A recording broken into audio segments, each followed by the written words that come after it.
Rosanthe Publishing presents Ruined by Revenge, Feretti Syndicate Series, Book 1, written by Sherry Blake.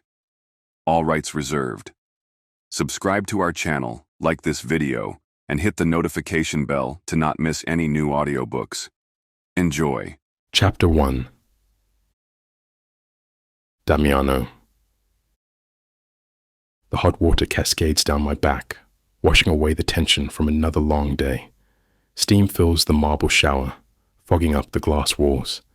These quiet moments at my countryside villa usually bring peace, but tonight something feels off.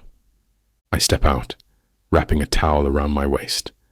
Water drips from my hair onto the heated floor tiles. "Bianca?" My voice echoes through the master bathroom. No response. I call out again, louder this time. "Bianca," doves say. The silence that follows makes my skin prickle. Something's wrong.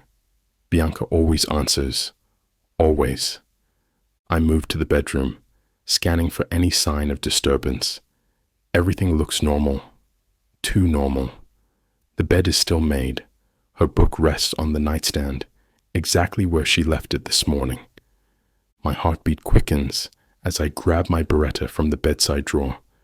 The metal feels cold against my palm, a familiar weight that grounds me while my mind races through possibilities. "Bianca!" I shout one more time, moving toward the bedroom door. The house remains silent, except for water still dripping from my body onto the hardwood floor. I check the safety on my gun, muscle memory taking over as my fingers move across the metal. The villa suddenly feels too large, too quiet, with too many places where things could go wrong. Keeping my back to the wall, I edge into the hallway. The setting sun casts long shadows through the windows, turning familiar corners into potential threats. Every creak of the old villa makes my grip tighten on the Beretta. My bare feet move silently across the floor as I clear each room, my training kicking in despite being dressed in nothing but a towel. But the growing knot in my stomach tells me what I already know. Something is very wrong here. My heart stops as I hear it. A muffled sob coming from downstairs. "Bianca." I press myself against the wall, steadying my breathing. The living room. That's where the sound came from. Moving down the stairs with practiced silence, I keep my gun raised. A shadow moves across the wall. Too tall, too broad to be Bianca's. I reach the bottom of the stairs and freeze. Through the archway, I see them. Bianca kneels on the Persian rug, her dark hair falling forward as she shakes with quiet sobs. Behind her stands a man I've never seen before, one hand gripping her shoulder while the other holds a gun to her head. The rage that fills me is instant, primal. My fingers tighten on my Beretta, but I force myself to stay hidden. One wrong move and... "Come out, Feretti." The man's voice carries across the room. "I know you're there." Bianca whimpers as he presses the gun harder against her temple. "I said come out." He jerks Bianca roughly, making her gasp. My jaw clenches so hard it hurts. The towel around my waist suddenly feels ridiculous, but I can't let that distract me. Not when Bianca's life hangs by a thread. I take a deep breath, calculating angles, distances, possibilities. The stranger's position gives him a clear view of the entrance. He's chosen his spot well. "Who are you?" I step into view, keeping the gun trained on his chest. "What do you want?" The stranger's lips curl into a smirk. His gun stays pressed against Bianca's temple. "Drop the weapon, Feretti. You're not in a position to ask questions. Let her go, and maybe we can talk." My eyes lock with Bianca's. She's trembling, but I see the trust in her gaze. She knows I won't let anything happen to her. A floorboard creaks behind me.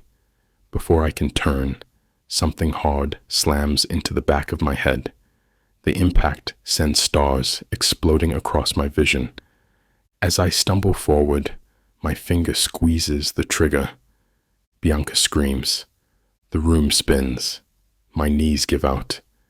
My head throbs as 2 more shots pierce the air. The sounds echo through my skull. Distinct, separate, final. Bang, bang. Bianca's scream still rings in my ears as consciousness slips away like water through my fingers. I jolt awake, gasping for air. Sweat soaks through my sheets as my heart pounds against my ribs.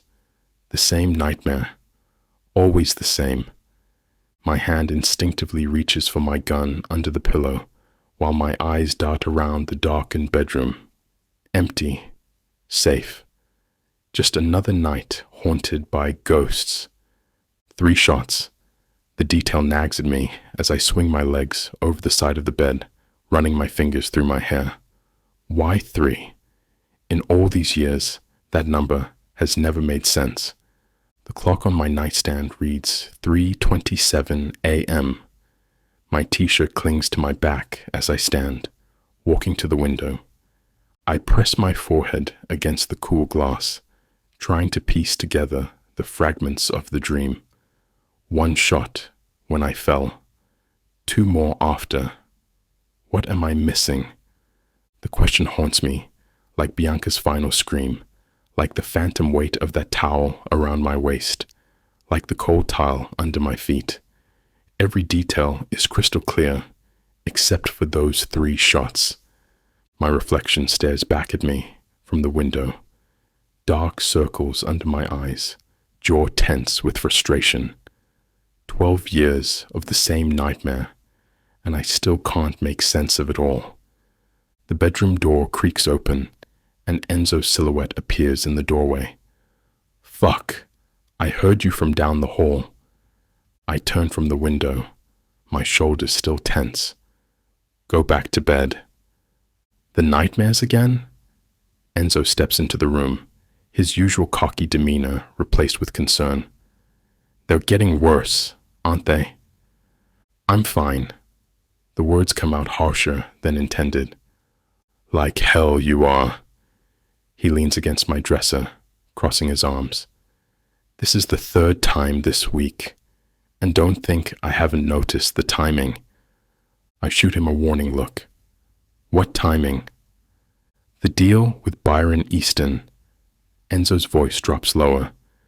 These dreams started getting worse right after we set up the meeting. Maybe it's your gut telling you something's off. My gut has nothing to do with it. I grab a fresh shirt from my drawer, needing to move, to do something with my hands. Damiano, listen to me. If something doesn't feel right, since when did you become so fucking cautious? I snap, turning to face him. The deal is solid. We've checked every angle. Look, Enzo pushes off from the dresser. All I'm saying is, we can postpone. The deal can wait. Let's take more time, run additional checks.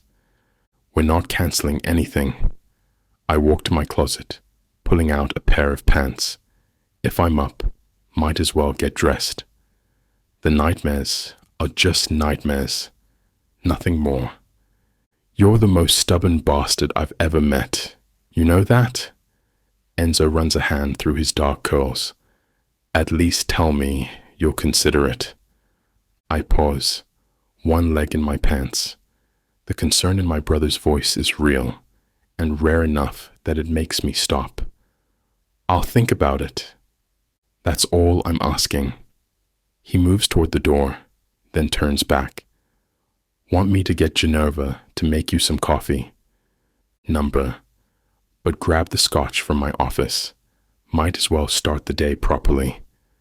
I pull my pants up and zip them, turning to face my brother. Listen, Enzo. In this business, we need to make smart moves. Dealing with Byron, it's the right play. Fuck that. The guy's a snake. Enzo's jaw tightens. A snake with connections we need.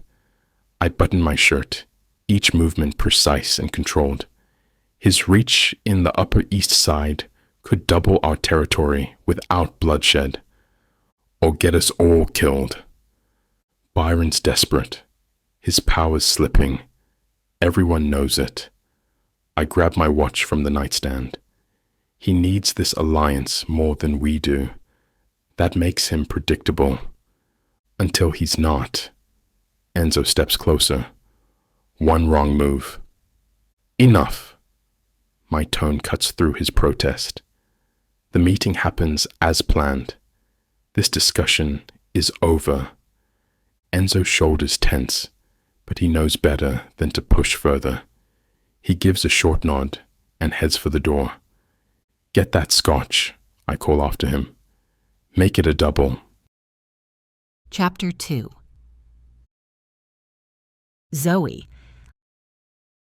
I stare at my reflection in the mahogany-framed mirror, adjusting the pearl necklace Byron gave me for my 21st birthday. 4 years have passed, but the weight of it still feels foreign against my skin. Like the life I live in this mansion. Beautiful, pristine, yet somehow not quite mine. Perfect timing, my dear. Byron's voice carries from the doorway. His steel gray eyes catch mine in the mirror. The Browns are joining us for dinner. I nod, the practiced smile sliding into place. It's the same one I've worn since the day he brought me here, a scared 12-year-old girl with nowhere else to go, the day after they buried my father. You've always had impeccable taste. Byron steps closer, his weathered hand resting on my shoulder, just like your father did. The mention of Dad makes my chest tighten. Fragments of memories flash through my mind, his warm laugh, the smell of his favorite coffee, the way he'd ruffle my hair before leaving for work. All I had left after losing Mom to that car crash when I was 2. I learned from the best. I turn to face Byron, noting how the silver in his hair has spread further since last year. You've taught me well. Indeed. His lips curve into that familiar smile, the one that doesn't quite reach his eyes. Who would have thought that scrawny little girl would become such an asset to our family? Family, the word echoes in my head. Byron took me in when everyone else turned away. We should head downstairs. Byron straightens his already perfect tie. The Browns value punctuality. I follow him through the mansion's corridors, my heels clicking against the marble floors. These halls have been my home for 13 years now. Every painting, every crystal vase, every antique piece tells a story of power and wealth. Byron's power, Byron's wealth. I descend the stairs beside him, feeling the weight of more than just the pearl necklace around my neck. Byron Easton might have given me everything, but sometimes I wonder about the price tag attached to his generosity. The Browns sit across from us at the long dining table, their faces blurred by the flickering candlelight. Mrs. Brown chatters about her latest charity event, while I push around the perfectly seared scallops on my plate. The Feretti family has shown interest in... Mr. Brown's words snap my attention back. Damiano! The name slips from Byron's lips. My fork scrapes against fine china. That name. Always that name. My fingers tighten around the silverware until my knuckles turn white. The dining room spins for a moment as memories crash through the carefully built walls in my mind. Are you all right, dear? Mrs. Brown's voice breaks through the fog. You've gone quite pale. I force my lips into the practiced smile. Just a small headache. But the rage burns hot in my chest, spreading like poison through my veins. Damiano Feretti, the monster who killed my father, the reason I spent nights crying myself to sleep in a strange bed in this grand house that never felt like home. The Ferettis are expanding their influence in the tech sector. Mr. Brown continues, oblivious to my inner turmoil. I take a sip of wine, letting the bitter taste ground me. Byron's hand brushes my arm, a silent reminder to keep my composure. He knows what that name does to me, how it rips open old wounds and sets my blood on fire. Damiano's methods are effective, Byron adds, his tone careful, though perhaps not always elegant. Elegant? I want to laugh. There was nothing elegant about what he did to my father, nothing elegant about leaving a 13-year-old girl an orphan. The conversation drifts to safer topics, but I barely hear it. One day, I promise myself for the 1,000th time, one day Damiano Feretti will pay for what he took from me. The front door clicks shut behind the Browns, and the mask I've worn all evening threatens to crack. My temples throb from the strain of maintaining that perfect smile. Zoe, Byron's voice cuts through my exhaustion. Join me in my office. There's something we need to discuss. I follow him down the hallway, my heels sinking into the plush carpet. The mention of Damiano at dinner has left me raw, exposed, but Byron's tone carries that edge I've learned to recognize over the years, the one that means business comes before emotion.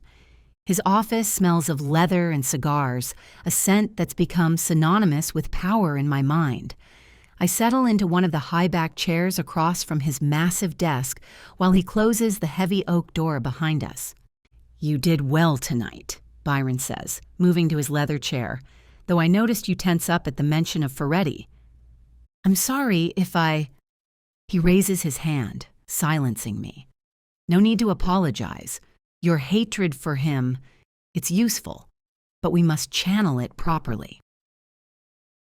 The leather creaks as he leans forward, resting his elbows on the polished desk. The warm light from his desk lamp casts shadows across his face, making those steel-gray eyes look almost black. "What do you mean?" My fingers find the pearl necklace again, a nervous habit I've never managed to break. The Ferettis are making moves we can't ignore. Byron's jaw tightens.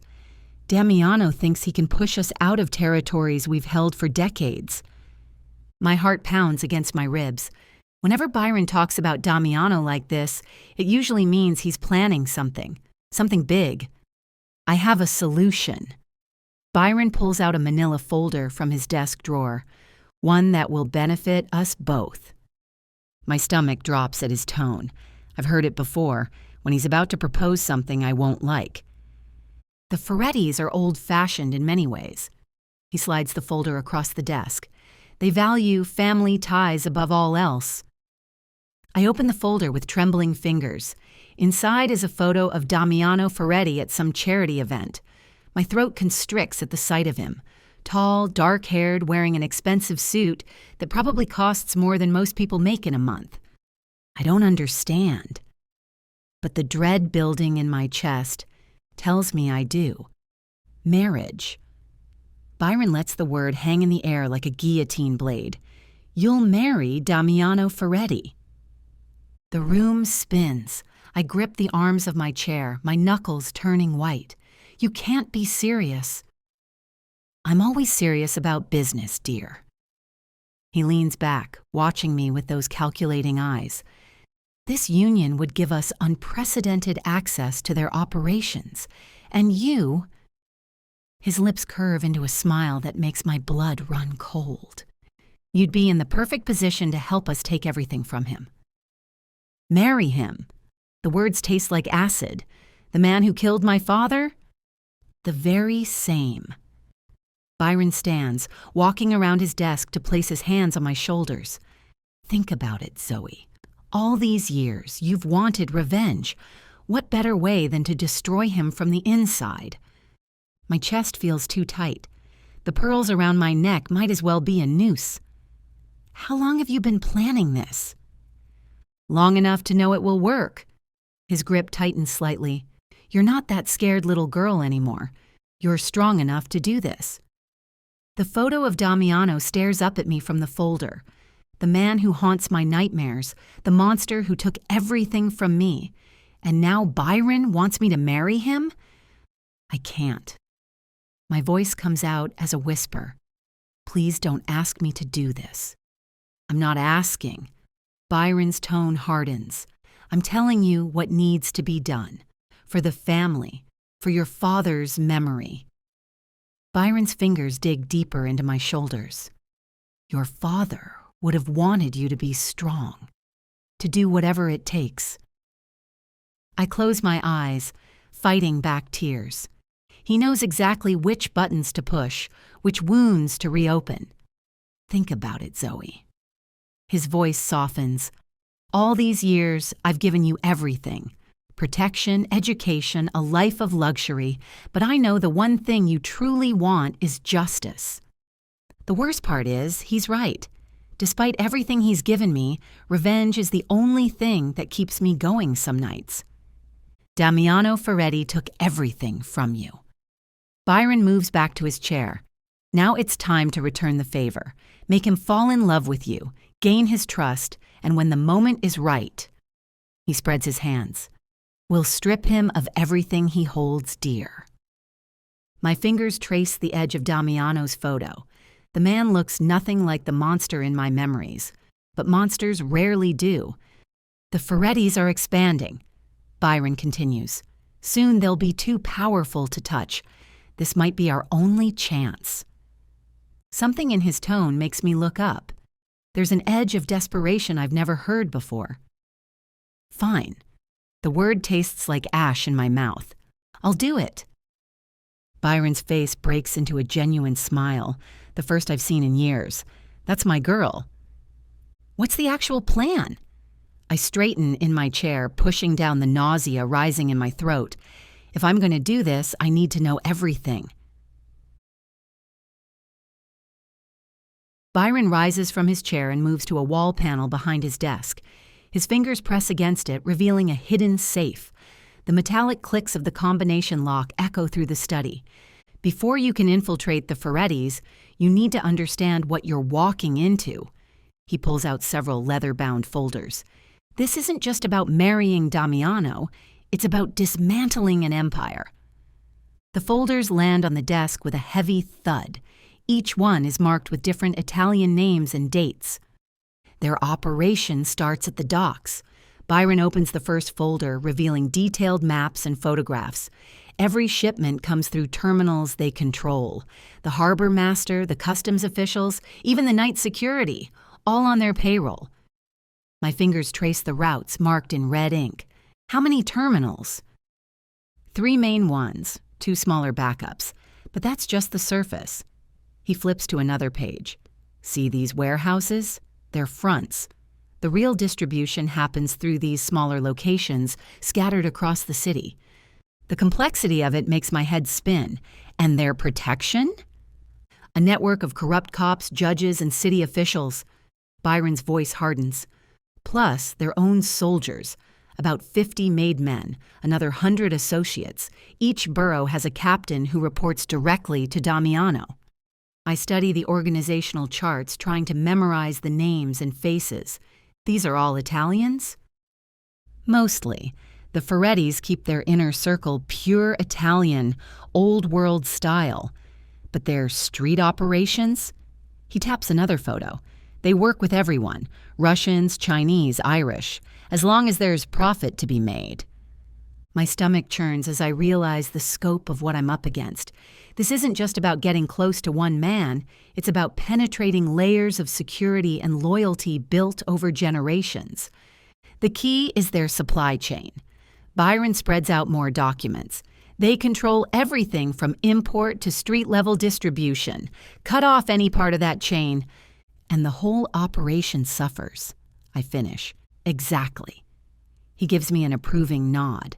You'll need to learn all of this. Every route, every contact, every method they use.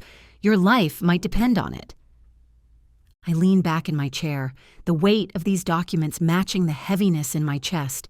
Each photo, each detail about Damiano's empire fuels the rage I've carried since my father's death. The man who pulled the trigger lives in luxury while my father lies cold in the ground. What happens after I get the information? My voice stays steady despite the storm inside. when we have enough to destroy them? Byron's lips curve into a knowing smile. Then we crush them, piece by piece. He pulls out another photo, this one of Damiano at some charity event. But if you're asking about Damiano specifically, I am. No mercy. Once we have what we need, you'll be safely away before the final strike. Byron's fingers drum against the desk. As for Damiano, let's just say there are many who'd love to return the favors he's dealt out over the years. The thought of Damiano's death should satisfy me. It's what I've dreamed of since that night. But something feels hollow about letting others handle it. I want to be there. The words come out before I can stop them. When he falls, I want to see it happen. I want him to know why. Byron studies me, his expression unreadable. Revenge is best served cold, my dear. Personal involvement gets messy. He made it personal when he killed my father. My nails dig into my palms.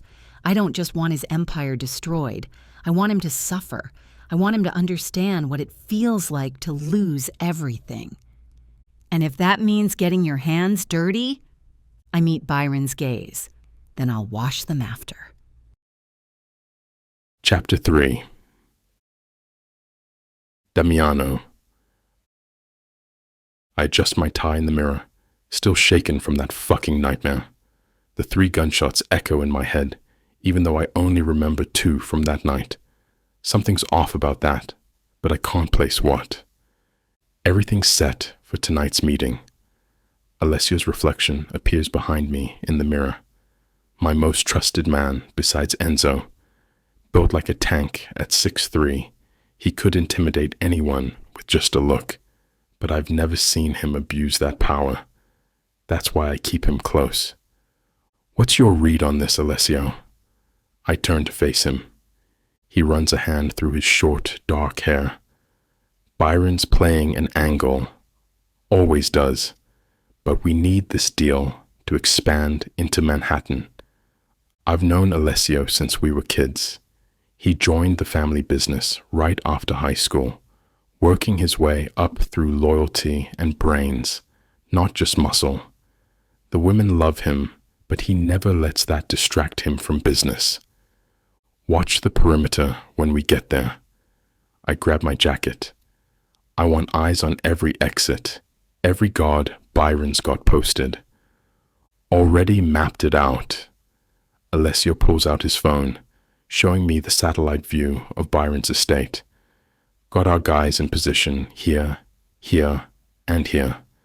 No surprises today. That's what I appreciate about him. Always 3 steps ahead. While Enzo handles the money side, Alessio makes sure we stay breathing. The perfect balance. Let's move. I check my gun before sliding it into my shoulder holster. Time to see what game this old bastard's playing. We head down to the car, my mind already running scenarios. Whatever Byron's planning, I've got my best men watching my back. I slide behind the wheel of my Maserati, the leather seat molding to my body like it was made for me. This car is my sanctuary, one of the few places where my mind actually settles the fuck down. Alessio takes his usual spot in the passenger seat, already scanning the street before we pull out. The engine purrs to life, and I feel the tension in my shoulders ease just a bit. There's something about controlling all this power that centers me. No politics, no family drama, just pure mechanical precision responding to my every command. Enzo's still at the bank, I ask, though I already know the answer. My brother's been buried in spreadsheets all week, working on legitimizing our newest acquisition. That's Enzo for you. Brilliant with numbers, deadly in a fight, and a pain in my arse when he gets fixated on something. Right now, he's probably terrorizing some poor accountant, demanding everything be perfect. Yeah, Alessio checks his phone. Says he'll meet us after. Something about offshore accounts needing attention. I accelerate onto the highway, weaving through traffic with practiced ease. Typical. He's probably giving them hell about decimal points. That's the thing about Enzo. He's as intense with legitimate business as he is with family matters. Where I lead with instinct, he attacks with precision. Every detail has to be exact, every number perfect. It's annoying as fuck sometimes, but it's also why we're still on top. The car responds to my lightest touch as I navigate through the city. This is where I do my best thinking, where everything becomes clear. The road doesn't judge, doesn't plot, doesn't betray. It just is. You know how Enzo gets with the numbers, Alessio says. Rather have him obsessing over that than letting something slip through. He's right. Between Enzo's perfectionism and Alessio's strategic mind, I've got the best lieutenants in New York. I trust them both with my life, which is saying something in our world. We need to push harder on the sales front, I tell Alessio, keeping my eyes on the road. Byron's got connections in places we haven't tapped yet. High-end clubs, exclusive venues, perfect distribution channels. Those same clubs could be a liability. Alessio shifts in his seat. More exposure means more eyes on our operation. Byron's venues attract a certain crowd. Politicians, celebrities. One wrong move. That's exactly why we need them. I merge into the fast lane, the engine growling as I accelerate. Those connections become our shield. Nobody wants their dirty laundry aired out. And if Byron decides to use that same leverage against us, that's why we're not giving him full access to our supply chain. I drum my fingers on the steering wheel. He gets product through our designated channels only. No direct contact with suppliers, no names, no locations. Alessio nods slowly. Keep him dependent on us. Exactly. He wants to play King of Manhattan? Fine, but he plays by our rules. The thought of that smug bastard trying to outmaneuver us makes my jaw clench. We control the flow. We set the prices. We choose which venues get priority. What about his request for a seat at the table? He gets observer status only. I take a sharp turn, the tires gripping the road. No voting rights, no say in family matters. He wants to be part of the operation. He can earn it like everyone else. And if he pushes back, then he gets nothing. My voice hardens. I'm not about to let that old fuck think he can dictate terms to us. This is our city now. As Byron's estate comes into view, I fall silent. The massive iron gates ahead remind me of everything we've built, everything we stand to gain or lose. The Feretti name means something in New York now. We're not just another Italian family trying to claim territory. We're the fucking power that everyone else measures themselves against. I ease off the gas, letting the car roll slower. Need these few moments to get my head straight. My father used to say that power isn't about how many guns you have. It's about making others believe you'll use them. Byron's old school. He understands that language, but he's also desperate, and desperate men make stupid moves. The weight of my gun presses against my ribs with each breath. Familiar, grounding, like the nightmares of Bianca. It's a constant reminder that trust gets you killed in this business. Alessio stays quiet beside me, giving me the space to think. That's what I appreciate about him. Knows when to speak and when to let silence do the work. We've got the muscle, the money, the connections. But expansion? That's trickier. One wrong move and the whole fucking house of cards comes down. The feds would love nothing more than to catch us slipping. The real estate deals, the clubs, the shipping contracts, all the legitimate business we've built could disappear overnight. Enzo's been smart about keeping everything clean on paper, but paper burns easy. I drum my fingers on the steering wheel, mapping out the angles in my head. Byron's clubs would give us access to a whole new customer base. Rich kids with trust funds, Wall Street types looking to blow off steam, politicians wanting to feel dangerous for a night. The profit potential is massive, but it's not just about the money. It's about cementing our position. When you control where people party, you control their secrets. And in this city, secrets are better than bullets. The gates swing open as we approach. No turning back now. Whatever game Byron's playing, I need to be 3 steps ahead. The Feretti name didn't get to the top by being predictable. I kill the engine and step out into the afternoon heat, adjusting my suit jacket. The gravel crunches under my Italian leather shoes as Alessio and I make our way toward Byron's front door. Movement catches my eye. A flash of bare skin by the pool. I stop dead in my tracks. Holy fuck. A goddess stretches out on a lounger, her curves barely contained in a white bikini that leaves little to imagination. Long blonde hair spills over her shoulders like liquid gold, catching the sunlight. Her skin is fair, untouched, the kind that would mark so beautifully under my hands. She shifts position, and my mouth goes dry. Her body is pure sin, slender, but with just the right amount of curves that make my fingers itch to trace every inch. When she reaches for her drink, the muscles in her stomach ripple, and my mind fills with thoughts of running my tongue along that taut flesh. Those eyes, though, fuck me. Even from this distance, I can see they're an intense green, sharp, and intelligent. They remind me of expensive emeralds I once saw in a private collection, the kind of eyes that could make a man forget his own name. Damiano?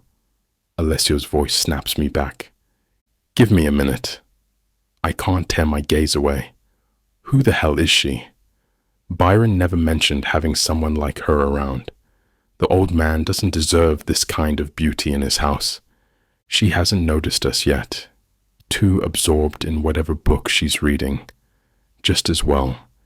Gives me time to imagine all the ways I'd make that perfect body arch beneath me.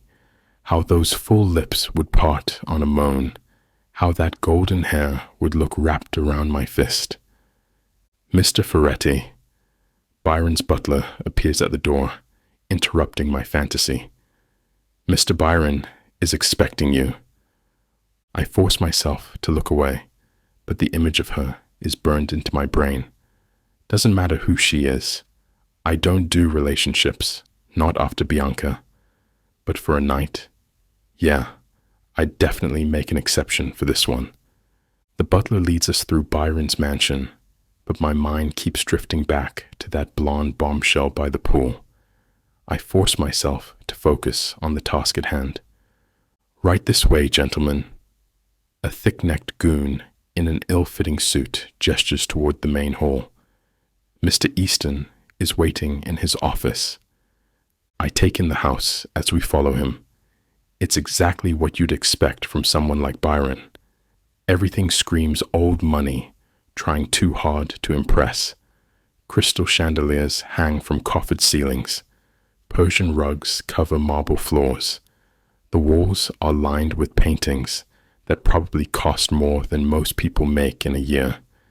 But there's something cold about it all. Empty, like one of those museum exhibits where you can look but can't touch. Nothing like the warmth of my family's estate, where every piece tells a story, holds a memory. Alessio catches my eye and gives a subtle nod. He's noticed too. The security cameras hidden in the crown molding, the guards positioned at key points, trying to look casual. Byron's paranoid, and paranoid men make mistakes. The house layout hasn't changed since my last visit. Main entrance behind us, side exit through the conservatory, back stairs to the left. Always good to know your escape routes, even if you don't plan on needing them. Mr. Easton will see you now, the guard announces, stopping at a set of heavy oak doors. I straighten my tie, pushing thoughts of the blonde aside. Time to play Byron's game, for now. I step into Byron's office, taking in the pretentious decor. The old man sits behind a massive mahogany desk, trying to project power. Amateur move. Damiano, welcome. Byron rises, extending his hand. His grip is firm but sweaty. Please, have a seat. I settle into one of the leather chairs while Alessio takes position by the door. The blonde from the pool still lingers in my thoughts, but I push her image aside. Business first. Let's skip the bullshit, Byron. We both know why I'm here. I lean back, keeping my posture relaxed. Your operation's bleeding money. The port authorities are squeezing you dry. I'm offering a solution that benefits us both. Byron's jaw tightens. Straight to the point, as always. Very well. What exactly are you proposing? Simple. You maintain visible control of the ports. Keep your reputation intact. Meanwhile, we handle the actual operations. Our connections ensure smooth sailing. Literally. I smirk at my own wordplay. You get 30% of all shipments. 30? Byron scoffs. These are my ports, Feretti. Were your ports. Now they're a liability. 30% of something beats 100% of nothing. Byron drums his fingers on the desk, considering. I can practically see the wheels turning in his head. He knows I'm right, but his pride's getting in the way. 40%, he counters, and I want guarantees, written agreements. 35, I reply, plus protection for your legitimate businesses. Any heat comes your way, we handle it, but everything goes through my people. No exceptions. Byron stands, walking to his whiskey cabinet. Your father would never have made this deal. My father's dead. I'm not him. He pours 2 glasses, hands me one. 35%. Protection. Written agreements. Monthly meetings to review operations. I nod, taking a sip. The whiskey's good. I'll give him that. Have your lawyers draw up the paperwork. We'll start transition next week. Byron swirls his whiskey, a calculated smile spreading across his face. There's one more condition to consider, something to ensure both parties remain invested in this arrangement. I take another sip, watching him over the rim of my glass. Something in his tone sets off warning bells. I have a daughter, he continues, beautiful, intelligent, well-educated. A marriage between our families would cement this partnership, make it unbreakable. The whiskey turns bitter in my mouth. What is this? The fucking Middle Ages. We're running a business here, not arranging royal succession. Come now, Damiano. You know as well as I do that in our world, blood ties are the strongest bonds. He leans forward, placing his glass on the desk. Marriage has always been a tool for peace between families. Your own parents. Were different times. I cut him off sharply. The memory of Bianca flashes through my mind. Her smile, her betrayal, the blood. I don't mix business with marriage. Think about it. The symbolism alone would strengthen both our positions, show everyone we're unified. Byron's eyes gleam with something I can't quite read. Plus, you're not getting any younger. Isn't it time you considered continuing the Feretti line? I stand, buttoning my jacket. I said no. The business deal stands on its own merits. Take it or leave it. The blonde by the pool, Byron says casually. That's her. Zoe. She caught your attention earlier, didn't she? I saw you looking. Fuck. So that goddess in white was his daughter? I keep my face neutral, but my mind races back to those curves, those eyes. Still. The answer's still no. I don't care if she's Helen of fucking Troy. I down the rest of my whiskey. We're not in Sicily anymore, Byron. Marriage deals died with the old century. And yet, Byron persists, the old ways still hold power. You know this. The families respect tradition. Then they can join a historical reenactment society. Are we done here? Chapter 4. Zoe. I press my forehead against the cool glass of the second-floor window, watching Damiano Feretti stride across the courtyard. My heart pounds against my ribs, a mix of hatred and something else I can't name, churning in my stomach. This is the man who killed my father. The man I'm supposed to marry. His long legs eat up the distance to his waiting car in powerful strides. The afternoon sun catches his dark hair, and even from here I can see the confident set of his shoulders beneath his tailored suit. He moves like a predator, graceful but deadly. A muscle twitches in my jaw. How dare he look so normal? I expected a monster, someone whose evil would be visible on their face, not this magnetic force of a man who commands attention with every step. He pauses at the car door, and suddenly his head turns up toward my window. Our eyes lock. My breath catches in my throat. His intense brown eyes pierce straight through me, and a knowing smirk curves his lips.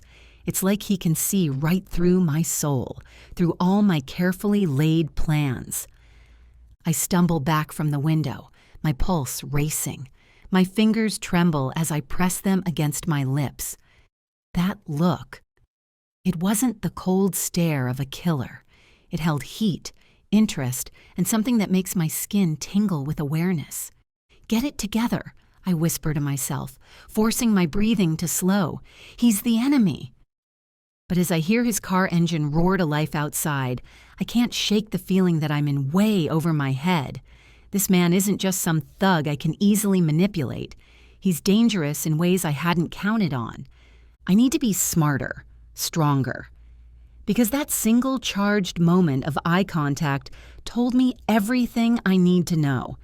Damiano Feretti is not a man to underestimate. I grab my phone and dial Scarlett's number, pacing across my bedroom floor. She picks up on the second ring, her voice bright and warm like always. "Hey babe, what's up?" Scar. My voice cracks. I sink onto the edge of my bed, clutching a pillow to my chest. I need to tell you something, but I don't even know where to start. You're scaring me. Are you okay? Scarlett's been my rock since college. She was this burst of flame-red hair and contagious laughter who decided we were going to be best friends before I could even protest. Byron wants me to marry Damiano Feretti. The silence on the other end stretches so long I check to make sure the call hasn't dropped. The same Damiano Feretti who... She stops herself. Yeah.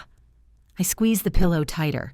It's complicated, Scar. There's so much I haven't told you about Byron, about everything. I've tried to keep you away from all this mess because you're trying to protect me, she cuts in. I know you, Zoe.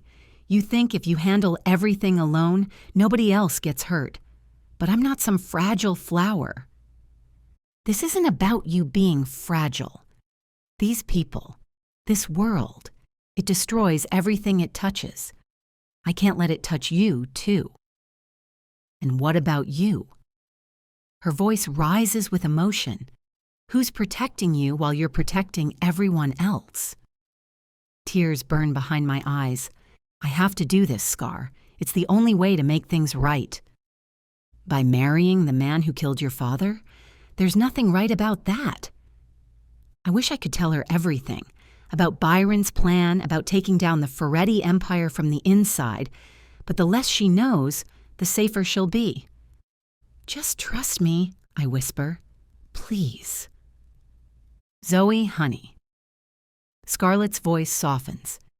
Have you considered that maybe Byron isn't being straight with you about all this? My fingers tighten around the phone. What do you mean? Come on. Ever since your dad died, Byron's had his hooks in you. He's always pushing you one way or another, making you feel like you owe him something. He took care of me, I snap, but something cold settles in my stomach. When I had no one else, did he? Or did he just make sure you'd be dependent on him?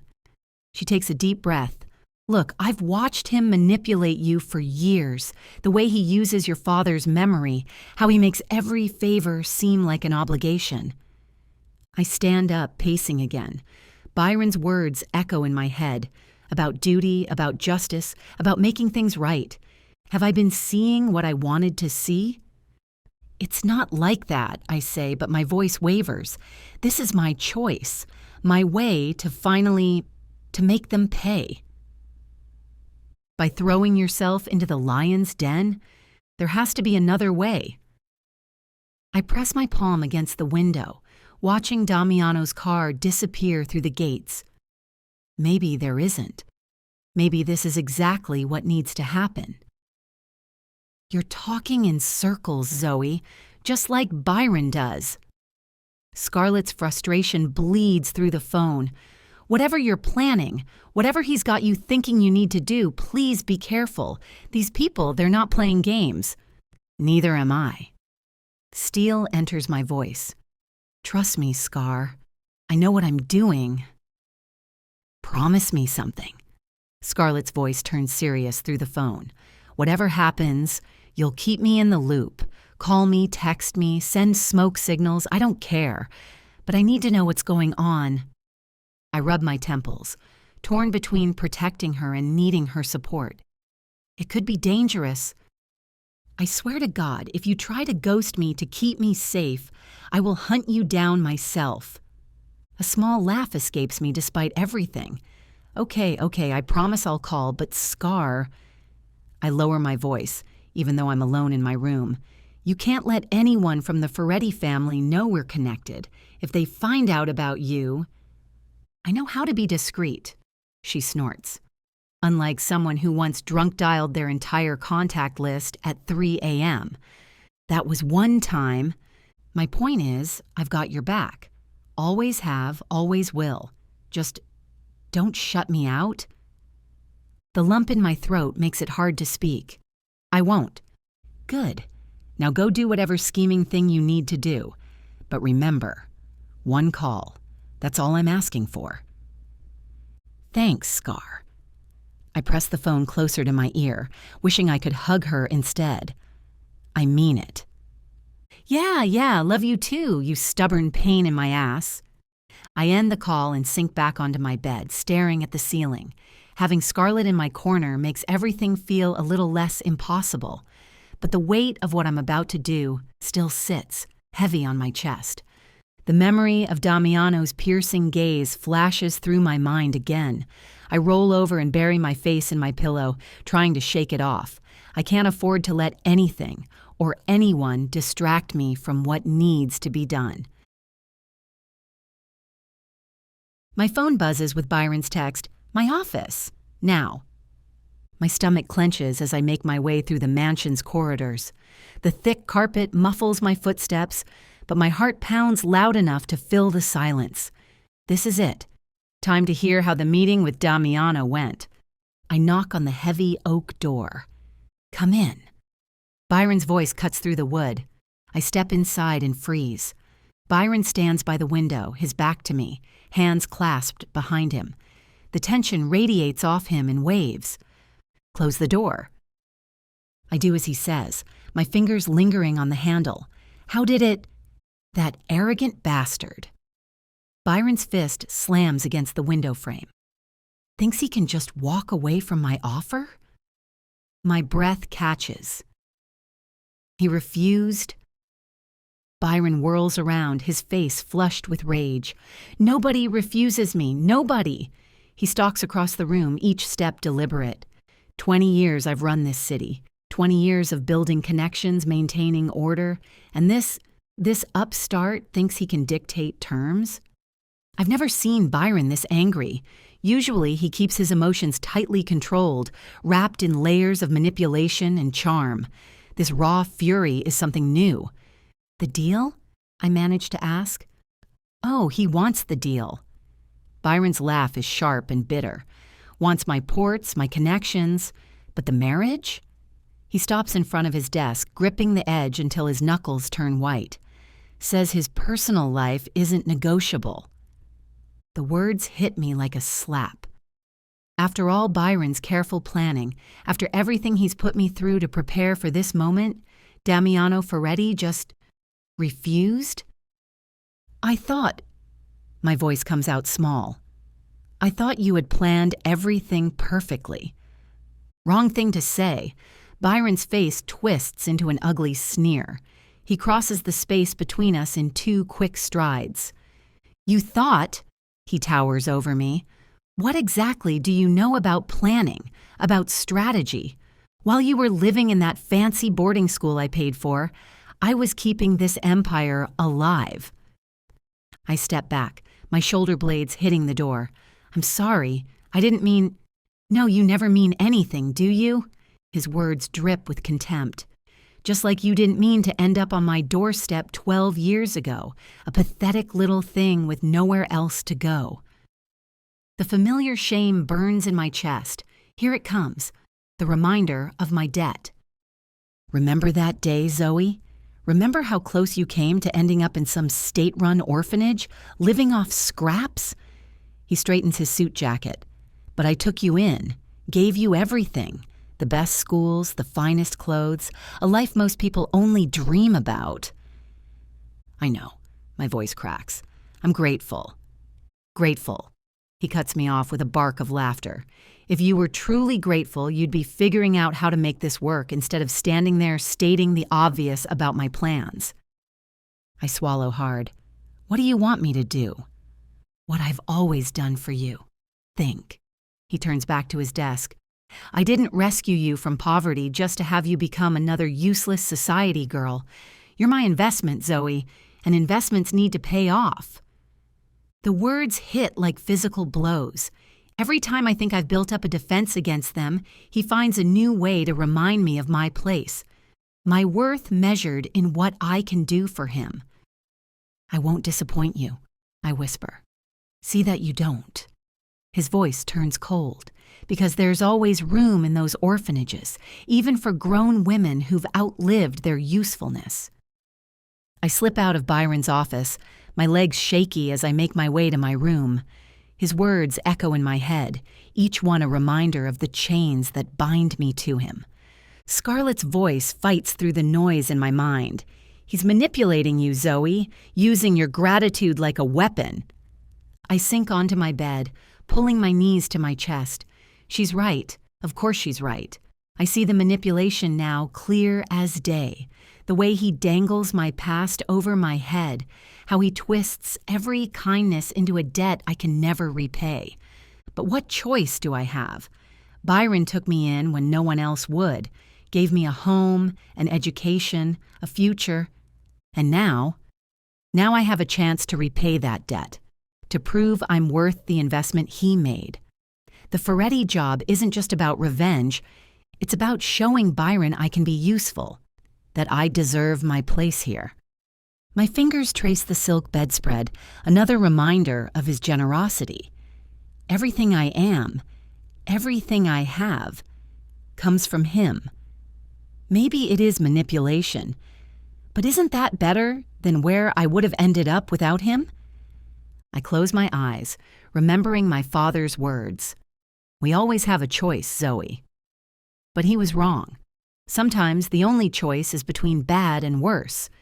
between being Byron's pawn or being nothing at all. Chapter 5. Damiano. I loosen my tie as we walk through the front door, my mind still churning over Byron's audacious proposal. The marble floors echo our footsteps through the foyer. Fucking arranged marriage. Who does he think he is? Damiano. Enzo appears at the top of the stairs, his expression tense. How did it go? I exchange a look with Alessio. Get Ettore to prepare dinner. We need to discuss this together. That bad? Enzo's eyebrows shoot up as he descends. Let's just say Byron has interesting ideas about doing business. I shrug off my jacket, draping it over the banister. And I need a fucking drink before we get into it.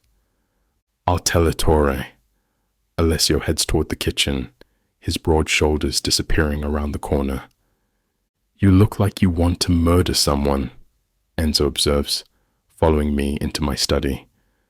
I pour 2 glasses of scotch, the amber liquid catching the late afternoon light. Byron tried to pimp out his daughter to seal the deal. What? Enzo's hand freezes midway to taking the glass. He wanted to trade her like a fucking commodity. The scotch burns going down, but I welcome it. Dinner first, then we'll figure out our next move.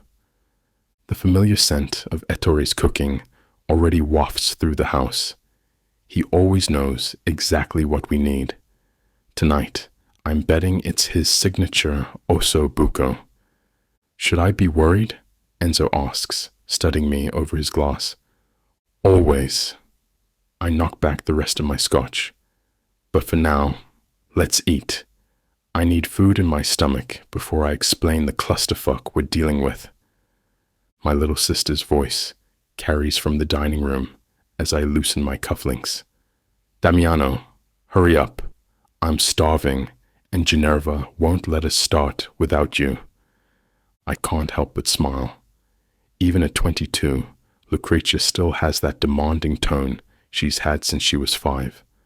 I walk into the dining room to find her perched at her usual spot, dark waves cascading over one shoulder, paint smudges on her fingers from her latest artwork.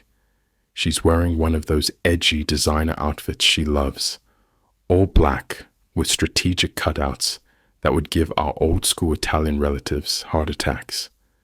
Patience, Piccola. I drop a kiss on top of her head as I pass. She wrinkles her nose. I've been patient for 20 minutes while you were brooding in your study. I don't brood. I take my seat at the head of the table. Enzo snorts from his chair, while Alessio poorly disguises his laugh with a cough. Please. Lucrezia rolls her eyes, those large brown eyes that are so much like our mother's. You've perfected brooding into an art form. Now can we eat? Ettore's osso buco is calling my name. I study her as she practically bounces in her seat, so full of restless energy. Sometimes I forget how young she still is, especially when she gets that fierce look in her eyes during target practice or argues politics with Enzo. But moments like these, with paint under her nails and impatience written all over her delicate features, I see glimpses of the carefree girl she used to be before our world hardened her. Yes, we can eat. I nod to Ginevra, who starts serving. The rich aroma of Ettore's osso buco fills the air as we eat in silence for a few minutes. I push the food around my plate, my appetite dulled by the day's events. All right, spill it. Lucrezia points her fork at me. He wants me to marry his daughter. The words taste bitter in my mouth. Lucrezia chokes on her wine. What? Are we in the fucking Middle Ages? Byron's desperate, Alessio explains. His operation's failing. He needs our protection and connections. It's not just about Byron's desperation. Enzo sets down his wine glass, fixing me with that look I know too well. People talk, Damiano. The other families whisper about you not being married. Let them talk. I stab at my ossobuco. My personal life isn't their fucking business. You know how this works. Enzo leans forward, his voice dropping. A single dawn is seen as unstable, unpredictable. They wonder why no one's managed to tie you down. Makes them nervous. So I should marry Byron's daughter to make them comfortable. The meat turns to ash in my mouth. Fuck that. I'm not saying marry her specifically. Enzo shoots a glance at Lucrezia, who's pretending not to listen while pushing food around her plate. But you need to think about the bigger picture. Marriage means stability, alliances, continuation of the family line. My grip tightens on my fork. I don't need a wife to run this family. No, but it would strengthen our position. Alessio joins in, his deep voice, careful, especially with the Colombians getting restless about territory. Christ, not you too. I glare at Alessio, but Lucrezia's soft voice cuts through my irritation. Maybe she's your karma. She sets down her fork, those big brown eyes fixing on me with that uncanny wisdom she sometimes gets. The universe has a way of bringing what we need, even if we fight it. What I need is for everyone to stop trying to play matchmaker. The wine tastes sour on my tongue. I'm not some fucking fairy tale prince looking for true love. Because of Bianca, Lucrezia's words hit like a punch to the gut. The table goes silent. Even Enzo stops eating, watching me carefully. Don't. My voice comes out rough. No, I will. Lucrezia straightens in her chair, chin lifting in that stubborn way she has. You can't shut yourself off forever, Damiano. I know you think love makes you weak, but I've watched you since she died. The only thing making you weak is refusing to let anyone in. You don't understand. I understand that real love exists. She reaches across the table, her small hand covering mine. Mama and Papa had it. Through everything, the business, the violence, the danger, they had each other. That's what made them strong. And look where that got them. The words taste like ash. They lived, Damiano. Really lived. Her fingers squeeze mine. When was the last time you did that? Maybe this girl showing up now isn't a coincidence. Maybe she's exactly what you're supposed to face. I pull my hand away. Standing so abruptly, my chair scrapes against the floor. The only thing I need to face is how to handle Byron without starting a war. Hold up. I point my fork at Enzo. Weren't you the one warning me about Byron this morning? Something about that bastard can't be trusted, and this deal stinks. Enzo leans back in his chair, running a hand through his dark curls. Yeah, and I still think he's a scheming piece of shit. But if he's offering his daughter... He takes a slow sip of wine. That changes things. How exactly does that change anything? Because a marriage alliance gives us leverage. Real fucking leverage. Enzo's hazel eyes darken. Think about it. His ports, his connections, and his heir all under our control. Whatever that bastard has in mind, his daughter could work in our favor. You're talking about using an innocent woman as a pawn. The words taste bitter in my mouth. Innocent, Enzo barks out a laugh. She's Byron's daughter. Trust me, there's nothing innocent about her. And if Byron's pushing this marriage so hard... He leans forward, voice dropping. Maybe we should ask ourselves why. I push away from the table, pacing the length of the dining room. The blonde from the pool flashes through my mind. Those calculating eyes watching me from behind designer sunglasses. No, definitely not innocent. You saw her today, didn't you? Enzo's question stops me mid-stride. By the pool. I turn back to face him. She was watching me. And nothing. She's beautiful. I'll give Byron that. But beauty can hide the deadliest poison. Sometimes poison is exactly what we need. Enzo's mouth curves into a dangerous smile. Especially if we control the dose. I need to think. I push back from the table, my appetite gone. I'll be in my office.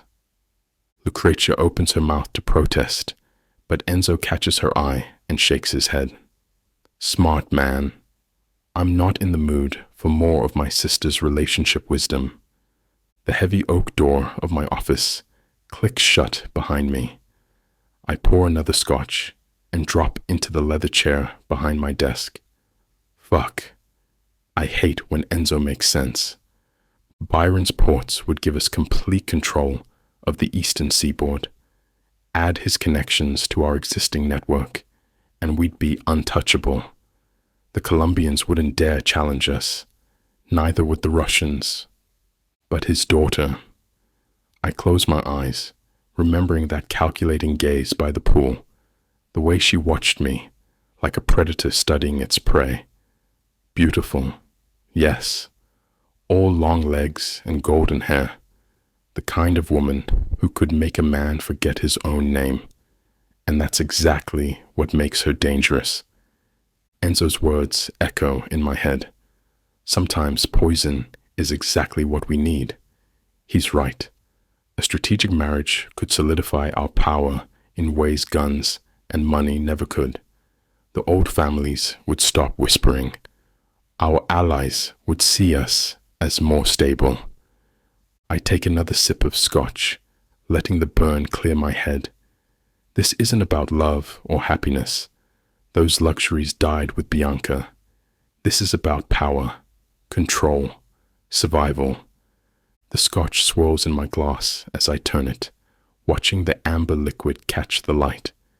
Maybe Enzo's right about something else too.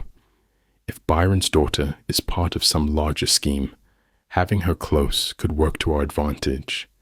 Keep your friends close and your enemies closer, as the saying goes. I set down my glass. The question isn't whether to accept Byron's proposal anymore. The question is how to turn his own game against him. I wake before dawn, my mind already churning with possibilities. The house is quiet, except for Ettore, preparing breakfast in the kitchen. The smell of fresh espresso guides me downstairs. Lucrezia sits at the kitchen island, sketching in her notebook while picking at a croissant.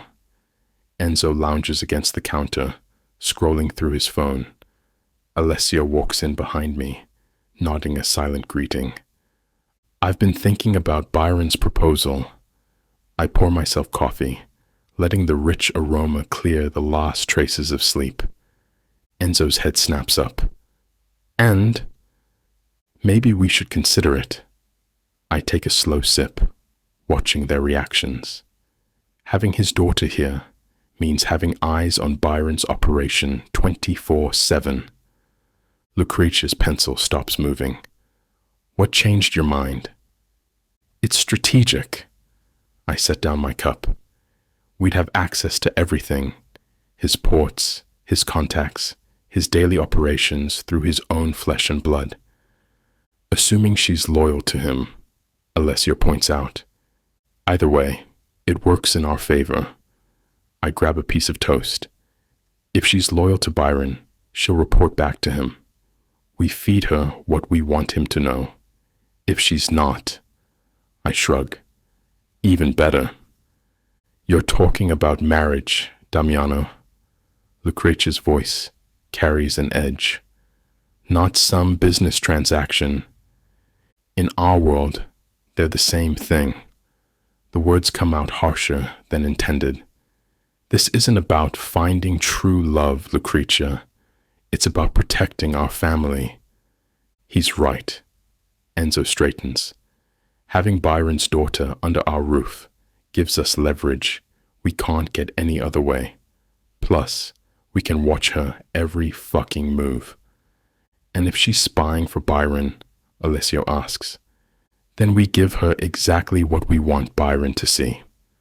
I finish my coffee. Sometimes the best way to control information is to be its source. Lucretia slams her sketchbook shut. This is insane. You don't even know her. I know enough. The image of that calculating blonde by the pool flashes through my mind. She's Byron's daughter. That tells me everything I need to know. Actually, Enzo sets his phone down. There's something odd about Byron's family situation. I can't find any public record of his daughter. I turn to face him. What do you mean? Byron's never appeared with any family members at events. No photos, no mentions in society pages. Nothing. For someone who loves the spotlight, he's kept his personal life locked down tight. My fingers drum against the marble counter. That's not normal for someone of his status. Exactly. Enzo runs a hand through his hair. I've got people digging deeper. School records, property deeds, anything that might give us more information about this mysterious daughter. Once I have something concrete, you'll be the first to know. Keep looking. I push away from the counter. Already on it. Enzo nods. I stare at the quarterly reports spread across my desk, but my mind keeps drifting to Byron's mysterious daughter. The late afternoon sun casts long shadows through the office windows when Enzo bursts in without knocking. Found what you needed? I lean back in my chair. Zoe Easton. Enzo drops a file on my desk. 25 years old, born in Manhattan. Mother died during childbirth. Caroline Easton, Byron's wife. I flip through the documents. What else? Graduated from Constance Billard School for Girls, then Columbia University, Business and Finance. Enzo settles into the chair across from me. Byron kept her out of the public eye, claiming he wanted to protect her from his enemies.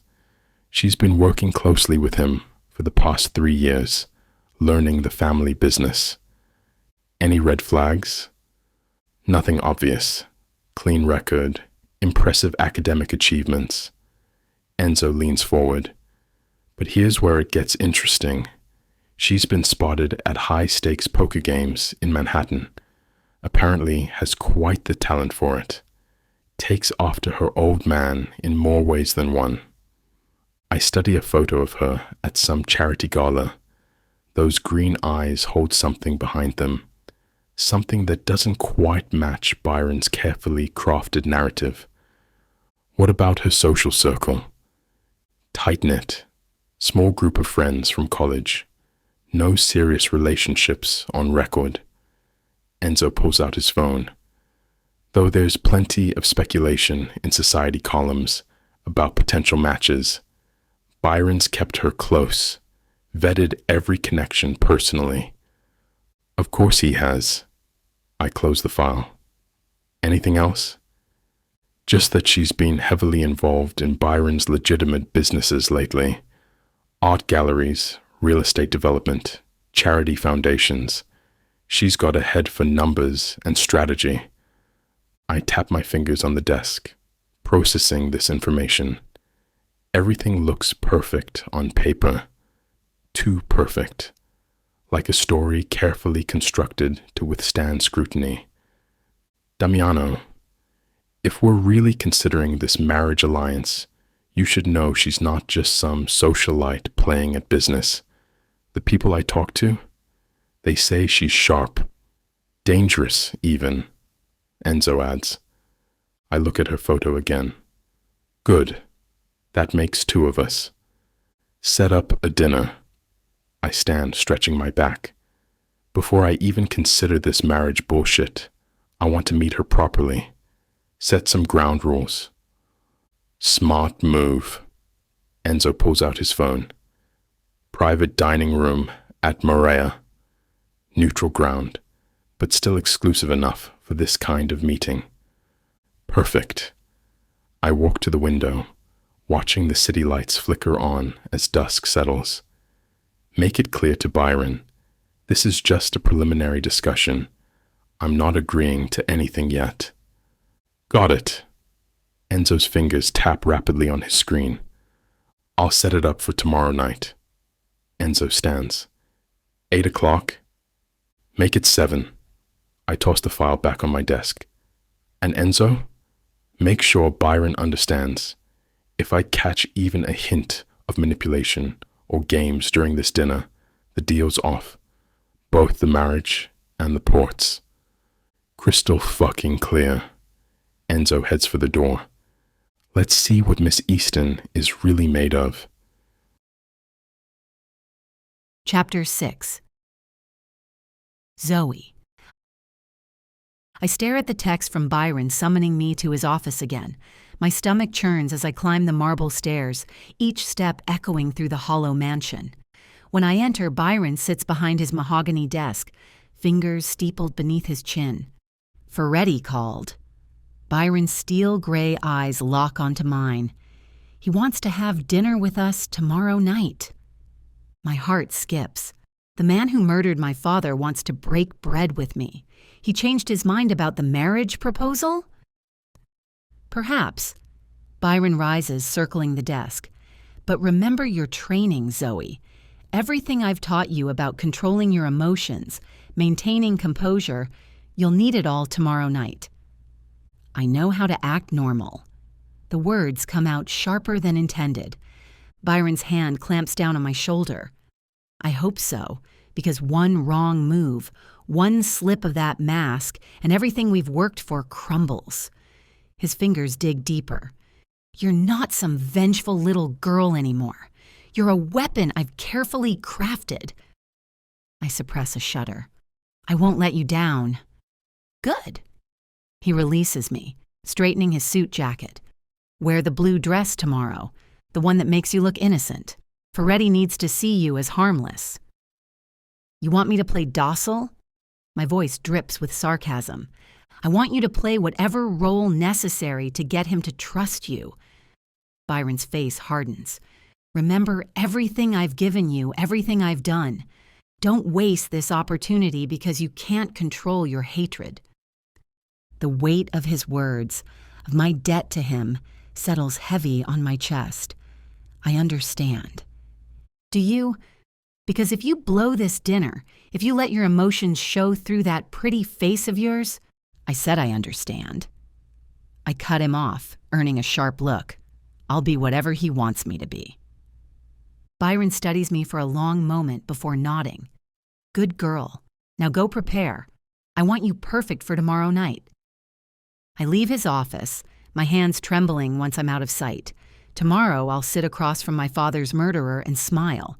I'll laugh at his jokes, meet his eyes, pretend I don't see blood on his hands. Because that's what Byron wants, that's what I owe him. But beneath the mask I'll wear, beneath the perfect smile and innocent eyes, I'll be planning Damiano Feretti's destruction. One dinner at a time. I collapse onto my bed and grab my phone, hitting Scarlett's number. She answers on the first ring. Tell me everything, Scarlett says. Dinner. Tomorrow night. With him. My voice cracks. Byron says Feretti wants to assess me. Holy shit, Scarlett pauses. Are you okay? No. I roll onto my side, curling into a ball. How am I supposed to sit there and eat with the man who killed my father? Byron wants me to play innocent, be harmless, like some fucking porcelain doll. Listen to me, Zoe. Scarlett's voice turns serious. You're the strongest person I know. If anyone can pull this off, it's you. What if I can't? What if I look at him and all I see is... My throat tightens. Stop. Take a breath. She waits while I do.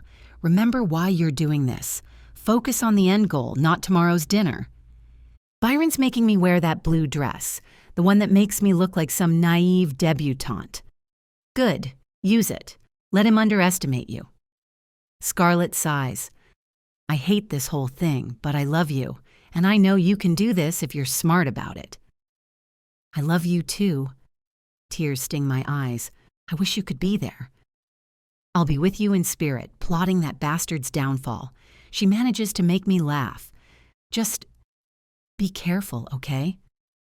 Move slow. Don't let either of them rush you into anything. I won't. I wipe my eyes. Thanks for always having my back. Always will, babe. Call me after, no matter how late. I want every detail.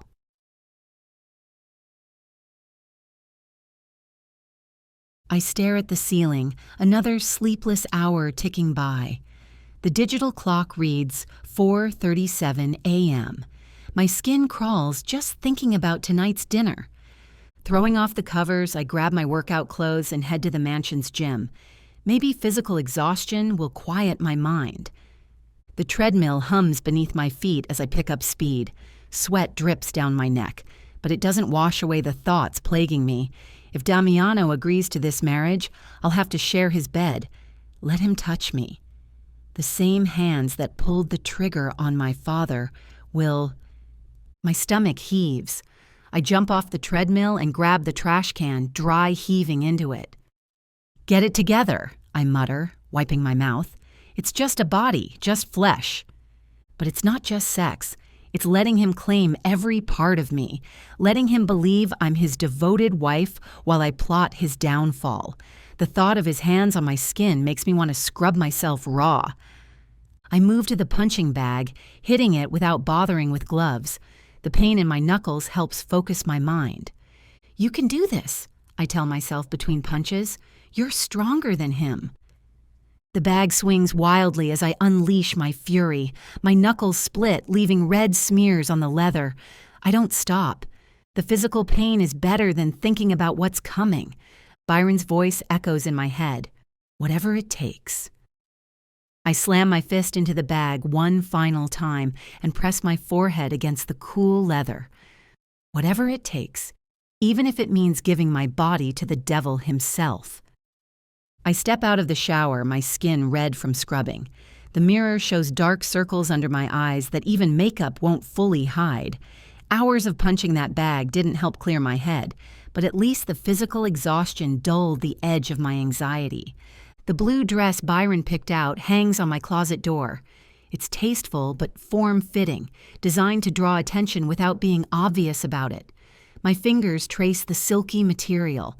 Everything about this outfit is calculated, from the modest neckline to the hem that falls just above my knees. I slip into the dress, wincing as the fabric brushes against my raw knuckles. The broken skin has barely scabbed over. I'll have to wear the diamond bracelet Byron gave me for Christmas to hide the marks. My hands shake as I apply mascara. One wrong move and I'll have to start over. I can't give Byron any reason to criticize my appearance tonight. Remember your training, I whisper to my reflection.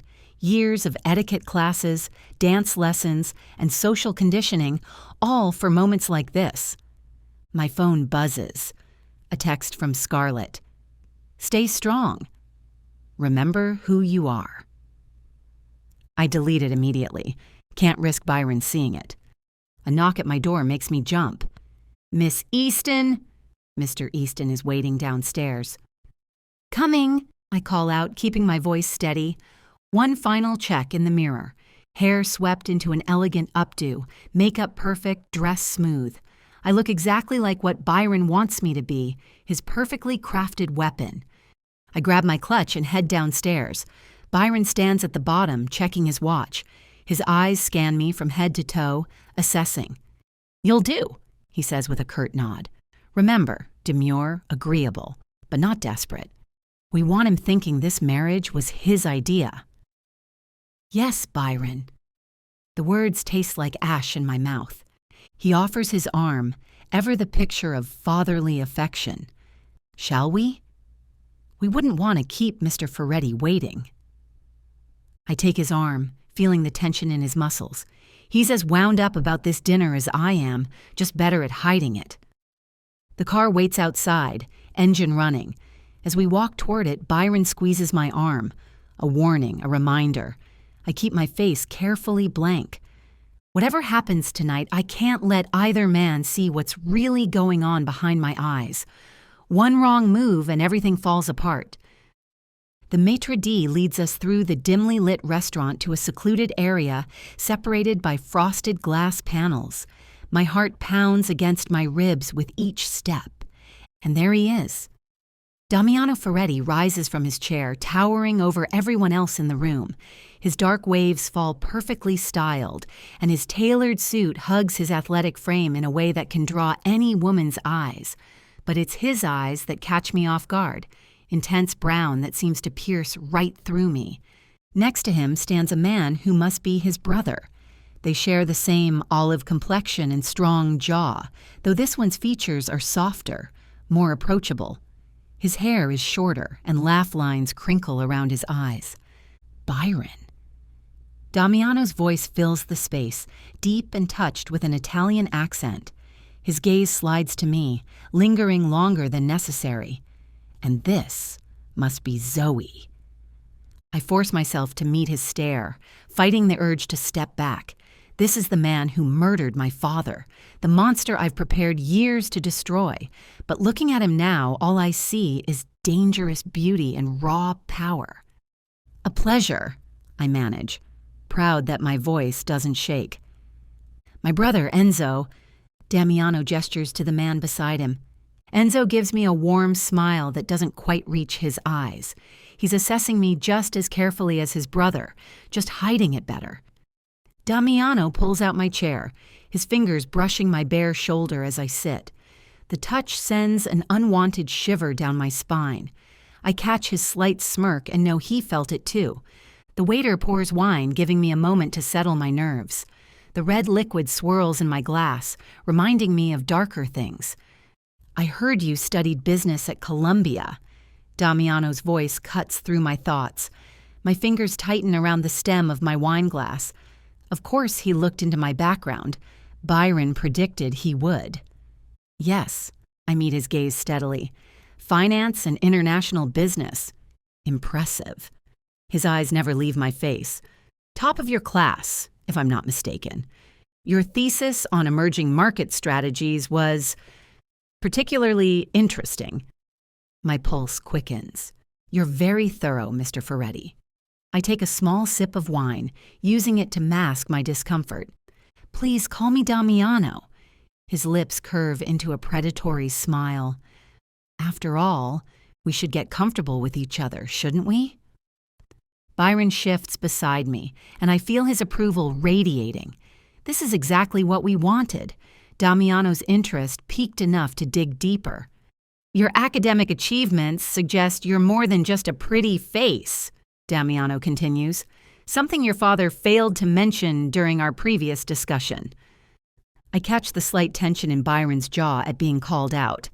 I prefer to let Zoe's qualities speak for themselves. Damiano's dark eyes flash with something I can't quite read. Indeed, though I wonder what other surprises you're keeping hidden, Miss Easton. The irony of his words almost makes me laugh. If he only knew just how many secrets I'm hiding. Chapter 7. Damiano. I check my Rolex as Enzo and I enter Marea 40 minutes before Byron and his daughter are set to arrive. The dim lighting and modern decor create the perfect atmosphere for what's about to unfold. Let's get a drink first. I head straight to the bar, needing something strong before this circus begins. The bartender recognizes me instantly. Mr. Feretti, your usual. I nod, and Enzo orders his scotch neat. We take our drinks to a quiet corner of the bar. You sure about this? Enzo swirls his drink. Marriage is a fucking big step. Nothing's decided. I take a long sip of my whiskey. letting it burn down my throat.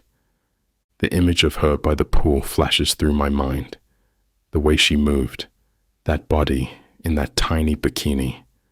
Fuck. I shake the thought away. Just don't let your dick do the thinking. Enzo smirks. I saw how you looked at her file. Vaffanculo. I flip him off. This is business, nothing more. Sure. He raises his hands in surrender. All I'm saying is, be careful. Byron's not stupid. He wouldn't offer his daughter without an angle. I signal the bartender for another round. That's exactly why we're here early. I want to see his reaction when they walk in. Watch how they interact. And the girl. I'll figure her out. I remember those green eyes watching me from the window. There was something there. Anger maybe, or fear. Both could be useful. Everyone has a weakness. We just need to find hers. The door opens and my breath catches. Fuck me. Zoe walks in, wearing a blue dress that hugs every curve like a second skin. Her blonde hair falls in loose waves past her shoulders, and those legs seem to go on forever in those heels. The dress dips low enough in front to make my mouth water. I shift in my seat, my body reacting in ways it shouldn't during a business meeting.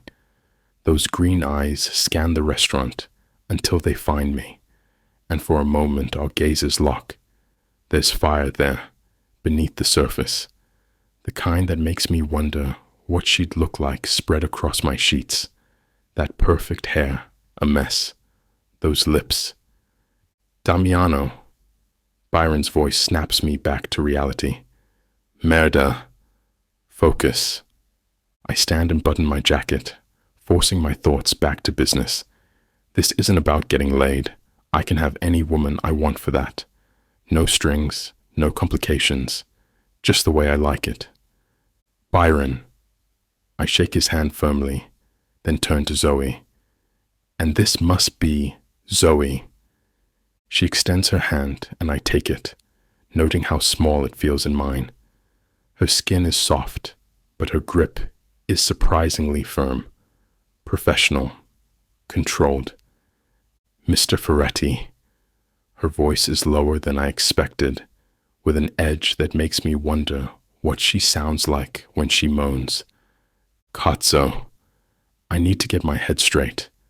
This is about power, about expanding our territory, not about the way her dress shows off her ass as she slides into the booth, or how her tongue darts out to wet her lips when she looks at the menu. I catch Enzo's knowing smirk and shoot him a warning glare. He's right. I can't let myself get distracted.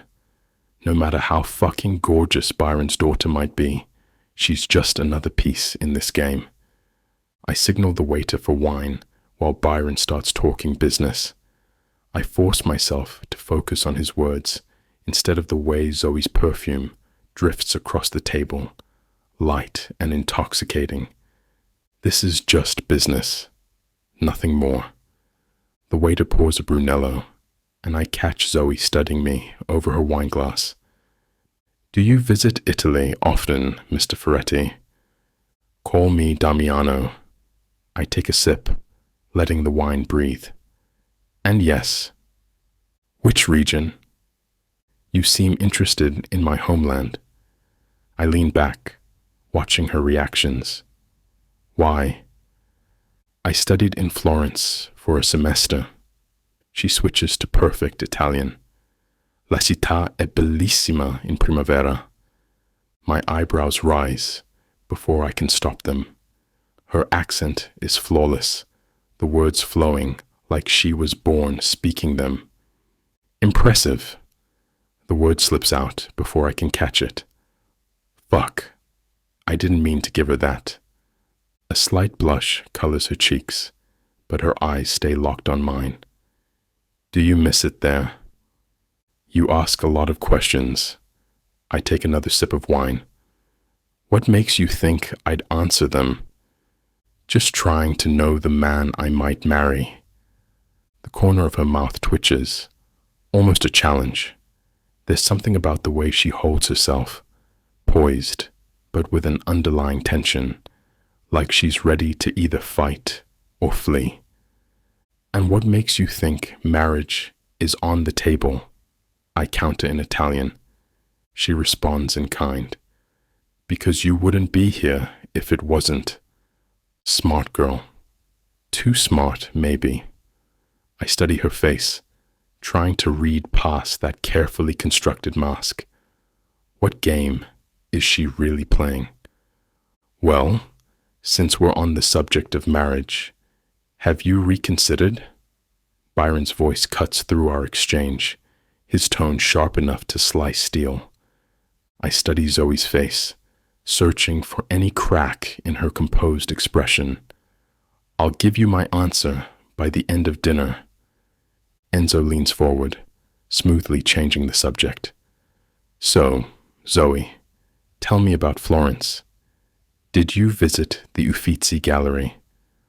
Her face lights up, and for a moment the careful mask slips. I spent hours there. The Botticelli paintings were breathtaking.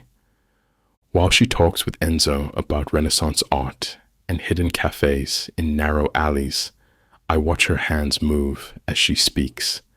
There's genuine passion there, real knowledge, not just the superficial education of a spoiled Mafia princess.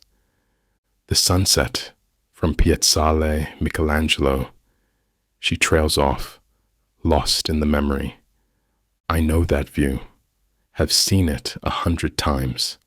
The way the dying light paints Florence in shades of gold and amber, the Arno River cutting through the heart of the city like a silver knife. Her description is perfect, down to the street musicians and the smell of roasting chestnuts in winter. Either she's the best trained liar I've ever met, or fuck. I catch myself leaning forward, drawn in by her voice, the way her eyes sparkle when she describes my homeland. I force myself back in my chair, jaw tight. But as she laughs at something Enzo says, the sound genuine and unguarded, I can't help wondering what other surprises she's hiding behind those green eyes. The view from Piazzale Michelangelo isn't the only breathtaking sight in Florence. I let my gaze drift over her curves, making my meaning clear. Funny. Zoe takes a slow sip of wine. I heard the men there were more sophisticated than the typical American mafioso trying to get in my pants. My cock twitches at her boldness. Most women simper and flirt, playing coy games. But this one, she has teeth. Careful, Piccola. You might find out just how sophisticated I can be. Is that a threat, Mr. Feretti? Her eyes flash with something dangerous. Because I've dealt with threats before. They don't impress me. Fuck. The way she throws my words back at me, unafraid. It's been a long time since anyone challenged me like this. Byron clears his throat, shooting Zoe a warning look. But I wave him off. Let her speak. I lean forward, studying her face. I prefer honest conversation to polite bullshit. Then honestly? She meets my gaze, without flinching. I think you're used to women falling at your feet, and it bothers you that I won't. A laugh escapes before I can stop it. Christo, she's got balls. I catch Enzo's amused expression and ignore it. You seem very sure about what I want.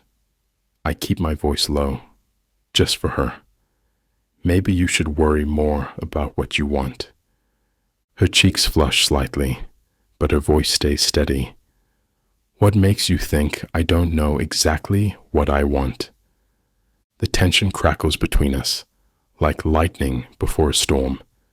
Those green eyes challenge me, dare me to push further.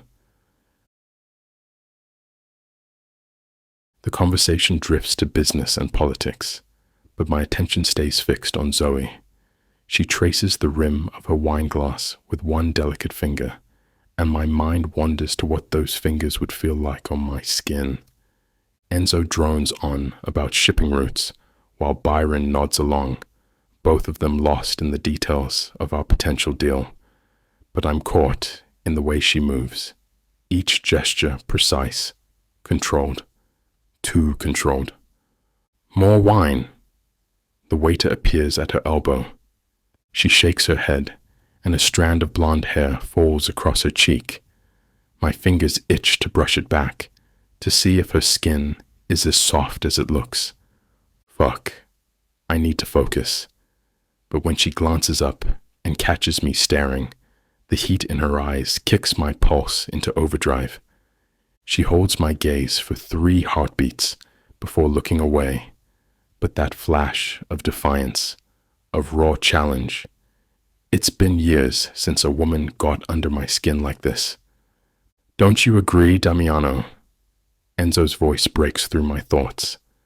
See, I have no idea what I'm agreeing to, but Zoe's lips curve in a knowing smirk. She saw right through that. The candlelight plays across her face, shadows dancing in those green eyes that seem to see too much. There's intelligence there, sharp as a blade, and something else. Something that makes my instincts scream danger, even as my body responds to her presence. She shifts in her chair, crossing her legs, and the slit in her dress reveals a flash of thigh. My cock hardens instantly, and I grip my Scotch glass tighter. She knows exactly what she's doing, this little viper in a blue dress. When she leans forward to pick up her fork, the neckline of her dress gaps just enough to make my mouth go dry. I imagine pushing her up against the wall, hiking that dress up around her waist while she wraps those long legs around me. The ports in Jersey. Byron's voice fades to background noise. Zoe's tongue darts out to catch a drop of wine on her lower lip, and my restraint nearly snaps. I want to taste that mouth, to find out if she kisses as fierce as she talks. I drain my scotch, letting the burn distract me from how fucking hard I am right now. But it's no use. Every movement she makes feeds the growing need to break that perfect composure, to see what she looks like when she loses control. She thinks she's so clever, playing this game. I see the calculation behind each gesture, the way she's trying to manipulate the situation. Little girl has no idea what she's walking into. I'm going to enjoy teaching her exactly who she's dealing with. Going to pin those delicate wrists above her head while I show her what real power feels like. Make her beg for it. Make her forget every rehearsed line Byron fed her. The paperwork can be ready by Friday, Byron says, but I barely hear him. I'm too busy imagining how that smart mouth would look wrapped around my cock, how those sharp eyes would glaze over when I fuck her until she can't remember her own name, let alone whatever scheme she's plotting. She shifts again, and this time the movement is genuine discomfort. Good. She can feel my stare, feel the weight of what's coming. That pristine exterior is already starting to crack. I'm going to strip away every layer of her careful facade, going to make her come so hard she forgets all about playing games. By the time I'm done with her, she'll understand exactly who owns who in this arrangement. I set down my glass with enough force to cut through the droning conversation. I accept the arrangement. Byron's eyebrows shoot up. Enzo stops mid-sentence about shipping routes. And Zoe, her fingers freeze on that wine glass. The marriage, the ports, all of it. I lean back, loosening my tie. Draw up the contracts. In 2 weeks, the wedding. Byron's face splits into a grin that doesn't reach his eyes. Excellent decision, Damiano. This union will leave us. I cut him off with a wave. I'd like a moment alone with my future wife. Enzo catches my eye, a silent question. I give him a slight nod. Of course. Byron stands, straightening his jacket. Zoe, I'll wait in the car. She doesn't move, doesn't flinch as the men file out, just sits there, spine straight, those green eyes locked on mine across the table. The restaurant has emptied, except for a few late diners far across the room. In the dim light, shadows play across her face, making her expression unreadable. You can drop the act now, Piccola. I lean forward, elbows on the table. It's just us. What act? Her voice is steady, but I catch the slight tremble in her fingers as she sets down her glass. The obedient daughter routine, the subtle seduction. I let my gaze drag down her body, making her shift in her seat. We both know this isn't what you wanted. You don't know what I want. No? I stand, moving around the table until I'm right beside her chair. She has to tilt her head back to maintain eye contact.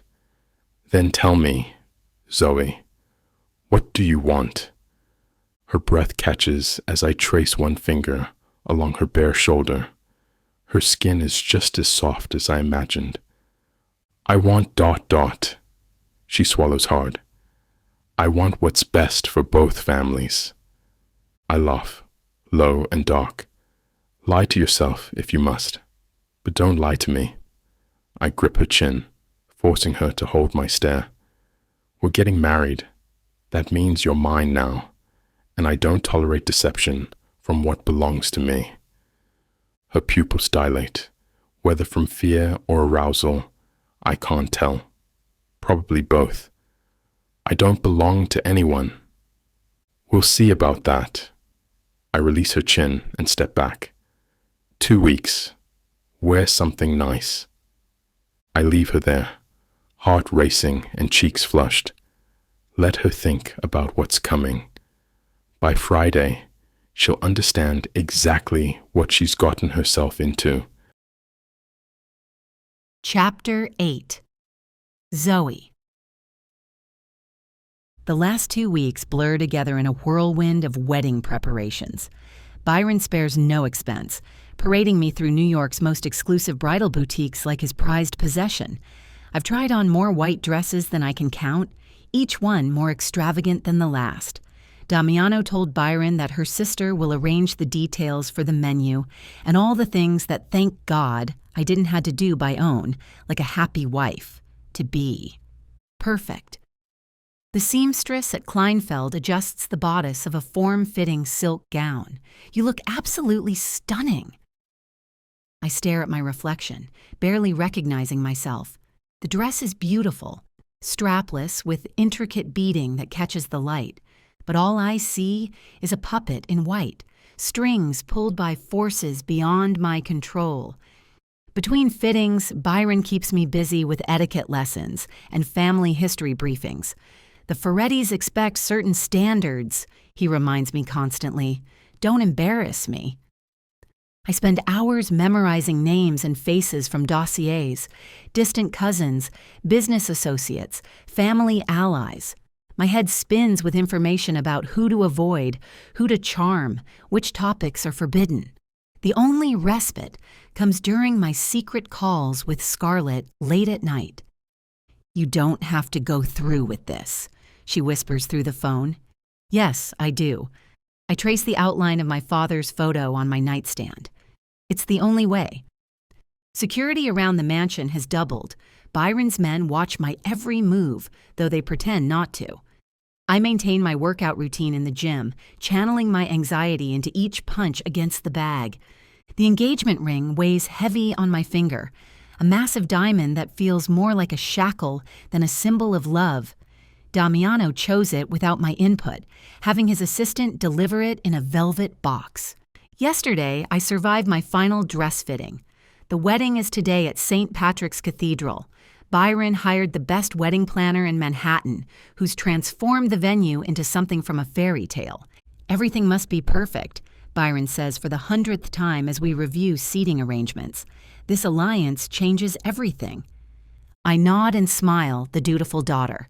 But at night, alone in my room, I touch the cold metal of the gun hidden in my drawer.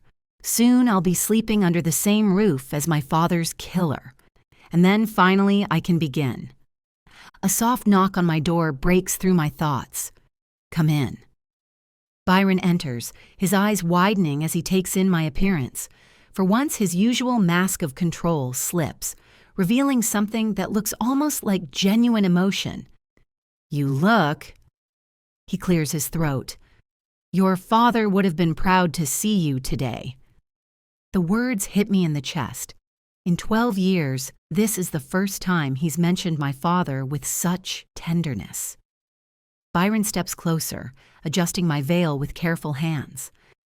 I know I'm not him, Byron's voice grows soft, and perhaps I haven't been the most demonstrative guardian, but seeing you now, in this dress. Something shifts in his steel gray eyes, a flash of what might be real affection. My throat tightens. All these years, I've wondered if any part of him truly cared beyond his strategic plans. You've exceeded every expectation, he continues. Your strength, your dedication. Sometimes I forget you're not actually my... He cuts himself off, straightening his tie instead of finishing the thought. I study his weathered face, searching for signs of manipulation, but find only a strange vulnerability I've never seen before. Maybe there's more to Byron than the calculating crime boss. Maybe somewhere beneath it all, he does love me in his own broken way. The car is waiting. Byron offers his arm. Shall we? I take it, letting him guide me through the mansion's marble halls. His cologne, the same expensive scent he's worn since I was 10, brings back memories of piano recitals and graduation ceremonies, times when he almost felt like a real father. The sleek black Rolls-Royce idles in the circular drive, our driver holding the door. Byron helps me arrange my dress before sliding in beside me.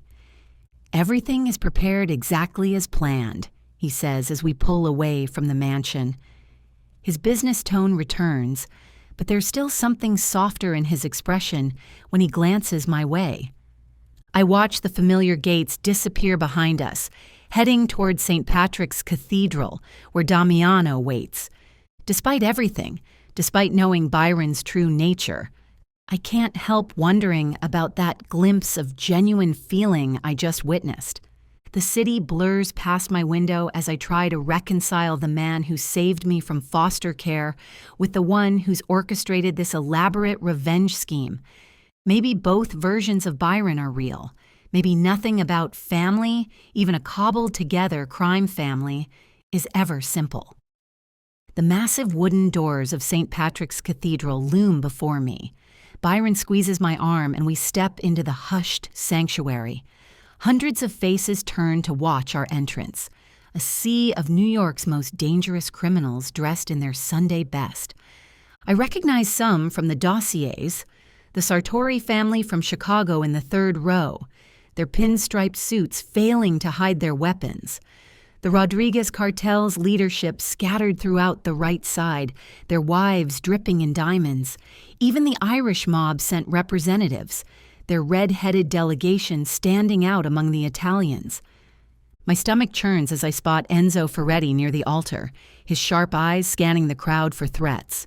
Two heavily armed men flank the cathedral's side exits, Damiano's security detail, no doubt. A woman I don't know dabs tears with a lace handkerchief as I pass. Beautiful bride, she whispers to her companion. If she only knew the truth behind this facade. The wedding march echoes through the vaulted ceiling. Each step down the aisle feels like moving through water, my legs heavy under layers of silk and tulle. More unknown faces blur together, Business associates, crime families, corrupt politicians, all here to witness this unholy union. Then I see him. Damiano stands at the altar in a perfectly tailored black tuxedo, his dark hair styled just so. When our eyes meet, that infuriating smirk spreads across his face, like he knows something I don't. Like this is all some private joke only he understands. My fingers tighten around my bouquet. That smirk, so casual and confident, while he stands in the same spot where my father once married my mother. How dare he look so pleased with himself on the day he's forcing me into this arrangement? His brown eyes never leave mine as Byron walks me closer to the altar. There's something predatory in Damiano's gaze, a heat that makes my skin prickle despite the cathedral's cool air. Byron releases my hand, and Damiano's warm fingers wrap around mine. He pulls me closer, his breath hot against my ear. "Welcome to the family, Lupacchiota." His deep voice sends an unwanted shiver down my spine. The Italian word rolls off his tongue like silk, but there's an edge beneath the smoothness, a reminder that I'm now his to claim. The scent of his cologne fills my senses, something expensive and masculine that makes my head spin. I force myself to stay still as his lips brush my ear, refusing to show how his proximity affects me. How much I want to scratch away that face. Such a shame that he is so good-looking. The priest begins the ceremony, his voice echoing through the cathedral. I barely hear the words over the thunder of my heartbeat. Light streams through the stained glass windows, casting colorful shadows across Damiano's sharp features. He looks like an angel carved from marble, beautiful and dangerous, the perfect mask for a devil. If anyone objects to this union, speak now or forever hold your peace. The silence that follows feels heavy with unspoken truths. I want to scream that this is wrong, that he killed my father, that this whole ceremony is built on lies. But I stay quiet, playing my part. When the priest finally says, "You may now kiss the bride," my breath catches. Damiano turns to face me, his dark eyes intense as they drop to my lips. He leans in slowly, and for a heart-stopping moment, I think he's going to kiss me properly. Instead, his lips brush softly against my cheek, surprisingly gentle. The gesture feels almost respectful. It throws me off balance more than if he'd tried to claim my mouth in front of everyone. His stubble grazes my skin as he pulls back, that knowing smirk playing at the corners of his mouth again. In his eyes, I see a challenge, like he knows exactly what game we're playing, and he's already 10 moves ahead. Damiano. I guide her through the crowd, my hand resting possessively on her lower back. Her silk dress feels smooth under my palm, and I catch a whiff of her jasmine perfume. Fuck, she's beautiful, but I can't let that distract me from what this marriage really is. A business arrangement. Come meet my family properly, Zoe. These words feel strange on my tongue. Enzo stands with Lucrezia and Alessio near one of the ornate pillars, drinking champagne. My sister's face lights up when she spots us approaching. Finally! Lucrezia rushes forward, wrapping Zoe in an enthusiastic hug. I've been dying to properly meet my new sister-in-law. I notice Zoe stiffen slightly at the contact before relaxing. Interesting. Welcome to the family, Enzo says, his tone cordial, but his eyes cold as ice. He kisses Zoe's cheeks in traditional Italian greeting, but I know my brother. He's scanning her for weaknesses. Thank you. Zoe's voice is steady, unflinching under Enzo's scrutiny. I look forward to getting to know everyone better. Oh, you'll get to know us very well. Alessio grins, his eyes trailing over Zoe's curves. Especially since you'll be living at the estate. Hope you like hearing gunfire at odd hours and finding weapons stashed in random places. Instead of flinching like I expect, Zoe raises an eyebrow. I actually find the sound of gunfire rather soothing, though I prefer being the one doing the shooting. Alessio barks out a laugh. Is that so? Maybe we should hit the range sometime, see what you've got. Name the time and place. Zoe's green eyes flash with challenge. I never back down from a competition. A woman this composed around made men either comes from our world or has an agenda. Given who her father was, I'm betting on the latter. Just remember who you're representing now, I murmur in her ear, tightening my grip on her waist. Everything you do reflects on our family. She turns those sharp eyes to me. Don't worry, husband. I know exactly who I am now. I watch as Lucrezia drags Zoe away to meet our other siblings, my eyes narrowing at how perfectly my new wife plays her role. Too perfectly. She laughs at the right moments, touches people's arms with just the right amount of familiarity, and maintains that bright smile that doesn't quite reach her eyes. Something's off with her, Enzo mutters, coming to stand beside me. You think I haven't noticed? I take a slow sip of scotch. She's trying too hard, like she studied exactly how to act at these functions. Through the crowd, I catch glimpses of Zoe as Lucrezia introduces her to Marco and Antonio. She touches her hair when she laughs, a tell I've noticed she does when she's uncomfortable, but trying to hide it. Neither of us wanted this marriage, yet here she is, acting like the perfect Mafia princess. Could be Byron's training, Alessio suggests, joining our conversation. Man's known for his obsession with appearances. No. I shake my head, watching as Zoe charms another group of guests. This is different, more calculated. The way she moves through the crowd reminds me of a predator studying its hunting ground. Every gesture, every smile feels rehearsed. My sister seems completely taken with her new sister-in-law, though. Lucrezia's genuine excitement as she shows Zoe around makes my chest tighten. I haven't seen her this animated since before. Everything. Fuck. I drain my glass. Keep eyes on her at all times.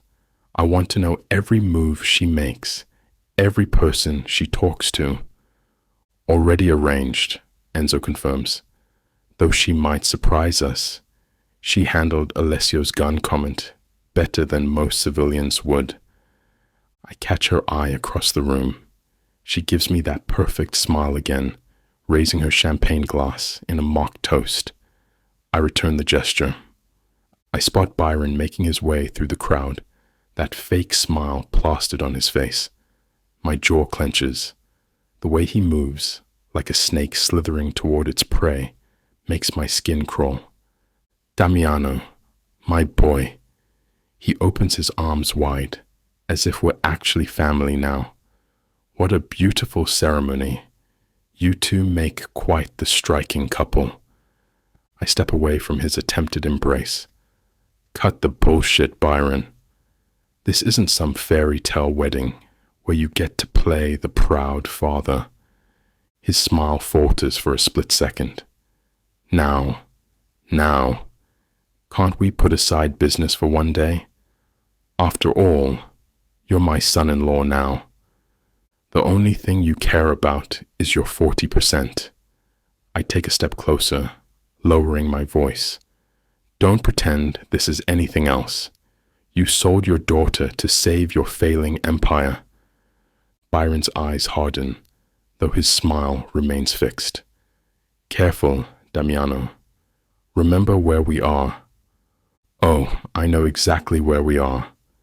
I glance around at our guests. And so do you. So drop the doting father act. It doesn't suit you. You wound me. He places a hand over his heart in mock hurt. Here I thought we could celebrate like civilized men. Civilized, I scoff. There's nothing civilized about what you've done. But don't worry, I'll take good care of your daughter. Better than you ever did. The threat in my words isn't subtle. Byron's face darkens, but before he can respond, Enzo appears at my side. Everything all right here? My brother's presence is a silent warning to Byron. Just having a chat with my new father-in-law. I smirk. Weren't we, Byron? Byron straightens his tie, composing himself. Indeed. I should check on our guests. Excuse me. I watch him retreat, my hands itching to wrap around his throat. Fucking snake. I spot Noah by the bar, transfixed. Following his gaze, I see what's caught his attention. Our violinist. Her bow moves across the strings with practiced precision as she plays a modern take on Vivaldi. The melody cuts through the party chatter, adding an air of sophistication to this farce of a wedding. See something you like? I clap Noah's shoulder, making him jump. Boss? He straightens, trying to look professional. Just appreciating the music. The music? I smirk. Or the musician? A flush creeps up his neck. She's talented. The way she transitions between classical and contemporary. Her name's Evelyn. I take a sip of scotch. Noah's eyes snap back to her. She's wearing a fitted black dress, her dark hair swept to one side as she sways with the music. The piece shifts into something more modern. I recognize it from one of those pop songs Lucrezia plays constantly. Evelyn, Noah repeats, testing the name. I leave Noah to his musician watching and make my way through the reception hall. Time to play the gracious host to people I'd rather put bullets in. The things we do for business. I work my way through the crowd, shaking hands, accepting congratulations, making mental notes of who needs watching. I catch Enzo's eye across the room. He gives me a subtle nod. Everything's under control. At least someone's watching my back while I play nice with these vultures. I spot Zoe standing alone near the champagne fountain, her fingers tracing the rim of her glass. Perfect timing. I approach her from behind, close enough that she'll feel my presence before I speak. Time for our first dance, wife. I let my breath brush against her ear. She tenses. I'd rather not. Not a request. I slide my hand around her waist, taking her glass and setting it aside. We have appearances to maintain. Her jaw clenches, but she allows me to guide her to the dance floor. The band starts playing a slow Italian waltz. My choice, of course. I pull her against me, closer than necessary, and feel her breath catch. Relax, I murmur, my hand spreading across her lower back. You're too stiff. Maybe because I don't enjoy being manhandled. She glares up at me, but follows my lead perfectly. For someone who doesn't enjoy it, you dance remarkably well. I guide her through a turn, studying her face. Let me guess. Byron made sure you had lessons. Does it matter? Everything about you matters now. I tighten my grip slightly. You're mine, remember? Her fingers dig into my shoulder.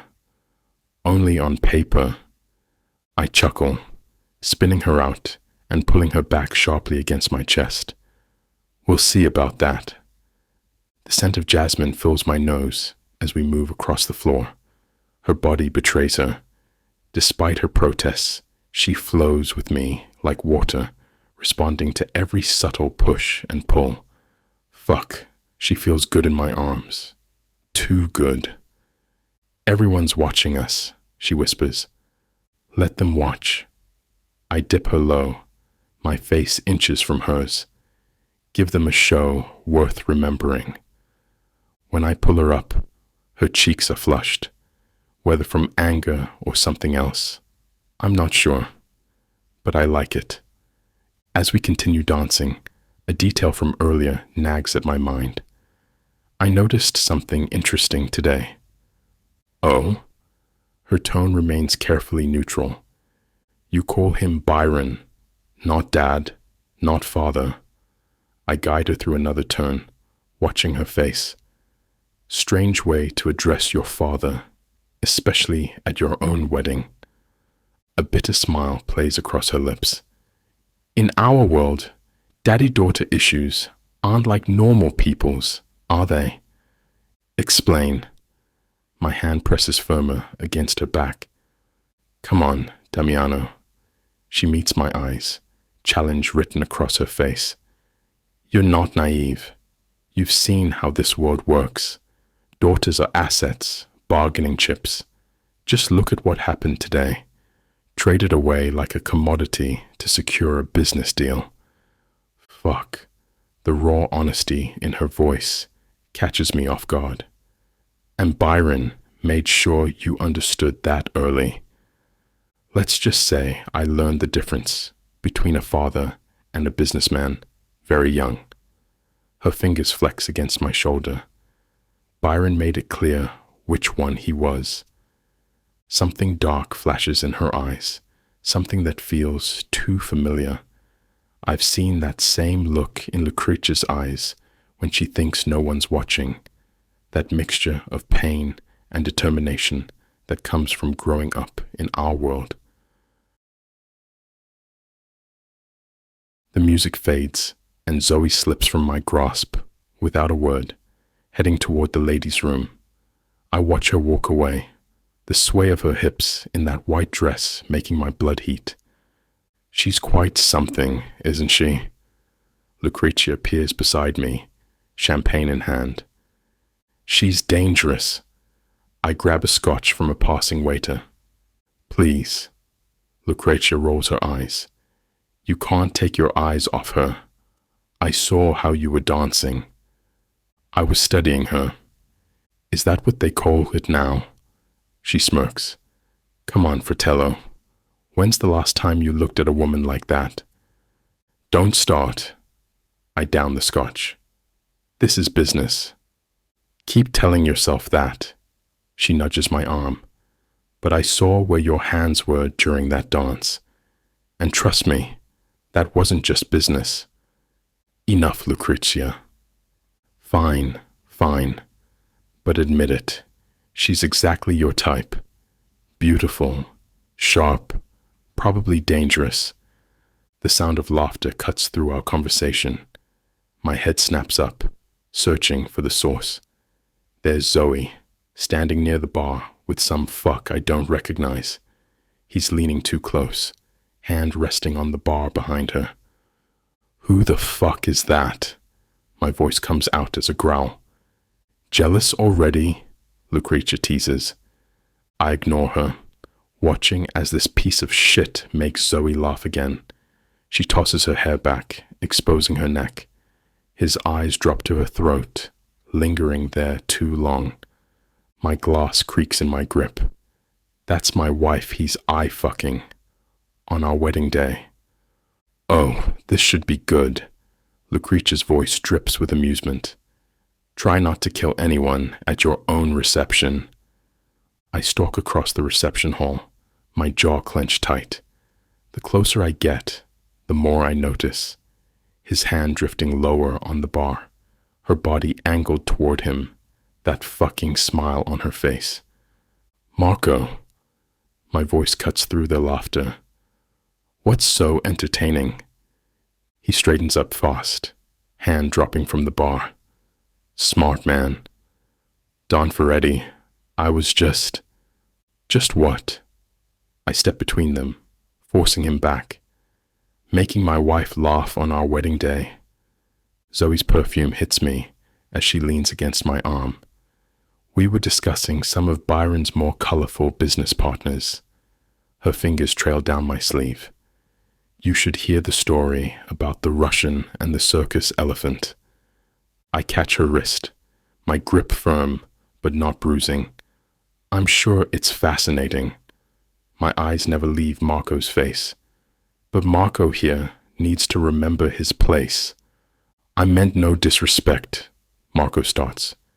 And yet, the temperature in my voice drops several degrees. Zoe presses closer, her breath warm against my ear.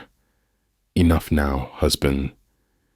That playful glint in her eyes makes my blood boil. She's testing me, seeing how I'll react. Playing games on day fucking 1. Marco. I don't acknowledge her question. Get the fuck out of my sight. He practically runs, leaving me alone with my new bride. She tries to pull away, but I keep hold of her wrist, turning to face her fully. Having fun? I ask. That teasing smile doesn't falter. Just being social. Isn't that what a good Mafia wife does? Chapter 9. Zoe. I sit in tense silence as the car heads its way through the dark streets, taking us to the Feretti family compound. My stomach churns with a mix of anxiety and anger. The last thing I want is to share a room with Damiano, let alone a bed. Damiano hasn't spoken a word to me since his ridiculous outburst at the reception. His jealousy over my harmless conversation with Marco was absurd.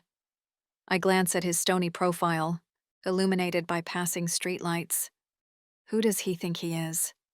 As we pull up to an imposing iron gate, I can't help but scoff internally. Unbelievable. This man thinks he can control me, dictate who I speak to, when this whole arrangement is forced on both of us. Commander, my ass. The car comes to a stop in front of a sprawling mansion. Damiano gets out without a word or glance in my direction.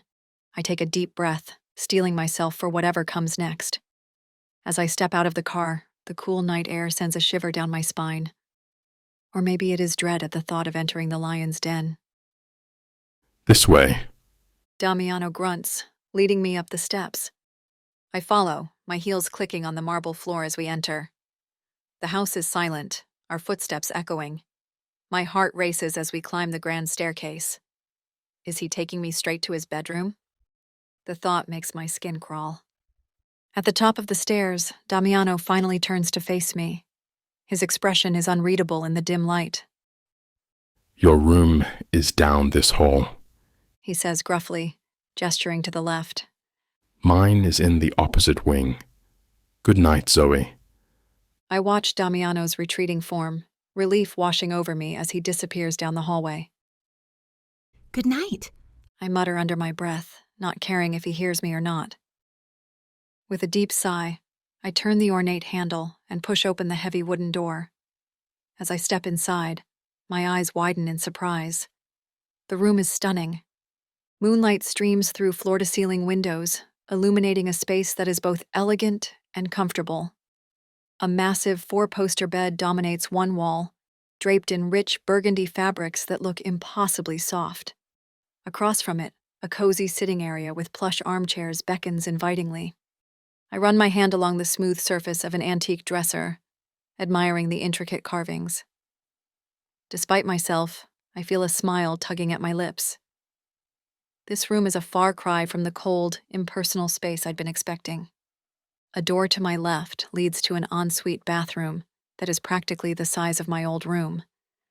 The marble countertops gleam in the low light, and I spot a deep, soaking tub that looks heavenly after the stress of the day.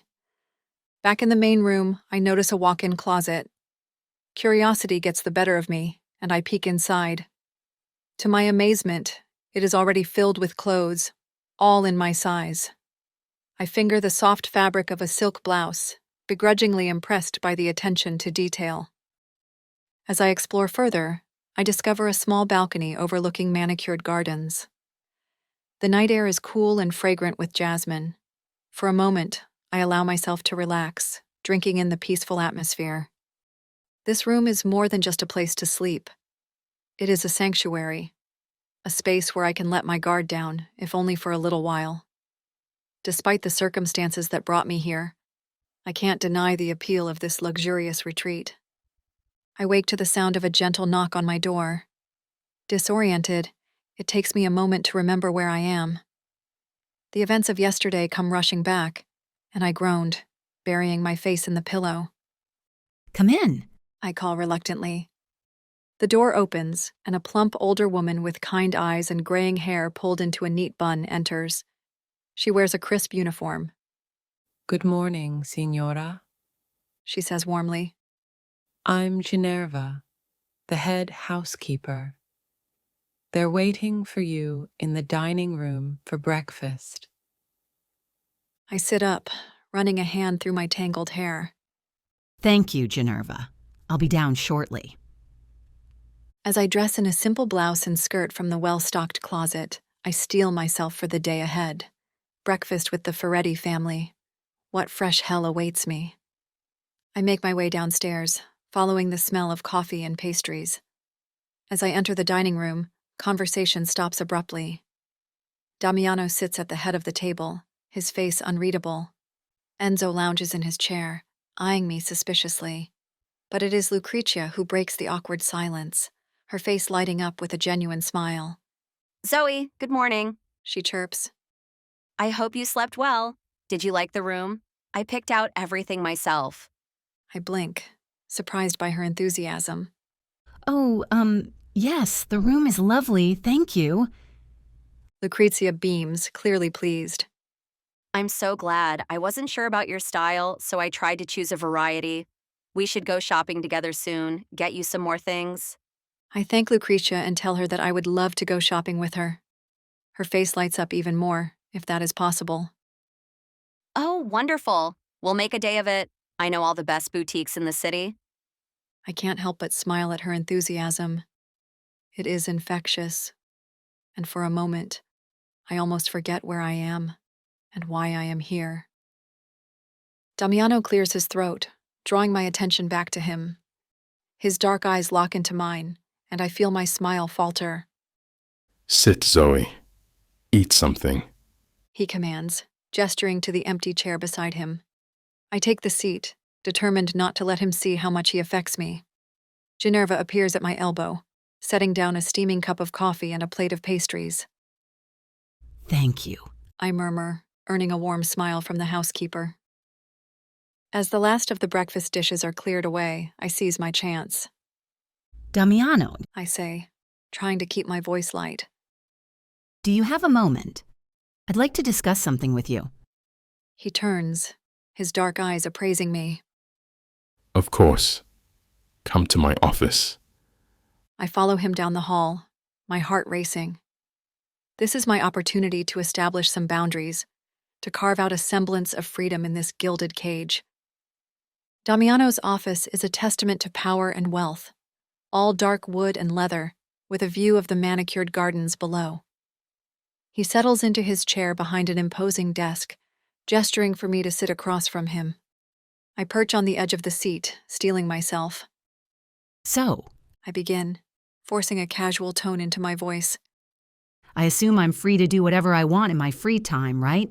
Shopping with friends, maybe hit up a club or two? Damiano leans back, his fingers steepled in front of him. His eyes never leave mine, a mixture of amusement and irritation dancing in their depths. Is that so, Lupacchiota? A low, humorless chuckle escapes Damiano's lips. He leans forward, his voice dropping to a dangerous purr. Let me make something very clear, Zoe. Whatever you want to do, you ask me first. And then, if I'm feeling generous, I might consider it. My blood boils at his words, and I clench my fists to keep from lashing out. How dare he treat me like a prisoner? I force myself to take a deep breath, reminding myself of the bigger picture. I can't blow my cover now, not when I've barely begun. I'm supposed to be your wife, not your prisoner. I snap, unable to completely mask my anger. I didn't agree to be locked up in this mansion. Damiano's eyes narrow, a flicker of something dangerous passing through them. He rises from his chair, circling the desk until he's standing right in front of me. I resist the urge to shrink back, holding my ground as he looms over me. You agreed to be my wife, He says, his voice low and intense. and that means you play by my rules. I stand up, refusing to let him intimidate me. We're close now, close enough that I can feel the heat radiating off his body. So what am I supposed to do? Sit around and embroider all day? A smirk tugs at the corner of his mouth. I'm sure we could find more interesting ways to pass the time, Lupakiota. The suggestive tone in his voice sends an involuntary shiver down my spine. I hate myself for it, for the way my body reacts to him despite everything he's done. You're unbelievable! I hiss, taking a step back to put some distance between us. I feel my anger rising, threatening to boil over. Damiano's arrogant smirk only fuels my rage. I take another step forward, my fists clenched so tight my nails dig into my palms. You can't just keep me locked up here like some trophy wife. I spit. I'm a person, not a possession. Damiano's eyes flash dangerously. He closes the distance between us in one swift motion, his face inches from mine. I can feel his breath on my cheek as he speaks, his voice low and menacing. You're right. You're not a possession. You're my wife. And in this world, that means something. His hand shoots out, gripping my chin firmly. You think this is a game, that you can just waltz around the city without consequences. I try to jerk away, but his grip is like iron. Let go of me. I hiss. Listen carefully, Zoe. He continues, ignoring my protest. There are people out there who would love nothing more than to get their hands on you, to hurt you, to use you against me. I glare at him, refusing to back down. I can take care of myself. Damiano laughs, a harsh, humorless sound. You have no idea what you're up against. You don't know the rules, the dangers. I said let go of me. I snap. Damiano lets me go with a smirk and says, There will be a day that you'll beg me to touch you, Zoe. My hands clench into fists at my sides. I take a step closer to him, my voice low and venomous. Go to hell, Damiano. Without waiting for a response, I spin on my heel and storm out of the office, slamming the door behind me. I storm into my new bedroom, slamming the door behind me with such force that the walls seem to shake. My heart races, a mixture of rage and frustration coursing through my veins. I can't believe the audacity of that man. Pacing back and forth across the plush carpet, I pull out my phone and dial Scarlett's number after I lock the door. She picks up on the second ring. Scar, you won't believe what just happened. I seethe, my free hand clenching and unclenching at my side. What's wrong, Zoe? Scarlett's concerned voice comes through the speaker. I take a deep breath, trying to calm myself enough to speak coherently. Can you believe this guy? I fume. He actually told me I need his permission to go out. What? Scarlett's voice rises in pitch. That's insane. What are you, a teenager? I know, right? I run a hand through my hair, tugging at the roots in frustration. He acted like I was some prized possession he needs to keep locked up. God, Scar, I don't know if I can do this. Hey. Scarlett's tone softens, trying to soothe me. Remember why you're there. You can't let him get to you like this. I sink onto the edge of the bed, my anger deflating slightly at her words. I know. It's just, he's so infuriating. The way he looks at me like I'm some plaything he can't wait to break in. But you're stronger than that, Zoe. You can handle him. I flop back onto the mattress, staring up at the ornate ceiling. I'm not so sure anymore. You should have seen him, Scar. The way he got in my face, how he grabbed me. He put his hands on you. Scarlett's voice sharpens. Zoe, that's not okay. It's fine. I mutter, even though we both know it's not. I can handle it. I have to, for the mission. There's a moment of silence on the other end of the line. When Scarlett speaks again, her voice is hesitant. Zoe, are you sure about all this? I mean, living with this guy, pretending to be his wife, it's a lot. I close my eyes, feeling the weight of her words. I don't have a choice, Scar. This is bigger than me, bigger than my feelings. I have to see it through. I know. She sighs. I just worry about you. Promise me you'll be careful, okay? And call me anytime you need to vent. I'm here for you, always. A small smile tugs at my lips, despite everything. Thanks, Scar. I don't know what I'd do without you. Probably go crazy and murder Damiano in his sleep. She quips, drawing a reluctant laugh from me. Don't tempt me. I groan. I swear if he calls me Lupacchiata one more time. Ooh, Italian pet names already? Scarlett teases. It's not like that, and you know it. Thank God they don't know your existence, but I needed you here last night. A wife without her best friend? Sucks. I know, She says, her tone growing serious again. Just be careful, okay? Don't let him get under your skin.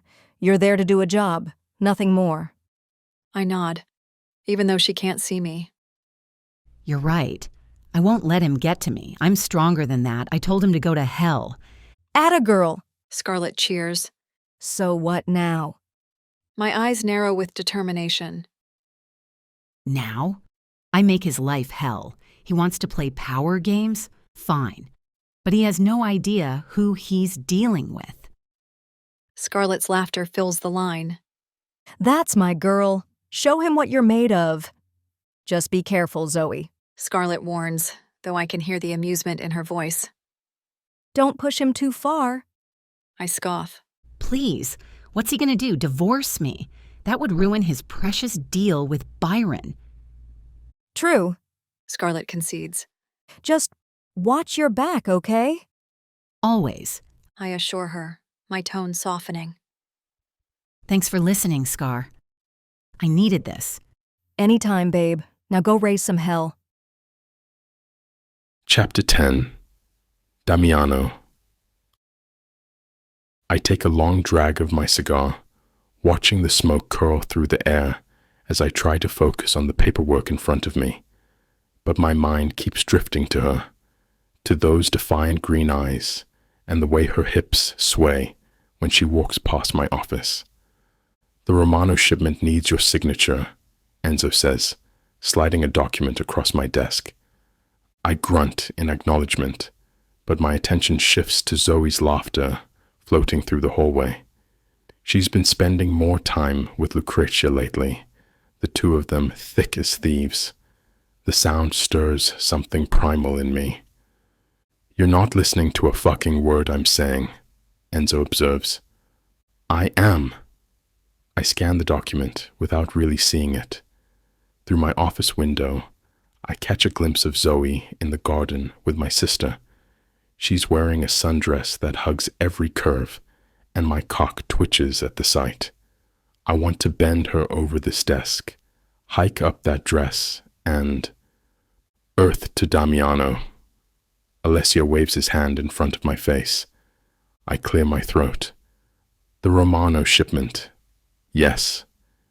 But all I can think about is how Zoe's eyes flash with hatred whenever she looks at me, and how much I want to see that hatred turn to pleasure as I make her come undone. Maybe we should continue this later, Enzo suggests, exchanging knowing looks with Alessio. No. I force myself to focus on business, but the memory of Zoe at breakfast this morning, the way she licked yogurt from her spoon while maintaining eye contact. Fuck. This woman is going to be the death of me. The shipment needs to move tonight, Alessio reminds me. I sign the papers with more force than necessary, trying to ignore the ache in my groin. Done. Anything else? My brothers exchange another look. I know what they're thinking, that I'm letting this woman get under my skin. They're right, but not in the way they imagine. This isn't about feelings. This is pure, raw need. I want to dominate her, to make her submit, to hear her scream my name instead of those cutting remarks she loves to throw at me. There's something wrong with you today. Enzo's eyes narrow. You're not yourself.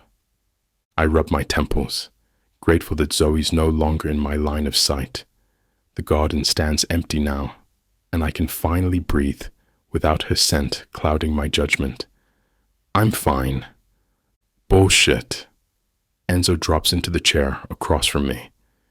You've been staring out that window for the past 10 minutes. The Romano shipment. I tap the papers in front of me. That's what matters right now. What's our timeline? Alessio clears his throat. The trucks arrive at midnight. We need to... Don't change the subject, Enzo cuts in. This thing with your wife. The trucks, I growl. Midnight. Continue. Alessio shoots Enzo a warning look before speaking. Right. The trucks will come through the north entrance. We've got our guys positioned at 3 checkpoints. I force myself to focus on the logistics, on the numbers, on anything but the memory of Zoe's dress clinging to her curves. This is business. Everything is business, and I've got an empire to run. Zoe. I press my ear against the thick oak door, holding my breath to catch every word. My heart pounds so loud I worry it might give me away. The voices inside are muffled, but I can make out Damiano's deep tone mixed with Enzo's sharper one. The next shipment arrives Thursday, Damiano says. We need extra security at the North Dock. I shift closer, the wood cool against my cheek. My fingers spread against the door for balance.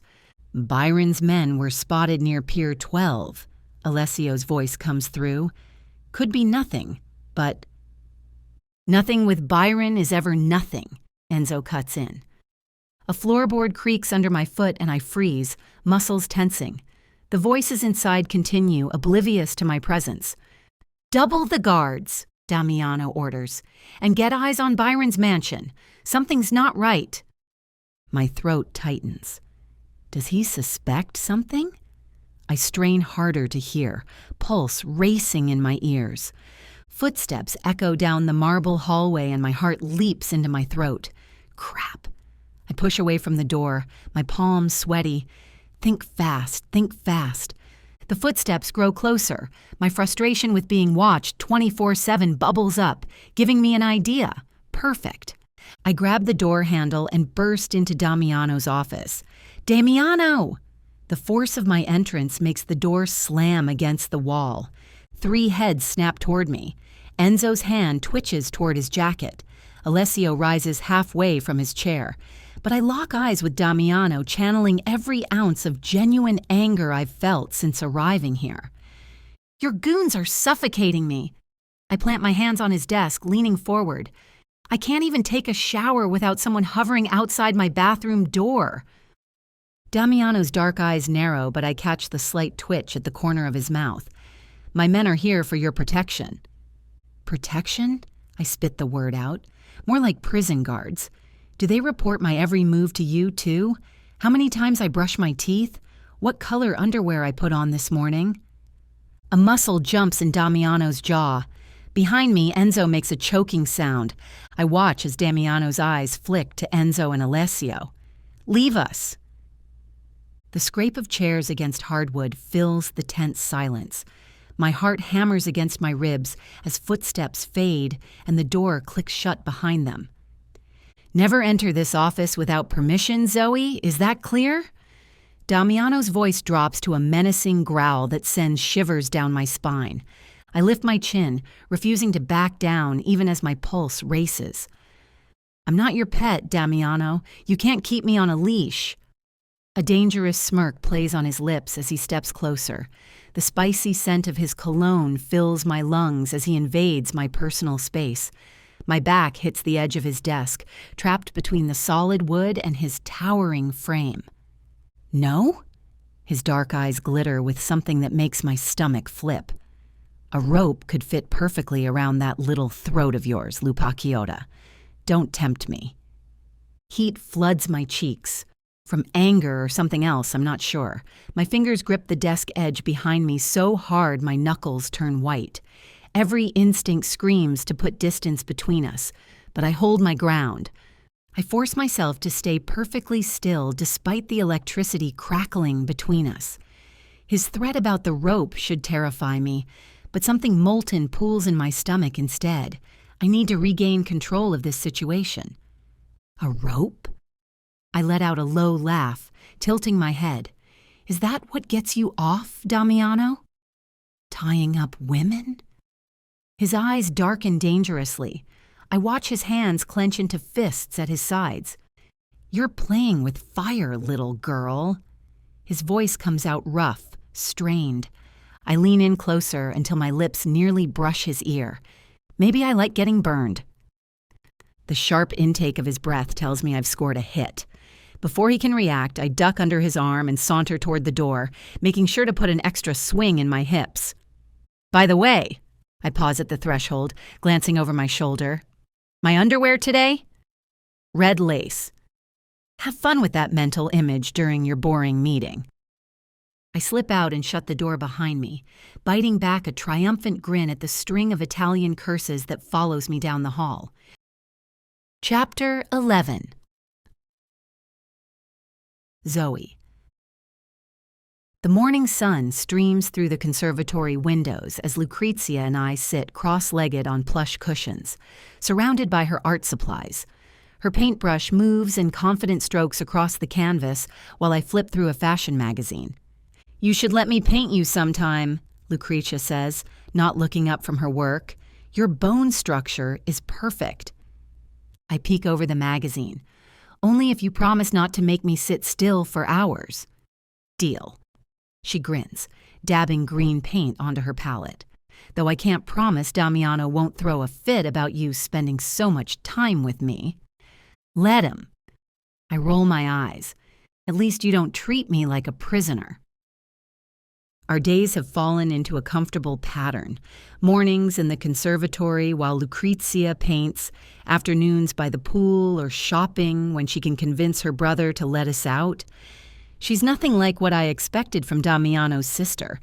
There's a rebellious spark in her that I recognize in myself. You know, Lucrezia says, setting down her brush, I always wanted a sister. The boys are... well, they mean well, but they can be suffocating. Her words hit me like a punch to the gut. A sister. The genuine warmth in Lucrezia's voice makes my chest tighten. I dot. My voice cracks. The magazine slips from my fingers, landing with a soft thud on the marble floor. Lucrezia looks up from her canvas, concern crossing her delicate features. Zoe, what's wrong? I can't meet her eyes. Every kind gesture, every shared laugh, every moment of friendship floods my mind. This sweet, talented girl who welcomed me with open arms, who treats me like family. And here I am, plotting to destroy everything she holds dear. I just remembered something I need to do, I manage to choke out, scrambling to my feet. My vision blurs with unshed tears. Are you sure you're okay? Lucrezia sets down her paintbrush, starting to stand. Stay, please. You're painting. It's looking amazing. I force a smile that feels like broken glass. I'll catch up with you later. I practically run from the conservatory, my heels clicking against the floor as I flee. The tears start falling before I reach my room, hot and heavy down my cheeks. I slam my door shut, pressing my back against it as I slide to the floor. My shoulders shake with silent sobs. How did I not see this coming? How did I not realize that these people, at least some of them, would be real, would be kind, would be innocent? Lucrezia's face swims in my mind, her bright smile, her artistic soul, her gentle heart. She doesn't deserve what I'm planning. She doesn't deserve to have her world torn apart. My hands tremble as I wipe at my tears. The weight of what I'm doing, what I'm about to do, crushes down on my chest until I can barely breathe. A soft knock breaks through my sobs. Zoe, please let me in. I wipe my eyes quickly, but it's useless. My mascara is probably everywhere. "Just a minute," I call out, my voice still shaky as I pull myself up from the floor. When I open the door, Lucrezia's eyes widen at my tear-stained face. What happened? Did I say something wrong? She steps in, closing the door behind her. If it was the sister comment. No, it's not. I sink onto the edge of my bed. It's just, growing up with Byron was... The words stick in my throat. I was always alone. No siblings, no real friends. Just me and him and his rules and schedules and expectations. Lucrezia sits beside me, her shoulder touching mine. That sounds awful. It was like living in a beautiful cage. I twist my hands in my lap. Having someone actually want to spend time with me, treat me like family, it feels strange. Good strange, but still strange. Well, get used to it. Lucrezia bumps my shoulder with hers. Because you're stuck with me now, even if you run away crying from my paintings. A laugh bubbles up through my tears. Your paintings are beautiful. And you're my sister now. She takes my hand, squeezing it, whether you like it or not. Fresh tears spill down my cheeks, but this time they're mixed with something else. Guilt, gratitude, confusion. I squeeze her hand back, unable to speak. Through my tears, I hear footsteps approaching. I quickly wipe my face as Damiano rounds the corner, his dark eyes taking in the scene. Me and Lucrezia standing in the hallway, my obviously red-rimmed eyes. Everything okay here? His voice carries that edge of authority that makes my spine stiffen. Fine, I say, lifting my chin. Just girl talk. His gaze lingers on my face for a moment too long before Lucrezia pipes up. "Where are you headed?" she asks, her artistic hands still stained with paint. "Meeting with Enzo. Business matters." Damiano adjusts his suit jacket, already turning away. "Oh, can I join?" Lucrezia's eyes light up. "I've been thinking about some ideas for expanding." "No." Damiano's voice cuts through the air like a knife. "Absolutely not." "But," I said no, Lucrezia. His tone brooks no argument. This isn't up for discussion. I feel Lucrezia tense beside me, her earlier warmth replaced by rigid frustration.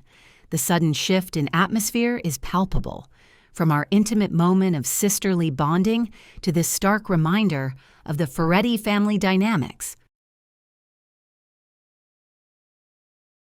"Hey," I say softly, giving her shoulder a gentle squeeze. "Why don't we go make some milkshakes?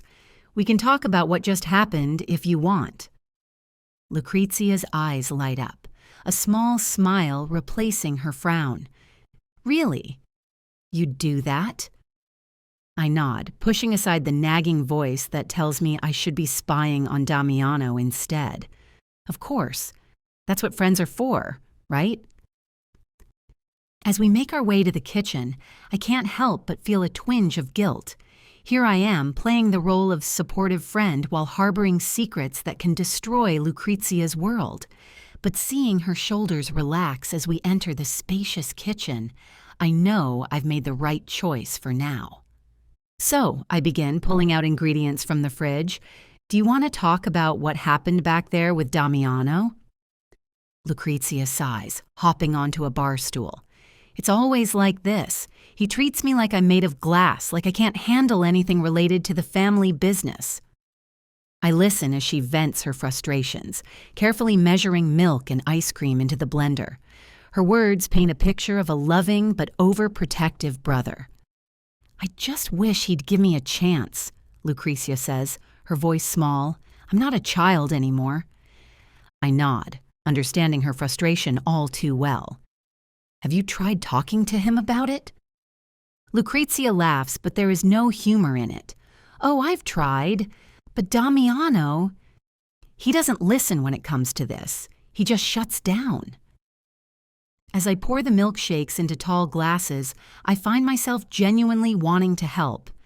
"Maybe we could work on a way to approach him together," I suggest, surprising myself with my sincerity. Sometimes it helps to have someone in your corner.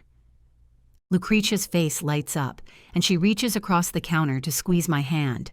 Thank you, Zoe. I'm so glad you're here. It's nice to have someone who understands. Her gratitude hits me like a punch to the gut. It's not just that, Lucrezia says, her voice dropping to a near whisper. Damiano, he gets involved in my personal life too. It's suffocating. I lean in, curiosity piqued. What do you mean? Lucrezia sighs, tracing patterns on the condensation of her glass. There was this boy I liked, Nick. We met at a charity gala a few months ago. He was sweet, funny, nothing like the guys Damiano usually approves of. I nod, encouraging her to continue. We started texting, and he asked me out on a date. I was so excited. A wistful smile plays on her lips before fading. But somehow, Damiano found out. He intercepted Nick before our date and, well, let's just say Nick never called me again. My eyes widen. What did Damiano do? Lucrezia shakes her head.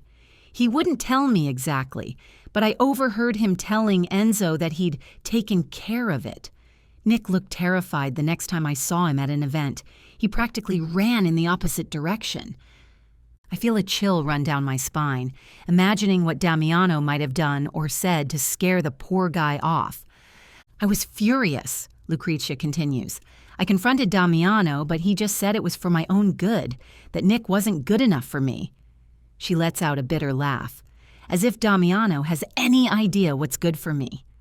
I reach out, squeezing her hand. I'm so sorry, Lucrezia. That must have been awful. She nods, blinking back tears. It's like I'm trapped in a bubble. Damiano thinks he's protecting me, but he's suffocating me. I can't live my own life with him hovering over every decision I make. Later that night, I'm curled up in the window seat of my room, reading a book when movement catches my eye. Damiano leans against my doorframe, arms crossed over his chest. His dark eyes scan me from head to toe, lingering on my bare legs poking out from under my silk robe. Interesting choice of reading material. His voice carries that signature arrogance. I glance at the book in my hands. The Art of War by Sun Tzu, just brushing up on strategy. Planning to wage war, Lupakiota? A smirk plays on his lips. Maybe. I stretch, letting my robe slide up my thigh, though I prefer to think of it as preparation. He pushes off the door frame, taking a step into my room. And what exactly are you preparing for? Wouldn't you like to know? I meet his gaze, refusing to back down. You're playing a dangerous game. His eyes darken. Am I? I stand up, marking my place in the book. Or maybe you're just afraid you'll lose. Damiano's laugh is low and dangerous. I never lose. There's a first time for everything. I walk toward him, stopping just out of reach. Maybe you've met your match. Match? He reaches out, twirls a strand of my hair around his finger, more like a kitten who thinks she's a tiger. I bat his hand away. Better a kitten with claws than a tiger who's lost his bite. His jaw tightens, but amusement dances in his eyes. Careful, little one. Those claws might get you into trouble. I think you mean they might get you into trouble. I step closer, tilting my head up to look at him. Is that what you want? His voice drops lower. To cause trouble? What I want? I trail off, letting my fingers brush his chest as I pass by him. Is for you to get out of my room. I toss and turn in my silk sheets, my mind refusing to quiet down. The moonlight streams through my window, casting shadows across my room. Damiano's intense stare from earlier lingers in my thoughts, making my skin tingle. Number I can't think about him. Not like this. I squeeze my eyes shut, trying to push away the confusing feelings that came out of nowhere. I hate him. Instead, my father's face appears, his kind eyes crinkling at the corners when he smiled. The memory hits me like a physical ache. Summer at Lake George, the wooden dock creaking under our feet as Dad teaches me how to bait a hook. "Gentle now, princess," he'd say. "Fish are smarter than people think." I roll onto my side, hugging my pillow tight. The smell of pine trees and lake water feels so real, so close. Every morning we'd wake up before sunrise. Dad would make his terrible coffee that I pretended to like, just to feel grown up. We'd sit on the porch, watching the mist rise off the water while he told me stories about his childhood in Montana. "The best stories," he'd say, "are the ones that teach us something about ourselves." A tear slides down my cheek. What would he think of me now? In bed at the Feretti compound? Married to... I choke back a sob. One particular memory floods back, crying over some school drama. Dad sat with me on the dock, our feet dangling in the cool water. "Sometimes, life isn't fair, Zoe Bear," he said, using his special nickname for me. "But it's not about what happens to us, it's about how we handle it." How would he want me to handle this? The question burns in my chest. Here I am, playing games with Damiano, letting myself get caught up in the electricity between us, when I should be focused on justice. But Dad never believed in revenge. He believed in doing what's right, even when it's hard. I wipe my eyes with the back of my hand. The lake house is gone now, sold after his death. All I have left are these memories and the echo of his wisdom. As I lie there, memories of that fateful day crash over me like a tidal wave. I remember the knock on the door, the somber faces of the police officers, and Byron's sudden appearance. His words still echo in my ears, cold and matter-of-fact. "Your father is dead, Zoe. I'm here to take care of you now." I was numb as Byron ushered me out of my childhood home, my belongings hastily packed into a single suitcase. The world blurred around me, colors fading to gray as the reality of my loss sank in. In the days that followed, Byron became my guardian, my only link to the life I'd lost. He provided for me, gave me a roof over my head, but there was always a distance, an unspoken expectation that hung in the air between us. Chapter 12. Damiano. I grip the steering wheel tighter as Zoe brings up Nick. Fuck. Of course Lucretia told her about that. What exactly did my sister say? I keep my eyes on the road, jaw clenched. That you scared him away at some charity gala. She really liked him, you know? Zoe's voice has an edge to it. Another example of your controlling nature. I let out a harsh laugh. You think you know everything, don't you? Did Lucretia tell you about Nick's cocaine habit? Or his gambling debts to the Romanos? Zoe shifts in her seat. What? That piece of shit was using my sister to get close to our family. He thought dating her would give him protection from his creditors. The memory makes my blood boil. I caught him snorting lines in the bathroom at that gala. When I confronted him, he offered to sell me information about rival families in exchange for clearing his debts. Oh, Zoe's voice is smaller now. Yeah. Oh, you think I enjoy crushing my sister's dreams? That I get off on controlling everyone? I slam my hand against the wheel. Everything I do is to protect my family. Nick would have destroyed Lucretia, either by dragging her into his addiction or by getting her killed when the Romanos came collecting. Did you tell her any of this? What's the point? She'd just defend him, say he could change. Better she hate me and stay alive. I glance at Zoe. Sometimes being the bad guy means keeping the people you love safe. Sometimes the bad guy's just a bad guy, Zoe says, her lips curving into a mocking smile. Or are you trying to convince me you're some misunderstood hero? My hands tighten on the wheel. This little vixen knows exactly which buttons to push. Trust me, Lupacchiota, I'm no hero. I let my eyes drift over her crossed legs, exposed by her short skirt. But you already knew that when you agreed to marry me. She shifts in her seat, but her voice stays steady. Maybe I just like dangerous men. Is that what you think I am? I reach over and brush my fingers against her knee. Her skin burns hot under my touch. Dangerous? Please. She pushes my hand away, but doesn't move her leg. I've seen scarier men at Byron's charity events. The challenge in her voice makes my blood race. You're playing with fire. Am I? She leans closer, her perfume filling my senses. Or maybe you're not as dangerous as everyone thinks. I pull the car over sharply, throwing her against the door. Before she can react, I grab her wrist and pull her toward me. You want to see dangerous? I growl against her ear. Her pulse races under my fingers. Keep pushing me, little wolf. See what happens. She turns her head, her lips inches from mine. Is that a threat or a promise? Fuck. The heat in her eyes makes me want to show her exactly how dangerous I can be. But something in her smile feels calculated, like she's testing me.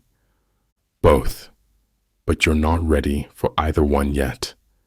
Her laugh fills the car. Or maybe you're not ready. Her breath mingles with mine, those green eyes daring me to close the distance. My hand slides up her neck, tangling in her hair. Her pulse hammers against my palm. Or maybe that's my own heart threatening to burst.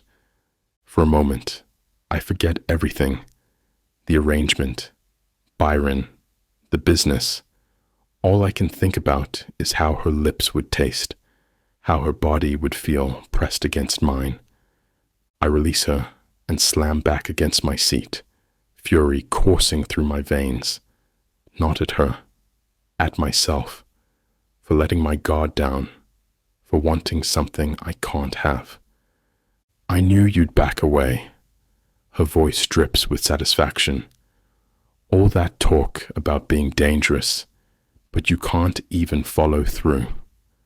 I stay silent, knuckles white on the steering wheel. Every muscle in my body screams to prove her wrong, to show her exactly what I'm capable of. But that's what she wants, to get under my skin, to make me lose control. The rage burns in my chest, threatening to consume me. But I won't give her the satisfaction of a response. Let her think she's won this round. She has no idea what game she's really playing. I pull up to Byron's mansion, the same place where I first saw Zoe by the pool. The memory of her in that swimsuit flashes through my mind before I shove it away. Focus, damn it. The butler leads us to the dining room, where Byron sits at the head of the table, like some wannabe king on his throne. His eyes narrow when he sees Zoe's outfit, a sleek black dress that shows more leg than he apparently approves of. Zoe, darling, I thought we discussed appropriate attire.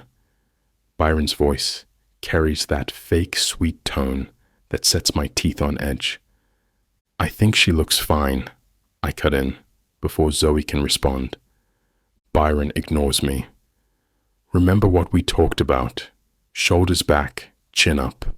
A proper wife knows how to carry herself. Zoe stiffens beside me. I catch the flash of humiliation in her eyes before she masks it. And please, dear, use your napkin properly. Small dabs, not swipes. Byron demonstrates, with exaggerated movements. We wouldn't want anyone questioning your upbringing. My fork clatters against the plate. Enough. I'm simply ensuring she represents both our families well, Byron says, with that smug smile I want to punch off his face. Zoe doesn't need etiquette lessons from you. I emphasize the word Zoe, watching his jaw clench. She's not one of your trained puppets. Now Damiano, as her father. And now she's my wife.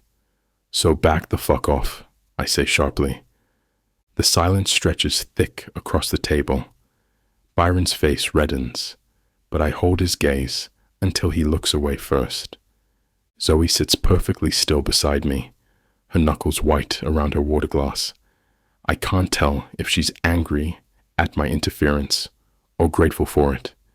Either way, watching Byron treat her like a performing monkey makes my blood boil. Thank you for watching. Before we continue into the story, do us a favor. Hit the subscribe button, like this video, and share this video with a friend. It helps very much with YouTube's algorithm. This way, we will be able to create more audiobooks for free for you. Thank you again. Now back to our story. Zoe. I keep my eyes fixed on my plate, pushing around the remains of my barely touched salmon. The tension in the room suffocates me. Byron's words still sting, each criticism like a knife twisting deeper. Even with Damiano's defense of me, the shame burns hot across my cheeks. "We're leaving!" Damiano's chair scrapes against the floor. His voice carries that dangerous edge I've come to recognize. "I won't sit here while you disrespect my wife." My wife. The words echo in my head as I rise from my seat, legs shaking. This whole scene, Byron's calculated insults, Damiano's protective response, it's all part of the game. A game where I'm just a pawn being moved across the board. Byron's cold eyes meet mine for a split second. There's no warmth there, no trace of the man who once promised to take care of me. Whether Damiano's here or not, nothing changes the fact that Byron sees me as nothing more than a tool. Damiano's hand finds the small of my back, guiding me toward the door. The gentle pressure of his touch confuses me even more. This man, who I'm supposed to hate, just defended me against the person who raised me. My chest feels tight, like I can't get enough air. I want to scream. I want to flip the elaborate dining table, send the crystal glasses shattering across the marble floor. But I stay silent, playing my part in this twisted performance. Because that's what Byron taught me. Sometimes silence is the sharpest weapon. As we walk out, I catch my reflection in one of Byron's pretentious gilded mirrors. I barely recognize myself anymore. The perfect posture, the carefully arranged features, the silent submission, I'm everything Byron molded me to be, and I hate it. The worst part? For a moment back there, when Damiano stood up for me, I felt grateful. And that terrifies me more than anything Byron could ever say. The car door slams behind me, the sound echoing through my bones. Damiano slides into the driver's seat, his knuckles white against the steering wheel. The engine roars to life, and we peel away from Byron's mansion. "Are you okay?" Damiano's voice breaks through the silence. A bitter laugh escapes my throat. "Okay? You want to know if I'm okay?" I turn to face him, my anger bubbling over. "What was that back there? Playing the protective husband? Did you think that would impress me?" "I was defending you." "No." I cut him off. "You were marking your territory, making sure Byron knows who gets to control me now." The words pour out before I can stop them. I'm just some doll being passed between owners. Byron dresses me up, tells me how to act, how to speak, and now you're doing the same thing. Damiano's jaw tightens. "That's not—" "Save it," my voice cracks. "If you think defending me from Byron makes you any less of an asshole, you're wrong. You're both the same, trying to shape me into whatever you need me to be." The car swerves to the side of the road, tires screeching against asphalt. Damiano's fist slams into the steering wheel with such force, I flinch back against my seat. The sound echoes through the car like a gunshot. "You think I'm like him?" His voice comes out raw, dangerous. "You dare compare me to that manipulative piece of shit?" My heart pounds against my ribs, but I lift my chin. "If the shoe fits—" "No." He twists in his seat to face me, his eyes blazing with an intensity that steals my breath. You're right about not wanting to be treated like you don't matter, about being sick of people treating you like their property. His chest heaves with each breath. But don't you ever, ever compare me to another man. Not to Byron, not to anyone, not even if it's God himself. The ferocity in his voice makes my skin prickle. There's something else there too, something that sounds almost like pain. His hands grip the steering wheel again, knuckles white with tension. "You have no idea who I am," he continues, each word sharp as broken glass. "What I've done, why I do the things I do. You don't know anything." I stare at his profile, at the muscle jumping in his jaw. Part of me wants to push back, to throw more accusations in his face, but something in his reaction throws me off balance. This isn't the calculated response of someone playing games. This is raw, real. "Then who are you?" The question slips out before I can stop it, because from where I'm sitting, all I see is another man trying to control my life. Damiano's silence fills the car like a physical presence. His eyes stay fixed on some distant point through the windshield, but there's something different about him now. The fierce anger from moments ago drains away, replaced by something else. His shoulders slump just slightly and his grip on the steering wheel loosens. It's subtle, but in this enclosed space, I catch every detail. The way his jaw unclenches, how his breathing changes from sharp and angry to slow and heavy. I've seen Damiano furious. I've seen him cold and calculating. I've even seen him amused in that arrogant way of his. But this is new. He looks defeated, like my words hit somewhere deeper than I intended. The sight catches me off guard, makes my chest tight in a way I don't want to examine too closely. "Damiano?" My voice comes out softer than I mean it to. He blinks, like he's coming back from somewhere far away. His hand moves to the ignition, but he pauses, fingers hovering over the key. The streetlight catches his profile, highlighting the tension in his face.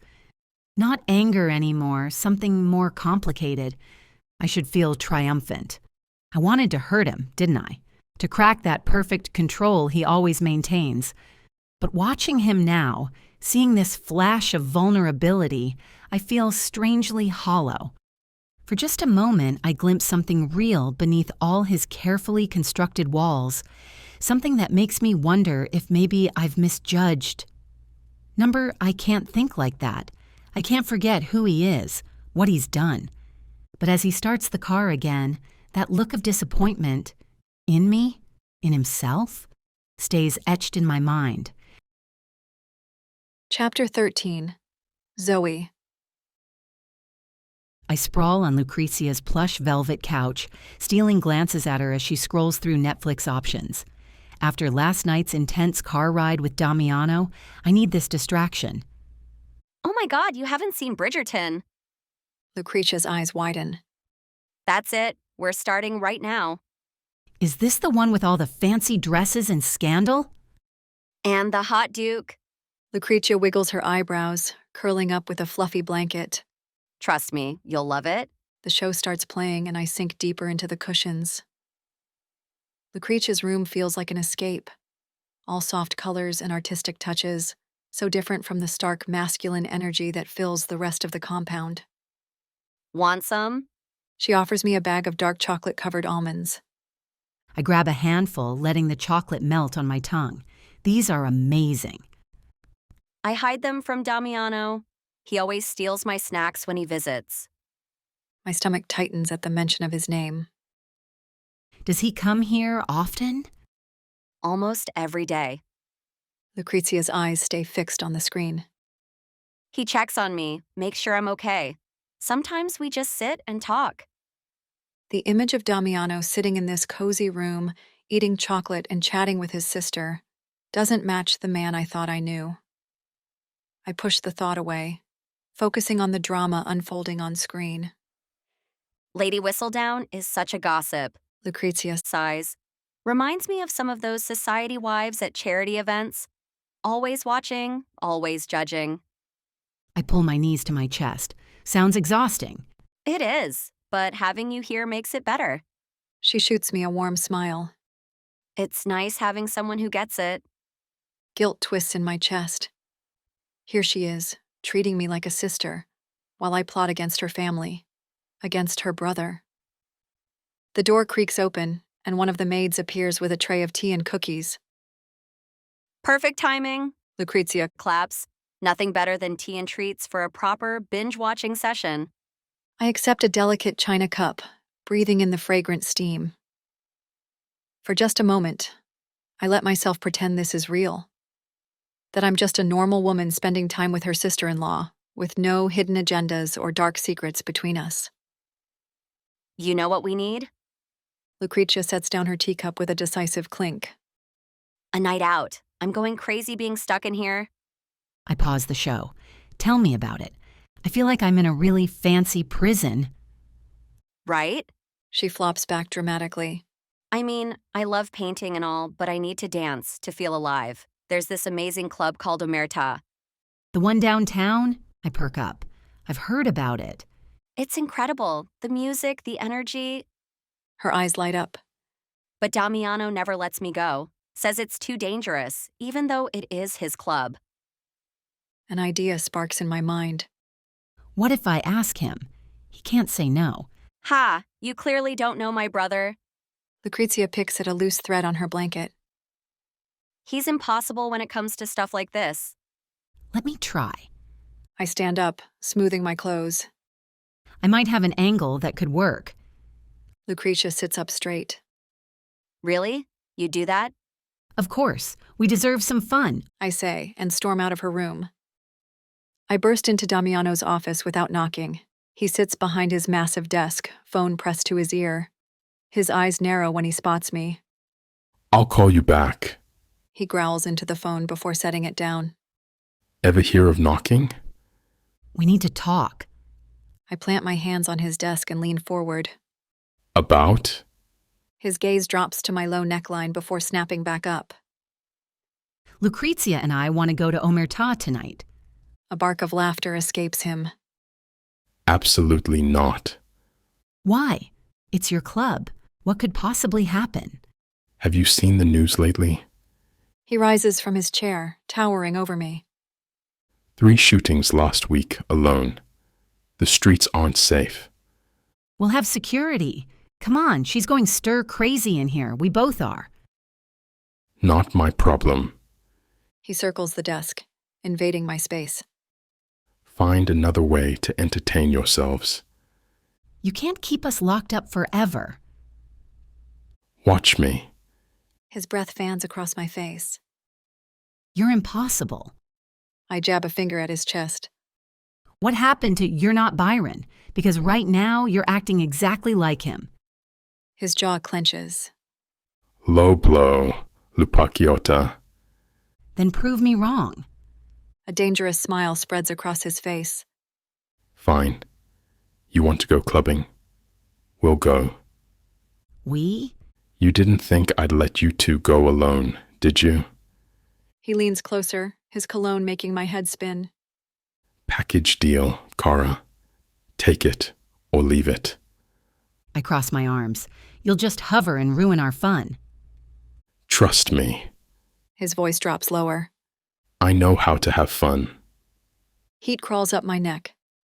Fine, but no hovering, no controlling, and no scaring away anyone who talks to us. As long as they keep their hands to themselves. His fingers brush my hip as he steps back. Wear something nice, but not too nice. I can dress myself, thanks. That's what worries me. His eyes rake over me again. Be ready at 10. I spin on my heel and head for the door, feeling his gaze burning into my back. And Zoe? He calls after me. Next time, knock. I burst into Lucrezia's room, my heart racing. He said yes. Lucrezia jumps up from her couch, nearly spilling her tea. No way. How'd you manage that? Well, there's a catch. I flop down next to her. He's coming with us. Instead of disappointment, Lucrezia's face splits into a wicked grin. Oh, this is perfect. He's going to lose his mind when he sees us dancing all night. What do you mean? My brother may own Omerta, but he hates dancing. He just broods in the VIP section. She giggles. And he can't stop us from having fun without making a scene in his own club. I match her mischievous smile. I like the way you think. Now, Lucretia springs up and grabs my hand. the important part. What are we wearing? She drags me to her massive walk-in closet, flicking on lights that illuminate racks of designer clothes. This is bigger than my old room, I gasp. One of the perks of being a Feretti. She starts pulling dresses off hangers. We need something that'll drive him crazy. Lucrezia. What? I've seen how he looks at you. She holds up a tiny red dress. And how you look at him. I do not. Please, She tosses the dress at me. try this one. It'll make his eyes pop out. I catch the silky fabric running my fingers over the material. Isn't this a bit much? That's the point. She pulls out another dress for herself, this one in emerald green. We're going to show my brother that he can't control everything. Looking at our reflection in her full-length mirror, a laugh bubbles up in my chest. Here I am, plotting outfits with my target's sister, actually excited about a night out with the man I'm supposed to destroy. What's so funny? Lucretia asks. I shake my head, pushing away the guilt. Nothing. Just thinking about Damiano's face when he sees us. I slam my office door and drop into my leather chair, running a hand through my hair. Fuck. What is it about this woman that gets under my skin so easily? 1 minute, I want to strangle her. The next, the memory of Zoe's defiant green eyes flashes through my mind. The way she stands up to me, challenging every word. Not many people dare to push back against me like that. Cazzo, I mutter, reaching for the scotch. My hands are still shaking from our earlier confrontation. I'm losing my edge, letting her affect me this way. First defending her against Byron, now agreeing to this nightclub bullshit. The scotch burns going down, but doesn't help clear my head. I can already picture the trouble brewing at Omerta. Zoe and Lucrezia dressed to kill, drawing attention I don't want them to have. My sister, I can usually control. But Zoe? That woman is a wild card. My fist clenches, remembering how I lost it in the car the other night. The look in Zoe's eyes when I snapped. Comparing me to that bastard Byron pushed every wrong button. But I shouldn't have let her see that side of me. Shouldn't have revealed that weakness. You're getting sloppy, Feretti, I growl at myself. First rule of business, never let emotions cloud judgment. Yet here I am, acting like some teenager who can't control his temper. The worst part? A small voice in my head actually looks forward to seeing her at the club, to watching her move on the dance floor. Those long legs, the way she bites her lip when she's angry. I drain the scotch and slam the glass down. This woman is going to be the death of me, one way or another. And I'm walking right into it, eyes wide open. A soft knock interrupts my brooding. Come in, Ginevra. I asked her for a pill for my headache. It's killing me. She enters with a glass of water and aspirin on her silver tray, her familiar presence as comforting as always. The lines around her eyes deepen with concern, but she keeps her thoughts to herself. Smart woman. She's seen me through enough moods over the years to know when to stay quiet. Grazie, I murmur, taking the pills. She fusses with the curtains, letting in more light. It's her way of mothering without being obvious about it. After my parents died, she could have left like the other staff. Instead, she stayed, helping raise 3 grieving kids while managing this massive house. Do you need anything else, signore? Her tone is careful, professional, but I catch the underlying worry. She's probably noticed the scotch bottles getting emptier these days. No, that's all. I rub my temples, willing the headache to ease. Actually, Ginevra.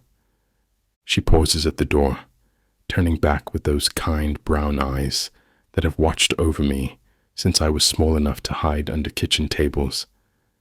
Thank you for everything. The words come out gruffer than intended. A slight smile touches her lips, but she knows better than to acknowledge my moment of sentiment. With a small nod, she slips out, closing the door softly behind her. The aspirin hasn't kicked in yet, but somehow my head feels a bit lighter anyway. At least some things in this house haven't changed. Damiano. I check my watch for the 10th time, pacing the foyer while waiting for Zoe and Lucrezia. Women and their fucking need to take forever getting ready. The sound of heels clicking on marble makes me turn. My mouth goes dry. Zoe stands at the top of the stairs in a red dress that clings to every curve like a second skin. The neckline plunges deep, showing off creamy skin that makes my fingers itch to touch. The hem barely reaches mid-thigh, leaving miles of leg exposed. Blood rushes south as images flood my mind, pushing her against a wall, hiking that dress up while I taste every inch of exposed skin, marking that perfect neck so everyone knows she's mine. I clench my fists, forcing those thoughts away. You can't be serious. You're not wearing that to Omerta. Zoe's eyes flash as she descends the stairs, hips swaying. Watch me. That dress is practically begging for trouble. My voice comes out rougher than intended. She stops in front of me, close enough that her perfume fills my lungs. I can wear whatever the hell I want, Damiano. You don't own me. Actually, wife, I growl, stepping closer. According to our marriage certificate, I do. Keep telling yourself that. She presses a finger to my chest, pushing me back. But this dress is staying on. Deal with it. The fire in her eyes, the defiant tilt of her chin, it makes me want to show her exactly who's in charge. But before I can respond, Lucrezia appears at the top of the stairs in an equally revealing outfit. Cazzo, I mutter. This night is going to be hell. You both look beautiful, but we're going to be late. Lucrezia steps between us, breaking the tension. She hooks her arm through Zoe's, flashing me that innocent smile that usually gets her way. Come on, Damiano. The car's waiting. I run a hand through my hair, fighting the urge to order them both upstairs to change. But fuck it. I'll be there to handle any problems. And seeing Zoe in that dress all night. Fine. Let's go. I gesture toward the door, following behind as they click their way outside. The sight of Zoe's legs in those heels isn't helping my self-control. Alessio holds the car door open, raising an eyebrow at their outfits, but staying silent. Smart man. This will be so fun. Lucrezia bounces in her seat as we pull away from the compound. We haven't been to Omerta in ages. Because the last time you went, you started a fight with Romano's daughter, I remind her. She deserved it. She was talking shit about our family. I catch Zoe hiding a smile. Despite myself, I feel the corner of my mouth twitch up. Maybe this night won't be complete torture after all. But as we merge onto the highway, my body remains hyper-aware of Zoe beside me. The warmth of her thigh inches from mine. The subtle scent of her perfume filling the enclosed space. That fucking dress that's going to drive me insane all night. What have I gotten myself into? The bass pounds through my chest as we enter Omerta. Eyes turn our way. They always do. But tonight, those looks linger too long on Zoe. Private table, upstairs. I motion toward the VIP section, where I can keep better control of the situation. No! Zoe plants her feet, that defiant spark in her eyes. I want to be where the action is. This isn't up for discussion. You're right, it's not. She smirks, grabbing Lucretia's hand. If you want to sit with us, fine. If not, feel free to leave. Before I can respond, they're already weaving through the crowd toward an open table near the dance floor. Fuck. I follow, signaling Alessio to keep watch while I slide into the booth beside Zoe. The table gives a perfect view of the club and a perfect view of every fucking guy who can't keep their eyes off my wife. A group of businessmen at the bar keep glancing over. One nudges his friend, both grinning as they check out Zoe's legs. My fingers dig into my thigh under the table. Drinks. A waitress appears, batting her eyelashes. Bottle service. The usual. I barely look at her. Zoe shifts beside me, deliberately crossing her legs so that dress rides up even higher. She knows exactly what she's doing. Having fun? She leans close, breath tickling my ear. You're playing with fire, Lupacchiota. She laughs, the sound cutting through the music. Worried someone might steal your fake wife? My hand finds her thigh under the table, squeezing just hard enough to make her gasp. You're mine, fake or not. The crystal tumbler in my hand threatens to shatter. Every muscle in my body screams to drag her out of here, to remind her exactly who she belongs to now. But that's exactly what she wants, to prove I'm the controlling bastard she thinks I am. So I lean back, letting my anger simmer while she basks in the attention. Let her play her little game. She'll learn soon enough that I always win in the end. The bass pounds through my skull as I watch Zoe and Lucrezia head to the dance floor. My sister's excitement is contagious, drawing other dancers into their orbit. But it's Zoe who commands attention, the way she moves, that dress catching every light. A man in an expensive suit edges closer to them. My grip tightens on my glass as he positions himself behind Zoe. His hand slides across her lower back. The crystal shatters in my grip, shards embedding in my palm. Blood drips onto the table, but I barely notice the pain. In 3 strides, I cross the dance floor and grab the fucker by his throat, slamming him against the nearest wall. Touch my wife again, and I'll tear you to pieces. My voice comes out deadly calm, despite the rage coursing through my veins. The man's eyes widen in recognition. He knows exactly who I am. I drag him toward the exit, ignoring his stammered apologies. The bouncers clear a path, knowing better than to interfere. I shove him out the door, watching him stumble and fall on the sidewalk. Get the fuck out of my club. I stalk back inside, blood still dripping from my hand. Zoe stands with her arms crossed, that infuriating smirk on her face. Quite the show out there, feeling territorial. Don't start with me. I grab a napkin from the bar, wrapping it around my bleeding palm. She steps closer, voice dropping low enough that only I can hear. Newsflash. We're not actually married. I can fuck whoever I want. The napkin shreds in my grip. You really want to test that theory? What are you going to do? Her eyes gleam with challenge. Lock me in my room? Beat up every guy who looks at me? I laugh, but there's no humor in it. Keep pushing me, Lupacchiota. See what happens. Is that a threat? A promise. Lucretia appears between us, concern etched on her face. Everything okay? Perfect.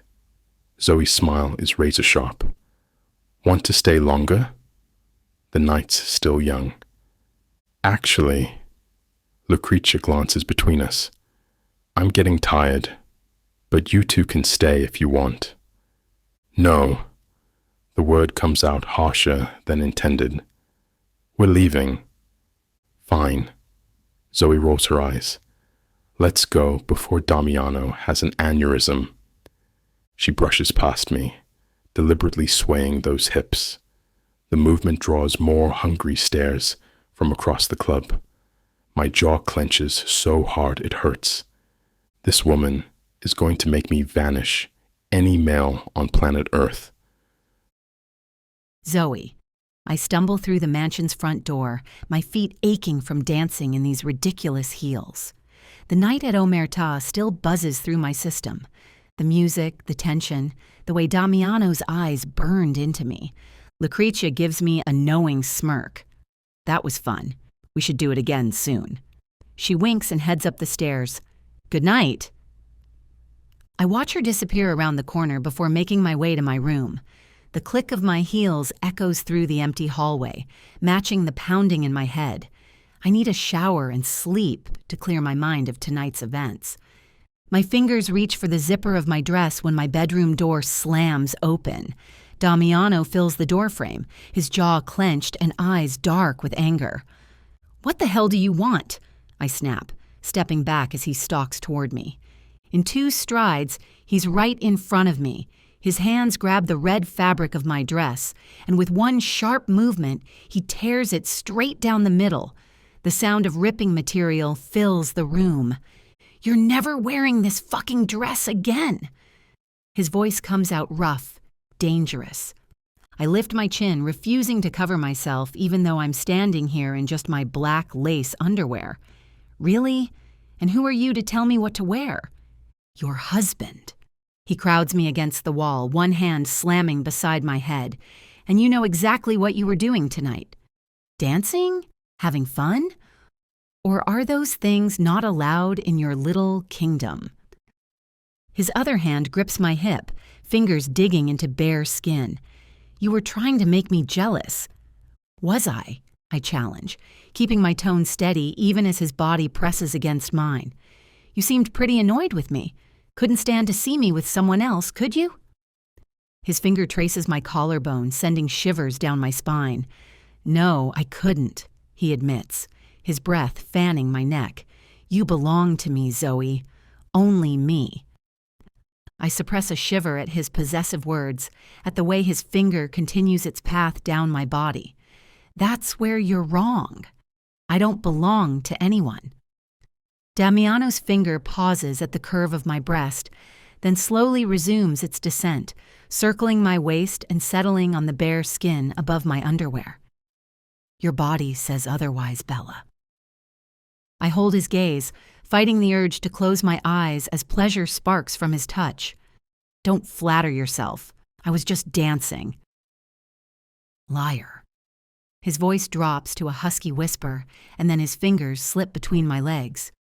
You're wet, Zoe. Soaking for me. My breath catches at his blunt words, the truth of them making my cheeks burn. Let go of me, I demand, my voice shaking. He leans closer, his lips brushing my ear. You will obey me, Zoe. I know you want to. Damiano's eyes darken, but he takes a step back. A cruel smile plays at his lips as he looks me up and down, making me feel naked despite my underwear. You can lie to yourself all you want, Bella, but there will be a day, very soon, when you'll beg me to touch you, to eat you, to fuck you. His words send an unwanted shiver down my spine. I grab the torn pieces of my dress, clutching them to my chest. In your dreams. In yours, too. He backs toward the door, that infuriating smirk still on his face. Sweet dreams, cara mia. The door clicks shut behind him, leaving me alone with my racing thoughts and trembling body. I sink to the floor, my legs too weak to hold me up anymore. The ghost of his touch lingers on my skin, making it impossible to ignore how my body had responded to him. I press my forehead against my knees, trying to steady my breathing. This isn't part of the plan. I'm supposed to hate him, to destroy him, not want him. But the way he touched me, the way he looked at me. I can't let him get to me like this. I won't give him that satisfaction. It is just my body responding. Nothing more. I force myself to stand, tossing the ruined dress in the trash. I grab my phone and dial Scarlett's number, my hands still shaking. She picks up on the second ring. "You'll never believe what just happened," I whisper, glancing at the door. "Did you finally murder him? Because I know a guy who knows a guy." "Scarlett." I can't help but laugh. She always does this, turning everything into a joke when I'm stressed. "He ripped my dress off." "He what?" Her voice shoots up an octave, like in a sexy way or in a "I'm calling the police" way. I sink onto my bed. I don't even know anymore. He was so angry about the club, about me dancing and some other guy touched me. He just stormed in here and... My voice trails off as I remember his touch. "And? Don't leave me hanging. Did he ravish you against the wall?" "Scarlett." Heat floods my cheeks. "No, well, almost. Maybe. I don't know." She cackles. "Oh, honey, you've got it bad. What happened to, I hate him with every fiber of my being?" "I do hate him," I protest, but my voice lacks conviction. "He's arrogant and controlling and sexy as hell." I groan. "You're not helping." "I'm just saying maybe hate sex isn't the worst idea. Could be therapeutic." "You're impossible." I roll my eyes, but I'm smiling now. Trust Scarlett to make light of my crisis. What happened to be careful and don't let him get to you? That was before I knew he could tear dresses off with his bare hands. That's kinda hot. I'm hanging up now. "Wait," she's laughing again. "Seriously though, are you okay? Do you need me to come get you?" I pause, considering her question. "No, I'm okay, just confused. This wasn't supposed to happen, Scar." "The best things usually aren't." Her voice softens. "Just be careful with your heart, okay? Even if it is just hate sex, it's not going to be anything," I insist. "I know what I'm here for." Damiano. I storm into my room, slamming the door behind me. My hands are still trembling from touching her, from feeling her soft skin under my fingers. The image of Zoe in that black lace lingerie burns in my mind. Her perfect curves, the way her chest rose and fell with each breath. Fuck. I run my hands through my hair, pacing across the hardwood floor. The way she responded to my touch, her body arching against mine. She wanted me. I saw it in her eyes, felt it in how she pressed against me. My body's on fire, every nerve ending alive with need. I haven't felt this kind of raw desire since. I shut that thought down fast. This is different. This is just physical. Has to be. I strip off my clothes and head for the shower, cranking the water to cold. The icy spray hits my shoulders, but does nothing to cool the heat coursing through me. Her scent still lingers on my skin. Vanilla and something uniquely Zoe. "Get it together," I mutter, pressing my forehead against the tile. But all I can think about is how perfectly she fit against me, the little gasp she made when I touched her, the way her green eyes darkened with desire. The cold water isn't helping. If anything, it's making the memories of her warm skin more intense. I can still feel the lace under my fingers, see the way that scrap of black fabric hugged her curves. This wasn't part of the plan. She's Byron's daughter, for fuck's sake. A means to an end. So why can't I get her out of my head? Why do I want to march back to her room and finish what we started? To fuck her and make her mouth scream my name.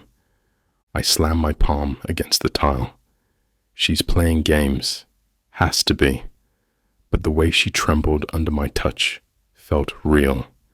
The heat in her eyes when I promised she'd beg for me, that wasn't fake.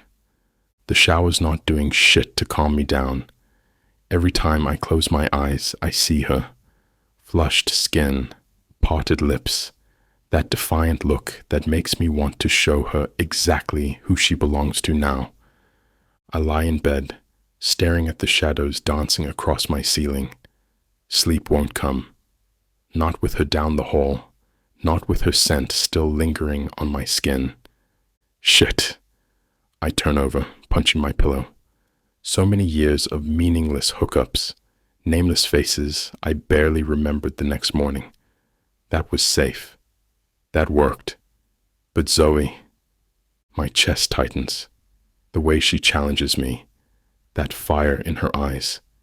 It's different. Dangerous. I haven't felt this pull since Bianca. Haven't wanted someone to stay, to be there in the morning. The thought sends ice through my veins. Rolling onto my back, I press the heels of my hands against my eyes. All those women after Bianca, they were just bodies, just release. I never let them spend the night, never wanted more than what their bodies could give me. But tonight, in Zoe's room, fuck, I wanted to stay, wanted to do more than just touch her, tease her. I wanted to watch her face as she came apart under me, wanted to wake up with her wild blonde hair spread across my pillow. No. I sit up, swinging my legs over the side of the bed. This isn't happening. Can't happen. Love is weakness. Bianca taught me that lesson with 3 bullets. But Zoe isn't Bianca. The thought sneaks in before I can stop it. Where Bianca was soft, Zoe's all sharp edges and defiance. She doesn't simper or play sweet. She fights back, pushes my buttons, drives me fucking crazy. Maybe that's what scares me most. She's getting under my skin, making me feel things I buried years ago, making me want things I swore I'd never want again. I grabbed the scotch from my nightstand, not bothering with the glass. The burn doesn't help. All I can think about is the way she looked at me tonight, like she wanted me as badly as I wanted her. Chapter 15. Zoe. The phone's harsh buzz jolts me from sleep. Byron's name flashes across the screen, making my stomach twist. I consider letting it ring, but that would only make things worse. Good morning, I answer, keeping my voice neutral. I trust you're settling in nicely with the Ferettis. Byron's tone drips with expectation. I slide out of bed and move to the window, checking that no one's nearby. I'm doing my best. And what exactly have you learned so far? Nothing concrete yet. These things take time. Time? Byron cuts me off. It's been days, Zoe. I didn't arrange this marriage for you to play house. My fingers tighten around the phone. What do you expect? Damiano doesn't trust easily. You're a beautiful young woman. Byron's voice turns sly. I'm sure you can think of ways to speed things along. Ice spreads through my veins. I'm not sleeping with him. Don't be naive. This isn't a game. I said no. My voice shakes. I'll get the information another way. After everything I've done for you. Not like that. I press my forehead against the cool window glass. I won't use my body as a weapon. You're being ridiculous. This is business. My body isn't your business. Remember your place, Zoe. Byron's voice turns hard. Remember who saved you from foster care, who gave you everything. I remember. The words taste bitter, but there are lines I won't cross, not even for you. This isn't a request, Zoe. Byron's voice hardens. You agreed to this arrangement. I need information about their port operations, and I need it soon. My throat tightens. I'm trying. Try harder. Your father would be disappointed in your weakness. The mention of Dad makes my hands shake. Don't you dare bring him into this. Everything I do is for justice. For him. Or have you forgotten who murdered him? I sink onto the window seat, memories of Dad's smile flashing through my mind. I haven't forgotten anything.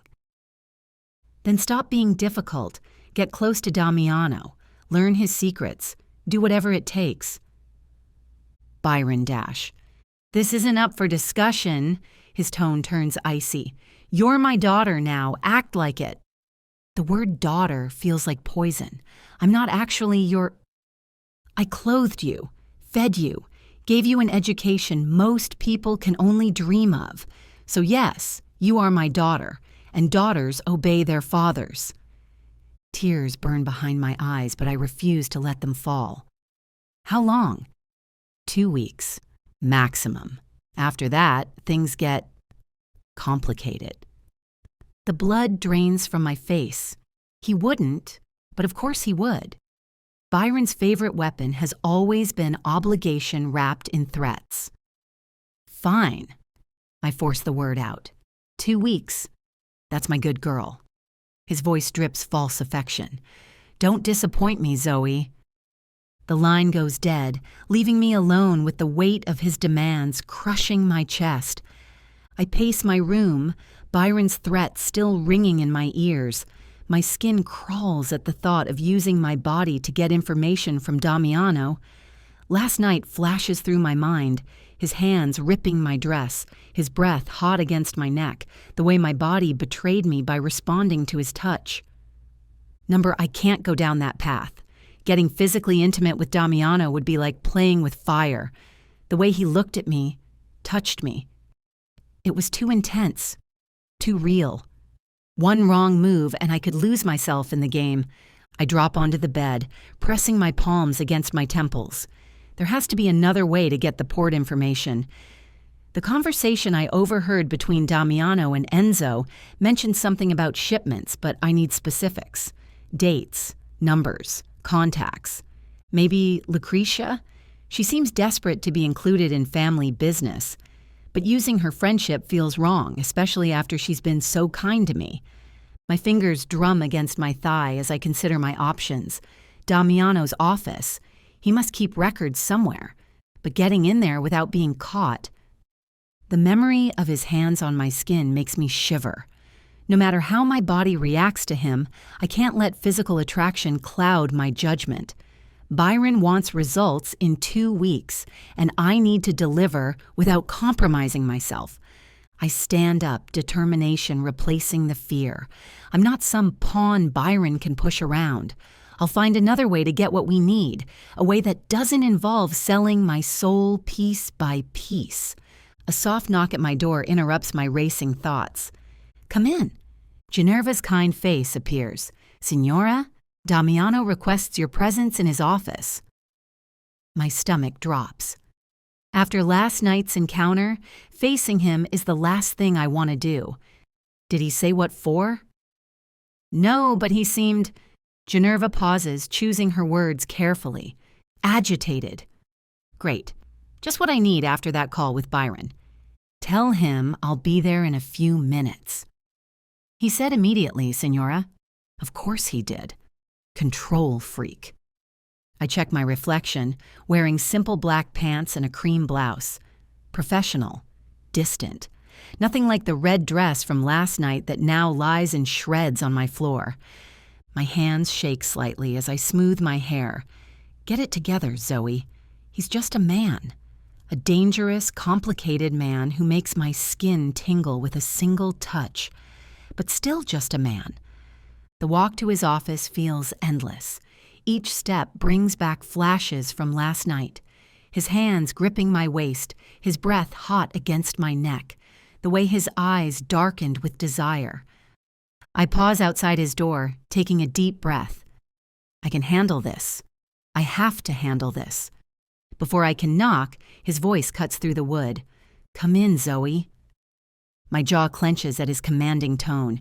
Even now, he has to demonstrate his control. I square my shoulders and push open the door, stepping into the lion's den. I step into Damiano's office, finding him lounging behind his desk with a knowing smirk that sets my teeth on edge. "Sleep well?" His eyes dance with amusement. "Like a baby." I keep my voice light, matching his playful tone while settling into the chair across from him. "Your house is so peaceful at night." His smirk deepens. "Peaceful? That's not the impression I got when I left your room." "Oh." I examine my nails, feigning indifference. "I barely remember. Must not have been very memorable." His chair creaks as he leans forward, eyes darkening. "Really? Your breathing said otherwise." "Breathing problems. Maybe I'm coming down with something." I flash him an innocent smile. Though I did have this weird dream about a caveman tearing my dress. Caveman? He arches an eyebrow. Interesting choice of words for someone who is practically begging for more. Heat floods my cheeks, but I maintain my cool facade. Begging? In your dreams, Feretti. I was probably just yawning. Keep telling yourself that, Kara. He stands, walking around his desk. But we both know the truth. I rise to meet him, refusing to let him tower over me. The truth is, you're the one who couldn't keep his hands to himself. And yet you weren't complaining. His voice drops lower, sending shivers down my spine. Maybe I was being polite. I am a proper Mafia wife now, aren't I? His laugh comes out dark and rich. Polite isn't the word I'd use for that red dress. No? I take a deliberate step closer. What word would you use? Damiano's intense gaze burns into me, making my skin prickle with awareness. He takes another step closer, and I force myself to hold my ground despite the urge to retreat. We're attending the Romano's charity gala this weekend. His voice comes out low and smooth. Together. I blink, caught off guard by this sudden shift in conversation. A gala? Yes, as husband and wife. His eyes never leave mine. Which means you'll need to be convincing. Convincing? I arch an eyebrow, like a woman in love with her husband. His lips curl into a knowing smirk. Think you can manage that? I let out a small laugh, covering my surprise with practiced ease. Please. I've been trained in social graces since I was 16. Playing the devoted wife? I step closer, tilting my head up to meet his gaze. That'll be the easiest role I've ever played. Will it now? His hand comes up, fingers brushing my cheek. We'll see about that. I resist the urge to lean into his touch. Don't worry, darling. I make my voice sickeningly sweet. I'll make sure everyone believes how madly in love we are. Just remember. His thumb traces my bottom lip. It's not just about convincing others. You'll need to convince me, too. I pull back from his touch, maintaining my smile. Trust me, Damiano. I can be very convincing when I want to be. This isn't just any social event. Damiano's voice takes on that patronizing tone I'm starting to hate. These events draw people from both our world and legitimate business circles. Everyone who matters will be watching us. Really? I press my hand to my chest in mock surprise. You mean it's not just a casual backyard barbecue? How shocking. His jaw tightens. This isn't a joke, Zoe. No, what's a joke is you explaining this to me like I'm some clueless debutante. I drop the fake sweetness from my voice. I've been attending these events since I was a child. I know exactly how to work a room, charm the right people, and play my part. Do you? He steps closer, trying to use his height to intimidate me. Because your attitude suggests. My attitude suggests I'm not an idiot who needs things explained multiple times. I cut him off, meeting his gaze directly. I got it the first time. Be the perfect wife. Make everyone believe we're madly in love. Don't embarrass the mighty Feretti name. Watch your tone. Or what? I turn toward the door. You'll tear another one of my dresses? Before he can respond, I stride out of his office, letting the door close behind me with a satisfying thud.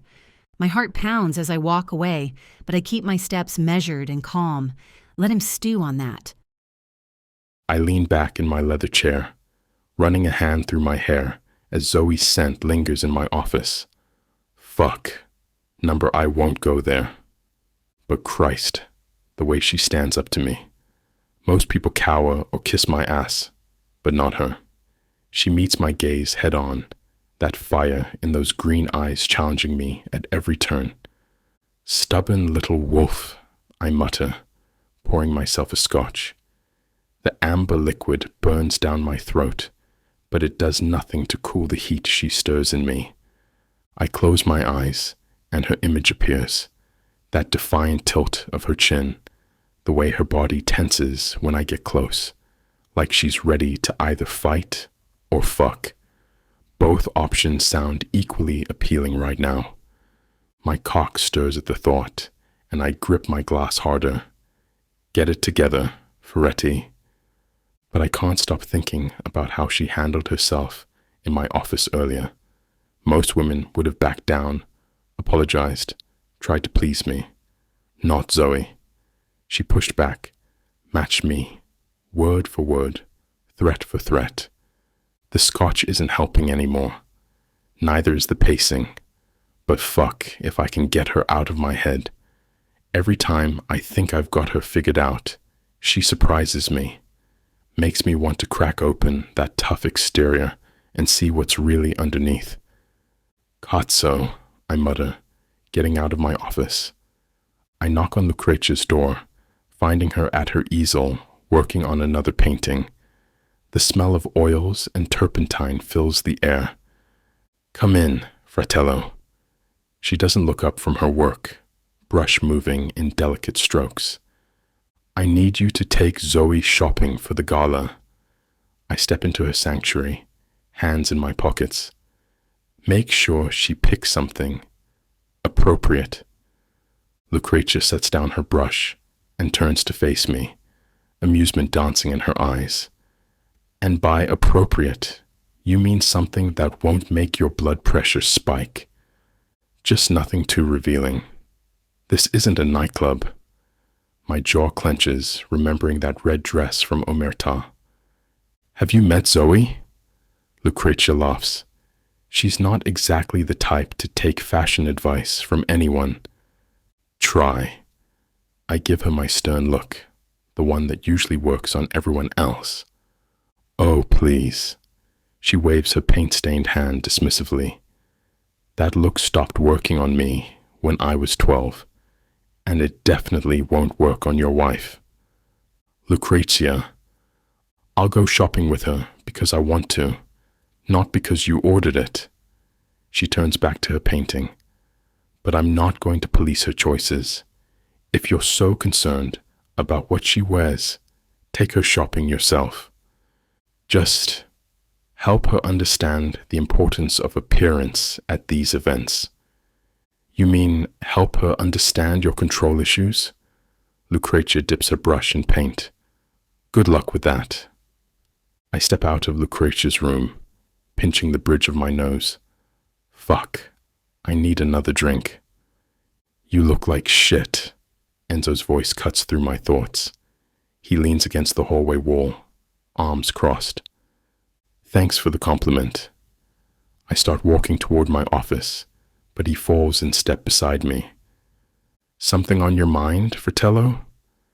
Just business. I keep my pace steady, hoping he'll drop it. Business, he snorts.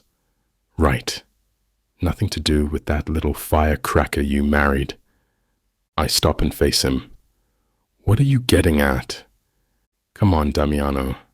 I see how you look at her, how she gets under your skin. His eyes narrow. Question is, can you handle her? Because if you can't, I can handle my wife just fine. The words come out as a growl. Enzo holds up his hands. All I'm saying is, don't let her distract you from what matters. We've got too much at stake. She's not a distraction. But even as I say it, I know it's a lie. Every fucking thing about her distracts me. Her scent, her defiance, the way she challenges me at every turn. Keep telling yourself that. Enzo shakes his head. Just remember, Byron didn't give her to you out of the goodness of his heart. Watch your back, Fratello. I mean it, Damiano. Enzo's expression hardens. The gala's a perfect setup for an ambush. Too many people, too many variables. Already on it. I lean against my desk. I want Marco, Alessio, and Vincent there. Full security detail, but keep it subtle. Good. He nods. I'll coordinate their positions. Make sure all exits are covered. Or you could just come with us. I arch an eyebrow. Keep an eye on things personally. Enzo's mouth twitches. Can't. Lucretia and I have plans. Plans? Thursday night is Gossip Girl night. He shrugs, completely straight-faced. We're halfway through season 3. I blink at him. You're ditching security duty to watch teen drama with our sister. Hey, don't knock it till you've tried it. He grins. Blair Waldorf is a tactical genius. Besides, someone needs to keep Lucretia company while you're playing happy couples with your wife. You're impossible. I shake my head, fighting a smile. That's why you love me. He pushes off the wall. I'll brief the security team. Try not to let your little wolf bite anyone important at the gala. Get the hell out of here, I growl, but there's no heat in it. Chapter 16, Zoe. The aroma of butter and sugar draws me to the kitchen like a magnet. My stomach growls as I push through the swinging door to find Ettore bent over a baking sheet, his round face flushed from the heat of the ovens. What smells so amazing? I lean against the counter, trying to peek at whatever he's working on. Ettore's eyes light up. Ah, signorina, you have perfect timing. I'm making sfogliatelle, Damiano's favorite pastry since he was just a bambino. Sfog what now? I stumble over the word, making Ettore chuckle. Sfogliatelle, like little seashells made of 1,000 layers of pastry. He gestures to the delicate, ridged crescents cooling on a rack, filled with sweet ricotta, candied citrus, and a touch of cinnamon, the way his nonna taught me to make them. I've never seen anything like them before. I've never tried one. My. Ettore's eyes widen in horror. This cannot stand. 5 more minutes and these will be perfect. You must stay and taste them properly. He bustles around the kitchen, muttering in Italian about deprived childhoods, while I watch the timer count down. The pastries look like works of art, their edges crisp and golden. Byron never really did Italian desserts, I explain, though I'm not sure why I feel the need to defend my pastry ignorance. Bah! Ettore waves a flour-covered hand dismissively. That man wouldn't know good food if it bit him on the... He catches himself, cheeks reddening. Scusi, signorina. I forget myself. The timer dings, and Ettore practically dances to the oven, pulling out another tray of the shell-shaped pastries. The smell is even more incredible now, rich and sweet, and somehow both delicate and decadent at once. Where are you from, Ettore? I ask, watching him arrange the pastries with careful precision. How did you end up working here? He smiles, the corners of his eyes crinkling. I grew up in a little village outside Naples. My family owned a small restaurant. Nothing fancy, just good, honest food. I learned everything from my nonna in that tiny kitchen. What brought you to New York? Love, of course. He laughs, patting his belly. I met my Maria when she was visiting Italy with her family. She was the most beautiful woman I'd ever seen. The way she appreciated food, truly appreciated it. He sighs happily. I followed her back to America like a lovesick puppy.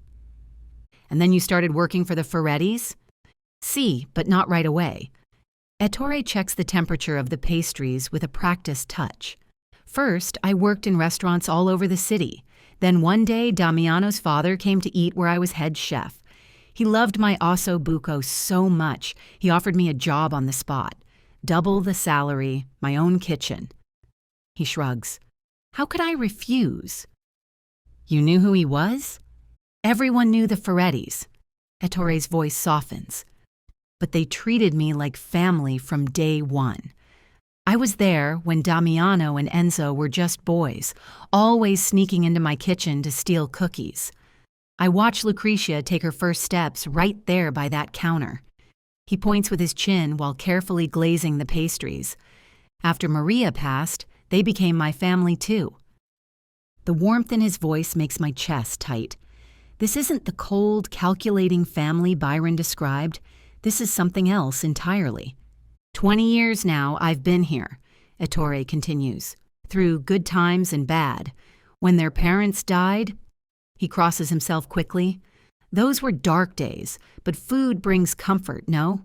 Sometimes the only thing that got Damiano to eat was these sfogliatelle. I'm about to take my first bite of the delicate pastry when Lucrezia bursts through the kitchen door. I could smell these from upstairs. She bounces over to the counter, dark hair swinging. Ettore, you're spoiling us. For my favorite girls, always. Ettore beams, sliding another pastry onto a plate for her. I bite into the sfogliatella and nearly moan. The shell shatters perfectly, giving way to creamy, citrus-scented filling that melts on my tongue. Oh my God! Right? Lucrezia grins, powdered sugar dusting her lips. These are dangerous. I gained 5 pounds the last time Ettore made them. Worth every ounce, Ettore declares proudly. Lucrezia swipes another pastry and hooks her arm through mine. Speaking of dangerous things, we need to go shopping. The gala's tomorrow, and you need something that'll make my brother's eyes pop out of his head. I nearly choke on my mouthful of pastry. What? Come on, you've seen how he looks at you. She winks. Let's find you something that'll drive him absolutely crazy. I know this amazing boutique on Madison Avenue. Lucretia. I start to protest, but she's already pulling me toward the door. No arguments. This is going to be fun. Thanks for the treats, Ettore. Grazie, bellissime. Ettore calls after us, chuckling as Lucrezia drags me from the kitchen. I stand in my room, checking my reflection one last time. A knock at the door breaks my concentration. Ready to find you the perfect dress? Lucrezia bounces into my room, her energy infectious. She's wearing a gorgeous Valentino sundress that probably costs more than most people's monthly rent. As ready as I'll ever be. I grab my purse, noticing 2 hulking guards falling into step behind us as we head to the garage. Don't mind them, Lucrezia waves dismissively. Damiano's orders. At least he's letting us go shopping without him hovering. We slide into the back of a sleek black SUV. The leather seats are butter soft against my skin as we pull out of the compound's gates. So there's this amazing boutique I love, Lucrezia chatters excitedly. They carry all the latest collections, Versace, Dior, Chanel. You'll find something perfect there. 20 minutes later, we're walking into what looks more like an art gallery than a store. Crystal chandeliers cast warm light over racks of designer dresses. A saleswoman in head-to-toe black practically sprints over when she spots Lucrezia. Miss Feretti, what a pleasure to see you again. Her smile falters slightly when she notices me, and this is my new sister-in-law, Lucrezia says pointedly. The woman's demeanor changes instantly. Mrs. Feretti, welcome, welcome. What can we help you find today? We need something spectacular for tomorrow's gala, Lucrezia announces. Something that will make my brother forget how to breathe. The saleswoman's eyes light up at the challenge. I have several pieces that would be perfect. Please follow me. She leads us deeper into the store, past racks of clothing that probably cost more than my entire wardrobe combined. The price tags make me dizzy. 4 figures seem to be the starting point here. Here we are. She stops at a section of evening gowns. These just arrived from Milan yesterday. Lucrezia immediately starts pulling dresses, creating a rainbow pile over her arm. You have to try this one and this one. Oh my God, this would look amazing with your coloring. I touch the fabric of a nearby dress, marveling at how soft it feels. These are beautiful. Only the best for a Feretti, the saleswoman says with a practiced smile. Shall we start trying things on? I step into the plush dressing room, surrounded by mirrors and soft lighting. The first dress catches my eye, a deep emerald green cocktail number with a daring neckline. The silk feels like water between my fingers as I slip it on. Oh my God, I turn in front of the mirror, hardly recognizing myself. The dress hugs every curve perfectly, hitting mid-thigh to show off my legs. The cut is sophisticated but sexy, with delicate beading along the neckline that catches the light. Let me see, Lucrezia calls from outside. I open the door and her jaw drops. Holy shit, Zoe, you look incredible. You think? I smooth the fabric over my hips, admiring how it moves. Are you kidding? If Damiano sees you in that, he'll have a heart attack. She circles me, examining the dress from all angles. We're definitely getting this one, but... She bites her lip. But what? For the gala, we should probably go with something longer. It's a pretty formal event. Lots of old-school families attending. You don't want to cause a scandal your first time out. Right. I look at my reflection again, already in love with how this dress makes me feel. But we can still get this one? Absolutely, Lucrezia grins. You'll need it for Omerta. Plus, I love watching my brother lose his mind when you dress up. I laugh, though my stomach flips at the thought of Damiano's reaction. Okay, what's next? I have about 5 more options that will make you look like a goddess. She hands me a flowing red gown through the door. Try this one next. I walk through the warehouse with Alessio, checking inventory and security measures. The echo of our footsteps bounces off concrete walls as we discuss shipment schedules. Numbers look good this month. I tap the clipboard Alessio hands me. What's the status on those new cameras? Installation starts tomorrow. Alessio pauses, a slight smirk crossing his face. But that's not the most interesting news I've got. I raise an eyebrow. What is it? Remember how you wanted me to reach out to Sartori? Alessio leans against a steel support beam. I might have managed to set up a meeting? My pulse quickens. Riccardo Sartori controls crucial territory we need. Might have? Alessio crosses his arms. We're waiting for confirmation, but it looks promising. Fuck. I run a hand through my hair. Getting Sartori on our side would change everything. How soon? Should hear back within 48 hours. Keep me posted the second you hear anything. You'll be my first call, boss. I nod, mind already racing with possibilities. A partnership with Sartori would give us leverage we desperately need. Alessio shifts his weight, concern etching his features. You doing okay, Damiano? You seem distracted lately. I let out a harsh laugh. That obvious? Only to those who know you. He studies me with that perceptive gaze that makes him so valuable. Want to talk about it? Fuck. I rub my jaw, the stubble rough against my palm. It's just having a woman in the house again. After Bianca, ... My throat tightens around her name. Maybe it's time, Alessio says quietly, to let someone in again. Like you're one to give relationship advice. I shoot him a pointed look. How many girlfriends have you had this year? He grins, spreading his hands. Hey, I may not practice what I preach, but I still know what I'm talking about. Right, I snort. The eternal bachelor giving marriage counseling. Better than the brooding boss who won't admit he's attracted to his wife. Watch it, I warn, but there's no heat behind it. Alessio's smile widens. See? You didn't even deny it. We both break into laughter, the tension dissolving. For a moment, it feels like old times, before everything got so complicated.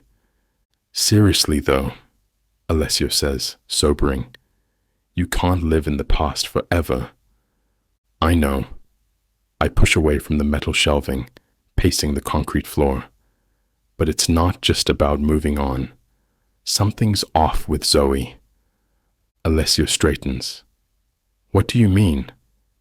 She's too perfect. I stop, facing him. The way she showed up right when Byron needed leverage. Her convenient education, her Italian skills. My jaw clenches. It's like she was crafted specifically for this. You think she's working with Byron? Fuck if I know. I run a hand through my hair. But from where I'm standing, she could be his weapon against us. The perfect infiltrator. Have you found anything concrete? Number. And that's what bothers me. I resume pacing. She's either completely innocent or extremely good at covering her tracks. Alessia watches me carefully. What's your gut telling you? That's the problem. I let out a harsh breath. My gut's all over the place with her. 1 minute, I'm sure she's playing us. The next you're thinking with something other than your brain. Alessio's mouth quirks up. Fuck off. But there's no bite in my words. He's not wrong. Look, Alessio says, we've got eyes on her. If she's working with Byron, she'll slip up eventually. Yeah. I nod slowly. Just keep the surveillance tight. And don't let Lucrezia get too attached. If this goes south, I got it covered. Damiano. I adjust my bow tie in the mirror, smoothing down my tailored Armani tux. The fabric fits perfectly, but something about tonight has me on edge. Maybe it's the way Lucrezia smirked when I asked about their shopping trip, or how she dodged my questions about Zoe's dress choice. Checking my watch, I step into the hallway. The marble floor echoes under my shoes as I wait by the grand staircase. Voices drift down from above, Lucrezia's excited chatter and Zoe's softer responses. My breath catches when Zoe appears at the top of the stairs. Holy fuck. The dress is emerald green silk that clings to every curve, with a slit that runs dangerously high up her thigh. The neckline plunges deep, showing off creamy skin that makes my fingers itch to touch. Her blonde hair falls in loose waves around her shoulders, and those green eyes lock onto mine with a hint of challenge. My cock twitches as she descends the stairs, hips swaying with each step. The dress is definitely not what I would have approved. It's designed to drive men crazy. To drive me crazy. Like what you see? Zoe asks, a knowing smile playing on her red lips.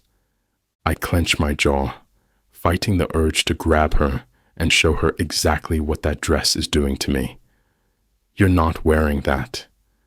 Actually, I am. She reaches the bottom step, bringing her almost eye level with me. The scent of her perfume hits me, something light and floral that makes me want to bury my face in her neck. It's too revealing. My voice comes out rougher than intended. I thought you wanted us to look like a convincing couple. She runs her hand down the silk covering her hip. This dress certainly gets attention. That's the fucking problem. I step closer, invading her space. Every man at that gala will be undressing you with their eyes. Maybe that's the point. She tilts her chin up defiantly. Jealous? I grip her hip, pulling her against me. You're playing with fire once again, Lupachiota. Her breath hitches at the contact, but she doesn't back down. Then, burn me. Lucrezia bounces down the stairs in her own gown. The car's waiting. Come on, we can't be fashionably late to everything. Zoe steps away from me, a victorious smile playing on those red lips. I grab her wrist before she can walk away. This isn't over, I whisper in her ear. When we get home, you'll learn what happens when you deliberately provoke me. Is that a threat? She asks, her breath catching. No, Lupachiota. I release her wrist, letting my fingers trail across her skin. It's a promise. She shivers, but maintains her defiant stance as she walks toward the door. My eyes follow the sway of her hips, the flash of leg through that damn slit. The thought of other men getting the same view makes my blood boil. I follow them to the car, already planning exactly how I'll make her pay for this little act of rebellion. And judging by the way she keeps glancing at me from under those long lashes, she's counting on it. I step out of the car first, buttoning my jacket before turning to offer my hand to Zoe. The silk of her dress catches the light as she emerges, making my throat tight. Even angry at her provocative choice, I can't deny how stunning she looks. Camera flashes explode around us. These galas always draw press, hoping to catch glimpses of New York's elite. I slide my arm around Zoe's waist, pulling her close against my side. Her body tenses at first, but she recovers quickly. Smile, cara mia, I murmur, leaning down to brush my lips near her ear. Remember, you're madly in love with your new husband. She tilts her face up to mine, those green eyes flashing. And what about my husband? Shouldn't he look besotted too? Trust me, I growl low enough that only she can hear. I've got the hungry look down perfectly. My fingers flex against her hip, emphasizing the point. Her breath catches, a slight tremor running through her body. Whether from desire or anger, I'm not sure. Probably both. Zoe leans into me, her laughter genuine as I whisper Italian curses about the stuffed shirts surrounding us. Her body fits perfectly against mine, soft curves pressing into my side. The silk of her dress slides under my palm as I guide her through the crowd. That woman's dress looks like a peacock exploded, I murmur in her ear, nodding toward a socialite draped in garish feathers. Be nice, Zoe scolds, but her eyes sparkle with amusement. Her fingers trail along my lapel, a casual touch that sends heat through my body. Though you're not wrong. I catch her hand, bringing it to my lips. The gesture is meant for show, but the feel of her soft skin makes my pulse jump. Her breath hitches when I let my teeth graze her knuckles. Getting into character, are we? She asks, voice husky. Just playing my part, Cara. I release her hand, but keep her close. Though you're making it very easy with this dress.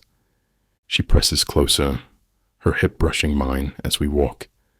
Good to know I can affect the mighty Damiano Feretti. You have no fucking idea. I slide my hand lower on her back, feeling her shiver. The other guests watch us with hungry eyes, whispering behind their champagne glasses. They see exactly what we want them to see. A powerful man and his beautiful new wife, crazy about each other. If only they knew the truth burning beneath our performance. Zoe turns those green eyes on me, full of challenge and something darker. Her fingers trace patterns on my chest as she pretends to straighten my tie.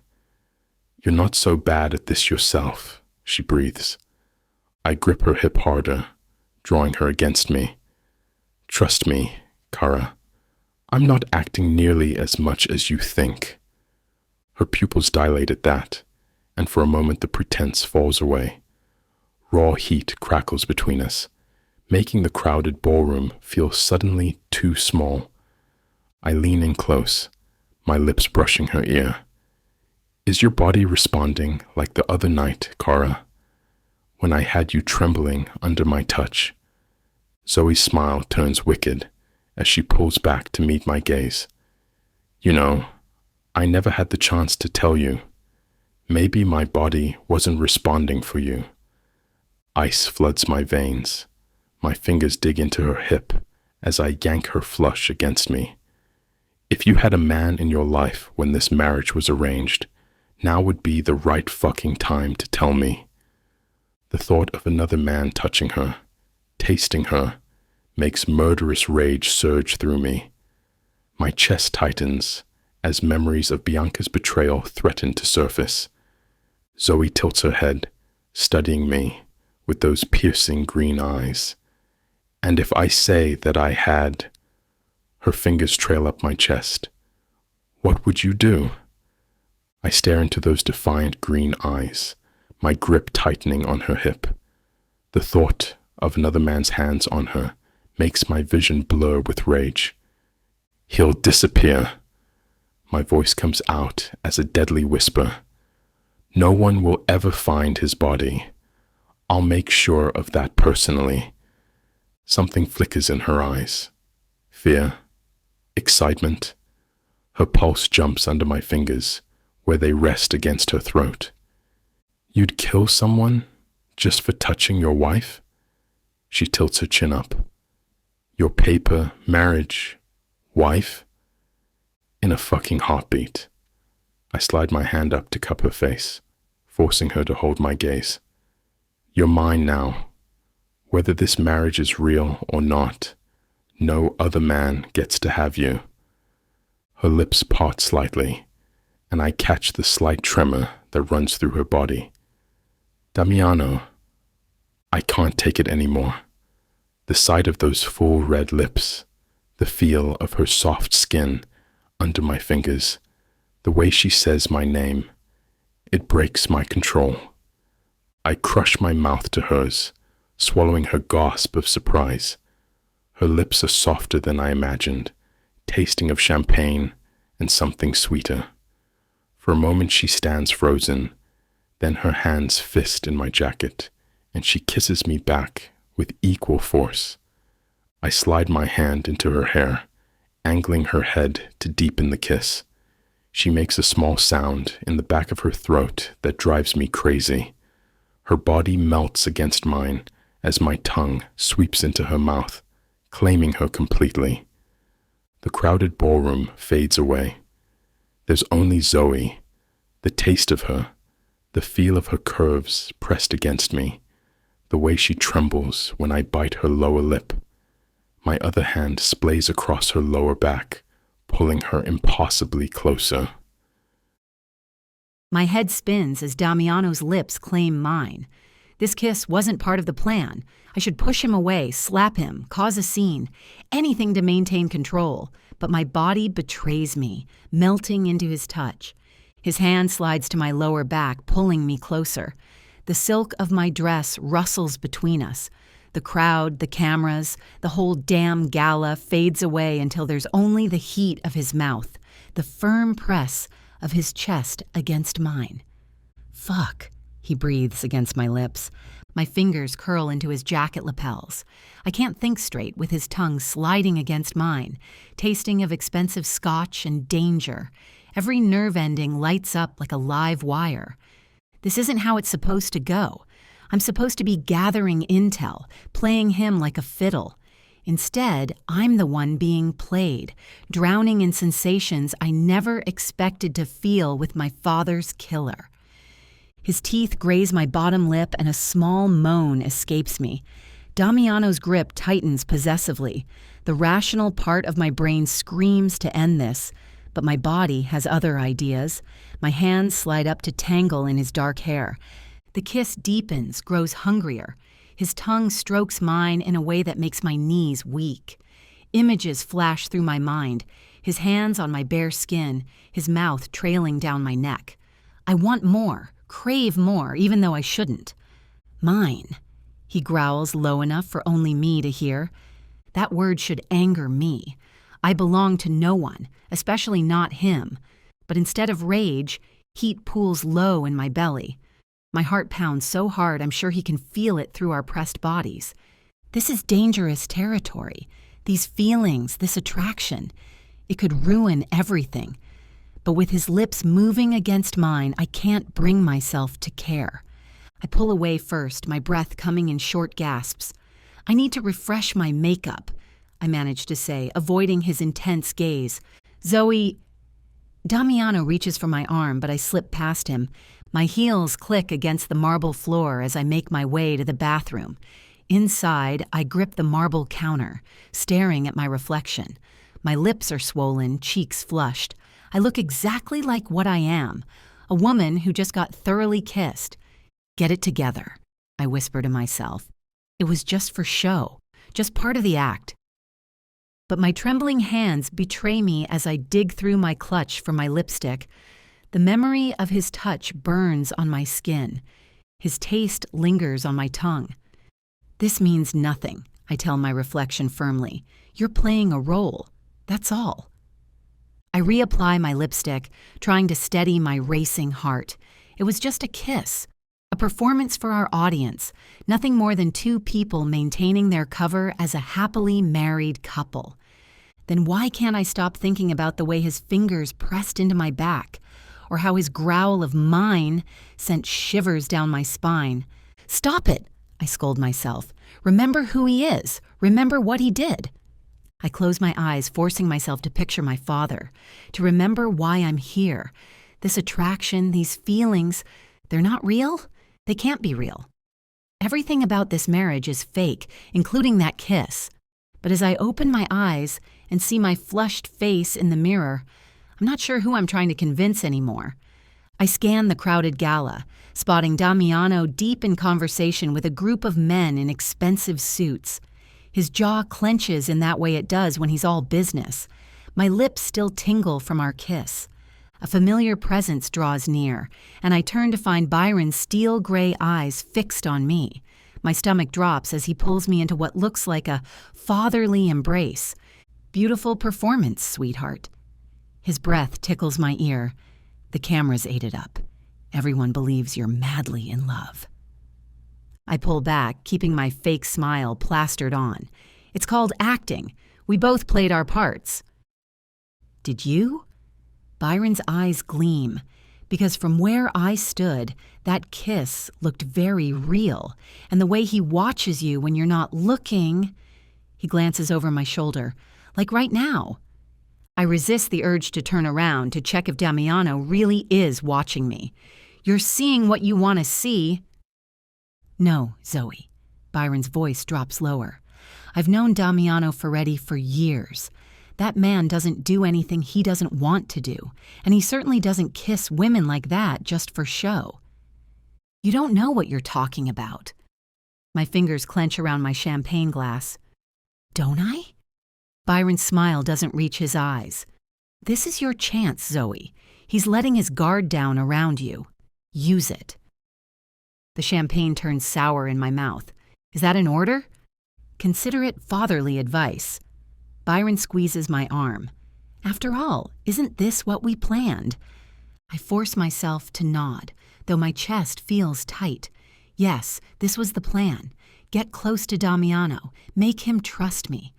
But that kiss, that wasn't part of any plan. I watch as Damiano approaches Byron, their fake smiles masking the tension between them. They fall into discussion about business matters, speaking in coded language about their investments and opportunities. Perhaps we should schedule a proper meeting, Byron suggests, swirling his scotch. Review our mutual interests. Damiano's jaw tightens. Fine. Next week. I can't stand another minute of their power play. I'm going to grab another drink, I announce, not waiting for either man's response. Threading through the crowd, I scan for a waiter with champagne. The silk of my dress whispers against my legs, and I'm still trying to ignore how my lips tingle from Damiano's kiss. Mrs. Feretti. A smooth voice catches my attention. You look absolutely stunning tonight. I turn to find Leonardo Marino, one of the younger crime family heads, giving me an appreciative once-over. His dark eyes linger on the plunging neckline of my dress. That color suits you perfectly, he continues, stepping closer, like it was made for you. Thank you, Mr. Marino. I offer a practiced smile. You're too kind. Leonardo edges closer, his cologne overwhelming. I haven't had the chance to tell you how gorgeous you look tonight. I lift my chin, keeping my voice cool. You must have some serious guts to start flirting with Damiano's wife. A familiar presence looms behind me, and Leonardo's face gets a smirk. Damiano's hand settles possessively on my lower back. Leonardo. Damiano's voice carries that dangerous edge I've come to recognize. You seem lost. Is there something I can help you with? Leonardo doesn't flinch. He maintains his composure. Just telling your wife what a lucky man you are, having such a beautiful woman by your side. I am, Damiano agrees, his fingers pressing into my silk-covered skin. I turn to Damiano with an exaggerated yawn, playing up the innocent wife act. Darling, I'm exhausted. Take me home? My fingers trail down his arm until they intertwine with his. The muscle in his jaw ticks. He knows exactly what game I'm playing. Of course, Damiano says, his voice rough. Good night, Leonardo. I flash a sweet smile. It was lovely chatting. Leonardo's eyes dart between us, clearly reading the tension. The pleasure was all mine, Mrs. Feretti. Damiano's grip tightens on my hand as he and Leonardo lock eyes. The air crackles with unspoken threats. Neither man blinks or looks away, engaged in some primitive dominance display. I squeeze Damiano's hand. Home? Yes, he finally breaks eye contact with Leonardo. Let's go home. His emphasis on home sends an unexpected shiver down my spine. The way he says it, like a promise and a warning wrapped into one, makes my pulse quicken. Chapter 18. Zoe. The ride home feels endless. I stare out the window, watching the city lights blur past while trying to ignore Damiano's presence beside me. My lips still burn from that kiss at the gala, but I force myself to remember it was just theater, all of it. The possessive touches, the heated looks, the way he claimed me in front of everyone, just a performance for the crowd. I touch my fingers to the silk of my dress, remembering how his hands felt on me. Number, I can't let myself think like that. This man killed my father. Everything between us is an act, a means to an end. The car pulls up to the mansion's gates. I keep my eyes fixed ahead as we drive through, not daring to look at Damiano. The silence between us feels charged, dangerous. We played our parts well tonight, I say finally, keeping my voice neutral as we step into the foyer. Damiano doesn't respond. I can feel his gaze burning into my back as I head for the stairs. Good night, I call over my shoulder, not turning around. I need to get away from him before I do something stupid like remember how his mouth felt against mine. I climb the stairs quickly, focusing on the sound of my heels against marble. Don't look back. Don't give him the satisfaction. This was business, nothing more. I reach my bedroom door and slip inside without a backward glance, letting out a shaky breath as I close it behind me. Tonight meant nothing. I repeat it like a mantra as I lean against the door. Nothing at all. I toss and turn in bed, the sheets tangling around my legs. Sleep refuses to come, my mind replaying that kiss at the gala over and over. With a frustrated sigh, I kick off the covers and pad down to the kitchen for water. The marble floor feels cool under my bare feet as I reach for a glass from the cabinet. The shorts I threw on barely cover anything, but I figured everyone would be asleep at this hour. If you're determined to wander around my house dressed like that, I'll have to rip all your clothes off. I freeze at Damiano's voice behind me, my pulse jumping. I don't turn around as I fill my glass at the sink. Maybe that's your problem. You're too focused on my clothes. I take a slow sip of water, or lack thereof. He moves closer, close enough I can feel the heat radiating off his body. His hand shoots out, gripping my hip. You think this is a game? Everything's a game with you, isn't it? I step closer, tilting my face up to his. The question is, who's really winning? Before I know it, he rips my shorts off, bearing me to him. I bite my lip, a gasp escaping as the cool air raises goosebumps on my skin. Not so tough now, are you, Zoe? He smirks, running a finger down my bare leg. I can feel my face burning, desire coiling in my stomach. But I lift my chin defiantly. Is that all you've got? The challenge in my words sparks something in him. In one swift movement, he lifts me up and carries me straight to his room. I want to scream, to demand he let me down, but instead, I find myself turning on. Being manhandled by this infuriating, possessive man has my pulse racing. He kicks open the door to his bedroom, marching inside. I squirm in his arms, trying to keep my wits about me. But the way he's looking at me, like he wants to devour me, is unnerving. Let me go. My voice comes out breathier than I intended. He doesn't say a word, just drops me onto his bed. I scramble to get up, but he's on me in an instant, his body pressing me into the mattress. I've wanted to do this since the moment I saw you, he confesses, his mouth claiming mine. Resistance melts away as his kisses brand me, mark me as his. I know I should fight this, remember my mission, but being here with him, I can't bring myself to care. All I know is I want more.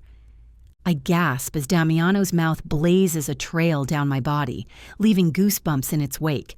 He kisses along my collarbone, nipping at the sensitive skin. I shudder, my back arching off the bed. Damiano. His name falls from my lips. Available on our website. Click the link or scan the QR code to start listening now. Catch our breath. I lie in Damiano's arms, my body still tingling from our encounter. His fingers trace lazy patterns on my skin, but my mind races with the weight of what just happened. What have I done? This man killed my father. Every touch, every kiss was a betrayal of Dad's memory. My stomach churns. I force myself to take slow breaths, trying to quiet the voice screaming in my head. This is part of the mission, I tell myself. Getting close to him, making him trust me, it's all necessary. Byron wanted me to seduce him. This is exactly what needed to happen. But the way Damiano touched me, looked at me, it felt real. Too real. You're thinking too loud, Damiano murmurs against my hair. His arms tighten around me, pulling me closer. I swallow hard, fighting the urge to pull away. Play the part, I remind myself. Be the perfect wife. Just processing, I whisper, keeping my voice steady. He shifts, tilting my chin up to look at him. His brown eyes are soft, unguarded in a way I've never seen before. You're perfect, you know that. My heart clenches at the tenderness in his voice. His lips find mine in a gentle kiss, so different from the heated ones we shared earlier. It makes everything worse, this sweetness, this intimacy. It would be easier if he was cruel, if he treated me roughly, but he doesn't. He kisses me like I'm precious, like I matter, and for a moment, I almost forget why I'm here. I sit on the edge of the bed, watching Damiano's chest rise and fall in peaceful sleep. An hour ago, he thrashed and screamed, calling out Bianca over and over until his voice went hoarse. The raw pain in his voice pierced straight through me. My fingers hover over his face, wanting to smooth away the crease between his brows. I pull back, wrapping my arms around myself instead. The sheets still smell like sex and his cologne. "What am I doing?" I whisper to the darkness. This wasn't supposed to happen. Sex was just meant to be a tool, a way to get information. The memory of his nightmares haunts me. Who was Bianca? The agony in his voice when he called her name tells me she meant everything to him, just like Dad meant everything to me, my father. God, what would he think of me now? In bed with his murderer, letting him touch me, kiss me, enjoying it. Bile rises in my throat. I slip out of bed and pad to the bathroom, splashing cold water on my face. The woman in the mirror looks back at me with haunted eyes. "It's just part of the mission," I tell my reflection. The words sound hollow, even to me. But I can't deny the way my heart races when he looks at me, how safe I felt in his arms, even knowing what he is, what he's done. A sob builds in my chest. I press my hand to my mouth, muffling the sound. I can't let him hear me break down, can't let him see how confused and lost I feel. I start tiptoeing toward the door, my bare feet silent on the hardwood floor. "Where are you going?" Damiano's sleep-rough voice freezes me in place. I thought, maybe I should go back to my room. I twist my fingers in the hem of his borrowed t-shirt. "Let you get some actual sleep. Stay." The word comes out somewhere between a command and a plea. When I turn to look at him, the need in his dark eyes makes my breath catch. "Fine." I slide back under the covers, but I'm staying on my side, no touching. That way we might actually get some rest. His low chuckle sends heat curling through my stomach. "You won't last 5 minutes without touching me, Lupacchiotta. Watch me." I flip over, presenting my back to him in defiance. "Christ," he groans. "This view might be even worse. Your ass in my shirt is pure torture." I can't help the laugh that bubbles up. "You're impossible." "Come here," he murmurs. And despite my protests about maintaining distance, I find myself scooting back until I'm tucked against his chest. His arm wraps around my waist, pulling me closer. The steady thump of his heartbeat against my back lulls me toward sleep. The last thing I register is his breath evening out, his body relaxing around mine as he drifts off too. Damiano. I wake to find Zoe's warmth missing from my bed. Fuck. Last night rushes back, her skin against mine, the way she moaned my name. I push the memories aside and check my phone. 3 messages from Alessio about the Sartori meeting. In my office, Alessio hands me a coffee. Sartori agreed to discuss the casino proposition, but he wants to meet at his house tomorrow night. His territory. I take a sip, considering the implications. Riccardo Sartori runs a clean operation. No dirty money, no questionable deals. It's exactly why I want this partnership. He specifically requested you bring Zoe. Alessio scrolls through his phone. Apparently, his wife Ava is eager to meet her. Perfect timing. The casino would give us legitimate income streams, something to balance our other ventures.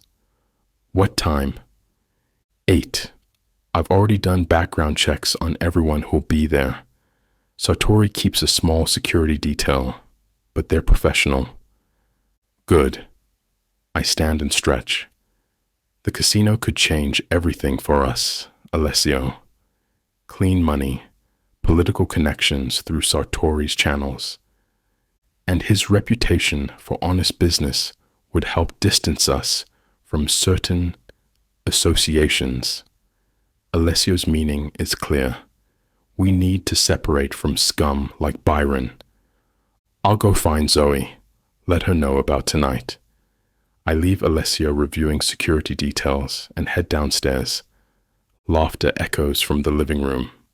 I pause in the doorway, watching Zoe and Lucrezia sprawled on the couch, sharing what looks like fashion magazines. I can't believe you actually wore that dress. Lucrezia giggles, pointing at a page. The look on Damiano's face was priceless.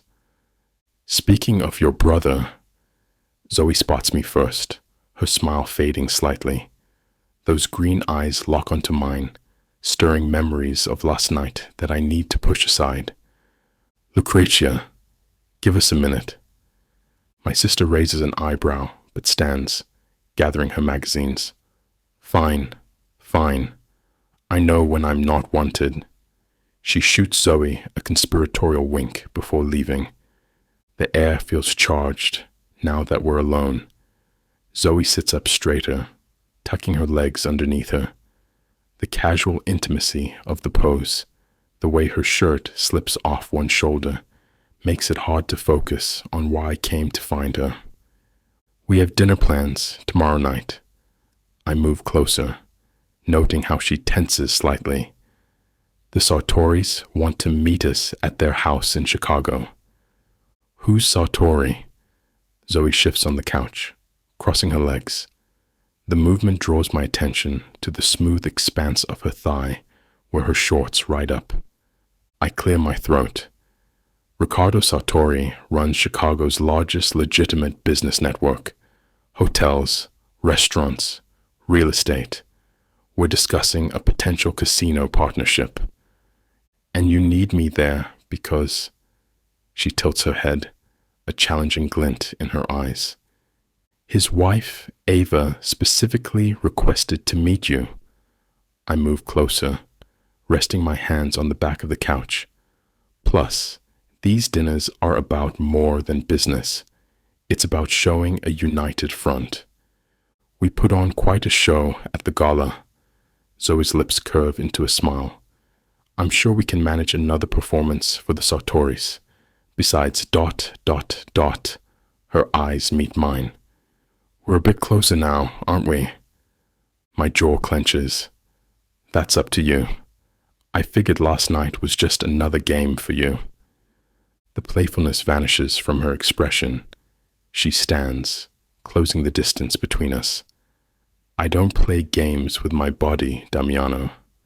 Her voice carries an edge I haven't heard before. Whatever you think of me, I'm not that kind of woman. Fuck, that's not what I meant. I grab her waist, pulling her against me. You drive me crazy, you know that? I pepper kisses across her face, her forehead, her cheeks, the tip of her nose. Each touch sends electricity through my body. Zoe bursts into laughter, the sound lighting up her whole face. Stop! Stop! She squirms in my arms, but I hold her tighter. Your stubble tickles. I capture her lips in a quick kiss before pulling back. Those green eyes sparkle with mischief, and something else. Something that makes my chest tighten. Fine, I'll behave tomorrow. She smooths her hands down my chest. I promise to be the perfect Mafia wife for the Sartoris.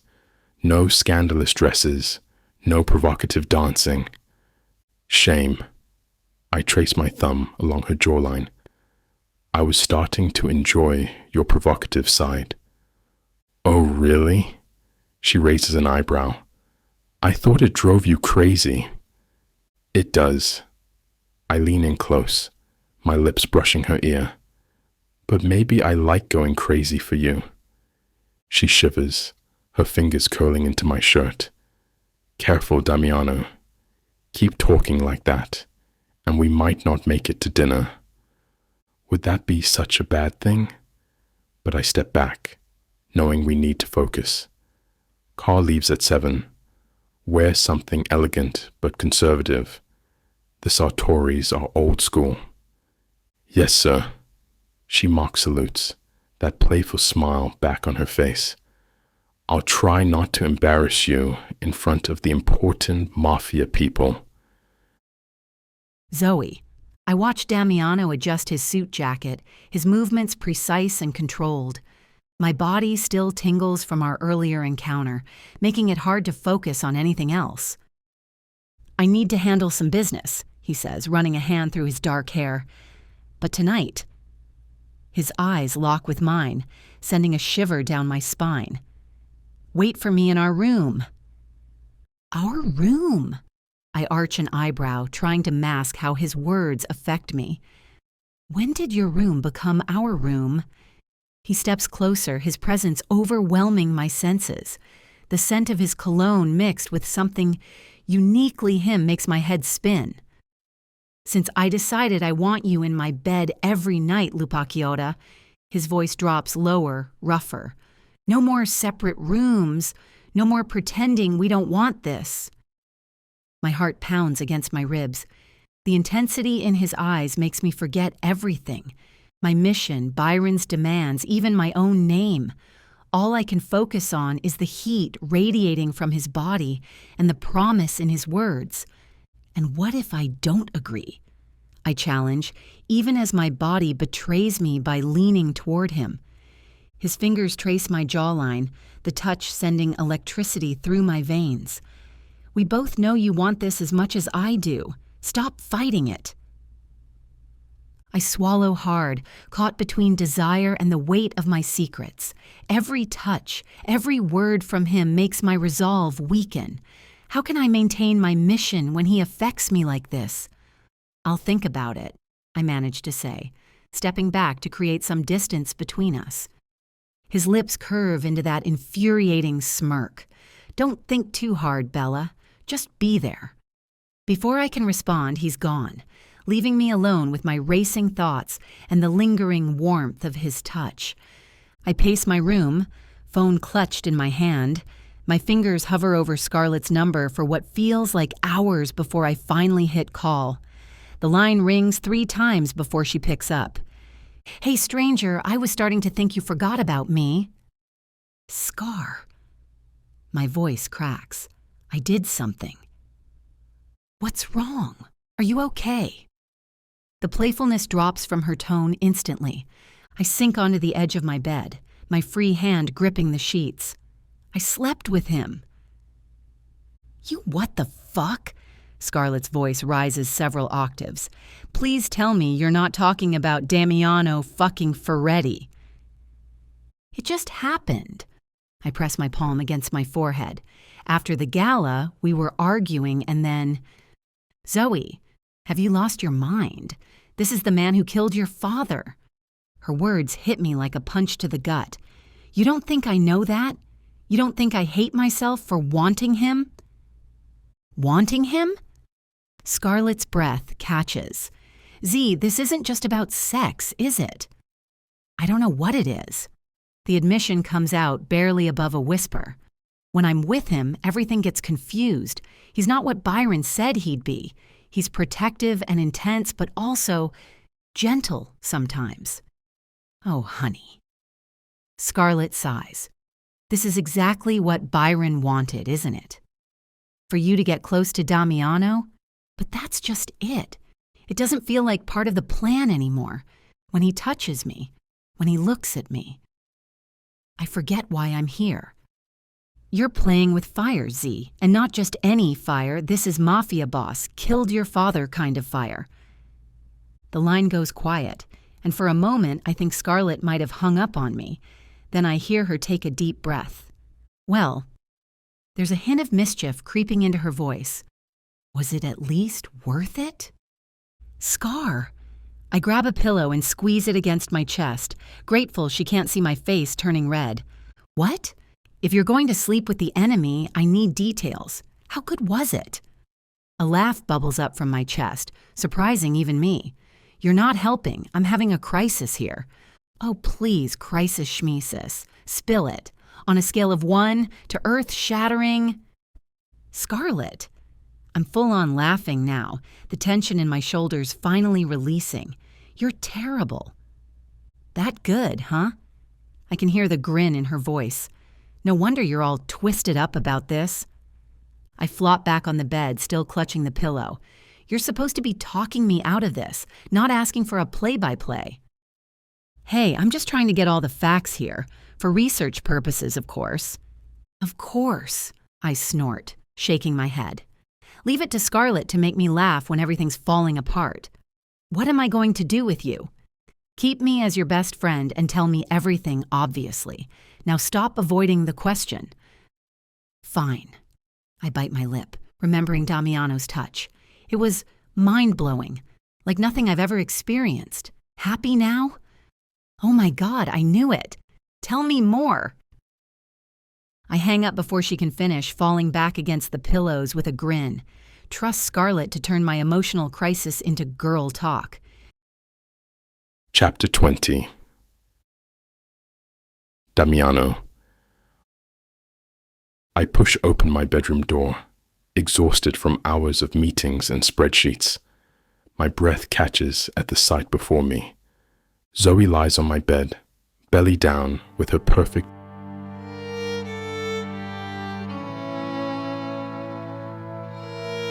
and covered in a sheen of sweat.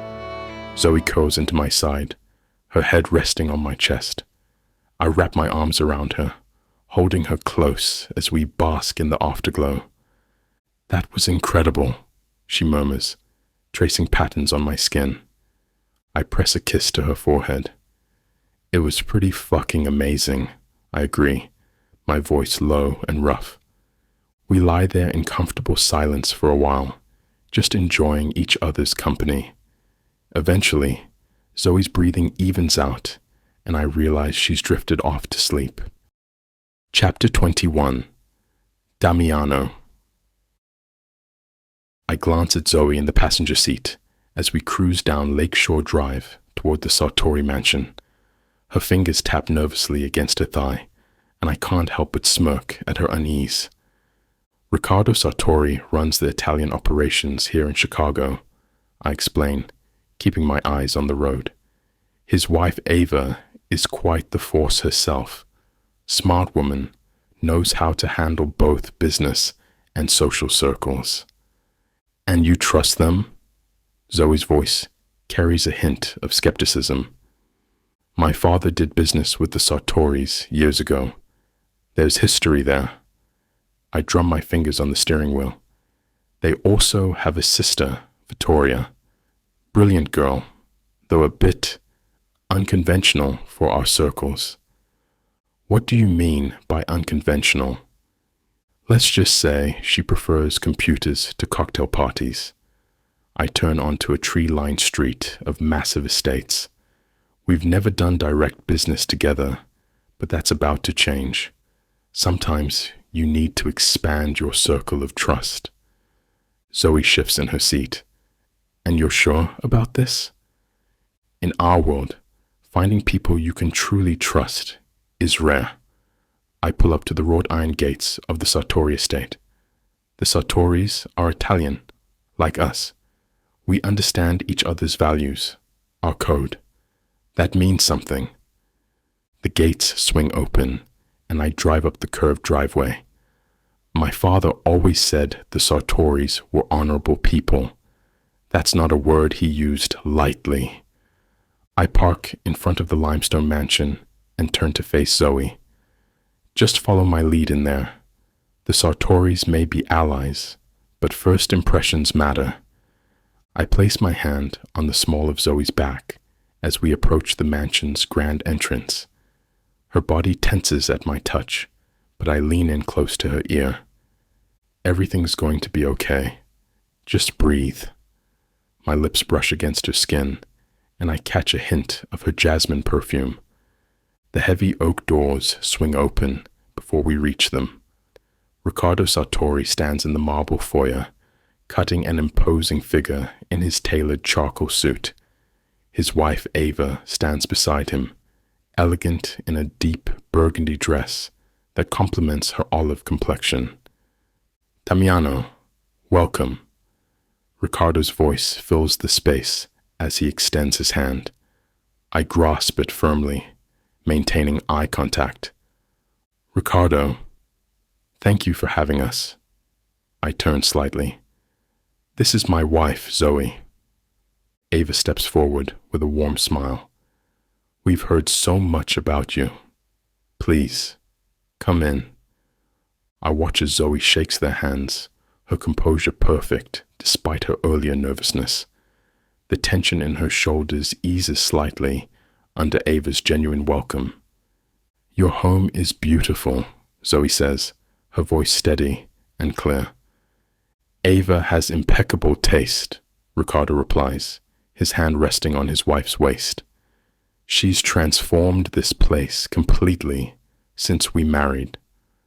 I notice how Ricardo looks at Ava with pride and genuine affection.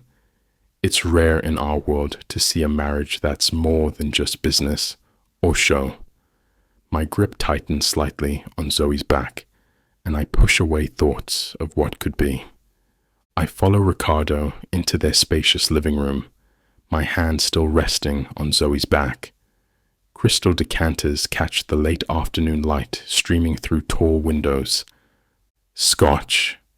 Ricardo lifts a crystal decanter. "Please."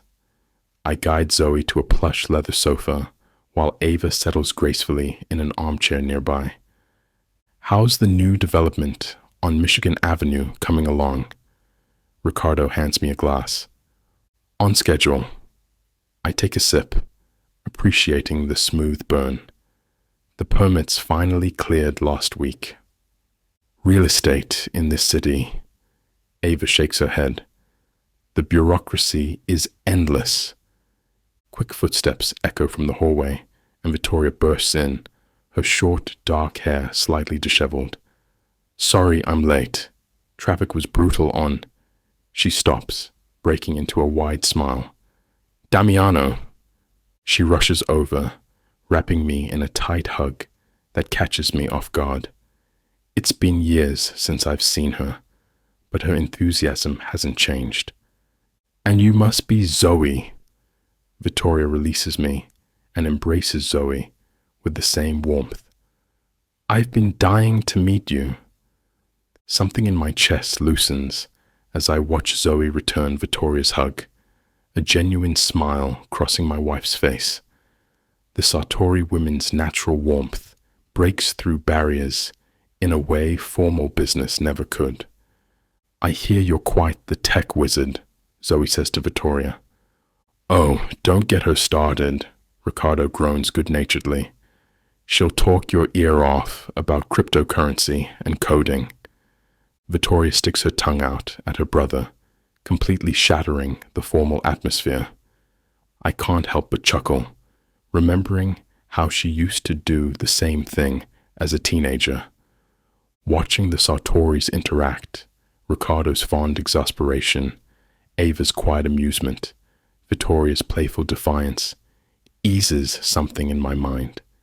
This is what family should look like. I glance at Zoe, noticing how she's relaxed into the comfortable atmosphere. Maybe here, among people who understand the delicate balance of family and business, we can find solid ground to build on. Ricardo leads us into their formal dining room, where crystal chandeliers cast a warm glow over the mahogany table. As we walk, I lean close to Zoe's ear, my lips nearly brushing her skin. "You look incredibly sexy in that dress tonight." My voice is low, meant only for her. A pink flush spreads across her cheeks, and she stumbles slightly.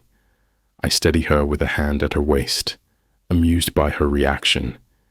It's fascinating to see this side of her, the woman who usually throws sass and defiance in my face, now blushing like a schoolgirl.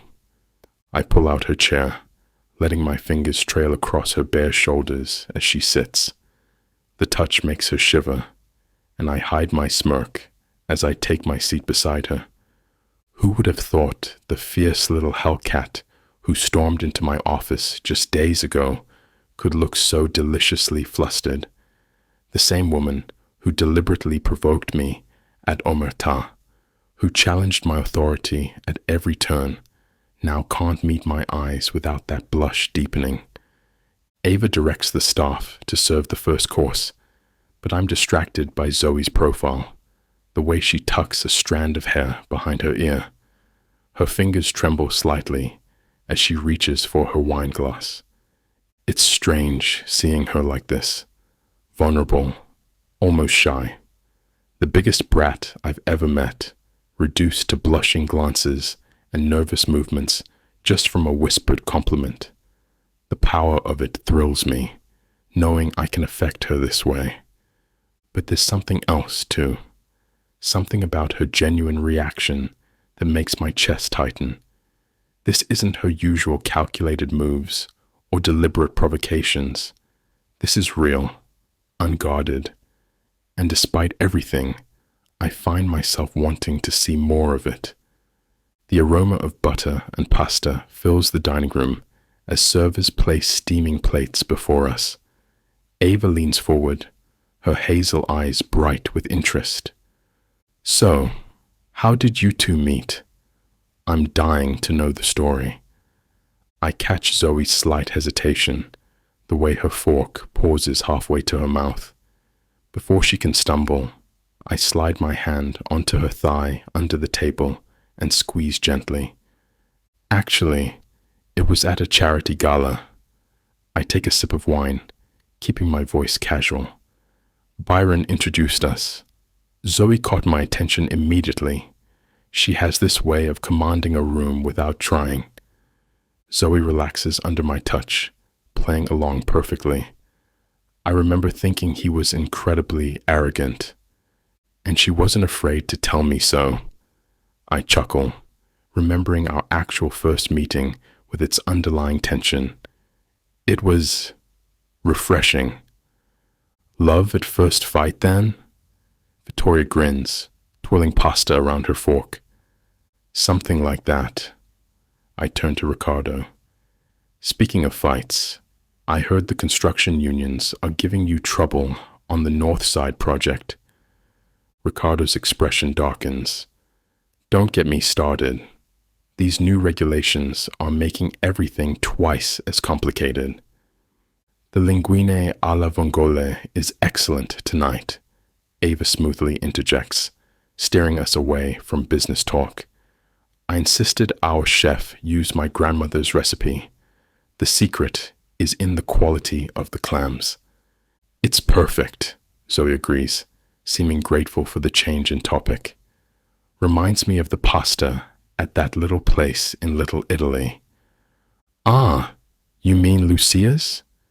Ava's face lights up. Their seafood is incredible. We should all go sometime. They always keep a private room for us. I watch Zoe engage with Ava, discussing favorite Italian restaurants and dishes. Her earlier tension has completely dissolved, replaced by genuine enthusiasm as she describes a tiramisu she once had in Florence. Ricardo sets down his espresso cup and rises from his chair. Damiano, shall we discuss business in my office? I nod, squeezing Zoe's thigh under the table before standing. Of course. You ladies don't mind if we steal him away? Ricardo kisses Ava's cheek. Go ahead. Ava waves us off. We'll keep Zoe company. I follow Ricardo through the mansion's ornate hallways to his office.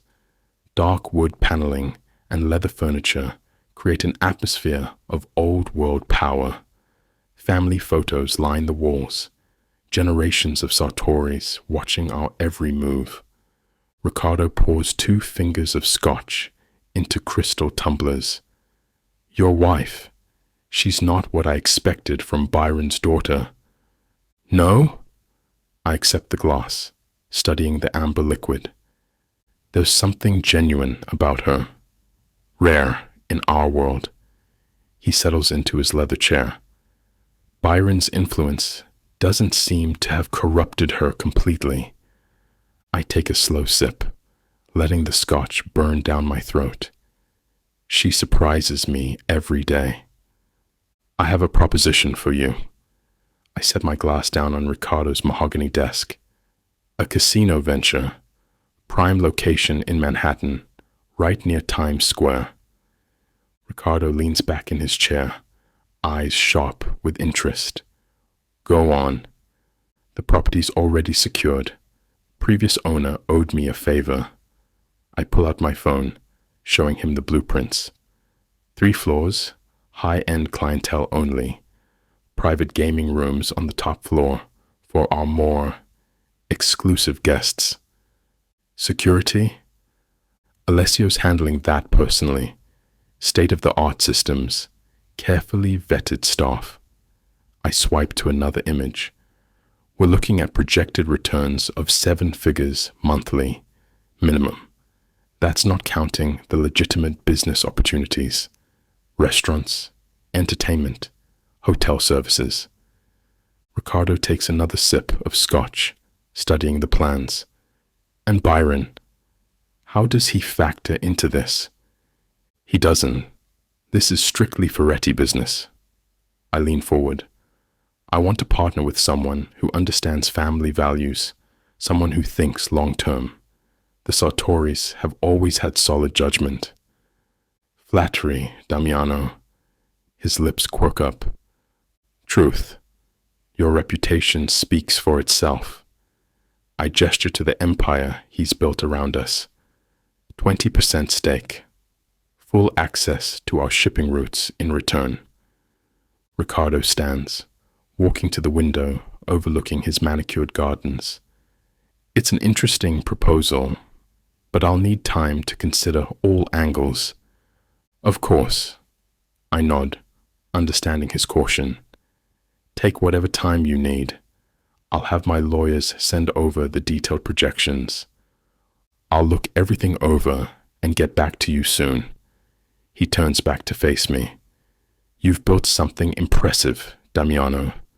Your father would be proud. Zoe. I follow Ava and Vittoria through the sprawling garden, grateful for fresh air and female company. The sweet scent of blooming roses mingles with herbs from the kitchen garden, creating a peaceful atmosphere far removed from the suffocating business discussions inside. We use these fresh herbs in our cooking, Ava explains, running her fingers through a patch of basil. The garden's been my project since marrying Ricardo. Vittoria rolls her eyes. She's being modest. This place was a mess before she took over. Now look at it. I take in the perfectly manicured hedges and vibrant flower beds. It's beautiful. Did you design it yourself? Most of it, Ava nods, pride evident in her voice. The men don't understand why I spend so much time out here, but it's my escape. I get that, I say, thinking of my own need for spaces away from Damiano's watchful eyes. Vittoria plucks a ripe tomato from a nearby vine. The best part? The guys never come here. It's our sanctuary. Except when Vittoria's throwing one of her garden parties, Ava adds with a laugh. Those are different, Vittoria argues. At least then we get to dress up and scandalize all the proper Mafia wives. I can't help but smile at their easy banter. There's something refreshing about their dynamic. Ava's quiet confidence complementing Vittoria's rebellious spirit. Speaking of scandalizing, Vittoria turns to me with a mischievous glint in her eye. That dress you wore at dinner? Perfection. Damiano looked like he was about to burst a blood vessel. Vittoria, Ava chides, but I catch her trying to hide a smile. What? It's true. Our dear men need someone to challenge them, Vittoria winks at me, and you're doing an excellent job of it. The mention of Damiano brings reality crashing back. These women, so warm and welcoming, are going to be some kind of part of the family I'm supposed to destroy. The thought sits like lead in my stomach. The roses are my pride and joy, Ava says, leading us to a section filled with blooms in various shades of pink and red. Each color has its own meaning in the language of flowers. I welcome the change of subject, letting their casual conversation wash over me as we continue our tour of the garden. For a moment, I can almost pretend I'm just another wife, sharing a peaceful afternoon with friends. A cool breeze rustles through the garden, making me shiver slightly. The temperature has dropped as evening approaches, casting long shadows across the meticulously maintained flower beds. We should head inside, Ava suggests, noticing my goosebumps. The garden gets chilly this time of day. I'll make us some tea. Or something stronger, Vittoria adds with a wink. I know where Ricardo keeps the good stuff. I I rub my arms, grateful for the excuse to get moving. As beautiful as the garden is, the dropping temperature has made it less inviting. Following Ava's lead, we make our way back toward the house, our heels clicking against the stone pathway. I swear the temperature drops 10 degrees out here after sunset, Vittoria complains, hurrying her steps. One of these days, we need to convince the guys to install some outdoor heaters. And ruin the garden's natural atmosphere? Ava shakes her head. Besides, it gives us an excuse to retreat inside when we need a break from all that fresh air and nature. Her gentle teasing makes me laugh, despite my lingering unease about getting closer to these women. Their warmth and easy companionship make it harder to maintain the emotional distance I know I should keep. So there I was, inside the FBI's database. Vittoria grins after we settled in, twirling a strand of her pixie-cut hair. And these idiots had used password 123 as their backup access code. Ava shakes her head, but her eyes sparkle with amusement. You're going to give me gray hairs before I'm 30. Please, you love it when I dish the dirt on their security failures. Vittoria bumps her shoulder against her sister-in-law's. I find myself laughing along, caught up in their easy dynamic. The sun warms my skin as we settle onto an ornate garden bench, and for a moment it feels like any other girl's afternoon. Remember when you hacked that senator's private email? Ava asks, picking a fresh strawberry from a nearby bush. Which one? Vittoria smirks. The casual way they discuss illegal activities should shock me, but instead I'm drawn in by their authenticity. There's no pretense here, no careful masks like the ones I wear, just two women who found their way to navigate this dangerous world together. You should see what I can do with a smartphone in 5 minutes, Vittoria tells me, her green eyes lighting up with mischief. Don't encourage her, Ava warns, but she's fighting back a smile. I realize I'm smiling too, genuinely enjoying their company. The weight of my mission, usually so heavy on my shoulders, feels lighter in this peaceful garden with these women who could have been my friends in another life. Next time, I'll show you my setup, Vittoria offers. It's way better than whatever prehistoric system Byron's got you using. The mention of Byron's name snaps me back to reality, but I manage to keep my smile in place. I'd like that, I say, and I'm surprised to find I mean it. The heavy oak door of Riccardo's office swings open, and Damiano emerges with Riccardo close behind. Their serious expressions melt into more casual ones as they spot us in the garden. Time to go, Lupacchiota, Damiano calls out, his voice carrying across the garden. I stand, brushing off my dress. Already? Business is concluded, he says simply, his tone leaving no room for argument. Ava rises gracefully, ever the perfect hostess. It was wonderful having you both.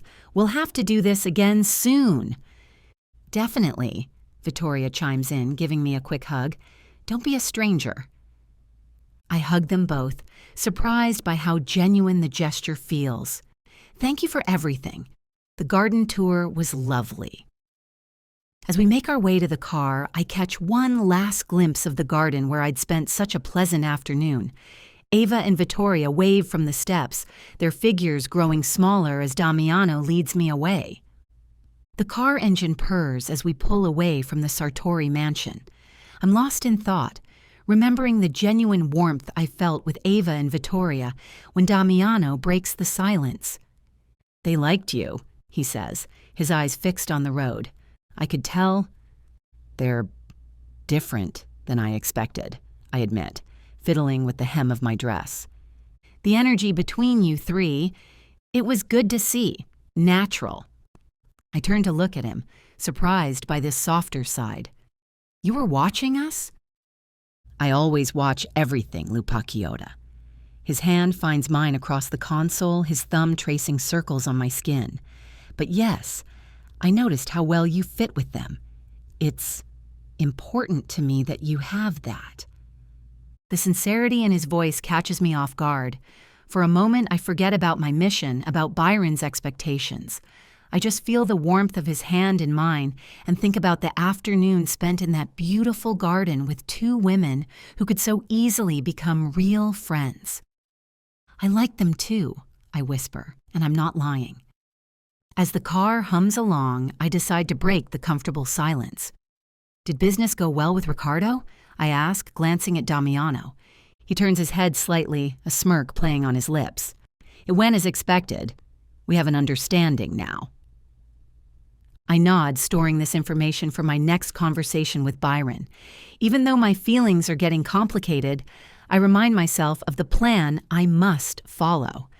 It's been my mantra these past hours, trying to keep my focus sharp. That's good, I reply, squeezing his hand lightly before pulling mine away to adjust my dress. The air between us is thick with unspoken words and emotions. He seems to sense my internal struggle and gives me a sidelong glance. You seem distant, he observes. Just thinking, I say quickly, not wanting him to probe further. About tonight, about how things are going. Understandable, he says, his voice softer now. There's a lot at stake. Yeah, I murmur, turning my gaze back out the window. The city lights blur past us, and I can't help but feel a twinge of guilt mixing with the determination to stay true to my mission. I replay the conversation in my mind, analyzing every detail Damiano shared about his meeting with Ricardo. This information is valuable to Byron, a key piece in our strategy. Despite the warmth I've felt tonight and the unexpected connection with Damiano's family, I can't let myself get distracted. Byron's words echo in my mind. Every day you delay is another day his killer goes unpunished. It's a constant reminder of why I'm here, what I'm supposed to be doing. My father's death demands justice, and no matter how tangled my feelings get, that goal must remain clear. So, I start again, pushing down the emotional turmoil swirling inside me. What's next for us? Damiano looks thoughtful for a moment before responding. We solidify our alliance with Ricardo and expand our operations. It's going to be busy. Busy is good, I say, trying to inject some lightness into my tone. Keeps us on our toes. He chuckles softly at that, a sound that somehow eases the tension between us. Yes, it does. We lapse back into silence after that, each lost in our own thoughts as we drive through the night. My heart skips a beat as Damiano suddenly takes a different turn, steering away from our usual route home. Where are we going? I ask, trying to keep my voice steady. His lips curl into that infuriating smirk I've come to know so well. I have something in mind. Care to elaborate? I shift in my seat, a mix of anxiety and curiosity coursing through me. No. His response is firm but playful, his eyes still fixed on the road ahead. I watch the unfamiliar streets pass by, my mind racing with possibilities. After everything that happened at the Sartori mansion, this unexpected detour sets me on edge. Is this about business, pleasure, or something more sinister? The uncertainty makes my skin prickle. I've learned to read Damiano pretty well over these past weeks, but right now his expression gives nothing away. There's just that slight quirk to his lips that could mean anything from amusement to danger.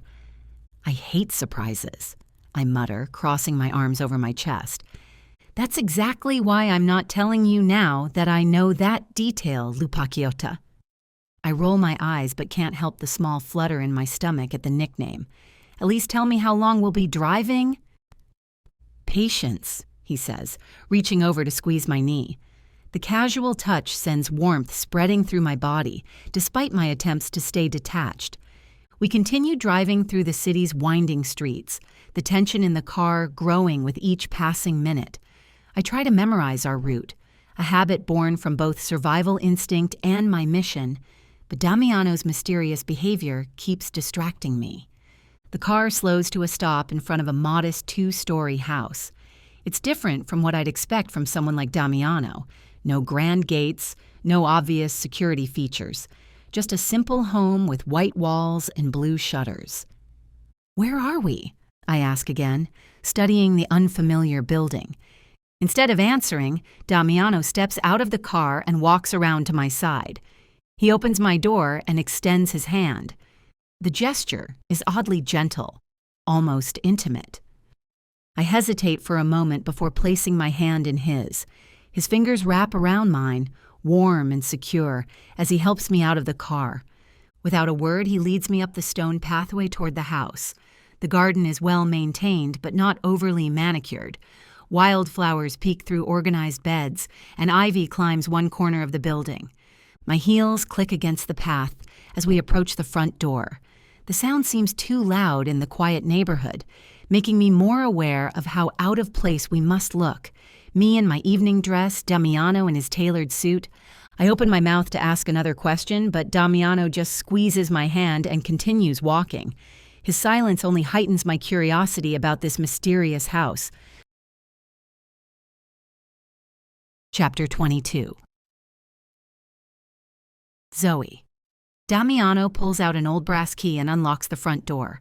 The hinges creak as we step inside, and the musty scent of an unlived space fills my nose. Moonlight streams through uncovered windows, casting long shadows across hardwood floors. This was my parents' first home, Damiano says, his voice softer than I've ever heard it. My father bought it for my mother when they were young, before the family business grew. I run my fingers along a dusty windowsill, trying to picture a younger, happier version of the Feretti family here. It's beautiful. They called it their happy place. Damiano moves through the space like he knows every inch by heart. Mom used to garden in the backyard. Dad would sit on that porch swing and watch her for hours. The tenderness in his voice catches me off guard. This is a side of Damiano I've never seen. Vulnerable, almost wistful. He's always the ruthless businessman, the commanding presence. But here, in this modest house with its worn floors and faded wallpaper, he's just a son remembering his parents. Why did they leave? I ask, following him into what must have been the living room. Success. He traces a finger along the mantel. As the family grew more powerful, we needed somewhere more secure. But she never stopped loving this place. She'd come here sometimes just to tend her roses. I try to reconcile this intimate glimpse into Damiano's past with everything I thought I knew about him, about his family, about what happened to my father. The conflict twists in my chest like a knife. Why show me this? The words slip out before I can stop them. Damiano turns to face me, his expression unreadable in the dim light. Because you're in my life now, and this place, it's part of who I am. Show me around, I ask, wanting to see more of this intimate piece of Damiano's history. He rubs the back of his neck. I'm horrible at these home tour things. The big bad Mafia boss can't handle showing a girl around a house? I tease, enjoying this rare moment of seeing him flustered. Come on, where's that famous Feretti confidence? Watch it, Lupacchiota. He steps closer, his body heat radiating against my skin. I can think of better ways to spend our time here than playing tour guide. My breath catches as his fingers brush my arm. Like what? Like showing you exactly how I handle things when someone challenges me. His voice drops lower, sending shivers down my spine. I back up against the wall, but Damiano follows, placing his hands on either side of my head. Maybe you need the challenge, I whisper, my heart racing. What I need, he growls, is for you to stop acting like you know me so well. His face inches closer to mine. Because every time I think I've figured you out, you surprise me all over again. The intensity in his eyes makes my knees weak.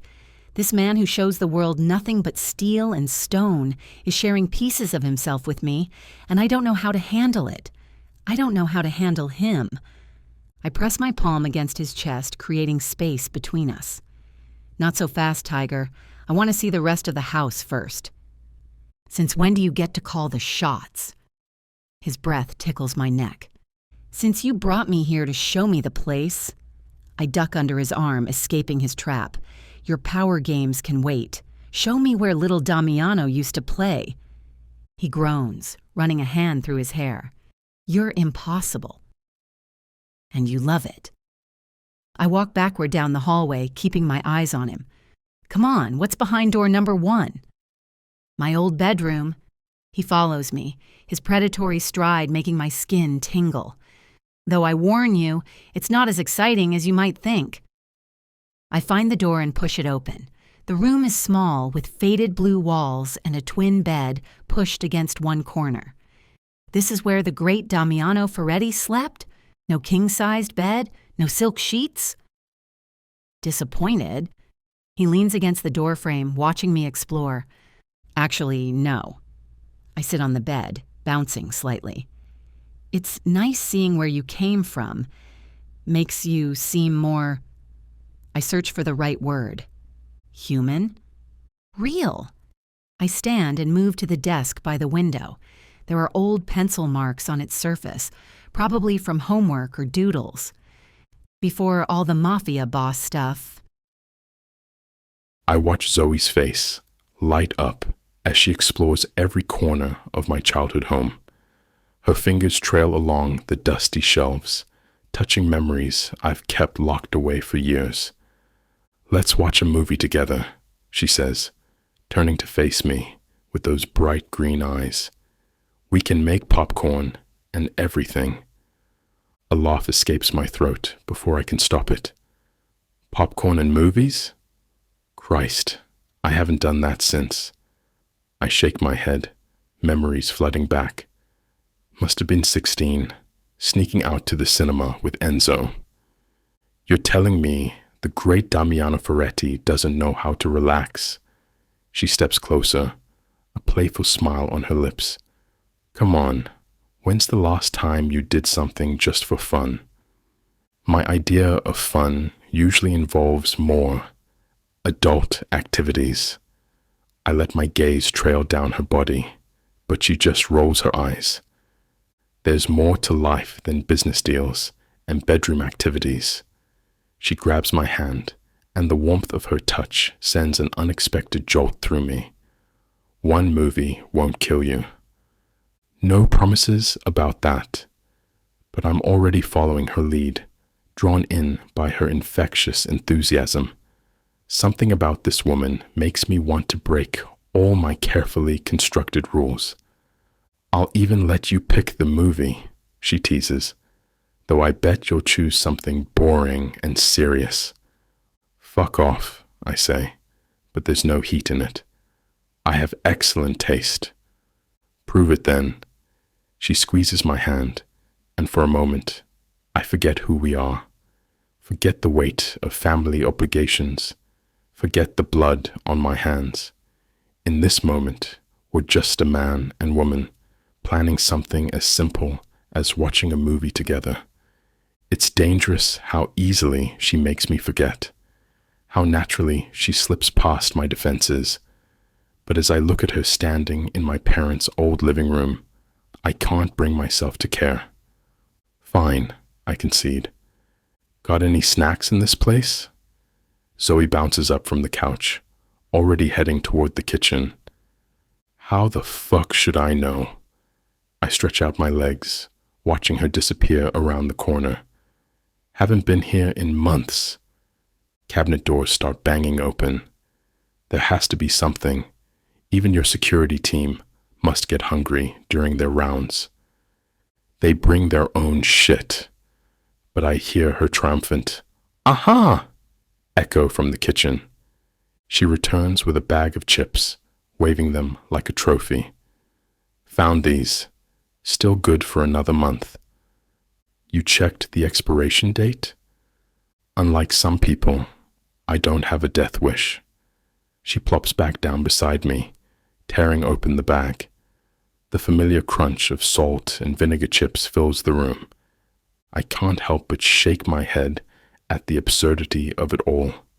Here I am, Damiano fucking Feretti, watching some romantic comedy and eating stale chips in my childhood home. If Enzo could see me now, he'd never let me live it down. What's so funny? Zoe asks, mouth full of chips. Just thinking how ridiculous this is.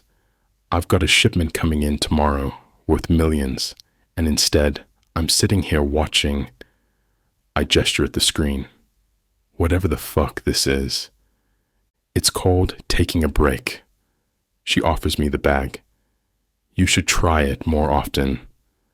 I take a handful of chips, surprising myself. Don't get used to it, Lupakiota. But as she settles back against my chest, legs curled up under her, I find myself thinking it wouldn't be so bad to get used to this.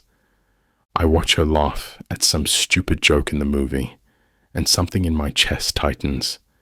The way her nose crinkles, how her eyes light up. It hits me like a punch to the gut. Fuck.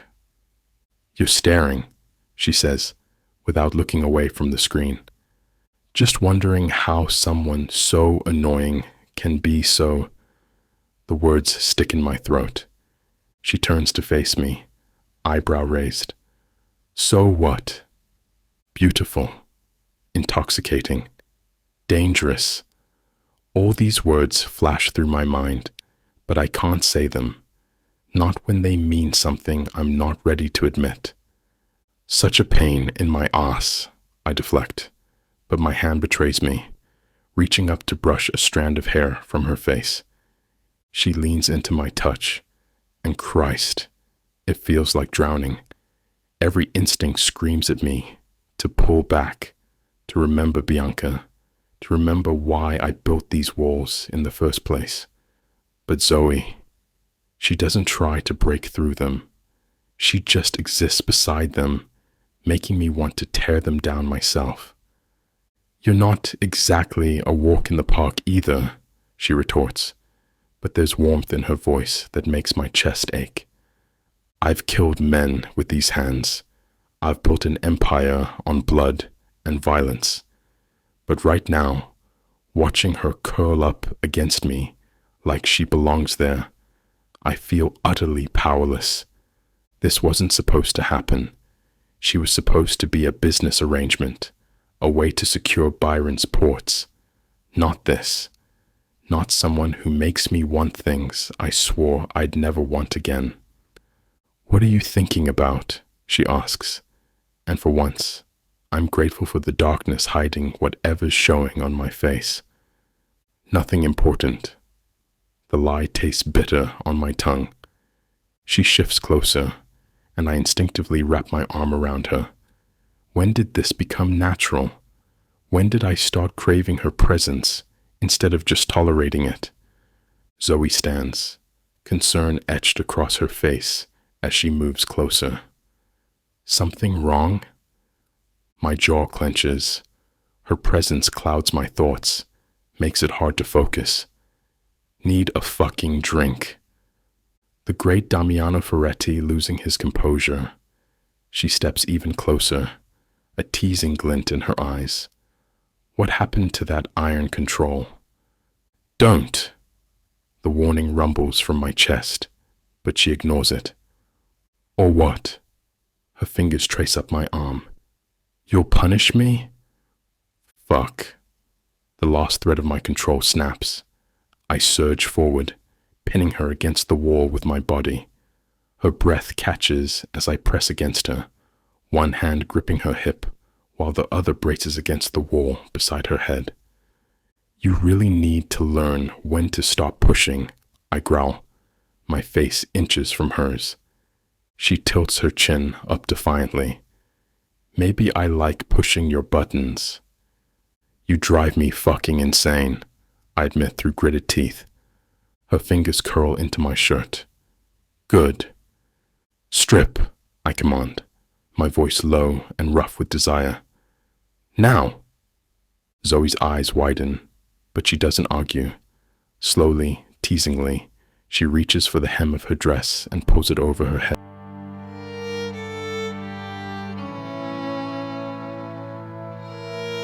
His breath hot against my neck. For a moment, we stay like that, our hearts pounding in unison. Then, with a soft kiss to my temple, Damiano gently withdraws and settles beside me, pulling me close. America heard you, Zoe, he murmurs, his voice laced with amusement.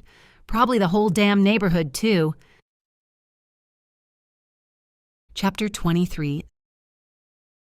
Zoe. The sharp crack of gunfire jolts me awake, my heart pounding in my chest. Damiano's side of the bed is empty and cold. Panic sets in as I realize I'm alone in this unfamiliar house. I slide off the bed, crouching low as another shot rings out. My mind races with possibilities. Are we under attack? Huddled beneath the bed, I force myself to breathe, to think. As I listen, I notice a pattern to the shots. They're too regular, too controlled for a firefight. Curiosity overcomes fear, and I cautiously make my way outside. The hardwood floor is cold against my bare feet as I creep down the hallway. I press my back against the wall, inching toward the staircase. Another shot echoes through the house, and I pinpoint its direction. It's coming from behind the mansion near the gardens. My hand trails along the wall as I descend the stairs, careful to avoid the spots I know will creak.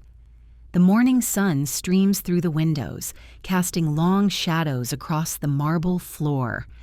I'm wearing only Damiano's shirt from last night, but fear and curiosity push me forward. The kitchen is empty, coffee half made in the machine. Damiano's suit jacket hangs over one of the chairs, his phone still on the counter. Whatever pulled him away, it wasn't business. Through the kitchen windows, I catch movement in the garden.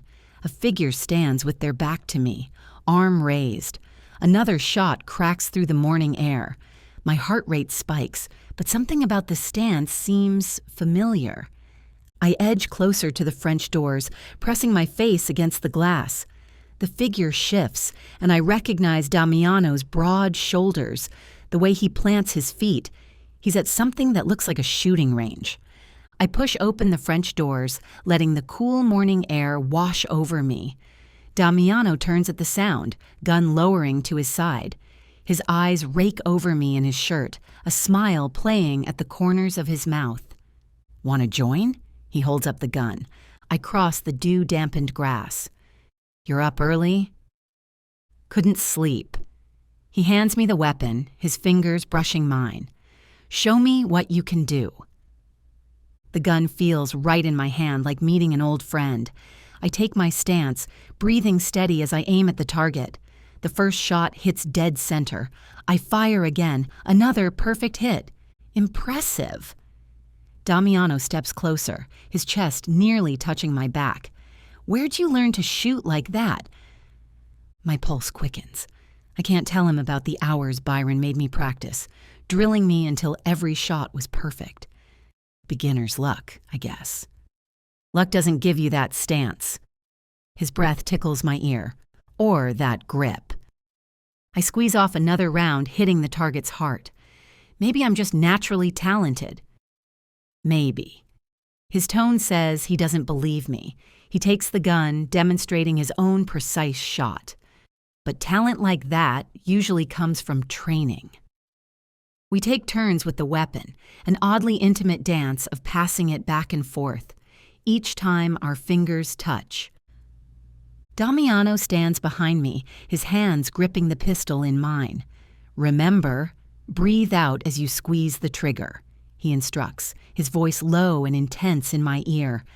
I nod, focusing on the target ahead, pretending that he must correct my position. As I exhale and squeeze the trigger, the recoil jerks my body back slightly. Damiano's hands tighten on mine, steadying me. I can feel the heat of his body pressed against my back, the hard planes of his chest and stomach flush against me. I swallow, trying to focus on the task at hand. Damiano's hands slide down to my hips, guiding them into the proper stance. "Keep your legs shoulder-width apart. Spread your weight evenly," he coaches, his voice a deep rumble. I bite my lip, acutely aware of his touch, the way his fingers dig into my hip bones. I can feel myself growing warm. Damiano presses closer, his groin nestling against my rear. I suck in a breath, my eyes fluttering closed for a moment. I can feel him, hard and insistent against me. I swallow hard, trying to gather my thoughts. I'm concentrating, I say, my voice breathy. Damiano's hands slide from my hips to my stomach, pulling me back against him. I don't think you are, he rumbles, nipping at my earlobe. I gasp, my head falling back against his shoulder. Damiano, I breathe, arching into him. His hands slide up my body, cupping my breasts through my shirt. Tell me to stop, Zoe, he says, his thumbs rubbing my nipples into stiff peaks. I whimper, my body aflame with need. Don't stop, I beg, grinding back against him. Damiano growls, spinning me around and crushing.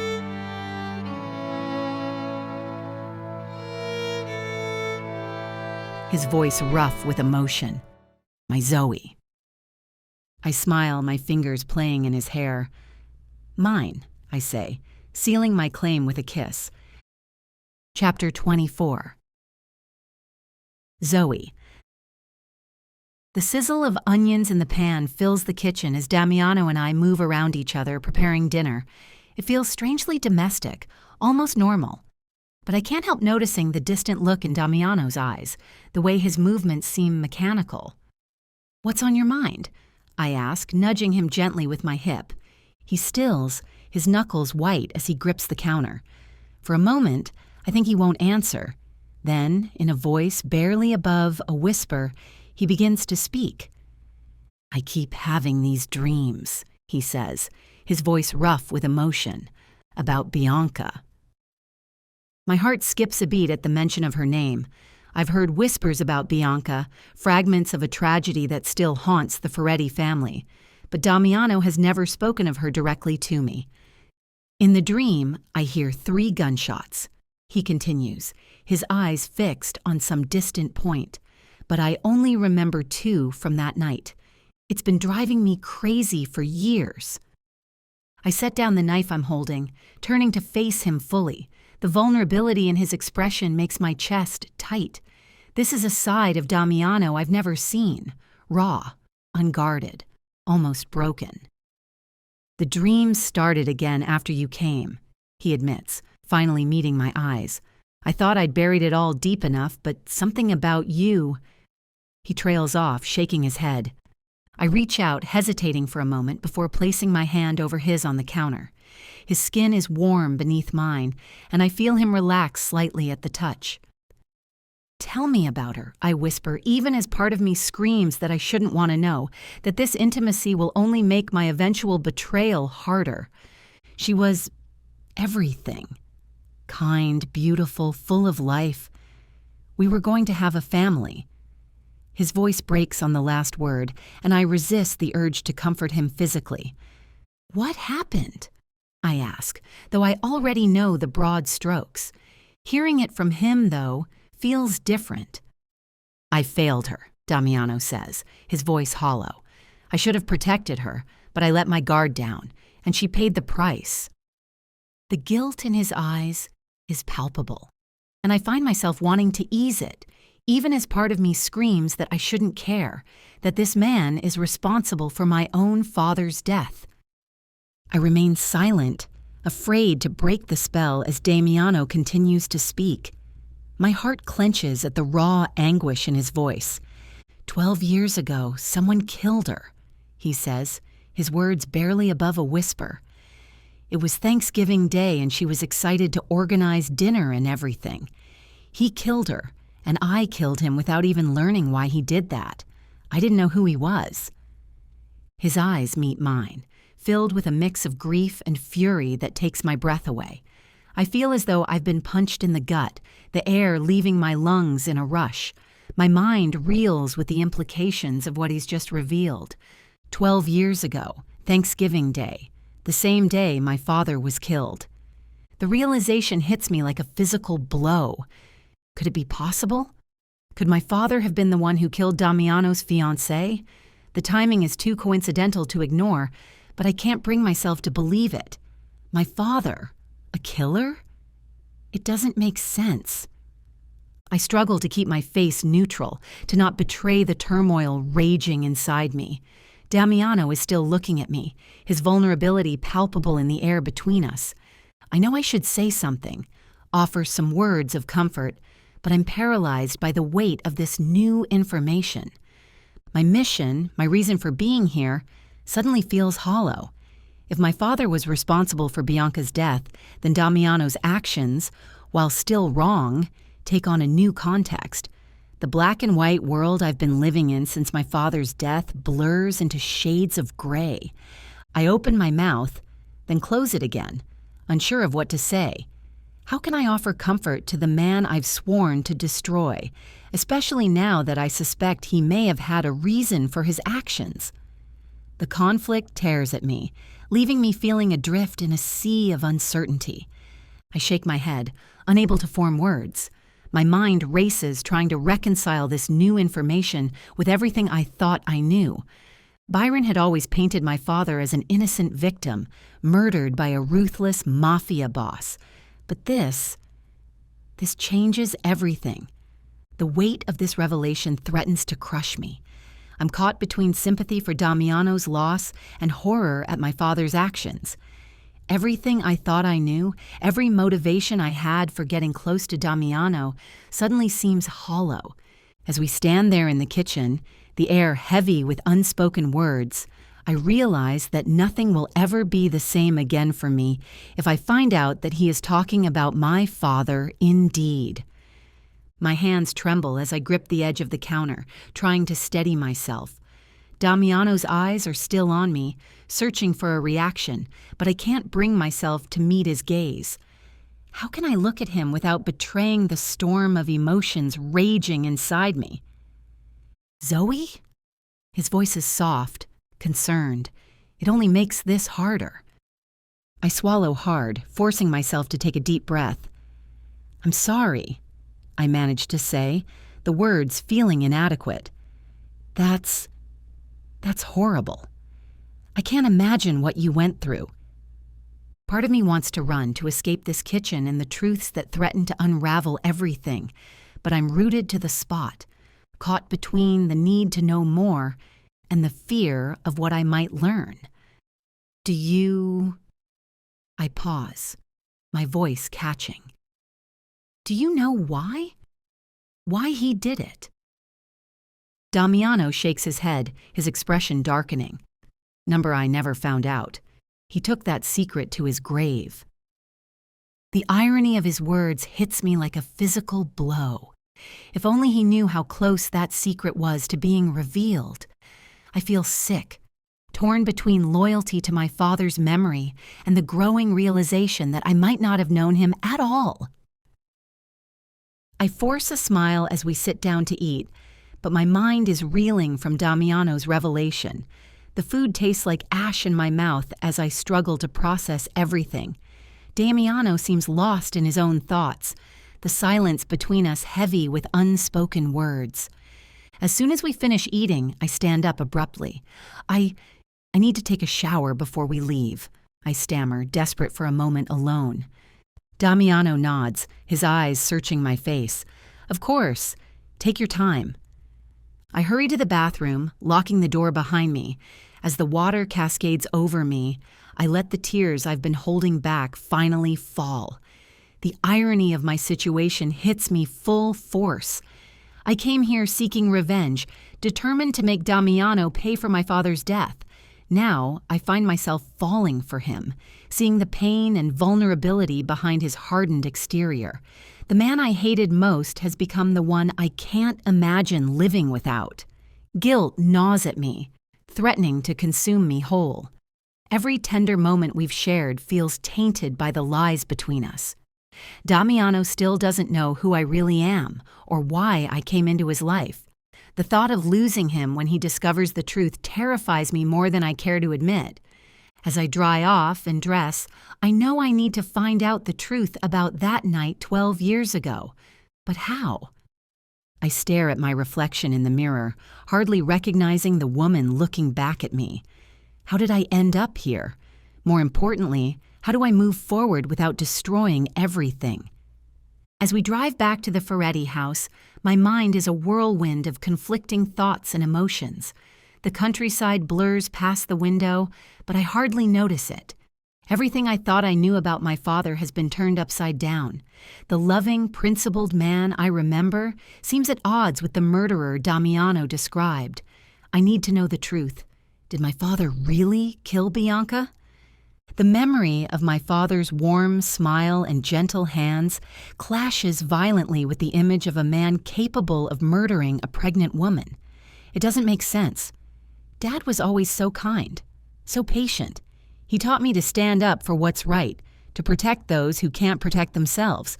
How could that same man have committed such a heinous act? I steal a glance at Damiano, his profile etched against the setting sun. The pain in his eyes when he spoke about Bianca was undeniable. Whatever happened that night clearly destroyed him.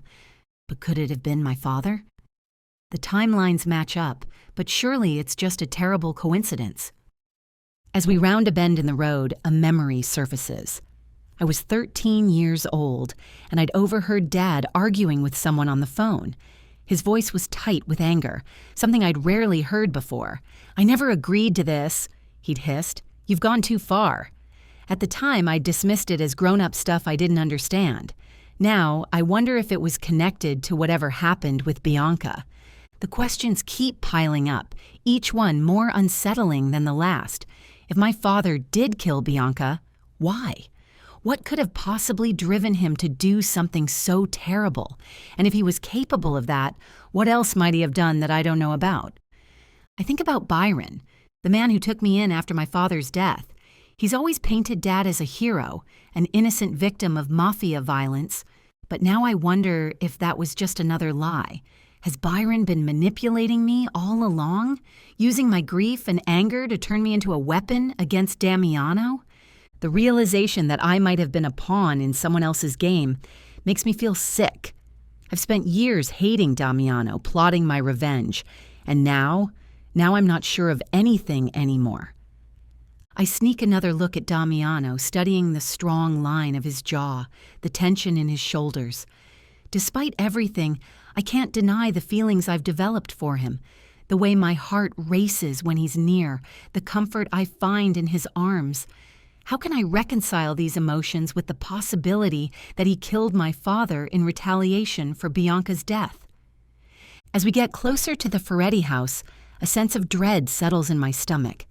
I feel like I'm living a lie, trapped between two versions of the truth. On one side, there's the story I've always believed. My father, the good man, murdered by a ruthless Mafia boss. On the other, there's this new, horrifying possibility. My father, the killer, and Damiano, the grieving victim seeking justice. I need to find out the truth, but I have no idea where to start. I can't ask Damiano directly without revealing who I am and why I really came into his life. And Byron? Can I trust anything he's told me? The thought of confronting him makes my palms sweat. As we pull up to the Feretti house, I realize I'm at a crossroads. Do I continue with my original plan for revenge, potentially avenging a man who might not deserve it? Or do I dig deeper, risking everything I've built with Damiano in search of the truth? The car comes to a stop and Damiano turns to me, his dark eyes searching my face. "You've been quiet, Lupacchiota," he says softly. "Is everything all right?" I force a smile, hoping he can't see the turmoil raging inside me. "Just tired," I lie, hating myself for it. "It's been an eventful weekend." We step into the Feretti mansion, and Damiano's demeanor shifts back to his usual controlled self. The vulnerability he showed at the country house seems to evaporate with each step. "I need to handle some business in my office," he says, his voice clipped and professional. "There are matters I couldn't attend to while we were away." I nod, still caught up in my own swirling thoughts about his revelation. "Of course." He hesitates for a moment like he wants to say something more. Instead, he simply squeezes my hand before heading up the stairs. Chapter 25. Damiano. I stare at the security reports on my desk. but the words blur together. My mind keeps drifting to Zoe. Something bothered her. I could see it clearly on her face. You're not hearing a fucking word I'm saying, are you? Enzo's sharp voice cuts through my thoughts. I look up to find him studying me with that knowing expression I hate. What? Holy shit. Enzo leans back in his chair, a smirk spreading across his face. You're in love with her. Don't be ridiculous. The denial comes automatically, but it feels hollow, even to my ears. Cut the bullshit, Fratello. I know you.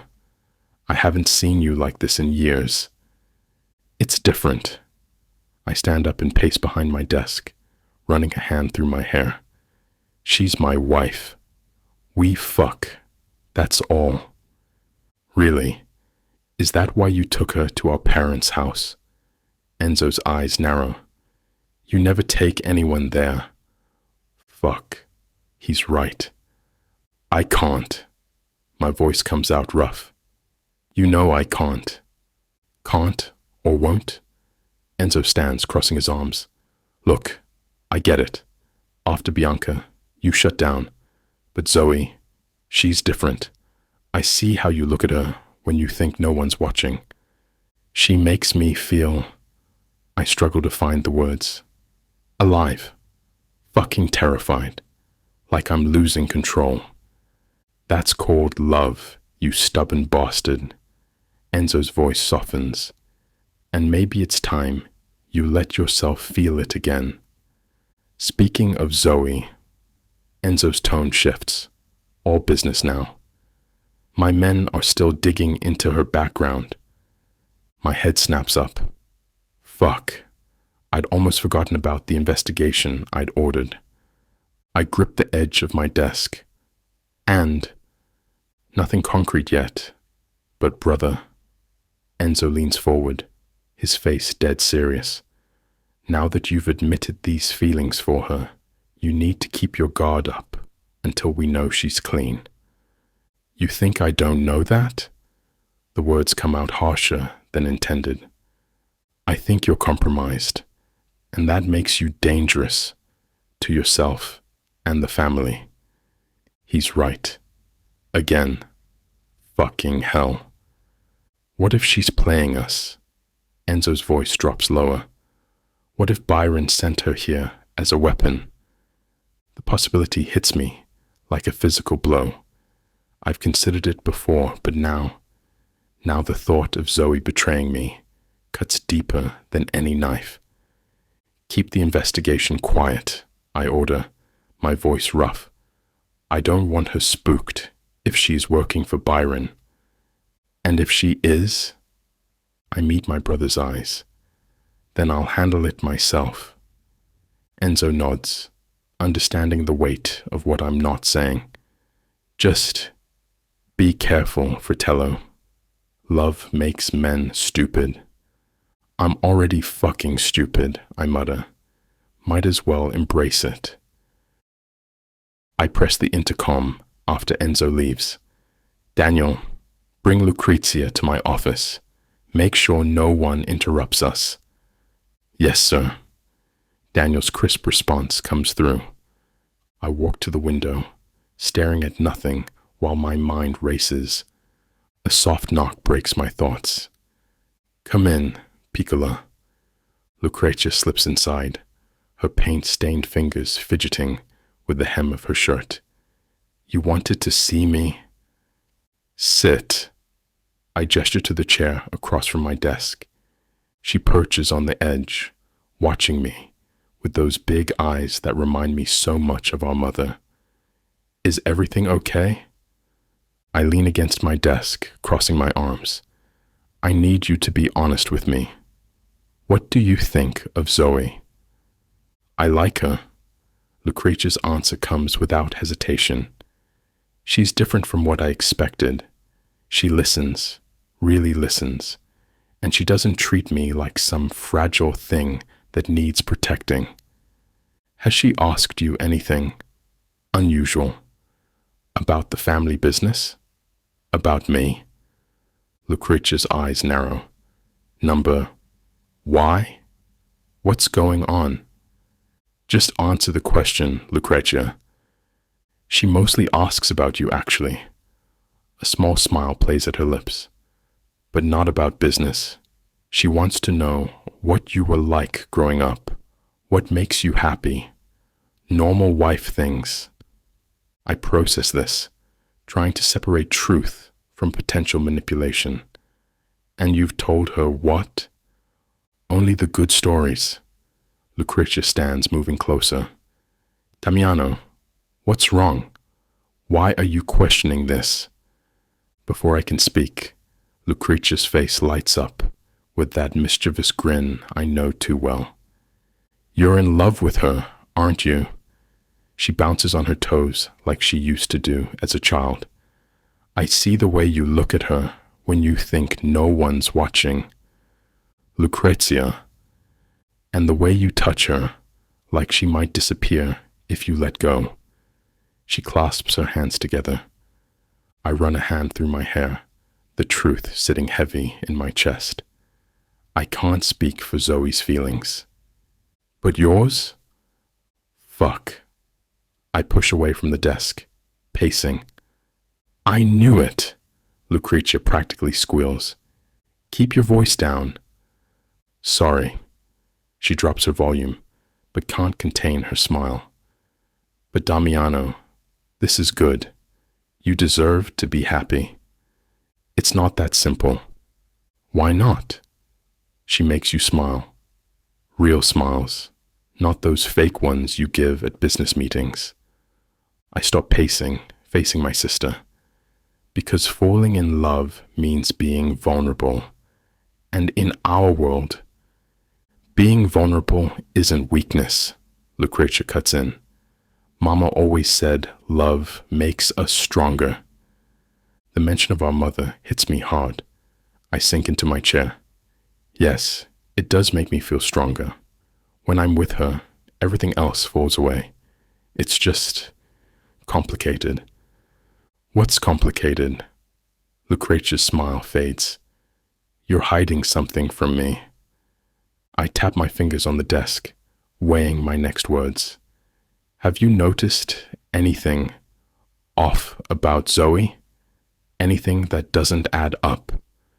Lucretia's face transforms from confusion to anger in seconds. Are you fucking serious right now? Lucretia. No! She stands up, her small frame vibrating with fury. You're investigating her, aren't you? That's what this whole conversation is about.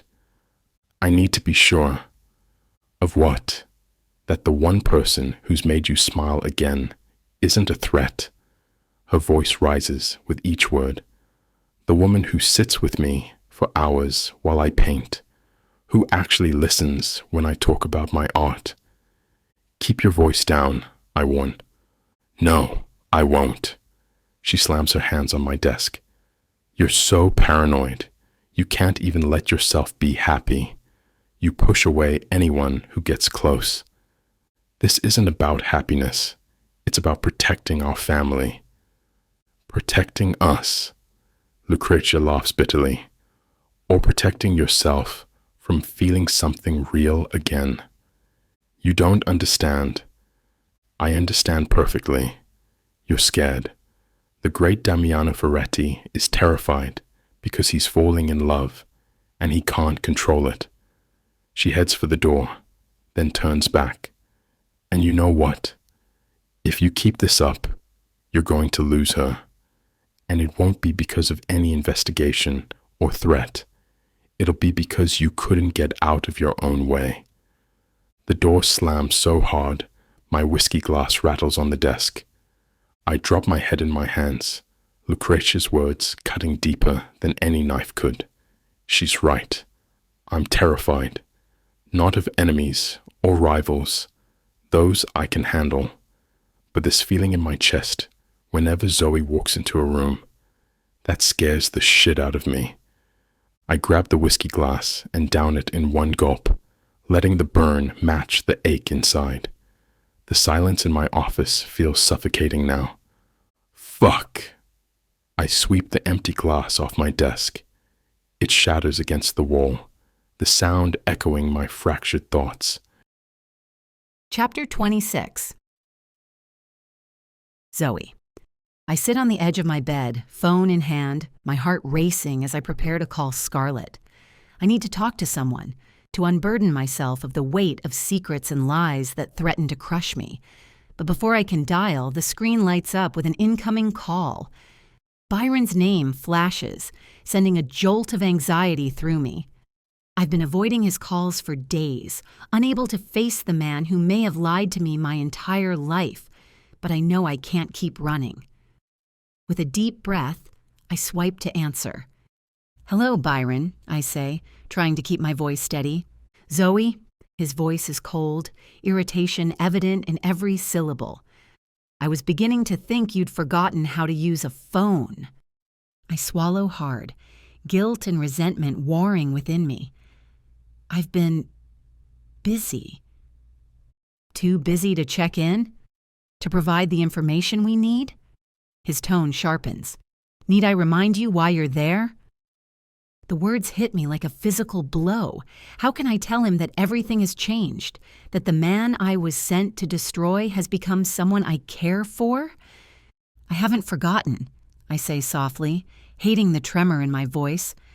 I take a deep breath, steeling myself for what I'm about to ask. "Byron, I need you to tell me again how my father died." There's a pause on the other end of the line, and I can almost feel Byron's suspicion through the phone. "We've been through this countless times, Zoe. Why are you asking now?" "Please," I plead, trying to keep the desperation out of my voice. "I just need to hear it again." Byron sighs heavily. "Fine, if you insist on rehashing old wounds." He clears his throat, and I can picture him settling into his chair, preparing to tell the story I've heard so many times before. "Your father was a good man, but he made a mistake. A costly one." Byron's voice takes on a somber tone. "He was handling a drug shipment for the Italians, but something went wrong. The details are murky, but the bottom line is the shipment was compromised." I listen intently, searching for any discrepancies from the version I've always known. "Damiano Feretti," Byron continues, spitting out the name like it's poison. "He was paranoid, always looking for traitors, always suspecting everyone. When he heard about the shipment, he didn't wait for explanations. He didn't investigate, he just acted." My heart races as I wait for Byron to finish the story. "Damiano killed your father in cold blood, Zoe. Shot him without a second thought, all because of his own paranoia and bloodthirst." I close my eyes, feeling sick. This version of events doesn't match what Damiano told me about Bianca. Could they both be lying, or is one of them telling the truth? "That's why we're doing this, Zoe." Byron's voice cuts through my thoughts. "To bring justice for your father. To make Damiano pay for what he's done."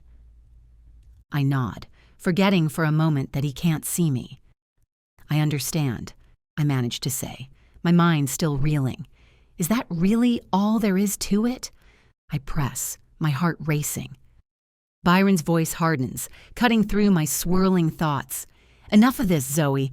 Stop asking questions and start focusing on your mission. That's why you're there, remember?" I flinch at his sharp tone, guilt and uncertainty churning in my stomach. I know," I stammer, trying to regain my composure. "Good," he says, his voice clipped. "Now, tell me what you've learned these past weeks. Surely you must have something to report by now." I'm working on it," I finally manage, hating how weak my voice sounds. "It's not easy to get close to Damiano. He's cautious, always on guard."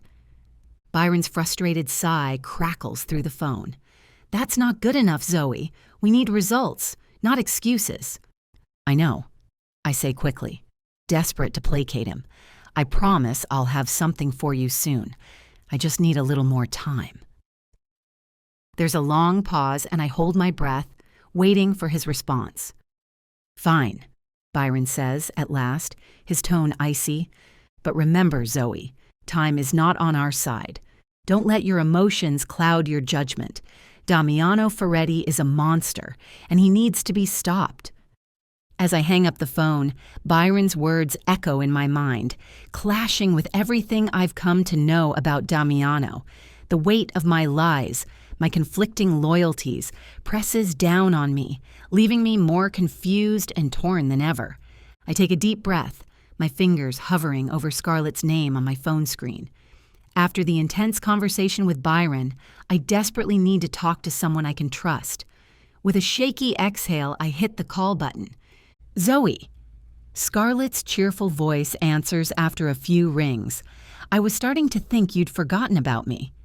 "Scar, My voice cracks, and I have to take a moment to compose myself. I need to talk. So much has happened. "Hey, what's wrong?" Her tone immediately shifts to concern. "Are you okay?" I launch into a frantic recounting of the weekend, my words tumbling out in a rush. I tell her about the impromptu trip to Damiano's country house, the unexpected intimacy we shared, and the shooting lesson that led to more. "Whoa, slow down," Scarlett interjects. "You're telling me you actually had a romantic weekend with the guy you're supposed to be taking down." "That's not even the half of it," I say, my voice dropping to a near whisper. "Scarlett, he told me about his past, about his fiancée who was murdered 12 years ago, Thanksgiving Day." There's a sharp intake of breath on the other end of the line. "Zoe, that's..." "The same day my father was killed," I finish for her. "Scar, I think my father might have been the one who killed Damiano's fiancée." "What?" Scarlett's voice is a mix of shock and disbelief. "But that doesn't make any sense. Your dad was the victim, remember? That's why you're doing all this in the first place." I know, I say, running a hand through my hair. "But Damiano's story, it doesn't match up with what Byron's always told me. And when I asked Byron about it again, his version felt off somehow." "Zoe, this is insane," Scarlett says, her voice laced with concern. "Are you sure you're not just getting too involved? Maybe Damiano's manipulating you." "That's the thing, Scar. I don't think he is. You should have seen him when he told me about Bianca, the pain in his eyes. It was real." There's a long pause on the other end of the line. When Scarlett speaks again, her voice is cautious. "So what are you going to do now?" I close my eyes, feeling the weight of my impossible situation. "I don't know, Scar. I just don't know." "You need to understand this story better before you do something you might regret. We're talking about your father here, Zoe, and Damiano. Well, you're clearly developing feelings for him. You can't rush into anything without knowing the full truth," Scarlett says.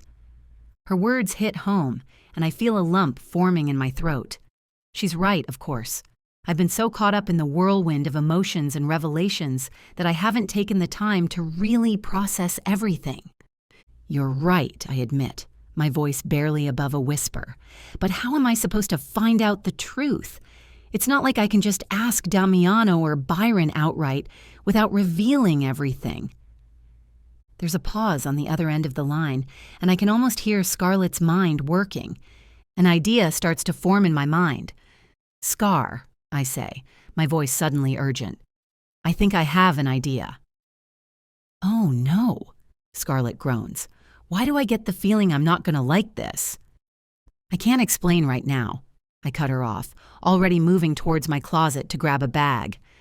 "I need to go. I'll call you as soon as I can, okay?" "Zoe, wait." "I love you, Scar. Thanks for always being there for me." With that, I end the call, my heart racing with anticipation and fear as I prepare to set my plan in motion. Damiano. I pause in the doorway, my breath catching at the sight of Zoe in my white dress shirt. The fabric drapes over her curves, hitting mid-thigh. Her blonde hair tumbles loose around her shoulders, and her green eyes lock with mine. "You're back late," she says, her voice soft, yet charged with something that makes my pulse quicken. I loosen my tie, fighting to maintain control. "Had some business to handle." The words come out rougher than intended. She shifts on the bed, the shirt riding up slightly. "Everything okay?" My jaw clenches as Enzo's warnings echo in my head. Trust no one. Watch her every move. But the way she's looking at me now, with that mix of concern and yearning, it strips away my defenses. "Just tired," I manage, shrugging off my jacket.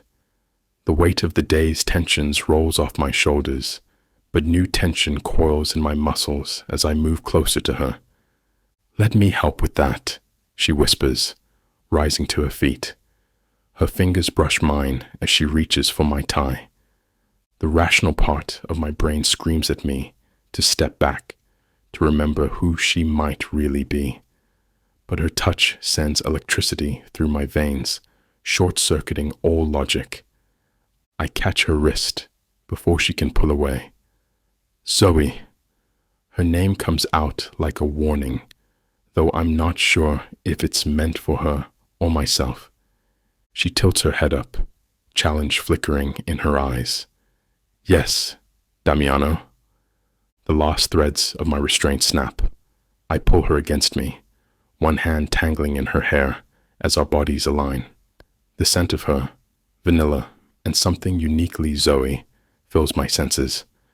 God help me, but I'm lost. This woman could be my salvation or my destruction, and in this moment, I don't care which. I crash my lips against hers, swallowing her gasp. My hands grip her hips, pulling her tight against me as I walk her backward until she hits the wall. The shirt rides up her thighs, exposing more skin that burns under my touch. "Fuck, you drive me crazy," I growl against her neck, nipping at the sensitive spot below her ear. Her hands clutch my shoulders, nails digging in through my shirt. "Show me," she challenges, eyes dark with desire. I rip open my shirt that she's wearing, buttons scattering across the floor. Her bare skin underneath makes my blood boil. I pin her wrists above her head with one hand while my other traces down her body. "Is this what you want?" I demand, my voice rough with need. "To make me lose control." She arches into my touch. "Maybe I just want you." The admission hits me like a shot of pure adrenaline. I capture her mouth again, harder this time, pouring all my conflicted emotions into the kiss. Her legs wrap around my waist as I lift her, carrying her to the bed. "Tell me again," I command, hovering over her. "I want you, Damiano." Her fingers work at my belt. "Only you." Those words shatter the last of my restraint. I claim every inch of her skin with my mouth, my hands, marking her as mine. Her moans fill the room as I worship her body, drowning in the taste and feel of her. "Mine." I growl against her throat, needing her to understand. "Say it." "Yours," she gasps, pulling me closer. "Make me yours." Chapter 27. Damiano. 2 weeks later, I lean back in my leather chair. Alessio paces near the window, his usual easygoing demeanor replaced by focused anticipation. The silence in my office is thick with expectation as we wait for Riccardo's call. "He's late," Alessio mutters, checking his watch for the third time in as many minutes. I shake my head. Riccardo's never late. He's making us wait on purpose. It's a power play, one I've come to expect from the Chicago capo. The casino deal is too important to let his mind games get to me, though. I've worked tirelessly to get Riccardo on board with this venture, and now we're on the cusp of finalizing the details. The sharp trill of the phone cuts through the silence, and I exchange a quick glance with Alessio before answering. Feretti, I answer, keeping my voice steady. Damiano, Riccardo's smooth voice comes through the line. I trust I'm not interrupting anything important. I grit my teeth, resisting the urge to call him out on his deliberate tardiness. Not at all. Alessio and I were just reviewing some numbers for the casino project. Excellent, Riccardo replies. I've been looking over the proposal you sent. I must say, I'm impressed with the potential returns. I allow myself a small smile. I'm glad you see the value in this venture, Riccardo. With your backing, we can make this casino the crown jewel of our operations. Riccardo and I delve into the details of the casino project. This venture has been my brainchild from the start, and seeing it come to fruition is deeply satisfying. The construction is on schedule, I inform Riccardo, my voice steady and confident. We've had a few minor setbacks with permits, but nothing we couldn't handle. The foundation is laid, and the structure is starting to take shape. Alessio nods in agreement, his eyes meeting mine as he adds, We've been keeping a close eye on the progress. The contractors know better than to cut corners or delay. Riccardo hums thoughtfully. And what about staffing? Have you started the hiring process? I lean back in my chair, a smirk playing at the corners of my mouth. We're ahead of the game on that front. We've already secured key personnel for management positions. The floor managers, pit bosses, and security leads are all vetted and ready to go. Impressive, Riccardo remarks. What about the rank and file? We've got a solid pool of applicants for dealers, waitstaff, and other positions, I explain. We're being selective, of course. Each potential employee is thoroughly screened. We can't afford any weak links. Alessio chimes in. We've also implemented a training program. By the time the casino opens, our staff will be top-notch. I can almost hear Riccardo's approving nod through the phone. You've thought of everything, it seems. I'm looking forward to seeing this operation in action, Damiano. I'm about to respond to Riccardo when the door to my office bursts open. Enzo storms in, his face a mask of fury. The wild look in his eyes tells me this isn't just one of his usual outbursts. Something's wrong. Seriously wrong. Riccardo, I cut in, my voice sharp. Something's come up. I need to call you back.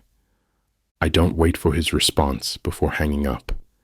Enzo's already pacing in front of my desk, his hands clenched into fists at his sides. What is it? I demand, rising from my chair. Alessio moves closer, his posture tense. The atmosphere in the room has shifted, charged with an energy that sets my nerves on edge. Enzo stops pacing, fixing me with a hard stare. It's about Zoe, he spits out. And Byron. My blood runs cold at the mention of their names. I've been pushing aside my doubts, trying to ignore the nagging suspicion that's been growing in the back of my mind. But now, seeing the rage in my brother's eyes, I know I can't ignore it any longer. Tell me, I order, my voice low and dangerous. Enzo takes a deep breath, clearly struggling to control his anger. I found proof, he says. Proof that they've been playing us from the start. Zoe. I trail behind Lucrezia as she flits from one designer boutique to another, her enthusiasm for fashion a stark contrast to the turmoil in my mind. The mall bustles with life around us, but I feel oddly detached from it all. Even the ever-present guards hovering just out of earshot seem like part of another world. Zoe, look at this dress. Wouldn't it be perfect for the charity gala next month? Lucrezia's voice pulls me back to the present. I force a smile, nodding in agreement. It's beautiful, Lucrezia. You should definitely try it on." As she disappears into the fitting room, I sink onto a plush velvet ottoman, my mind racing. I need to talk to Lucrezia to find out what she knows about Bianca and my father. But how can I broach such a sensitive topic without raising suspicion? The guards shift positions, their watchful eyes a constant reminder of the delicate situation I'm in. This shopping trip, our little escape from the Feretti mansion, suddenly feels like a missed opportunity. Here, away from Damiano and the others, I might have a chance to get some answers. Lucrezia emerges, twirling in the dress. "What do you think?" I stand, adjusting the fabric on her shoulder. "It's stunning on you," I say, then hesitate. "Lucrezia, can I ask you something?" Her eyes meet mine in the mirror, curiosity flickering across her face. "Of course. What is it?" I open my mouth, then close it again, the words sticking in my throat. How do I even begin? "Actually, Damiano told me about Bianca the other day," I say, watching Lucrezia's reflection carefully. Her shoulders tense, and she turns to face me. "He did?" "Yeah, he opened up about what happened to her." I sink back onto the ottoman, patting the space beside me. "I was hoping to hear your perspective on it all." Lucrezia sits, smoothing her dress. "What exactly did he tell you?" "That she was killed on Thanksgiving 12 years ago. That Damiano killed the man responsible." I pause, studying her reaction. He seemed different when he talked about it. More vulnerable than I've ever seen him. That was the worst day of our lives. Lucrezia's fingers twist in her lap. Damiano was never the same after that. He shut down completely, wouldn't talk about it with anyone, not even me or Enzo. So he never discussed the details with you. Number I just know that Damiano killed that man. They don't tell me much, you know. She shakes her head. I reach for her hand, genuine sympathy mixing with my need for information. "I'm so sorry, Lucrezia. It must have been horrible." "It was." She squeezes my hand. "But you know what's strange? You're the first person he's talked to about it since it happened. He must really trust you, Zoe." Her words hit me like a punch to the gut. Trust, the one thing I came here to betray. As Lucrezia's words sink in, my mind races. The details align with what Damiano told me, but something still feels off. I can't shake the feeling that there's more to this story, something crucial I'm missing. "Zoe, are you okay?" Lucrezia's concerned voice breaks through my thoughts. I blink, realizing I've been staring blankly at the mirror. "Oh, I'm fine," I stammer, trying to gather myself. "Just feeling a bit strange, that's all." Lucrezia's brow furrows as she steps closer, placing a gentle hand on my arm. "Strange how? Do you need to sit down?" I shake my head, forcing a smile. No, it's nothing serious. I think I'm just tired from all the shopping. It'll pass." But even as I reassure Lucrezia, I can't stop the whirlwind of thoughts in my head. There's something going on here that's bigger than me, bigger than what I've been told. The pieces don't quite fit together, and I can't help but feel like I'm being played in a game I don't fully understand. My plan was to gather information either from Lucrezia or Enzo. Well, Enzo is not much of a talker, and something holds me from making any discussion with him anyway. Lucrezia's eyes search my face, concern evident in her expression. "Are you sure? We can head back to the house if you're not feeling well." "Really, I'm okay," I insist, patting her hand. "Let's finish up here. I want to see you try on that blue dress we saw earlier." As Lucrezia reluctantly returns to the fitting room, I take a deep breath, trying to center myself. I need to be careful, to keep my suspicions hidden, but I also need answers, and I'm more determined than ever to uncover the truth, no matter where it leads me. As Lucrezia emerges from the fitting room, resplendent in the blue dress, I feel a genuine smile spread across my face. Despite the turmoil in my mind, I can't help but admire how the fabric hugs her curves and brings out the warmth in her eyes. Wow, Lucrezia, I breathe. You look absolutely stunning. That color is perfect on you. Lucrezia's face lights up at the compliment, her earlier concern seemingly forgotten. She twirls once, the dress flowing around her like water. Then, without warning, she rushes towards me and envelops me in a tight hug. "Oh, Zoe," she says, her voice muffled against my shoulder. "Thank you so much. Not just for the compliment, but for being in our lives. You've brought so much light to our family, especially to Damiano. I'm so grateful you're here." As Lucrezia's words wash over me, I feel a crushing weight settle in my chest. My arms tighten around her reflexively, but inside I'm crumbling. The guilt I've been trying to suppress comes rushing back with a vengeance. Here's this sweet, innocent woman thanking me for being part of their family, when in reality, I came into their lives with the intention of destroying everything they hold dear. The warmth of Lucrezia's embrace feels like it's burning me, a stark reminder of my betrayal. I struggle to maintain my composure, to keep my voice steady as I pat Lucrezia's back. That's so kind of you to say, Lucrezia. I'm glad to be here too. As Lucrezia and I step through the grand entrance of the Feretti mansion, our arms laden with shopping bags, we're immediately greeted by Daniel's imposing figure. His face is a mask of stoic professionalism, but there's a tension in his shoulders that sets me on edge. "Welcome back, ladies," he says, his eyes flickering to me. "Miss Zoe, Mr. Feretti is waiting for you in his office. He requests your presence immediately." My stomach drops, a chill running down my spine, despite the warmth of the foyer. Something about Daniel's tone, the set of his jaw, tells me this isn't a casual summons. Lucrezia glances at me, her brow furrowed with concern. "Is everything okay, Daniel?" "I'm sure it's fine," I interject quickly, forcing a smile. "Probably just wants to discuss some business matters."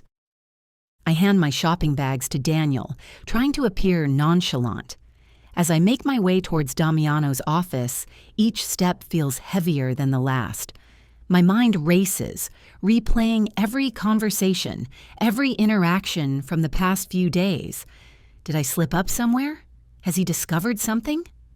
The hallway stretches before me, the ornate paintings on the walls seeming to watch my progress with judging eyes. When I finally reach the imposing oak door of Damiano's office, I pause, my hand hovering over the polished brass handle. I take a deep breath, trying to calm my racing heart. Whatever's waiting for me on the other side of this door, I need to face it with composure. I can't let my fear show, can't give away the storm of guilt and anxiety churning inside me. Another breath. I straighten my spine, school my features into a mask of calm curiosity. My fingers brush the cool metal of the door handle, but I don't turn it just yet. I'm frozen in this moment, teetering on the edge of what feels like a precipice. Chapter 28. Damiano. I sit at my desk, the damning evidence spread before me. Each document, each photo feels like another knife in my gut. The woman I've let into my life, my bed, my heart. She's been playing me from the start. Enzo's words echo in my mind. She's Byron's adopted daughter. Her real father was Travis Michael, the man who killed Bianca. My hands clench into fists. The pieces fit together with brutal clarity now. Her convenient appearance in our lives, her calculated moves to get close to me, even her shooting skills that she tried to pass off as beginner's luck. A soft knock at the door pulls me from my dark thoughts. My jaw tightens as I recognize her distinctive pattern. 2 quick taps, followed by a pause. For a moment, I'm frozen, remembering all the times that same knock brought a smile to my face. I force myself to breathe, to maintain control. Years of running the family business have taught me to keep my emotions in check. But this cuts deeper than any business betrayal. "Come in," I finally say, my voice steady despite the storm raging inside me. The door creaks open and Zoe steps in, her face lighting up at the sight of me. The expression that once warmed my heart now makes my blood boil. She starts walking toward my desk, but I can't bear to have her any closer. "Stop right there." My voice cuts through the air like a blade. She freezes mid-step, confusion flickering across her features. "Damiano, what's wrong?" I lean forward, placing my hands flat on the desk to keep them from shaking. "Tell me your father's name." The color drains from her face. Her lips part, but no sound comes out. In that moment of hesitation, I see the truth written all over her face. She knows I've discovered everything. Her shoulders slump, and when she speaks, her voice is barely above a whisper. "Michael Travis. My father's name was Michael Travis." The confirmation hits me like a physical blow, even though I already knew. Hearing it from her lips makes it real in a way the documents couldn't. "The man who killed Bianca," I say, my voice raw with pain and fury. "Your father murdered my pregnant fiancée, and you came here seeking what? Revenge?" "I didn't even know his name until today," I say, my voice hoarse with emotion. "For 12 years, I've lived with the image of Bianca's killer, but never knew who he was. And now Enzo finds out it was Michael Travis, your father." I watch her face carefully, looking for signs of the manipulation I've grown to expect. Every tender moment we've shared, every whispered confession, suddenly feels calculated and false.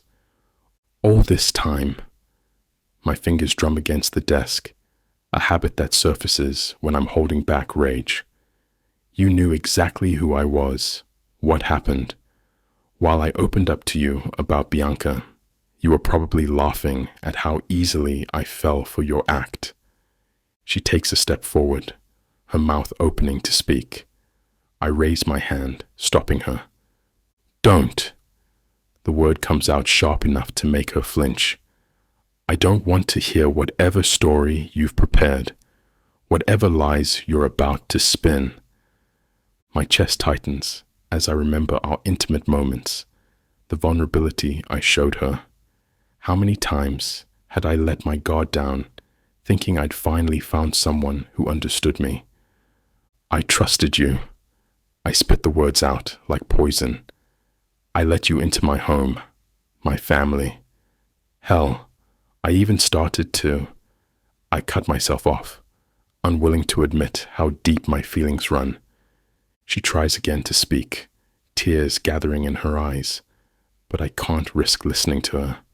I've seen how persuasive she can be, how easily she can twist words and emotions to her advantage.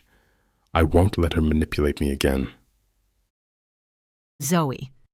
My heart pounds as I watch Damiano's face twist with a mix of pain and fury.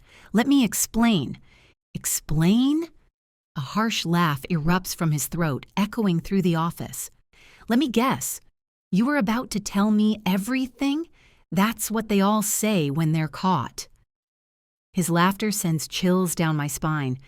This isn't the warm, intimate Damiano I've come to know.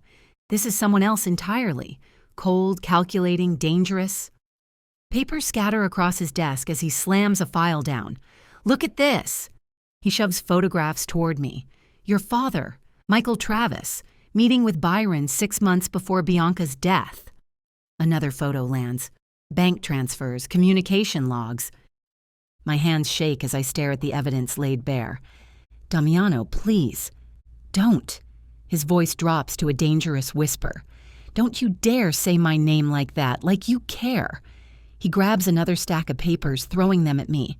"Phone records between you and Byron. Did you think I wouldn't find out?" The documents flutter around me like accusing ghosts.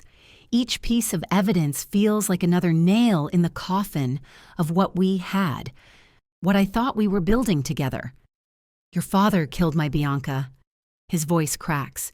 She was pregnant with my child, and you... He slams his fist on the desk. You came into my home, into my bed, all while knowing what he did. Damiano, what my father did was wrong, but I didn't... He launches from his chair so fast it crashes against the wall. Shut the fuck up! I jump back, my heart leaping into my throat. His roar fills the office, making the crystal decanter rattle on the shelf. I've never seen him like this. Face contorted with pure rage, veins standing out on his neck, hands clenched into white-knuckled fists. My legs tremble as I take another step back. This isn't the man who held me tenderly last night, who shared childhood stories and showed me his mother's garden. This is the Damiano that Byron warned me about, the ruthless mafia boss capable of murder. You don't get to speak! He stalks around the desk, each step deliberate and menacing. You don't get to explain or justify or spin pretty little lies anymore. My back hits the wall. The family photos on the shelves mock me now. Happy moments frozen in time, moments I'll never be part of again. My throat closes up as tears threaten to spill. I trusted you. His voice drops to a deadly whisper that's somehow worse than the yelling. I let you in, and all this time... I open my mouth again, desperate to make him understand, but the murderous look in his eyes stops me cold. Chapter 29.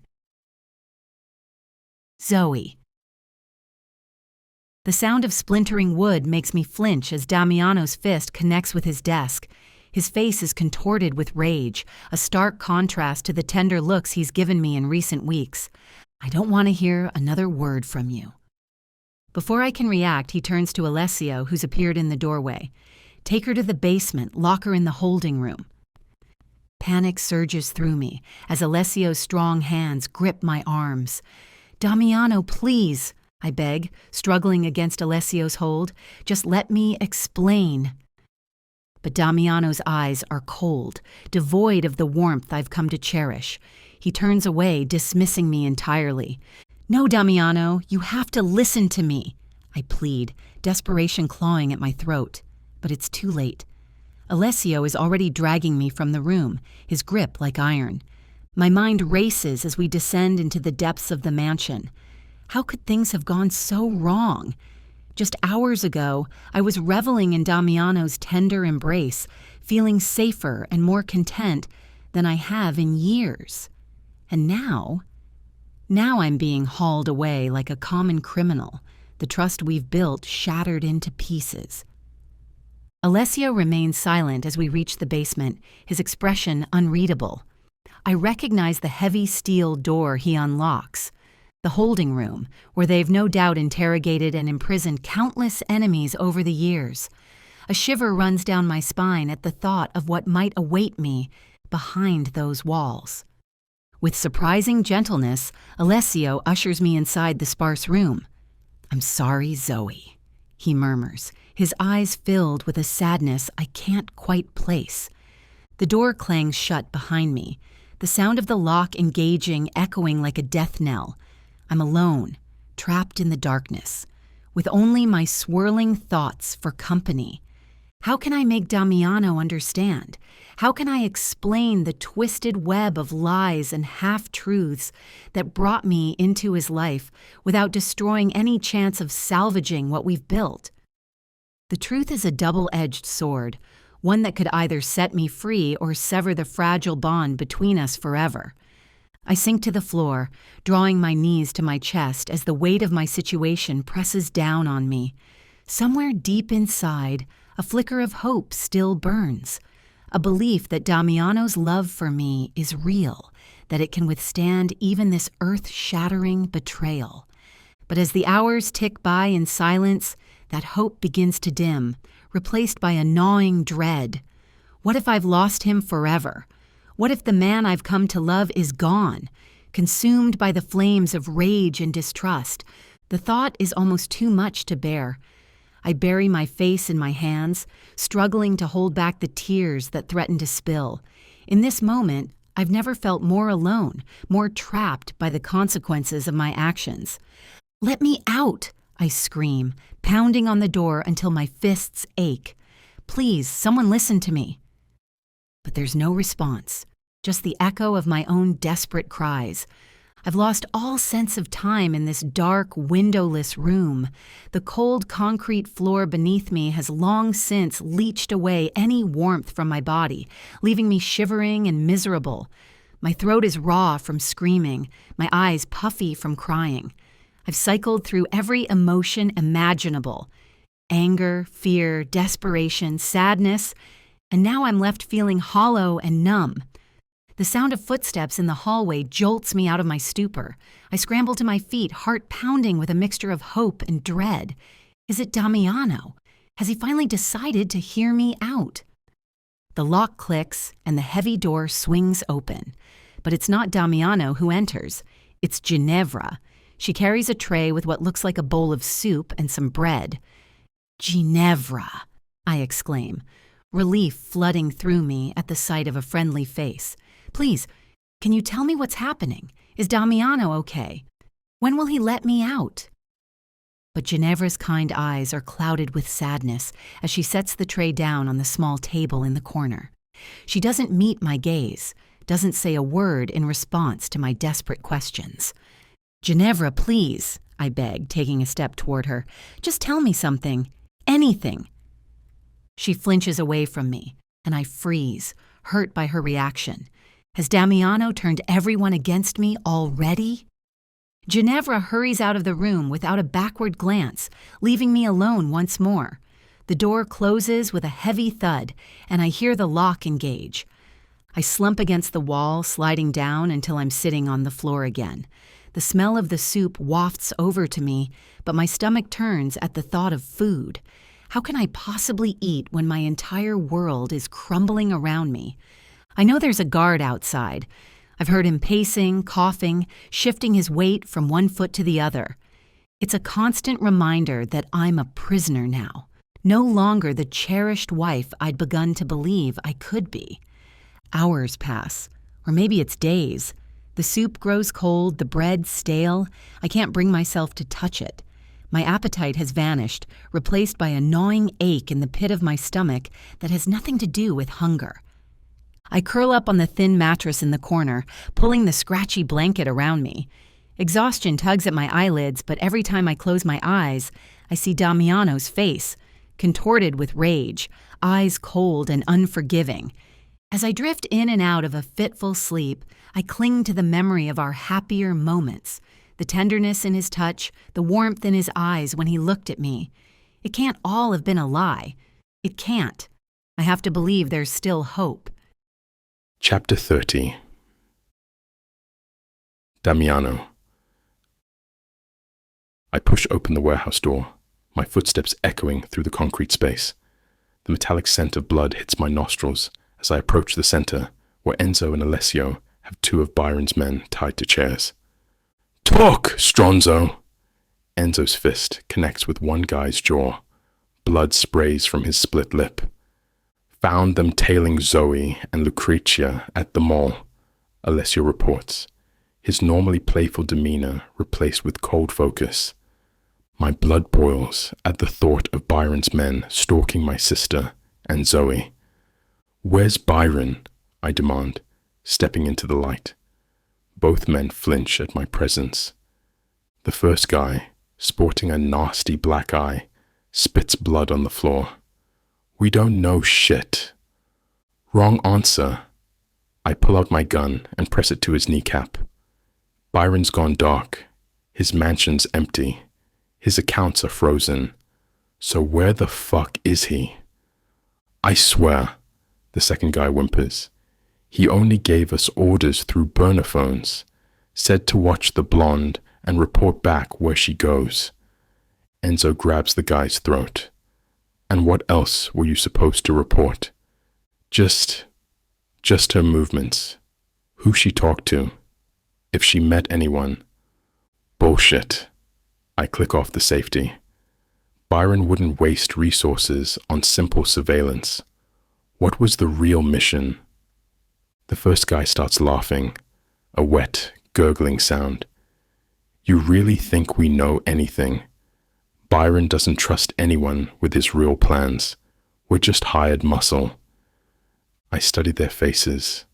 The fear is genuine, but there's also confusion. These are low-level thugs, expendable pawns in Byron's game. They don't know shit.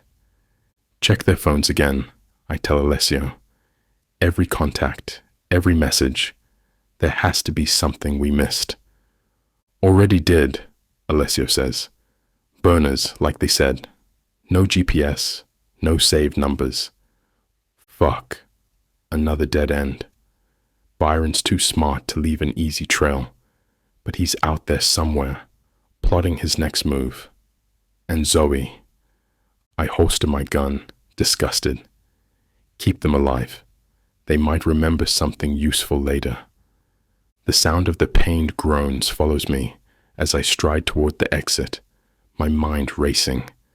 Byron's playing us, using these disposable foot soldiers as a distraction while he implements whatever his real plan is. And Zoe's involved somehow. She has to be. But first, I need to find that bastard Byron before he can hurt anyone else. Anyone else in my family. I slam the door, rage still coursing through my veins after the failed interrogation. Alessio follows me. We're wasting time with these low-level idiots, he says, crossing his arms. The answer is downstairs, back home. No. Think about it. Zoe's been Byron's right hand for years. She knows his habits, his hideouts. My jaw clenches. She'll lie. Then make her talk. You've done it before with others. Alessio steps closer. Look, I get it. You fell for her. But she played you, Damiano. Use that anger. Turn it back on her. Images flash through my mind. Zoe's smile in the morning light. Her laughter in the kitchen. Her body against mine. Then Byron's surveillance photos. The proof of her betrayal. She's not some random street thug, I growl. She's trained, prepared. Everyone breaks eventually. Alessio's tone softens. The family comes first, remember? Byron's a threat, and right now, Zoe's our best shot at finding him. I stare out the window, considering his words. The thought of interrogating Zoe makes my stomach turn. But if Byron's planning something that could hurt my family... Give me an hour, I say finally. I need to think. Alessio nods and leaves quietly. I drop into a chair, rubbing my temples. The rational part of my brain knows he's right. Zoe is the key to finding Byron, but the thought of causing her pain... Fuck. When did I get so soft? She betrayed me, used me, probably laughed about it with Byron. She deserves whatever's coming. Maybe Alessio's right. Maybe it's time to show Zoe exactly who she chose to fuck with. Chapter 31. Zoe. The sound of the basement door unlocking jolts me from my restless sleep. My heart pounds against my ribs as I scramble to my feet, unsure what to expect. Instead of Damiano's intimidating presence or one of his men, Lucrezia's worried face appears in the doorway. She slips inside quickly, closing and locking the door behind her. Shh, she whispers, pressing a finger to her lips. We can't let them hear us. My legs feel weak with relief at seeing a friendly face. Lucrezia, how did you... I took the spare key from Damiano's office. She cuts me off, moving closer. Told Daniel I heard something in the garage. But before I help you get out of here, I need to know something. The intensity in her usually cheerful eyes catches me off guard. What? I need to know if you're telling the truth about not knowing what your father did to Bianca. Her voice trembles slightly. because she wasn't just Damiano's fiancée. She was like a sister to me. I sink down onto the cold floor, patting the space beside me. Sit with me. I'll tell you everything I know. Lucrezia hesitates for a moment before joining me. I take a deep breath, fighting back tears. Byron always told me Damiano killed my father over a drug shipment gone wrong. He said my father was innocent, that Damiano was paranoid and murdered him in cold blood. My voice cracks. I never knew about Bianca until Damiano told me himself. Byron never mentioned her, never said anything about my father killing a pregnant woman. I look into Lucrezia's eyes, willing her to see my sincerity. If I had known the truth, I never would have. God, I don't even know what's real anymore. Everything I thought I knew about my father, about Damiano, it's all twisted up in lies. Lucrezia's eyes soften as she reaches for my hand.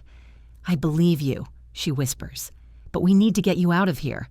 Damiano's not thinking clearly right now.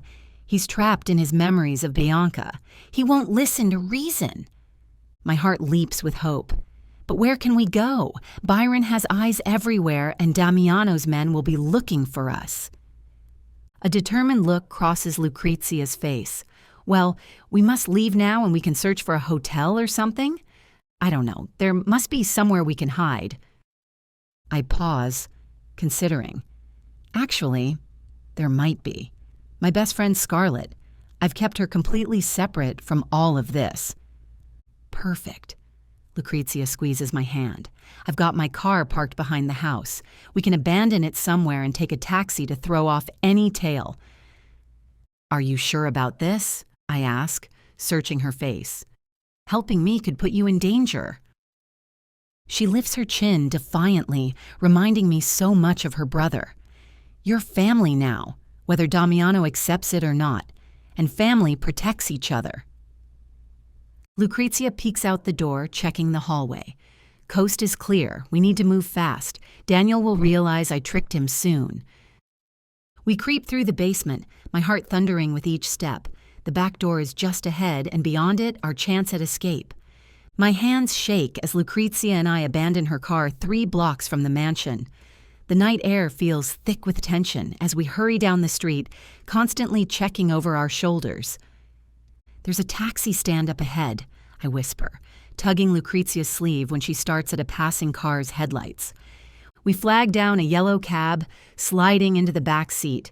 I give Scarlett's address in Brooklyn, my voice trembling despite my efforts to stay calm. Lucrezia grips my hand so tight it hurts, but I welcome the pain.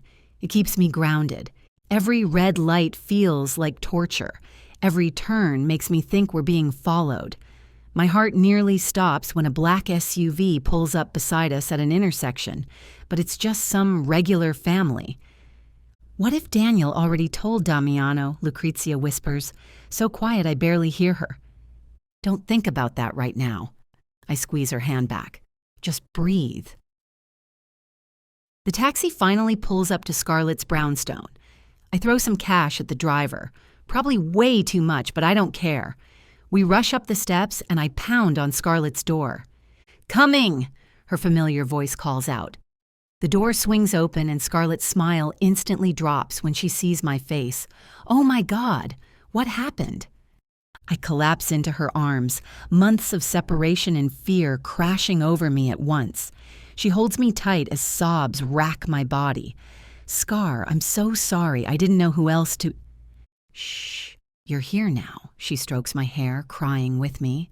I've been so worried about you. We cling to each other like lifelines while Lucrezia hovers uncertainly in the doorway. Scarlett pulls back, wiping her eyes. Get in here, both of you, before someone sees...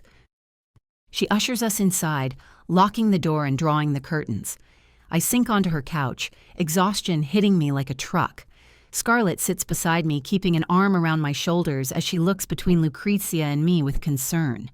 What happened? She asks again, softer this time. I glance at Lucrezia, who nods encouragingly. Taking a shaky breath, I turn back to my best friend. Everything's fallen apart, Scar. Damiano found out who I really am. The house feels wrong the moment I step inside. Too quiet. The usual buzz of activity missing. Something's not right, I mutter, scanning the empty foyer. Enzo and Alessio flank me, their postures tensing at my words. "Lucrezia!" I call out, my voice echoing through the halls. No response. My heartbeat quickens as I stride toward the kitchen where Ettore usually holds court at this hour. The old cook looks up from his pasta prep, surprise crossing his features. "Where's Lucrezia?" I demand. Ettore shakes his head. "Haven't seen her since lunch." "Fuck." I slam my palm against the counter, making the pots rattle. "Find Ginevra," I order Alessio. He returns moments later with our housekeeper, who wrings her hands in her apron. "I thought she was in her studio painting," Ginevra says. My chest tightens. I pull out my phone, dialing Lucrezia's number. Straight to voicemail. "Check the security feeds," I bark at Enzo. He's already moving toward my office, where we keep the monitors. "When exactly was the last time anyone saw her?" I ask, pacing the kitchen. "Around 1 o'clock, Ettore offers. She came in for a snack. Seemed normal enough." "Normal how?" "Chatting about some new painting she was working on. Nothing unusual. But something nags at me. A suspicion forming like ice in my gut. "The basement," I growl, already moving. "Check on Zoe." Alessio sprints ahead of me down the stairs. His curse confirms what I already know before I reach the empty cell. My sister helped Zoe escape.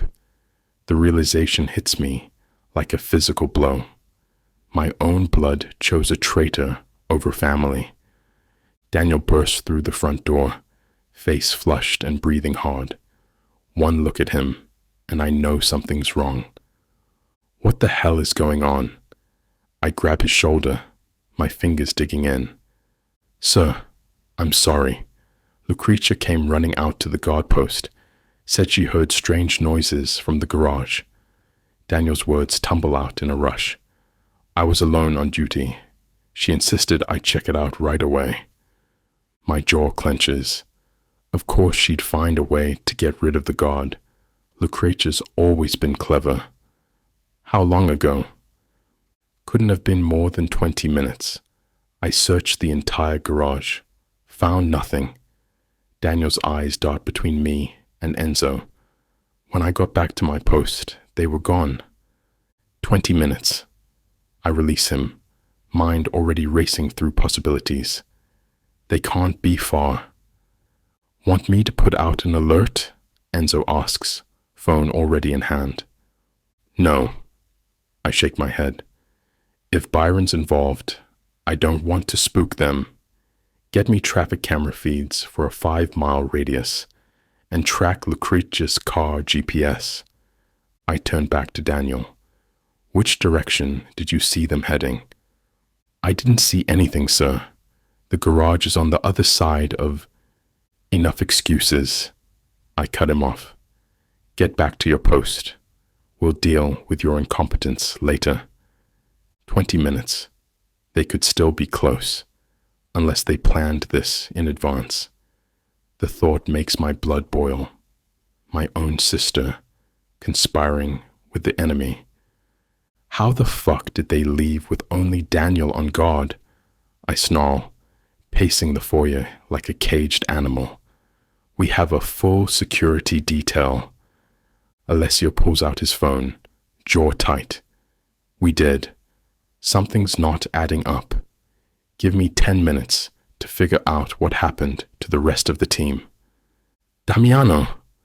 Enzo's voice cuts through my rage. He holds up a folded paper and Lucrezia's iPhone from the kitchen counter. Found these.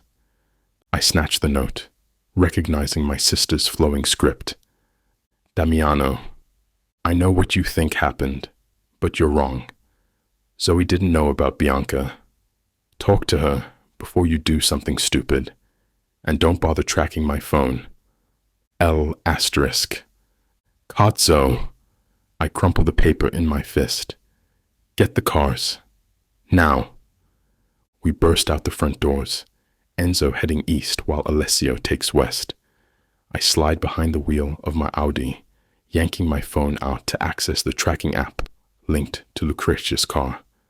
The GPS signal blinks on the screen. Got them. Unless they've already ditched the car. Knowing Lucrezia, they probably have. But it's the only lead we've got.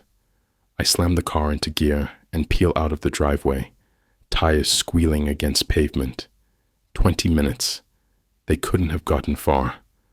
I screech to a halt beside Lucrezia's abandoned Mercedes outside a small boutique. Empty, just like I knew it would be. Fuck! I slam my hands against the steering wheel. The GPS tracker led us here, but they're long gone. My phone buzzes. Alessio. Tell me you found something. I growl into the speaker. Nothing good. Just figured out why security was thin today. Someone sent messages to our guys saying they were needed at Omerta for an emergency meeting. My jaw clenches. Let me guess. Lucrezia. Looks that way. She knows our protocols, knew exactly what to say to clear the house. I lean back, rubbing my temples. My own sister. You think Byron has them? I voice the fear that's been gnawing at me. Possible. I scan the quiet street, imagining them slipping away in a taxi or another car. They could be anywhere by now. I just hope they are not with Byron. Get our guys checking hotels, train stations, airports. I want eyes everywhere. I start the engine again. I hang up and grip the wheel until my knuckles turn white. I jolt awake, heart pounding. Sweat plasters my shirt to my chest. The nightmare still burns behind my eyes. Byron holding a gun to Lucrezia's head while Zoe watches. That same cold smile she wore when she first arrived. My sister's scream echoes in my skull. Fuck. I must have dozed off in my chair. The clock reads 3:47 a.m. Papers scattered across the floor of my room show the last reports from our search teams. Nothing. Not a single trace of them in the whole damn city. My phone vibrates. Unknown number. What? I snap. Damiano. Lucrezia's voice sends relief and rage coursing through me. I grip the phone tighter.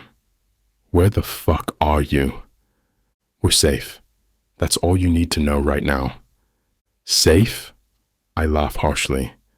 You're with Byron's spy. How is that safe? She's not.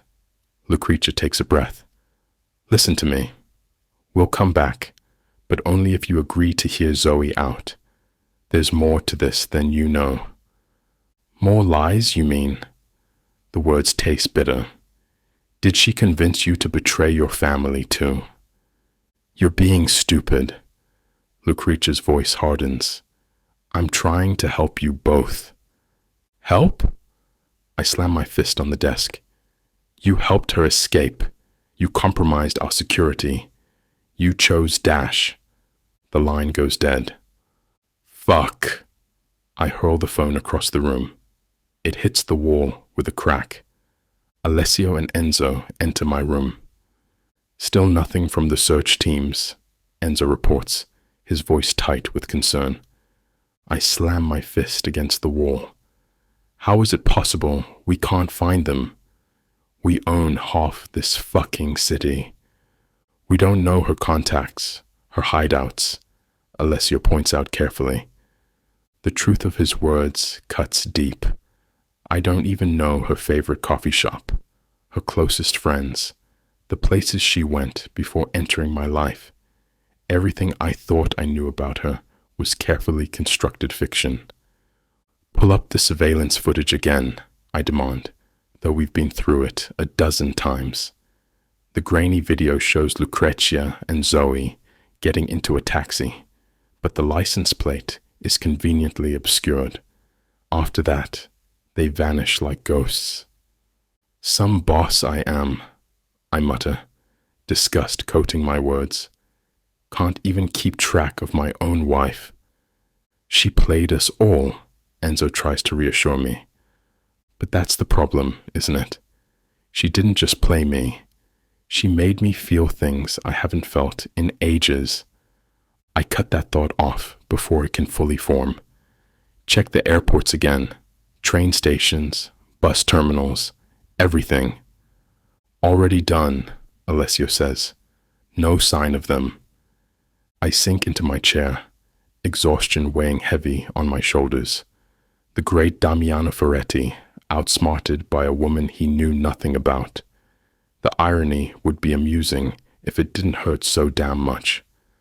Lucrezia just called, I say, running a hand through my hair. Unknown number. Enzo's head snaps up. What did she say? That they're safe. Won't tell me where. My jaw clenches at the memory. She's demanding I hear Zoe out before they'll come back. Fuck that, Enzo spits. It's a trap. Lucrezia's young, emotional, Alessio reasons. Zoe probably manipulated her too. Or maybe, I stop pacing, a thought hitting me. Maybe Lucrezia knows something we don't. She's not stupid. She wouldn't risk everything without a reason. Enzo scoffs. The reason is she's naive. Zoe played her perfectly. But something nags at me. The way Lucrezia said there was more to this. The conviction in her voice. Keep searching, I order. Chapter 32. Zoe. Another morning, another sprint to the bathroom. The cold tile presses against my knees as I empty what little remains in my stomach. Lucrezia's gentle hands pull my hair back, her presence a constant comfort these past 5 days. You need to see a doctor, she murmurs, but I shake my head. We can't risk it. Byron's men are everywhere, and your brother... The thought of Damiano makes my chest ache. I miss him with an intensity that surprises me, even after everything that's happened. Scarlett's apartment has become our sanctuary. The tiny 2-bedroom space feels cramped with 3 of us, but it's safer than anywhere else right now. Lucrezia spends hours by the window, watching for any signs we've been discovered. We're making the right choice, Lucrezia assures me as we share coffee on Scarlett's worn couch. Damiano needs to learn he can't control everything and everyone. I nod, though doubt gnaws at me. The morning sickness is getting harder to ignore, but I push the implications aside. One crisis at a time. Our days blur together in this self-imposed exile. Scarlett goes to work maintaining normalcy. Lucrezia and I stay inside, surviving on delivery food and Netflix marathons. We take turns cooking when we can stomach it, though the smell of certain foods sends me running to the bathroom again. He's going crazy looking for us, Scarlett reports each evening, having overheard snippets of conversation at the club. His men are everywhere. Part of me wants to call him, to explain everything. But Lucrezia's right. We need to stand our ground. He needs to understand we're not his possessions to lock away when things get difficult. 5 days of hiding, of morning sickness, of missing him despite everything. 5 days of wondering if I made the right choice. But as Lucrezia reminds me daily, sometimes love means standing firm, even when it hurts.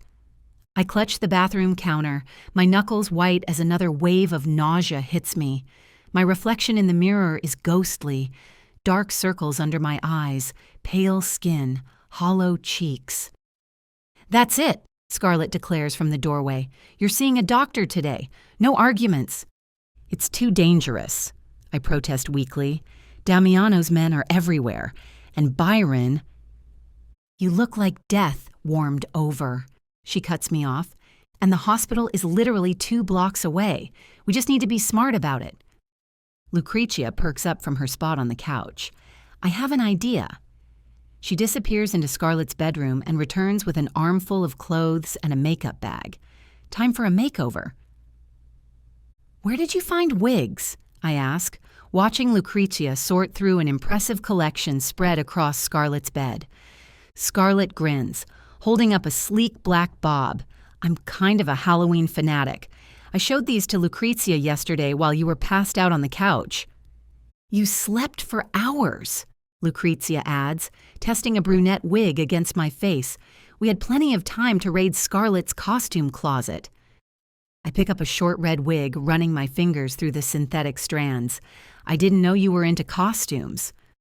Oh, honey, you should see her collection, Lucretia laughs. There's a whole box of vampire fangs in her closet. Hey, don't judge, Scarlett protests, but her eyes sparkle with amusement. Those fangs came in handy for 3 different Halloween parties last year. I can't help but smile, despite the churning in my stomach. It's these moments of normalcy, of friendship and laughter that keep me going. Even as we hide from both Damiano and Byron, even as morning sickness plagues me, my friends find ways to make me smile. Perfect, Lucretia exclaims, settling a shoulder-length brown wig on my head. With some makeup and different clothes, your own mother wouldn't recognize you. An hour later, I barely recognize myself in the mirror. My blonde hair is hidden under a short black wig. Brown contact lenses mask my green eyes, and Scarlett's oversized clothes hide my figure. Lucretia's expert makeup skills have transformed my features, making me look like a completely different person. We'll use my middle name for the paperwork, Scarlett says, helping me into a bulky coat. Grace Thompson. Simple, forgettable. I still think this is risky, I mumble, but my churning stomach makes a compelling counter-argument. The service entrance is quieter, Scarlett explains as we step out of her apartment. Less cameras, and the staff use it during shift changes. We'll blend right in. I lean on Lucretia as we make our way down the back alley, my legs shaky. The morning air is crisp, and I pull the coat tighter around me. 2 blocks have never felt so long. Almost there, Lucretia whispers encouragingly. Just keep your head down and let us do the talking. The hospital's fluorescent lights make my head spin as we wait in the small examination room. Despite our careful planning and disguises, my heart races every time footsteps pass by the door. Lucretia squeezes my hand reassuringly while Scarlett keeps watch. The doctor returns, holding a clipboard and wearing a gentle smile that makes my stomach drop. Well, Miss Thompson, she says, using Scarlett's borrowed name, your blood work came back. Congratulations, you're pregnant.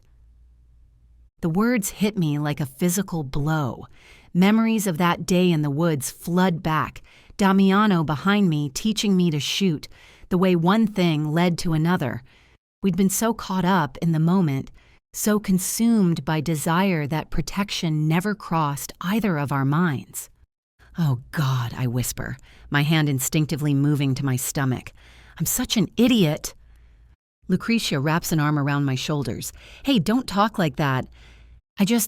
With everything happening, my period being late didn't even register, I explain, feeling dazed. It's always irregular anyway, and there was so much going on. The doctor continues talking about prenatal care and first trimester symptoms, but her words wash over me in a blur. All I can think about is Damiano and how complicated everything has just become. That day in the woods feels like a lifetime ago now. Before the truth came out, before everything fell apart. One reckless moment of passion. And now, you're about 3 weeks along. The doctor's voice breaks through my thoughts. Would you like to schedule a follow-up appointment? Thank you, doctor, but no for now, I managed to say, eager to get out of the sterile examination room. The walls feel like they're closing in, and I need air. As we make our way back through the hospital's service entrance, Lucretia's grip on my arm tightens. Zoe, she starts, her voice gentle but firm. You need to tell Damiano about this. I stop abruptly, turning to face her. Absolutely not. He has a right to know. A right, I snap, my voice rising before Scarlett shushes me. We hurry into a quiet alley and I continue in a harsh whisper. He locked me in a basement, Lucrezia. He wouldn't even let me explain. But this is different, she insists. This is his child. No, the word comes out sharp, final. I won't use this baby as leverage. I won't be that person who manipulates him with pregnancy news just to make him listen to me. And I definitely don't want his pity. Lucrezia opens her mouth to argue, but something in my expression makes her stop. Maybe it's the tears I'm fighting back, or the way my hands are shaking. This is my choice, I say, softer now. My body, my baby, my decision about when or if to tell him. Okay, Lucrezia concedes, though I can tell she disagrees. But promise me you'll at least think about it. I nod, not trusting myself to speak. The weight of everything, the pregnancy, Damiano, Byron's lies, threatens to overwhelm me. Damiano. The casino blueprints blur before my eyes as I stare at them, trying to focus on anything but the gnawing worry in my gut. 5 days. 5 days since Lucrezia disappeared with Zoe, and we're no closer to finding them. I slam my fist on the desk, frustration boiling over.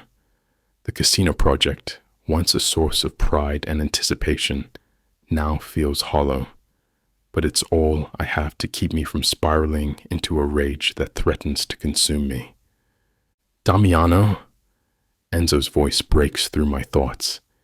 He stands in the doorway, his face a mask of concern. I straighten, forcing my features into a semblance of calm. Any news? He shakes his head, frustration evident in the set of his jaw. Nothing concrete, but we've got feelers out everywhere. They can't stay hidden forever. A bitter laugh escapes me. You underestimate Lucrezia's stubbornness and Zoe's resourcefulness. The thought of Zoe sends a fresh wave of anger through me. Her betrayal cuts deep, deeper than I care to admit. But beneath the anger, there's something else.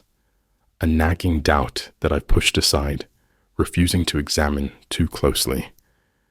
We need to consider the possibility that Byron's involved, Enzo says, his voice low. If he's sheltering them, then we'll burn his entire operation to the ground, I finish, my tone cold. Enzo nods, a flicker of approval in his eyes. I'll double our efforts to locate his safe houses. As he turns to leave, I call out, Enzo! He pauses, looking back. Make sure our men understand.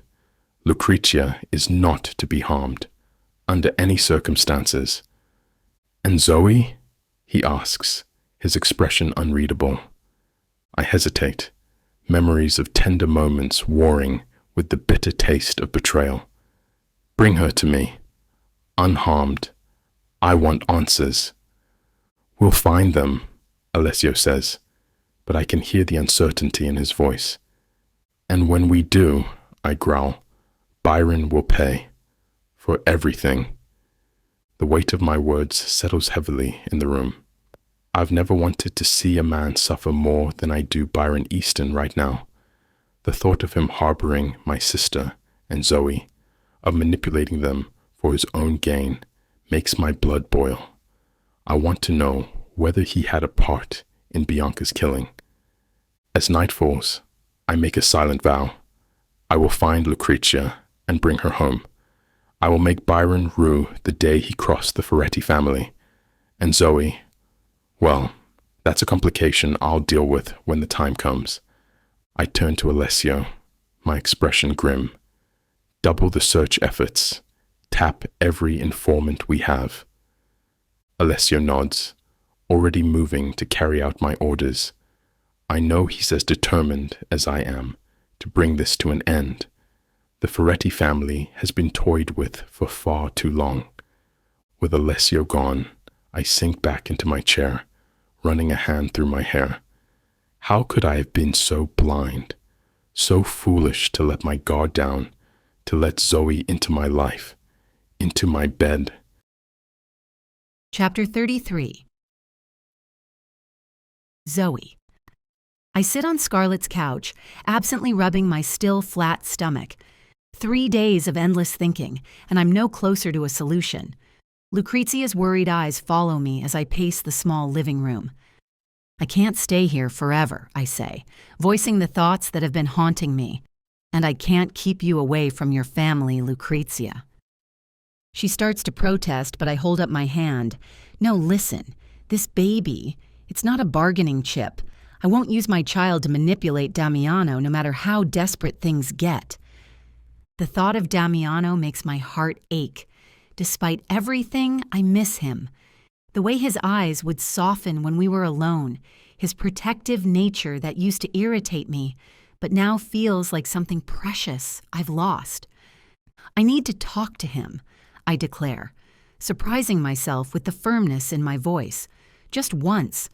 He deserves to know the whole truth about Byron's lies, about how I fell in love with him despite trying not to, about... I trail off, my hand instinctively moving to my stomach again. Are you sure? Scarlett asks from the kitchen doorway. He was ready to lock you up in that basement forever.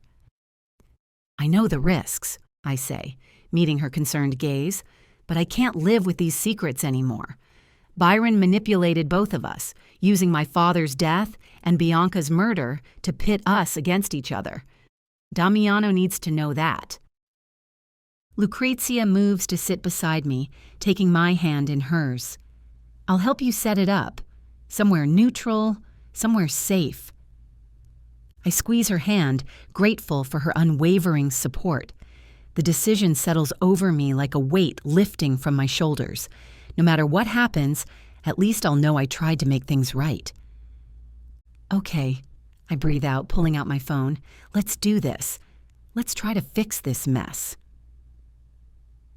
I lean over Lucrezia's shoulder as she dials the burner phone. My heart pounds against my ribs while we wait for Damiano to answer. 1 ring, 2 rings, 3 dash. Lucrezia. His voice, deep and familiar, makes my breath catch. It's me, she says, keeping her tone steady. Are you okay? Where are you? The worry in his voice is unmistakable. I'm fine, Fratello, but I'll only come back if you agree to hear Zoe out, really hear her. The silence that follows feels endless. I hold my breath, waiting. Why should I listen to anything she has to say? His words are cold, but I detect a hint of uncertainty beneath them. Because you need to know the truth. All of it.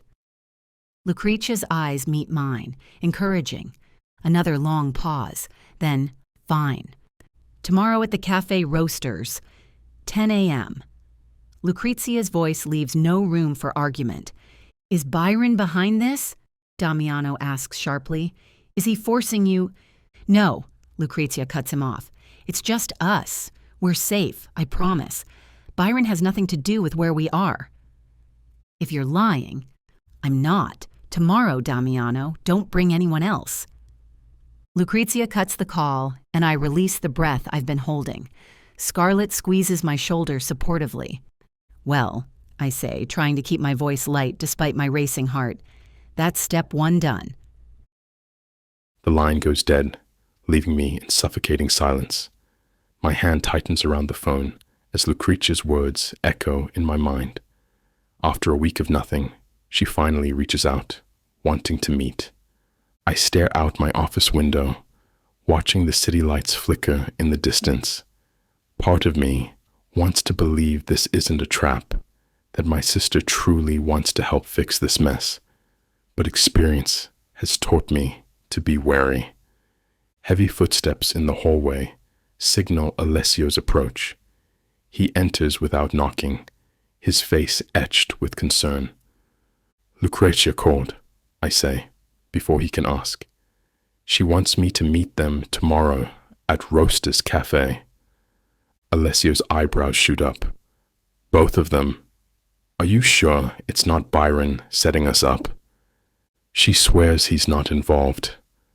I run a hand through my hair, exhaustion seeping into my bones. Says Zoe needs to talk to me, and only if I hear her, she'll come back. Let me come with you, Alessio offers, his hand already reaching for his weapon. I can watch from a distance. No. My voice is firm, leaving no room for argument. I need to do this alone. If Lucrezia spots anyone else, they'll disappear again. I can't risk that. Alessio opens his mouth to protest, but I cut him off. This is my mess to fix, brother. My sister. I trail off, unable to define what Zoe is to me anymore. You can't risk being all alone. It's dangerous for the three of you, Alessio adds. Fine, I concede, rubbing my temples. 2 men, but they stay far enough back that Lucrezia won't spot them. Alessio nods, visibly relieved. We can handle this. We have the best at blending in. He settles into the chair across from my desk, studying my face. How are you holding up with all this? Do you actually want to hear what she has to say? I lean back, the leather of my chair creaking under my weight. The question hits closer to home than I'd like to admit. Maybe if I'd let her explain that day, instead of losing my temper. I shake my head, remembering how quickly everything spiraled out of control. Lucrezia wouldn't have done something this reckless. Is that why you need to do this alone? Alessio asks, his eyes narrowing. I let out a heavy sigh, pushing back from my desk. Would it be easier to drag them both back home? Yes, I could have our men surround the cafe and force them back. My fist clenches at the thought. But then what? Lock Lucrezia in her room. Throw Zoe back in that basement. They did run away, Alessio points out, because I didn't listen. The admission burns my throat. Lucrezia's never defied me like this before. She must have her reasons for helping Zoe. I pace the length of my office, the weight of my decisions pressing down on me. If I want either of them to trust me again, I can't strong-arm them into coming back. Since when do you care about trust? Alessio's tone is more curious than accusatory. Since my sister chose to run away with my wife rather than stay under my protection, the words come out harsher than intended. Something's not adding up, Alessio. Lucrezia wouldn't risk everything unless she believed in Zoe's innocence. And you want to believe it too, he says softly. I stop pacing, caught off guard by the truth in his words. What I want doesn't matter. What matters is getting them both home safely, and that won't happen if I go in there guns blazing. Chapter 34. Zoe. I fidget with my purse strap as we stand outside Roasters, my stomach doing somersaults that have nothing to do with morning sickness. Lucrezia squeezes my hand, her presence steadying me. Are you absolutely sure you don't want me to come with you? Scarlett asks for the 3rd time, her blue eyes filled with concern. I can sit at another table, just keep watch. No, I say firmly, though my voice trembles slightly. you've already risked enough hiding us these past weeks. I won't put you in any more danger. But Scarlett, I cut her off gently. you're my best friend. That's exactly why I need you to stay away from this mess. I've kept you safe from this world for years, and I'm not about to change that now. Scarlett pulls me into a tight hug. just be careful, okay? Both of you. We will. Lucrezia promises, her usual bubbly demeanor replaced by something more serious. Damiano won't hurt us. He's my brother. I know him. I wish I shared her confidence. The last time I saw Damiano, his eyes were cold with fury, his voice sharp enough to cut. Now I'm about to tell him not only about Byron's manipulation, but also about our baby. The thought makes my hands shake. Go! Scarlett urges, giving me a gentle push toward the cafe entrance. Call me the second you're done. I nod, unable to form more words. Lucrezia links her arm through mine as we approach the door, and I draw strength from her unwavering support. Whatever happens in the next few minutes will change everything. I just hope I'm ready for it. The bell above the door chimes as we step into Roasters. The familiar scent of coffee hits me, and my already queasy stomach churns. I follow Lucrezia to the counter, trying to focus on staying upright. Green tea for me, I tell the barista, hoping it'll settle my stomach. Lucrezia orders a cappuccino, and we find a table near the back with a clear view of both exits, a habit I've picked up from my time with the Ferettis. My hands shake as I wrap them around the warm mug. Neither of us speaks, the weight of anticipation making conversation impossible. I check my phone. 9:57, 3 minutes until our agreed meeting time. The nausea intensifies with each passing moment. I take small sips of tea, willing myself to keep it together. Lucrezia reaches across the table and squeezes my hand. At exactly 10 o'clock, the door opens. My heart slams against my ribs as Damiano walks in. He's wearing a dark suit that makes him look even more imposing than usual. But it's his eyes that catch me. They're tired, with dark circles underneath that weren't there 2 weeks ago. 2 of his men hover by the door, but Damiano gives them a curt nod. They retreat to the black SUV parked outside. As he approaches our table, my stomach lurches violently. The combination of morning sickness and nerves becomes too much. Excuse me, I gasp, practically leaping from my chair.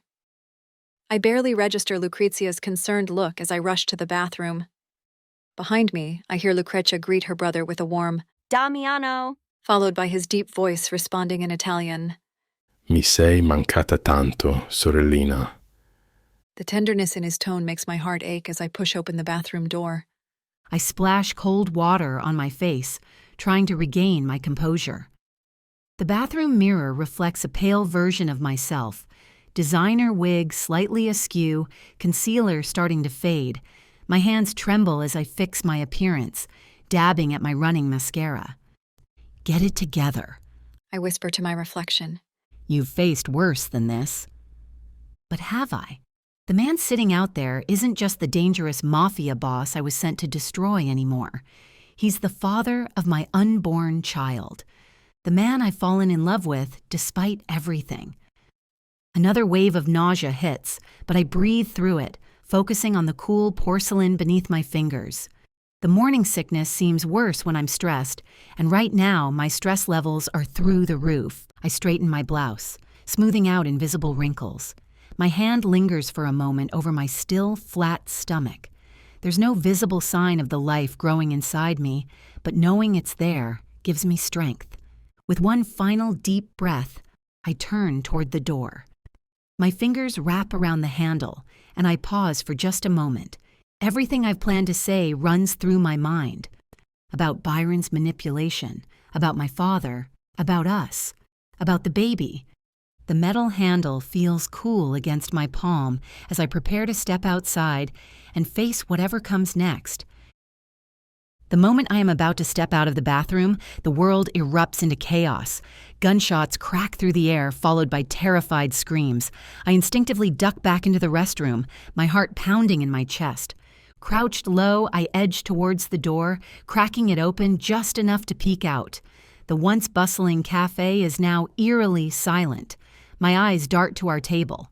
It's empty. No Damiano, no Lucrezia. A chill runs down my spine. I scan the room, taking in the scene of destruction. Overturned chairs litter the floor, and a smashed coffee cup lies in a puddle of liquid. The signs of a struggle are unmistakable. Damiano, I call out, hating how my voice trembles. Lucrezia. Only silence answers me, broken by the steady hum of the espresso machine and my own ragged breathing. The reality of the situation hits me like a physical blow. They've been taken, kidnapped right under my nose while I was hiding in the bathroom. Panic claws at my throat as I rush to the counter. A terrified barista cowers behind it, her eyes wide with fear. "What happened?" I demand, gripping the edge of the counter to steady myself. "Men. With guns," she stammers, her voice barely above a whisper. "They took them. It happened so fast." My mind reels, unable to process the information. Who could have done this? Byron? But how could he have known we were here? As the gravity of the situation sinks in, my mind races, desperately searching for answers.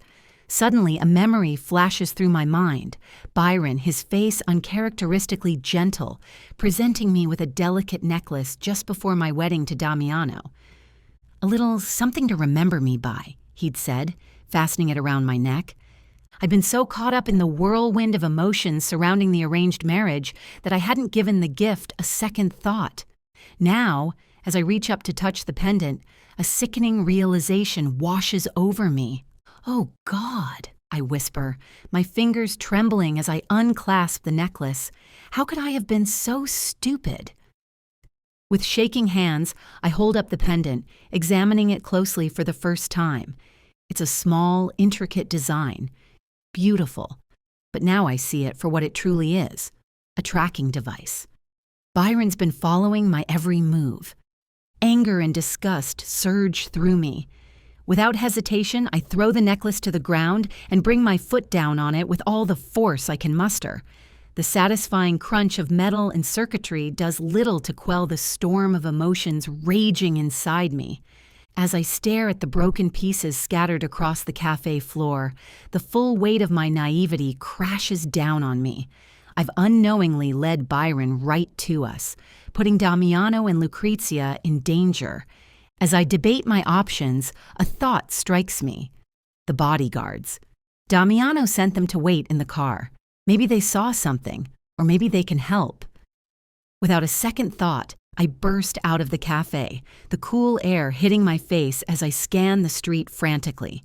There, a black SUV with tinted windows parked a little ways down the block. It has to be them. I race towards the vehicle, my heart pounding in my ears.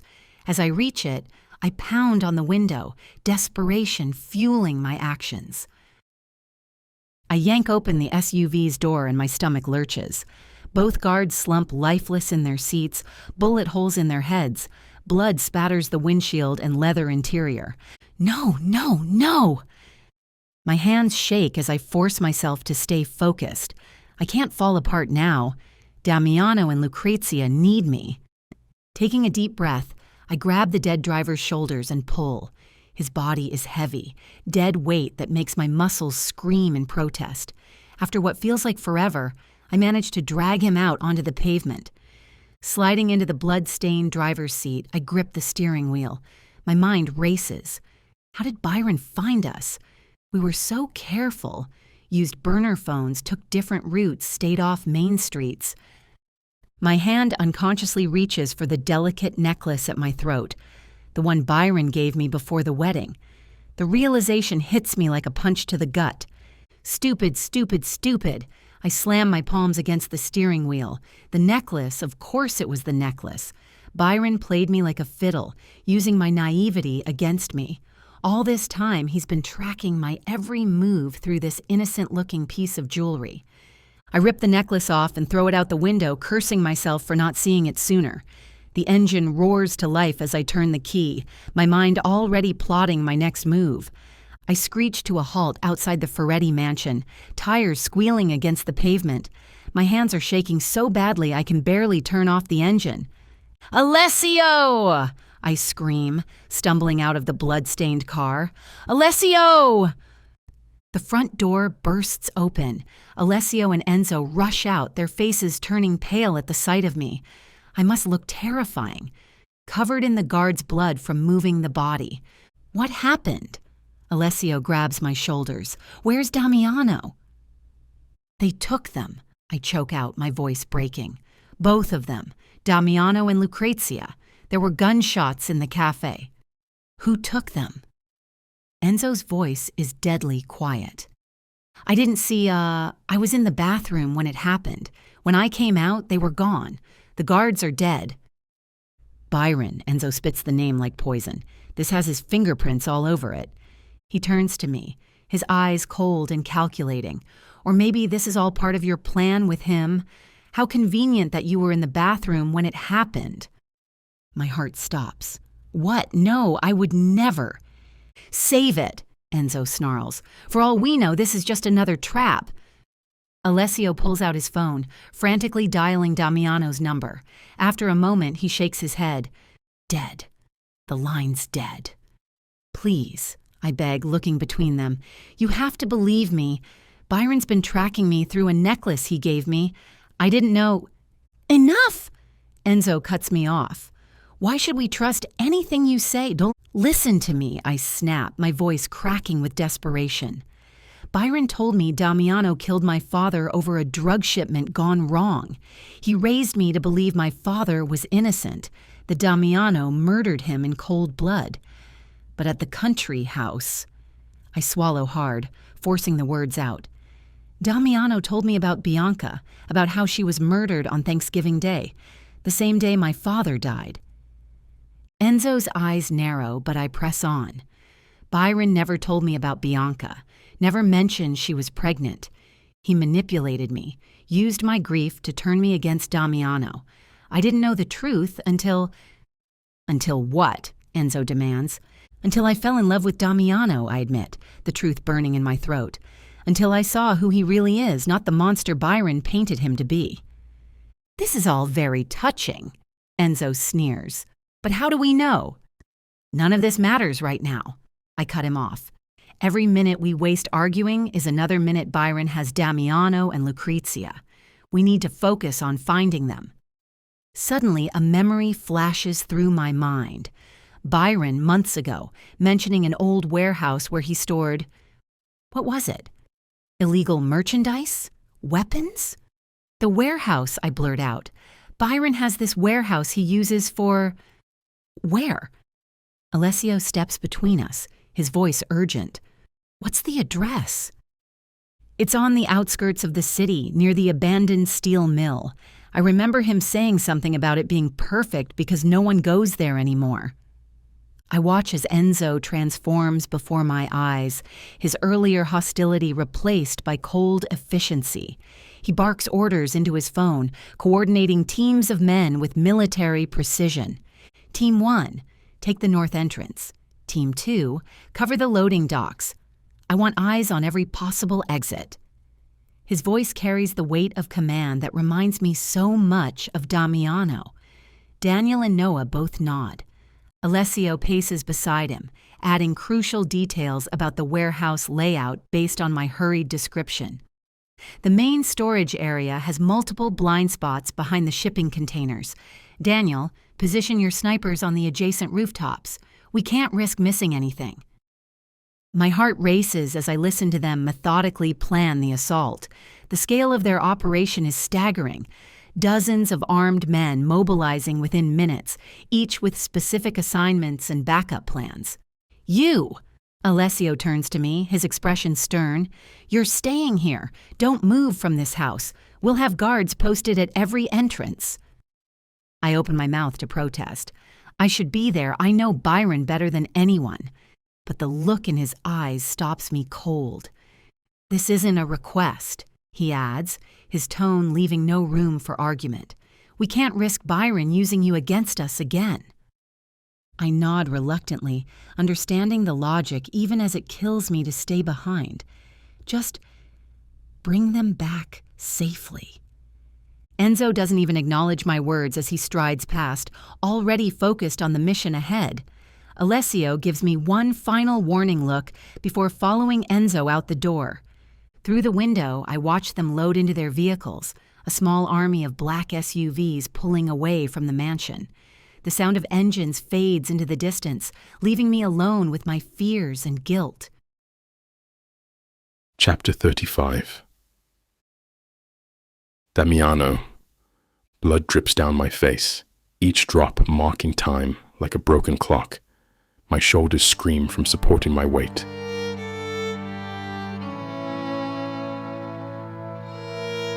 off your sister. I paced the Feretti mansion's living room, my heart pounding with every step. The clock on the wall ticks mockingly, each second a reminder that Damiano and Lucrezia are in Byron's hands because of me. This is all my fault, I whisper, running my fingers through my hair. If I hadn't agreed to that stupid meeting. The memory of Damiano's face at the cafe, just before everything went wrong, haunts me. He came alone, trusting us despite everything. And now he's paying for that trust. My hand drifts to my stomach, where our child grows, unaware of the chaos surrounding us. Tears blur my vision as I think of Lucrezia's screams, imagining what Byron might be doing to them. I can't just stand here. I slam my fist against the wall, welcoming the physical pain as a distraction from the emotional torment. The mansion feels suffocating, each room filled with memories of Damiano and Lucrezia. The kitchen where we cooked together, the garden where Damiano taught me to shoot, Lucrezia's room with her scattered fashion magazines. It's all too much. Enzo and Alessio's orders to stay put echo in my head, but every fiber of my being screams to act. I know Byron better than any of them. I know how he thinks, how he operates. I grab my phone, pulling up the map of Byron's properties. The warehouse near the steel mill isn't his only holding. There are others, places I visited during my years under his control, places the Feretti brothers might not know about. How can they expect me to wait here? I mutter, my fingers hovering over Alessio's number. While Damiano and Lucrezia suffer because of my mistakes, the weight of my deception, of Byron's manipulation, crushes down on me. But wallowing in guilt won't save them. I need to act. I check the hallway. Empty. Most of Damiano's men are out searching or helping Enzo and Alessio. My heels would make too much noise, so I slip them off, padding barefoot across the marble floor. The security cameras are a problem, but I remember Damiano mentioning a blind spot near the kitchen's back entrance. 3 weeks of playing housewife wasn't completely useless after all.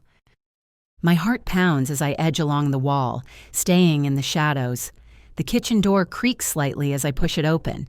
I freeze, listening for any reaction. Nothing. Cool night air hits my face as I step outside. The garage looms ahead, its dark windows like watching eyes. I dig in my pocket for the spare key I lifted from the kitchen drawer, the one Lucrezia showed me when we planned our escape. I'm sorry, Alessio, I whisper, knowing he'll catch hell for letting me slip away. But I can't sit here doing nothing while Byron hurts the people I love. The garage door opens with a soft click. Rows of luxury cars gleam in the dim light. My eyes land on a black Audi, fast, inconspicuous, and most importantly, equipped with a weapons cache in the trunk. I'd seen Damiano access it once, thinking I wasn't paying attention. I slide into the driver's seat, my hands shaking slightly as I insert the key. The engine purrs to life, and I say a silent prayer that the sound doesn't alert anyone inside the mansion.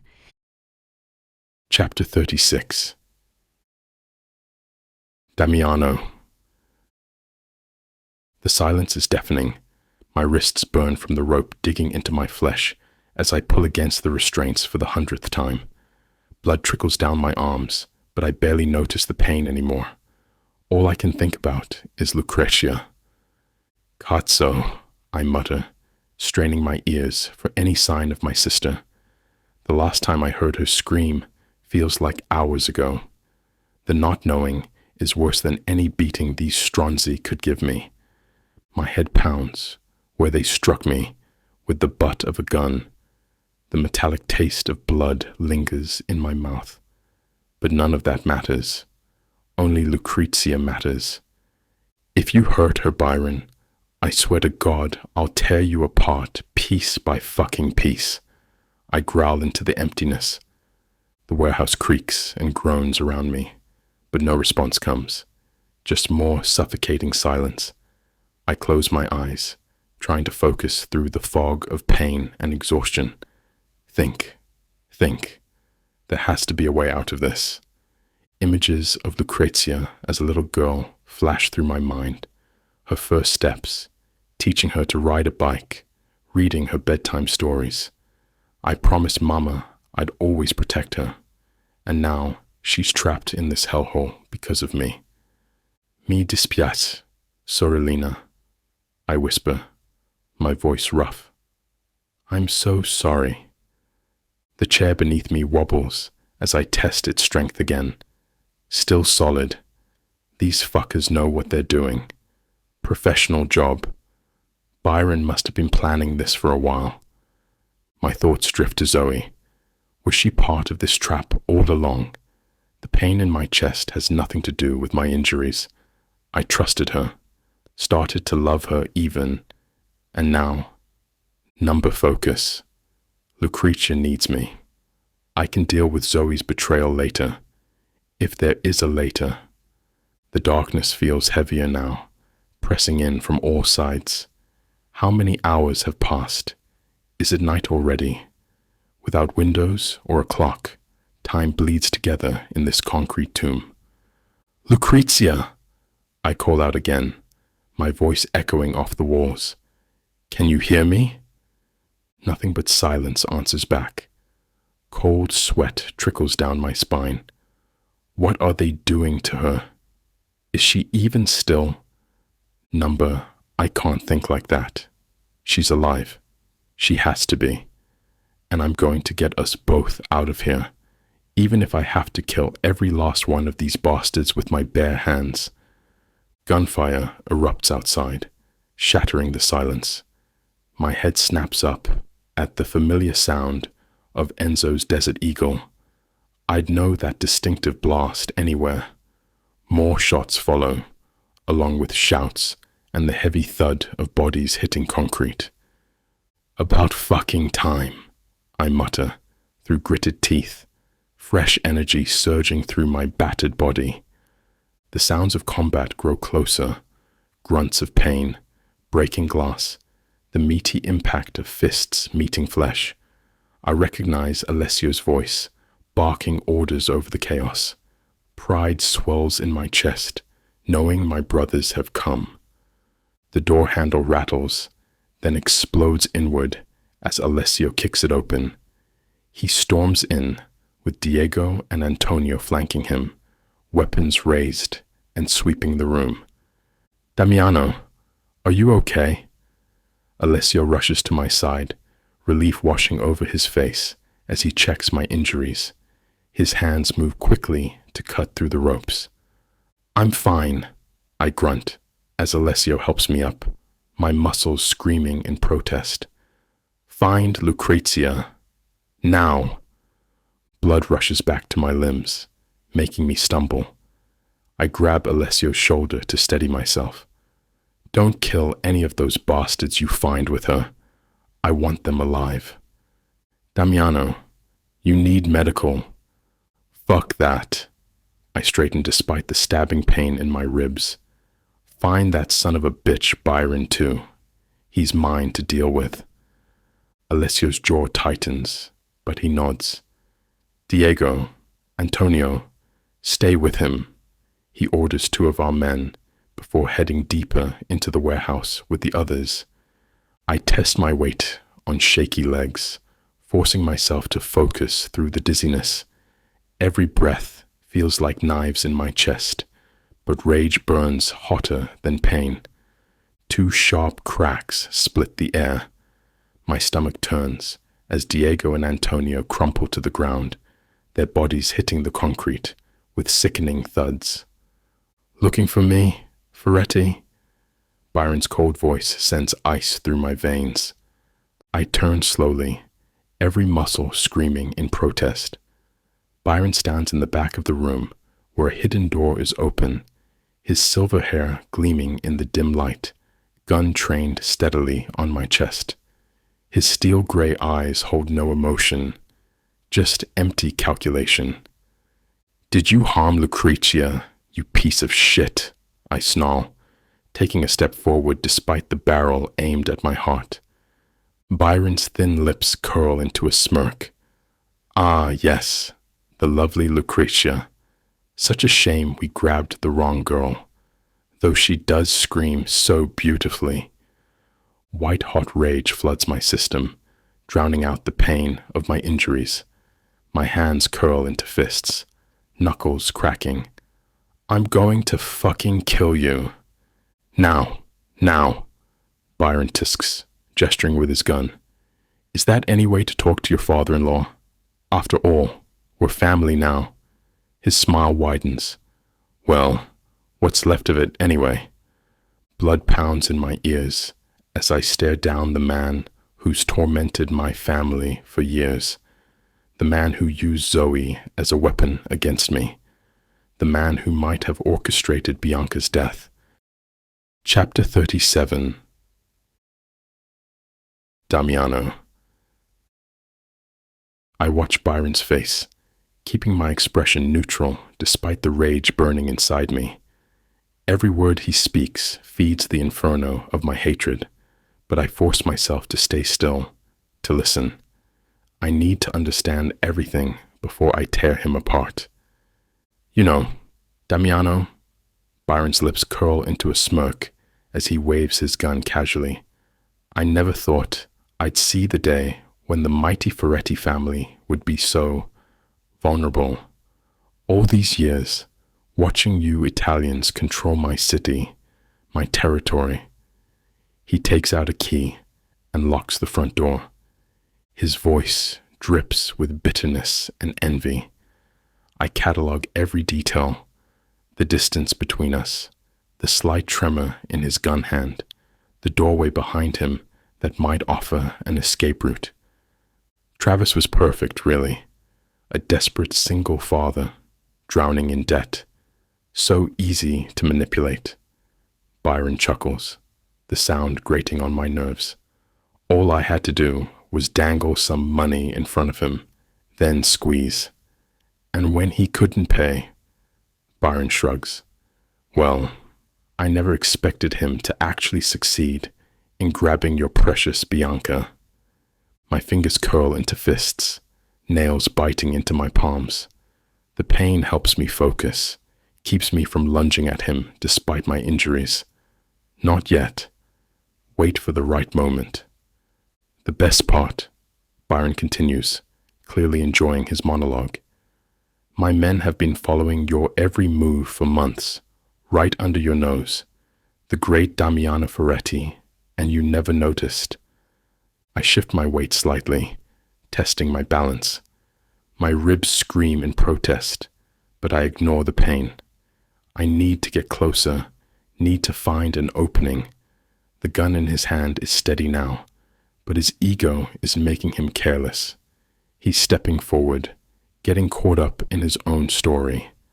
Just a little closer, you bastard. Keep talking.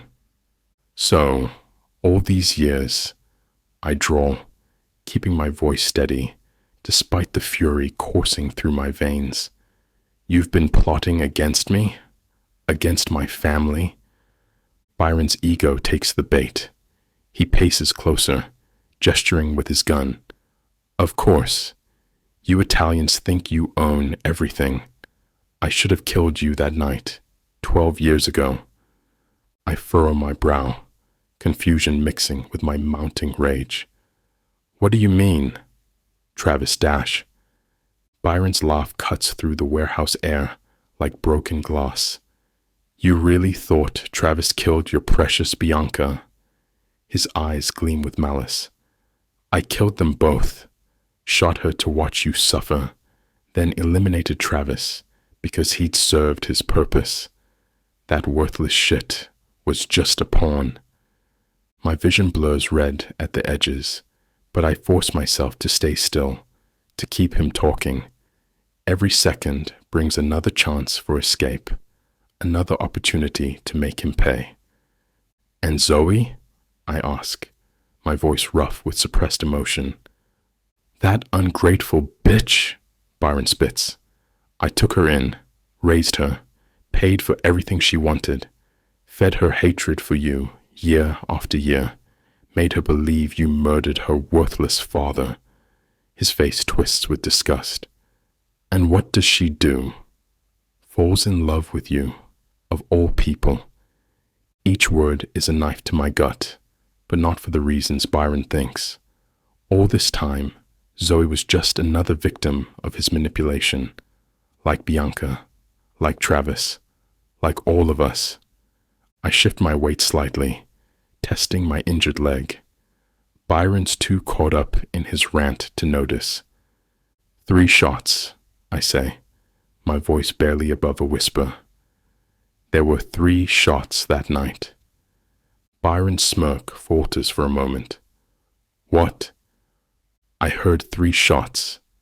My eyes lock onto his, searching for a reaction. Why can't I remember the 3rd? A gleam of recognition flashes across Byron's face, followed by a cruel laugh. Oh, that's right. You managed to get 1 shot off before I knocked you out. He taps the back of his head with his free hand. Right here, with the butt of my gun, you dropped like a stone. My mind races, pieces of that night slowly clicking into place. The 3rd bullet. We never found it in the house. Where did it go? Byron's expression darkens. You really want to know? That wild shot of yours. He pulls down his collar, revealing an old scar near his collarbone. Caught me right here. Had to dig the bullet out myself. The revelation hits me like a physical blow. All these years, that missing piece of the puzzle. I had wounded him. If I hadn't passed out, if I'd managed to stay conscious. How? I demand, my voice hoarse. I was on my back when you attacked me. How could I have hit you? Byron's smirk falters slightly. You were always quick with a gun, Feretti. Even as you fell, you managed to twist and fire. Pure luck, really. He absently touches the scar on his collarbone. I didn't even feel it at first. Too much adrenaline. The memory flashes through my mind. The cold floor against my back. The blur of motion as I fell. My fingers squeezing the trigger on pure instinct. It's like a missing puzzle piece, clicking into place, making the picture clearer, but no less painful. You underestimated me then, I say, testing my weight on my injured leg. Just like you're underestimating me now. Byron laughs, but there's an edge of nervousness to it. You're beaten, Damiano. Look at yourself. You can barely stand. He's right about my injuries, but he doesn't understand. Pain is nothing compared to the rage burning inside me.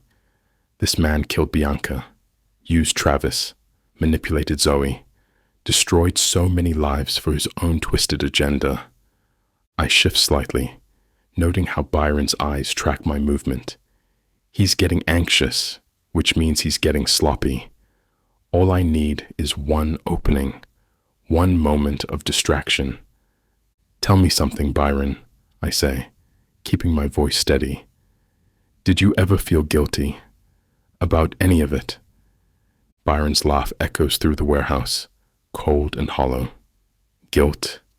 That's for weak men, Damiano. Men like Travis who couldn't handle the pressure.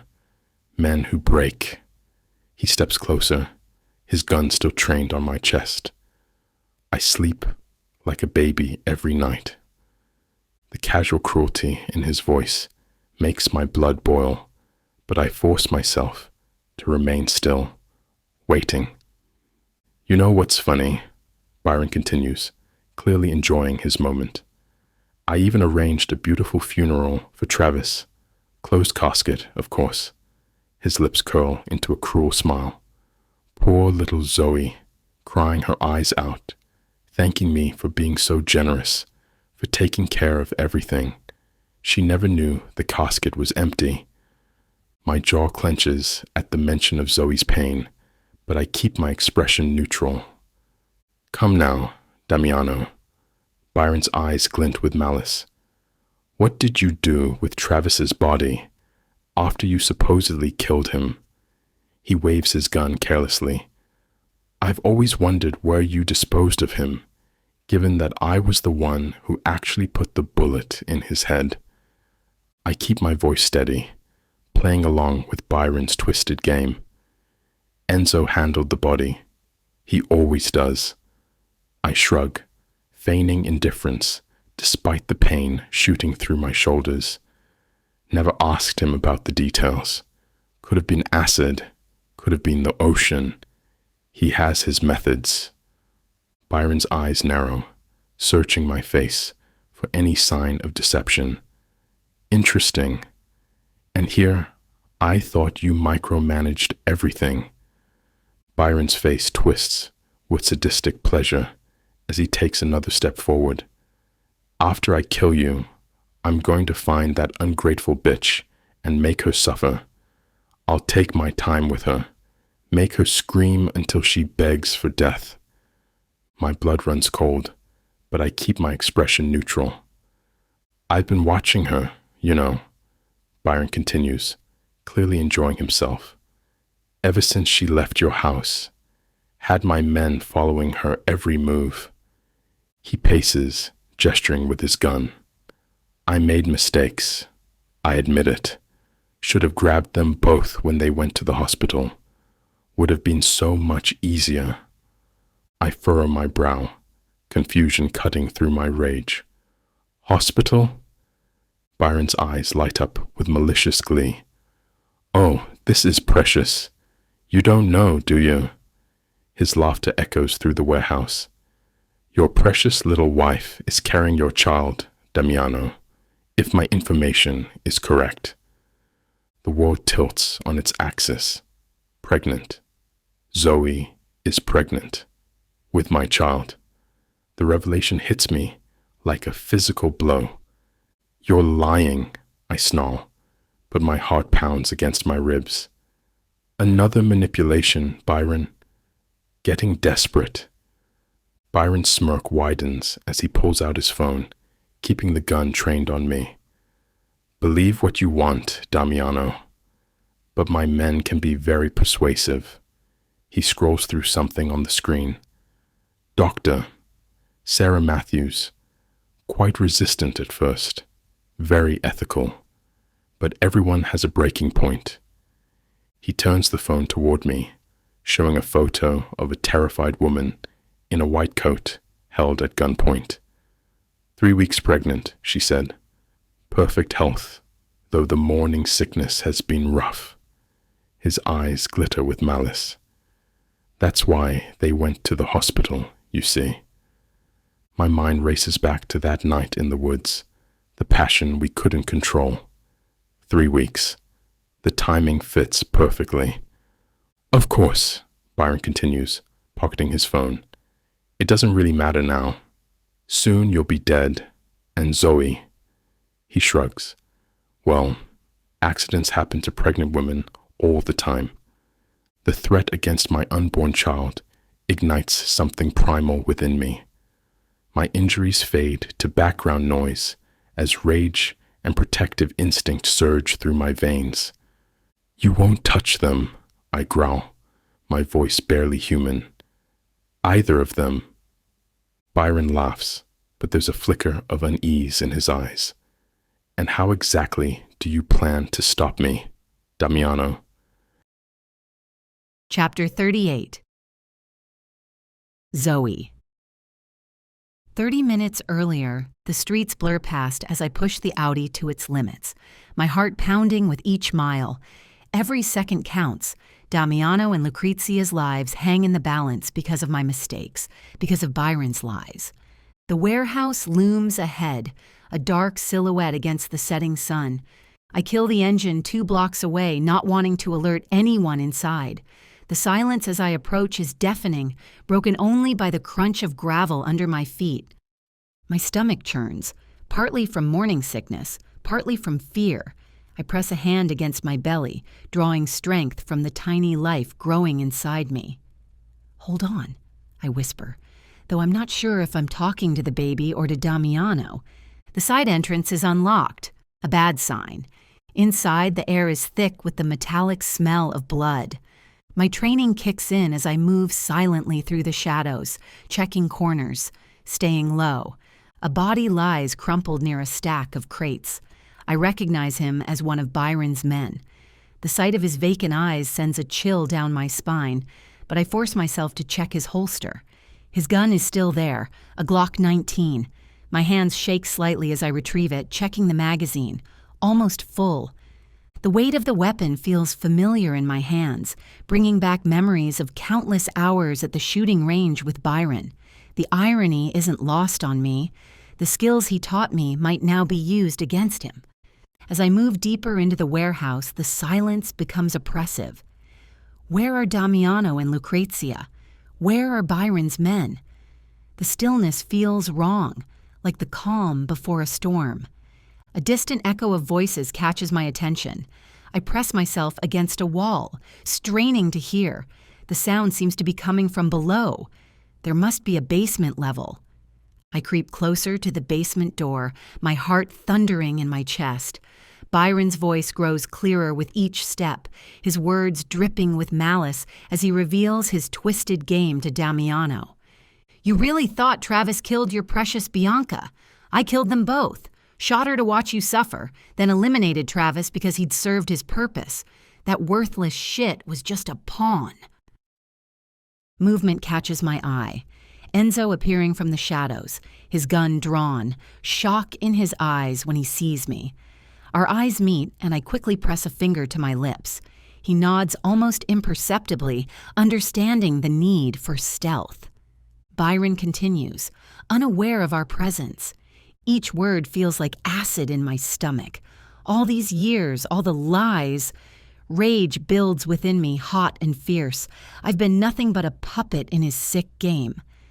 Enzo moves silently beside me, his breath barely audible as he gestures to the heavy metal door.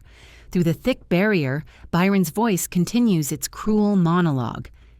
"We need to get in there fast," Enzo whispers, his voice so low I have to lean closer to hear. "I'll shoot the lock. Be ready. You'll have a clear shot at Byron before he can react." I nod, adjusting my grip on the Glock. My palms are sweaty, but my hands remain steady. Years of training for this moment, though not quite how Byron intended. 3, Enzo mouths silently, raising his weapon. 2, I drop into a crouch, muscles coiled tight like a spring. 1. The explosion of Enzo's gun is deafening in the enclosed space. The lock shatters, metal fragments spraying as the door swings wide. I surge forward, weapon raised. Byron stands across the room, his gun pressed against Damiano's chest. His eyes widen for a fraction of a second. The first time I've ever seen real surprise on his face. "Now!"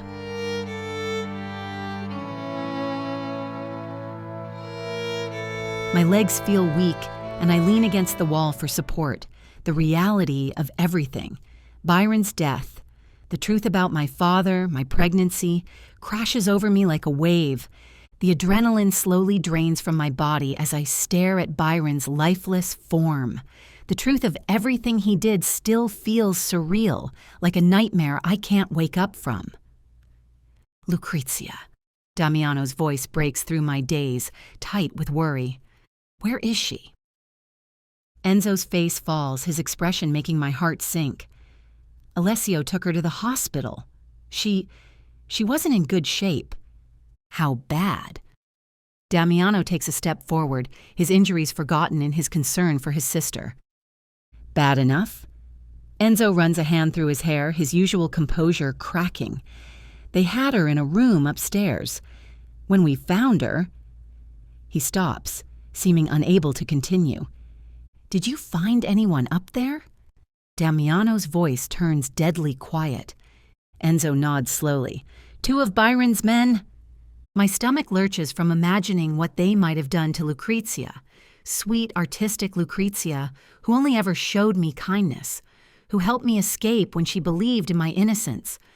I support Damiano as we make our way out of the warehouse, his breathing labored from his injuries. The setting sun casts long shadows across the concrete floor, making the bloodstains look almost black. "Enzo!"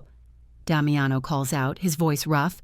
"Take those bastards who hurt Lucrezia to our warehouse. Keep them alive. Enzo's face darkens with understanding. I know exactly what we need to do with them. He pulls out his phone, already barking orders to his men. Damiano. I slide into the back seat of the SUV next to Zoe, my body aching from Byron's torture. Daniel pulls away from the warehouse, leaving the chaos behind us. The weight of everything crashes down on me. Byron's confessions, Lucrezia in the hospital, and most of all, how badly I fucked up with Zoe. My jaw clenches as I look at her profile in the dim light. She's pale, shaken, but still here. Still came back for me, despite what I did to her. Zoe. My voice comes out rough. When she turns to me, I see the wariness in her eyes. It cuts deep, knowing I put that there. I should have listened to you. Before throwing you in that cell, I should have given you a chance to explain. She stays quiet, but I press on. Need to get this out. I let my past cloud my judgment. The moment I saw those documents about your father, I run a hand through my hair, frustrated at my own stupidity. I reacted exactly like Byron wanted me to, played right into his fucking hands. You did. Her voice is soft, but firm. I know, and the words stick in my throat. Showing vulnerability has never been easy for me, but she deserves this. I'm sorry, Zoe, for not trusting you, for locking you up without hearing your side. She shifts in her seat to face me fully. Her eyes shimmer with unshed tears as she turns to me. I'm sorry too, Damiano. That day you told me about Bianca, I should have said something. My chest tightens at the memory. The way her face had changed when I mentioned Thanksgiving. I was so confused, she continues. Everything I thought I knew about my father, about you, it all fell apart.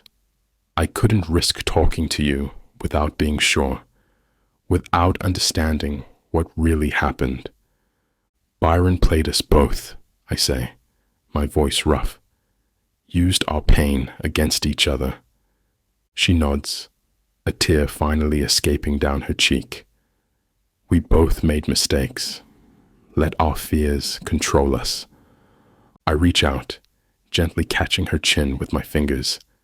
The soft skin under my touch reminds me of all the moments I almost lost, all the time we could have wasted letting Byron's lies destroy what's growing between us. No more mistakes, I murmur, drawing her closer. When our lips meet, it's different from our previous kisses. No power plays, no hidden agendas, just raw honesty and the relief of finally seeing each other clearly. Her mouth is soft under mine, yielding yet demanding in equal measure. My fingers slide into her hair, holding her close as years of walls crumble between us. Chapter 39. Damiano. I pull back from our kiss, remembering Byron's taunt about Zoe's pregnancy. My hand slides down to her still flat stomach, and I feel her tense under my touch. Why didn't you tell me? The words come out harsher than I intend. About the baby? Zoe places her hand over mine, but her eyes drop to her lap.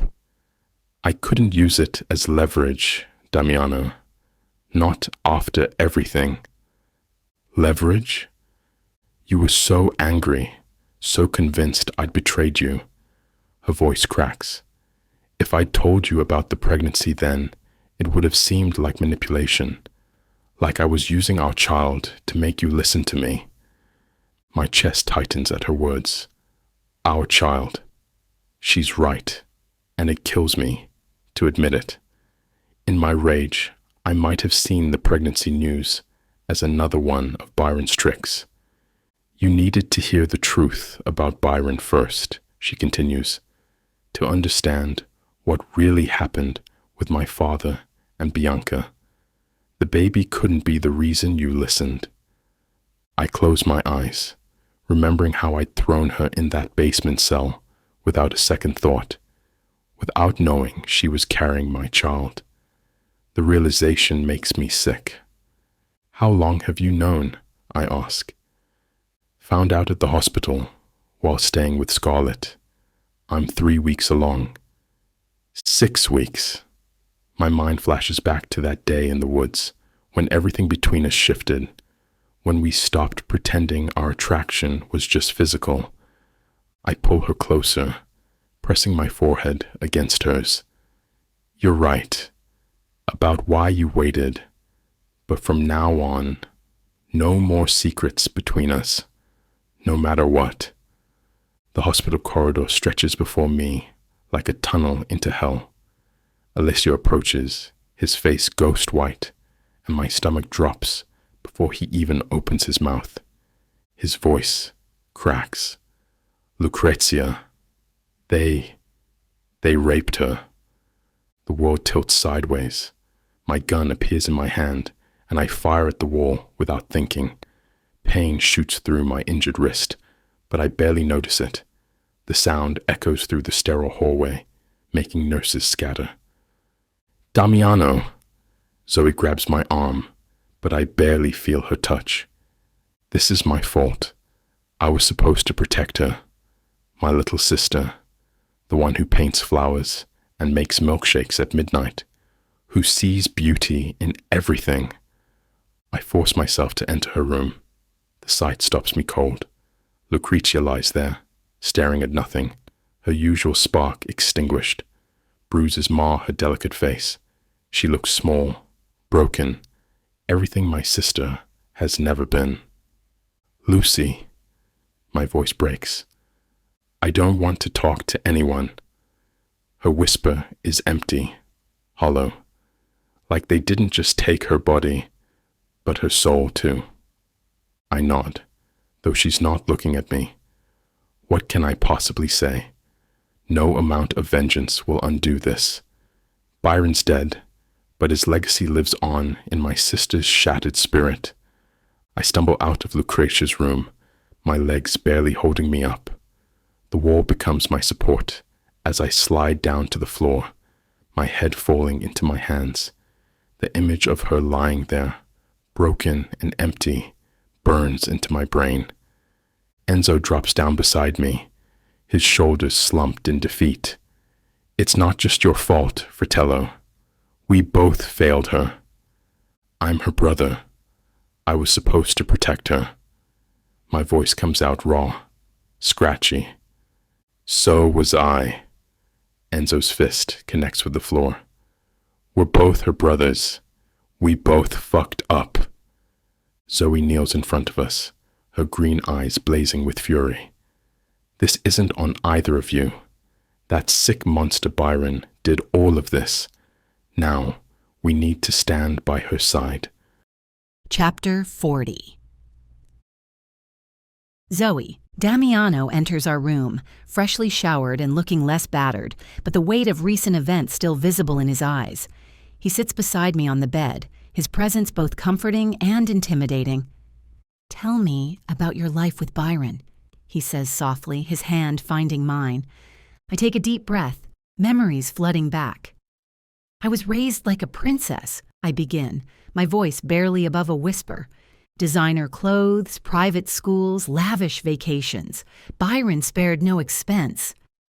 Damiano's hand tightens around mine, encouraging me to continue. But there was always a catch, I explain, feeling the familiar twist of anger and hurt in my gut. Every gift, every privilege came with a reminder of why I needed his care in the first place. I meet Damiano's gaze, seeing the pain reflected there. He never let me forget that you were the reason I was an orphan, that you had taken everything from me. Damiano's jaw clenches, but he remains silent, letting me speak. I grew up hating you, I admit, the words feeling strange on my tongue now. It was like a fire Byron constantly stoked. Every birthday, every milestone, he'd remind me of what I'd lost because of you. Tears begin to fall as I continue. I thought I knew who you were. I thought I knew what I felt. But then I met you, and everything changed. I cupped Damiano's face with my free hand, our eyes locked. I realized I could love you so much more than I ever hated you. That the real monster was the man who raised me, not the one he taught me to fear. Damiano pulls me into his arms, and I feel the tension in his body. "I'm so sorry, Zoe," he murmurs into my hair, "for everything you've been through." I hold him tighter, words failing me for a moment as I'm overwhelmed by the turbulent emotions swirling within. Finally, I find my voice again. "It wasn't all bad, you know," I say, pulling back to look into his eyes. "Byron did give me one good thing, the skills to survive in this world." A wry smile tugs at my lips as I remember the countless hours spent training with Byron's men. Lord knows I'll need those skills now that I've signed up for life with the Italian Mafia. Damiano's eyes darken at the mention of my potential involvement in his criminal enterprises. "You don't have to be a part of that life, Zoe," he says, his voice tinged with something that sounds almost like pleading. "I can keep you safe, away from all of it." I shake my head firmly. I don't want to be locked away for my own protection, not anymore. My fingers trace the line of his jaw, feeling the tension there. "We're in this together, Damiano. Partners. Whatever comes next, I want to face it by your side." His brow furrows, and I can see the wheels turning in his mind as he considers my words. Finally, he nods, a look of resignation settling over his features. "All right," he concedes, "but you follow my lead. No questions asked. This life ... He trails off, his eyes clouding with memories. "It's dangerous, more than you know." "I think I have some idea," I counter gently, memories of blood and gunfire from the warehouse flashing through my mind. Damiano must see the shadows cross my face because his expression softens. He cups my cheek, his thumb brushing over my skin in a tender caress. "Just promise me," he says, his voice low and intense, "that no matter what happens, you'll let me protect you.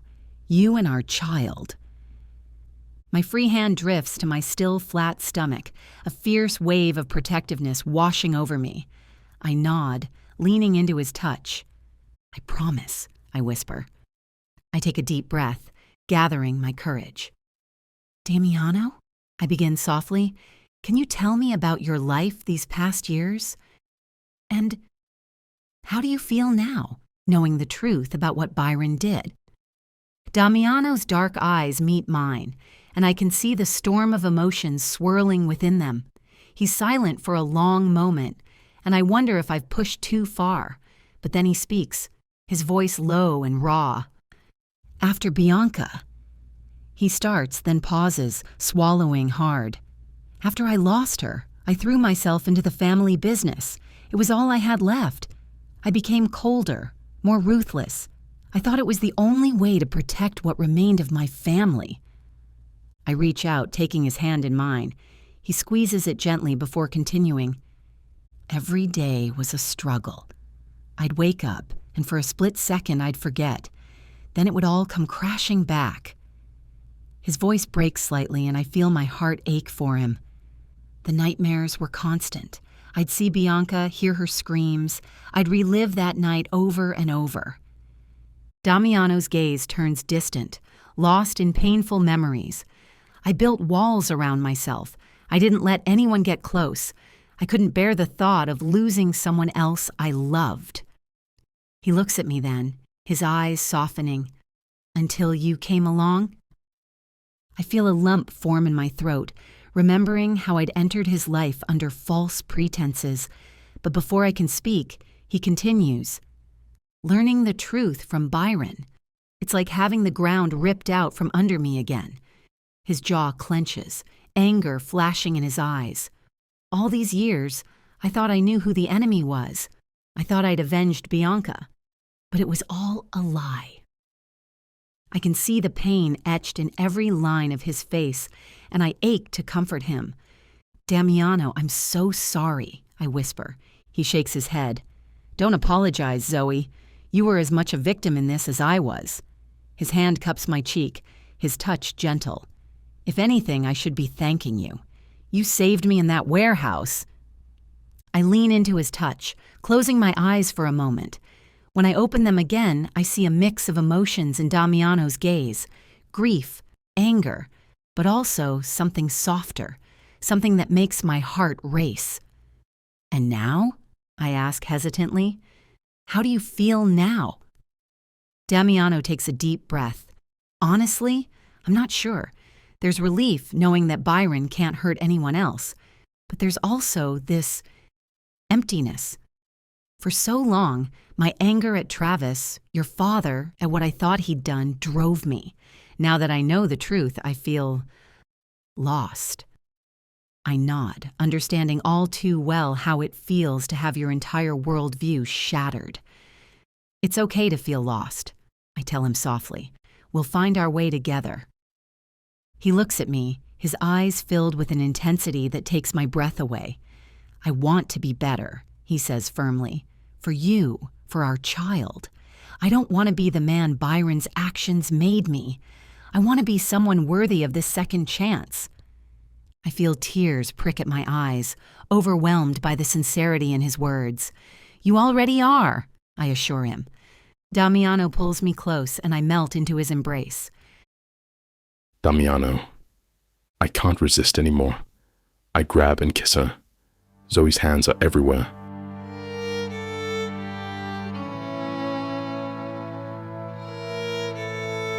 We lay there for a long moment, basking in the afterglow.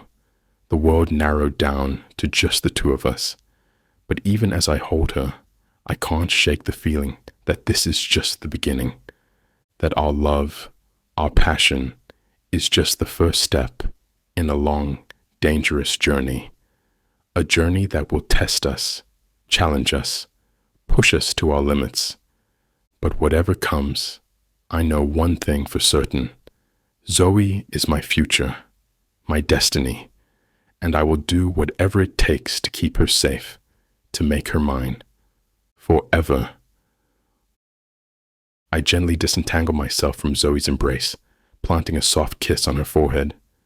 I have to take care of something, amore mio, I murmur, my voice low and serious. I'll be back soon. Zoe's eyes search mine, understanding and concern mingling in her gaze. She nods silently, squeezing my hand before letting go. I dress quickly, my movements efficient and purposeful. As I strap on my holster, I feel the familiar weight of responsibility settling on my shoulders. This isn't just about revenge. It's about justice for Lucrezia, for our family. The drive to the warehouse is a blur, my mind focused on the task ahead. As I pull up, I see Enzo and Alessia waiting for me, their faces grim. They're inside, Enzo reports, his voice tight with barely contained rage. Secured and ready for questioning. I nod, steeling myself for what's to come. Let's go. The warehouse is dimly lit, the air heavy with the scent of fear and sweat. In the center of the room, 3 men are bound to chairs, their faces bruised and bloodied. My men have clearly started without me, but I don't mind. These animals deserve every bit of pain they've endured. I approach slowly, letting them see me, letting the fear build. I want them to know exactly who I am and why I'm here. Gentlemen, I say, my voice deceptively calm, I believe we have some unfinished business to discuss. One of them, the youngest, starts to whimper. The sound grates on my nerves, and I silence him with a sharp backhand. You hurt someone very dear to me, I continue, circling them like a predator. And now, you're going to pay for that mistake. With interest. I nod to Alessio, who steps forward with a familiar black bag. As he begins to lay out the tools of our trade, I see the color drain from our captives' faces. Now, I say, picking up a pair of pliers. Let's begin, shall we? Chapter 41. Zoe. I hesitate at the doorway of Lucretia's hospital room, my heart heavy in my chest. The steady beep of monitors fills the silence as I step inside. "Hey," I say softly, approaching her bed. Lucretia lies against the stark white sheets, looking smaller and more fragile than I've ever seen her. Her usual vibrant energy is gone, replaced by a stillness that breaks my heart. Dark bruises mar her delicate features, a cruel reminder of what she endured. Her eyes, once so full of life and mischief, turn to meet mine. The haunted look in them makes my breath catch. These are not the eyes of the spirited girl who helped me escape, who shared late-night ice cream binges and fashion advice. "I brought your favorite chocolates," I offer, placing the box on her bedside table. "And that face mask you love." She doesn't respond, just keeps staring at me with those distant eyes. The silence stretches between us, thick with unspoken pain. "Lucrezia," I start, my voice cracking. "I'm so sorry. This is all my fault. If I hadn't—" "Stop," Lucretia interrupts, her voice barely a whisper. The firmness in her tone catches me off guard. "This isn't your fault, Zoe." I blink back tears, my chest tight with emotion. "But if I hadn't—" "No." She cuts me off again, reaching for my hand. Her fingers are cold against my skin, but her grip is steady. "Byron did this. Not you."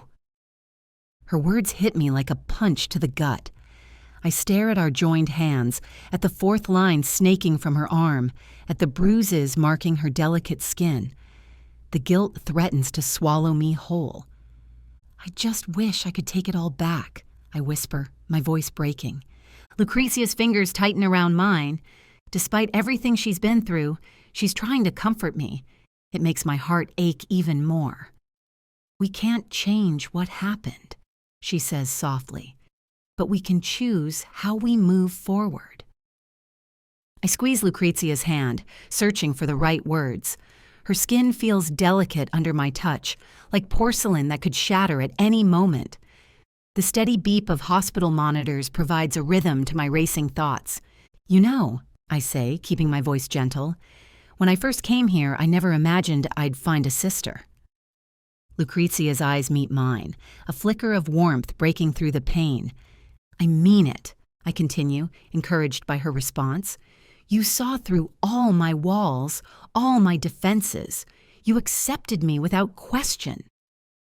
A tear rolls down her cheek, and I carefully wipe it away. The bruise on her face makes my heart clench, but I force myself to stay steady, to be the strength she needs right now. "Remember that night we raided the kitchen at 3 a.m., I ask, trying to draw out more of her light. "And Ettore caught us with our faces covered in tiramisu?" The tiniest hint of a smile tugs at her lips. "He was so mad," she whispers. "Until you turned those puppy eyes on him," I remind her. "Then suddenly we were his poor, hungry girls who needed midnight snacks." Her grip on my hand tightens slightly. The gesture, small as it is, feels like victory. "I'll never forget what you did for me," I tell her softly. "Now it's my turn to be there for you." Lucrezia nods, a ghost of her old smile flickering across her face. "I know," she says softly. "Thank you." As we leave the hospital, a heavy silence hangs between Damiano and me. The events of the past few days weigh on us both, and I can see the strain etched in the lines of his face. We climb into the back of his sleek black car, and as it pulls away from the curb, Damiano turns to me with an unexpected question. "Tell me about Scarlett," he says, his dark eyes searching mine. "I realized I've never heard you mention her before." I blink, caught off guard. In all the chaos and drama, I'd almost forgotten about my best friend. A pang of guilt hits me as I think of how worried she must have been. "Scarlett," I begin, a small smile tugging at my lips despite everything. "She's been my best friend since college. We met in our freshman year when we were assigned as roommates. Damiano nods, encouraging me to continue. It's strange to see him so interested in this part of my life, but I find myself warming to the topic. She's like a sister to me, I explain. Scarlett was there for me through everything, the struggles with Byron, all of it. She's the only person who really knew me, knew the real me before all of this. I pause, memories flooding back. She's got this vibrant red hair that matches her personality perfectly. Scarlett's bold, outspoken, and fiercely loyal. She's not afraid to call me out when I'm being stubborn or making a mistake. A chuckle escapes me as I recall some of our adventures. We've gotten into our fair share of trouble together. There was this one time in our junior year when we decided to crash a frat party. I trail off, suddenly aware of who I'm talking to. Damiano raises an eyebrow, a hint of amusement in his eyes. "Go on," he says. "I'm curious to hear about this troublemaking side of yours." Encouraged by his interest, I continue. "Well, we showed up in these ridiculous disguises, wigs, fake glasses, the works. We thought we were so clever. Of course, we got caught almost immediately. But instead of kicking us out, the frat guys thought it was hilarious and made us the guests of honor." Damiano laughs, a sound that warms me from the inside out. It's been too long since I've heard him laugh like that. "Scarlett sounds like quite the character," he says. "I'm glad you had someone like that in your life." "Oh, of course she is," I say, laughing at the memory of her. As we continue the drive home, I find myself opening up more about Scarlett. I tell Damiano about our late-night study sessions that always devolved into gossip and ice cream binges. I describe how Scarlett was the one who encouraged me to pursue my passion for art, even when Byron discouraged it. "She sounds like a good friend," Damiano says. "Someone who truly cares about you." I nod, feeling a mix of happiness and longing. She is. Scarlett's the kind of friend who'd drop everything to help you bury a body. No questions asked. "Well, let's hope she never has to prove that particular loyalty," he says wryly. We lapse into a comfortable silence, and I find myself studying Damiano's profile. There's still so much we need to work through, so many wounds to heal.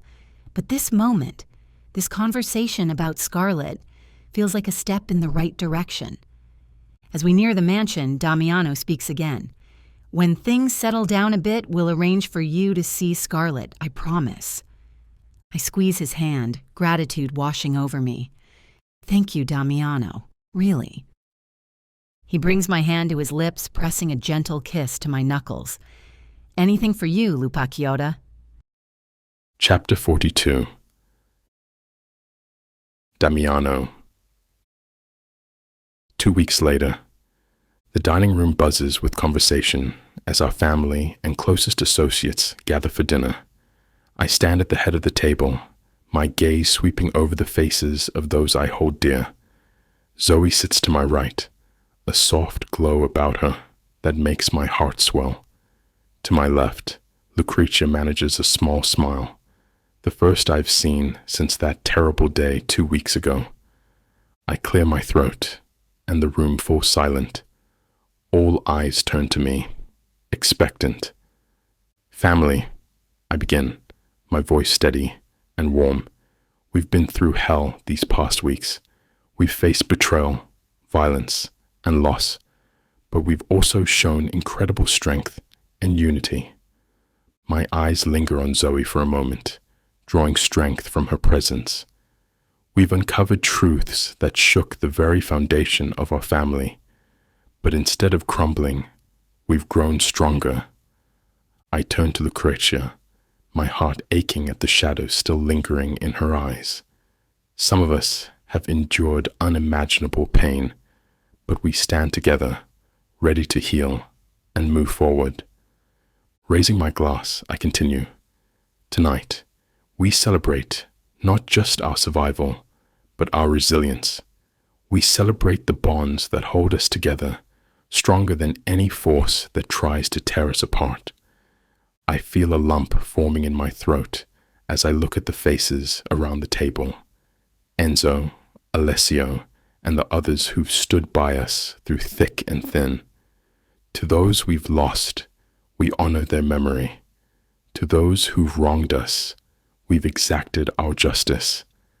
And to our future, I pause, my gaze returning to Zoe.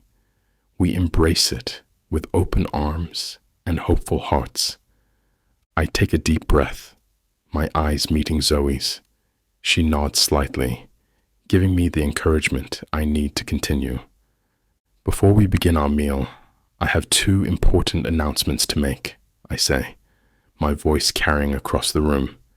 First, I'm overjoyed to share that Zoe and I are expecting a child. A chorus of gasps and exclamations fills the air. Enzo's eyes widen in surprise. No one has told him about it, as I wanted to have a chance to look at his face, and I did well. Even Lucrezia's face lights up for a moment, a glimpse of her old self shining through. I continue, unable to keep the smile from my face. It's a blessing we never expected, but one we're incredibly grateful for. I squeeze Zoe's hand, feeling a surge of love and protectiveness wash over me. The thought of our child growing inside her, a symbol of our future together, fills me with a joy I never thought possible. Secondly, I say, turning my attention back to the group, I'm pleased to announce that our casino project is finally complete. We'll be opening the doors this Saturday night. A ripple of excitement passes through the room. This project has been months in the making, a testament to our family's resilience and ambition. It's more than just a business venture, I explain, my voice filled with pride. It's a statement. We're showing the world that the Feretti family is stronger than ever, that we can't be broken or intimidated. I raise my glass once more, looking at each person around the table. To new beginnings, to family, and to the future of the Feretti empire. As glasses clink and congratulations flow, I feel a sense of peace settle over me. We've weathered the storm, and now, finally, we're stepping into a brighter future. As the meal progresses, I find myself observing the dynamics around the table. Enzo and Alessio are deep in conversation, no doubt discussing our recent restructuring of operations. Lucrezia, though quieter than before, seems engaged as she listens to one of our younger associates, Noah, recount a light-hearted story. My attention is drawn back to Zoe as she leans in close, her voice low. "You did well," she murmurs, her green eyes shining with pride. I squeeze her hand gently, marveling at how far we've come. From arranged marriage to genuine partnership, our journey has been anything but smooth. Yet here we are, stronger for having weathered the storm together. As I close the door to our bedroom after dinner, Zoe turns to me, her eyes shining with anticipation. I pull her close, savoring the warmth of her body against mine. Our kisses start slow, tender, but quickly ignite into passionate fervor. Clothes fall away as we explore each other with renewed appreciation. Every touch, every caress feels more intense, more meaningful. I trace the curve of her hip, the dip of her waist, the swell of her breasts. She arches into my touch, her skin flushed and heated. I can feel her heartbeat, fast and steady, matching my own. "I love you," I murmur against her skin, my voice rough with emotion. "More than anything." "I love you too," she whispers, her fingers tangling in my hair. I lay her down on the bed, my body covering hers. She welcomes me, her legs wrapping around my waist, pulling me closer. I can feel her heat, her need, and it ignites a fire in my veins. Slowly, teasingly, I enter her. She's so tight, so wet. I savor the feeling of her, the way she envelops me, the way she fits so perfectly. We move together, our bodies in sync, our hearts beating as one. I lose myself in her, in the feel of her skin, the sound of her moans, the taste of her lips. "You're mine," I growl, my voice strained with pleasure. "Now and forever." "Yes," she breathes, her nails raking down my back. "Yours, always." I can feel her tightening around me, her body coiling like a spring. I know she's close, and I redouble my efforts, determined to bring her to the brink of ecstasy. "That's it, amore mio," I encourage her, my words hot against her ear. With a cry, she comes, her body shuddering beneath me, her walls clenching around my cock. I follow, my vision whiting out, my release pouring into her in pulsing waves. We collapse together, a tangle of sweat-slicked limbs and racing hearts. I gather her into my arms, cradling her against my chest, feeling her pulse flutter against my skin. "This is perfect," Zoe murmurs, her voice dreamy. "Being here with you, like this." "It is," I agree, pressing a kiss to her forehead. "But it's just the beginning, Lupacchiota." She smiles up at me, her eyes shining with happiness. "I can't wait," she says, her voice filled with promise. "As long as I have you by my side, I'm ready for anything." I hold her tighter, my heart swelling with love and gratitude. Zoe is my everything, my reason for living, my reason for fighting. As we lay entwined, basking in the afterglow, Zoe's fingers trace lazy patterns on my chest. Her touch is soothing, almost hypnotic. I feel myself relaxing, my usual walls crumbling under her gentle caress. "Damiano," she murmurs, her voice soft and hesitant. "Can I ask you something?" I tilt my head to look at her, curiosity piqued. "Of course, Lupacchiota. Anything." She takes a deep breath, as if steeling herself. "Can you tell me about your parents? How they died?" The question catches me off guard. It's been years since I've spoken about that night to anyone outside the family. The memories, usually kept tightly locked away, come rushing back. I close my eyes, gathering my thoughts.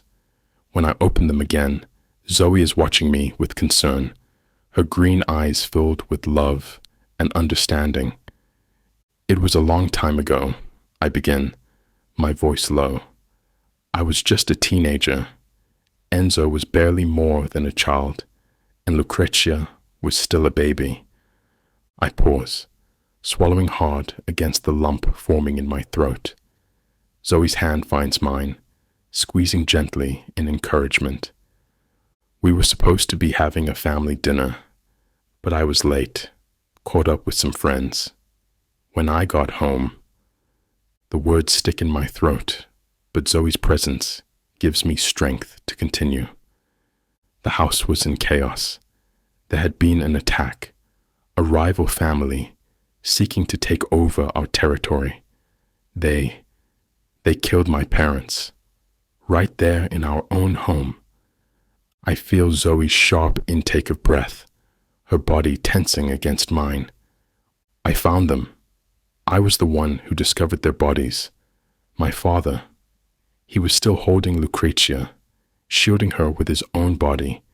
She was crying, covered in blood, but unharmed. Tears sting my eyes, but I blink them back. Even after all these years, the pain is still raw. That night changed everything. I became the head of the family, overnight. Had to step up, take charge, protect what was left of our family and our empire. Ginevra took care of us. She isn't a woman that can easily show her feelings, but she loves us like we are her children. The only thing that we wanted for her is to stop playing around the maid, but that's all her life.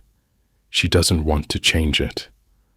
I look down at Zoe, seeing the tears glistening in her eyes. I've never told anyone outside the family about this. It's not something I like to revisit. As Zoe's words sink in, I feel a surge of emotions I can't quite name. Her fingers intertwine with mine, her touch grounding me in the present. We have so much in common, Damiano, she says softly. The idea that I was ever here to destroy you, it feels terrible now, like a betrayal of everything we've become. I tighten my hold on her, drawing her closer. I understand, Lupachiota. We've both been pawns in a game we didn't fully comprehend. She nods against my chest, and I can feel the warmth of her tears on my skin. But that's over now, I continue, my voice low and firm. You should know, though, I'm still the man I've always been. I can destroy anyone if I have a reason to. That hasn't changed. Zoe lifts her head, her green eyes meeting mine with an intensity that takes my breath away. I know who you are, Damiano, she says, her voice steady and sure. But I also know you're softer than you think. I've seen it in the way you care for Lucrezia, in how you treat me, in the love you already have for our unborn child. Her words hit me like a physical force. I want to deny it, to maintain the hard exterior I've cultivated for so long. But looking into Zoe's eyes, I can't bring myself to lie. Perhaps, I concede, my voice barely above a whisper, but only for those I love, for you, for our family. Zoe smiles, a soft, knowing smile that makes my heart skip a beat. And that's what makes you the man I love, she says, leaning in to press a gentle kiss to my lips. Damiano. I sit at my desk, reviewing the final casino blueprints with Enzo. The construction is nearly complete, and everything is falling into place for Saturday's grand opening. The security systems are top-notch, I say, pointing to the layout. Motion sensors here, here, and here, plus the new facial recognition software at all entrances. Enzo nods, his expression serious as always. Guards? Triple rotation, handpicked by Alessio. No chances taken. Good. Enzo starts to stand, but I stop him. There's one more thing, I say, leaning back in my chair. I want you there for the opening. Enzo freezes, his face darkening. Fuck no. Come on, brother. It's important. You might as well put a fucking bullet in my head than force me to socialize with these people, he growls, running a hand through his hair in frustration. All those fake smiles, pointless small talk, everyone trying to kiss our asses while plotting behind our backs. It's business, Enzo.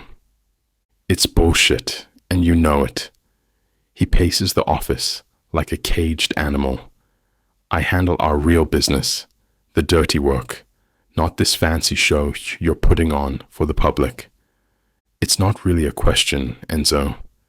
I fix my gaze on him, my tone leaving no room for argument. Enzo stops pacing, his shoulders tensing. A bitter laugh escapes him. Ah, now we get to it. Should have just fucking told me from the start that you're demanding it. He turns to face me, eyes blazing. Now I don't have a choice, do I? I meet his stare without flinching. We've had this dance before. His resistance to public events, my insistence on family unity. But this time is different. After everything we've been through with Byron, after nearly losing Lucrezia, I need my brother by my side. No, I say simply. You don't. Enzo's jaw clenches, but I see the fight drain from his stance. He knows me well enough to recognize when I won't budge. "Fucking hell," he mutters, dropping back into the chair across from my desk. A sharp knock interrupts our standoff. Alessio steps in, his expression tense. "Hey, got word from the Albanians." I straighten in my chair, exchanging a quick glance with Enzo. The Albanians had been Byron's closest business partners, controlling significant territory in Queens. "What do they want?" I ask, gesturing for Alessio to take a seat. "They're looking to establish new connections since Byron's death." Alessio remains standing, hands clasped behind his back. Their leader, Dritan, wants to discuss potential partnerships. They've got solid operations in Queens, and without Byron, they need new allies, Enzo finishes, his earlier anger forgotten as he shifts into business mode. I drum my fingers on the desk, considering the implications. The Albanians are known for their efficiency and loyalty when properly motivated. Having them as allies could strengthen our position significantly. "What exactly are they proposing?" I ask. "They want a meeting," Alessio says. "Neutral ground, just to explore possibilities.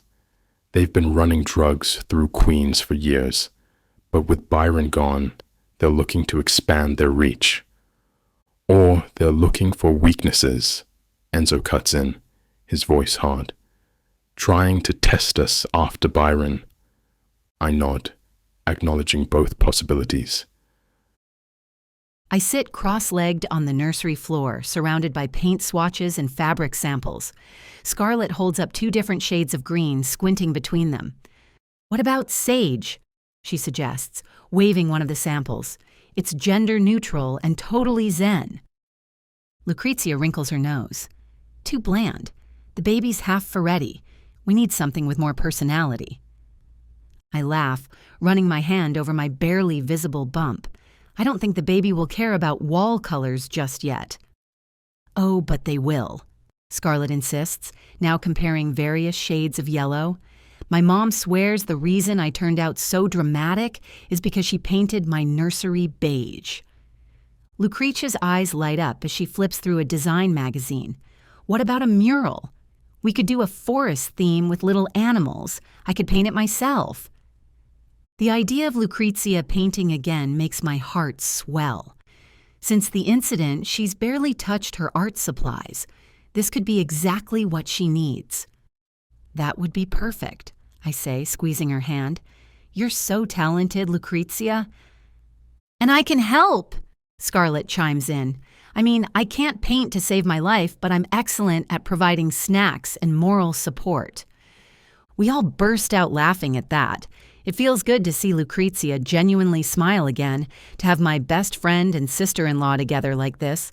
"Speaking of snacks," I say, eyeing the stack of paint chips, "anyone else craving gelato?" "Oh my God, yes," Scarlett groans. "Your pregnancy cravings are the best excuse for ice cream I've ever had." As we discuss ice cream flavors, Lucrezia's smile fades slightly. She fidgets with a paint swatch, her eyes downcast. "Can I tell you guys something?" she asks, her voice barely above a whisper. I scoot closer to her, sensing the shift in her mood. "Of course, sweetie, anything." "I've never—" She starts, then takes a deep breath. "I've never been with anyone. You know, intimately. And after what happened, I don't think I ever will." My heart breaks at the vulnerability in her voice. Scarlett moves to sit on Lucrezia's other side, creating a protective circle around her. "Damiano was so protective. He never let any guy get close," Lucrezia continues. "And now with everything that happened, who would want me? I'm damaged goods." "Hey, no," I say firmly, taking her hand. "Don't ever say that about yourself. What those monsters did to you doesn't define you." "But I've never even been in love," she confesses, tears welling in her eyes. "And now I'm terrified of even trying. How can I trust anyone after this? Scarlett wraps an arm around Lucrezia's shoulders. Love and intimacy happen on your own terms, honey. There's no timeline, no rules, and when you're ready, if you're ever ready, it'll be because you choose it. And you're not alone, I add, squeezing her hand. We're here for you every step of the way. Lucrezia leans into our embrace, letting her tears fall freely. I just feel so broken sometimes.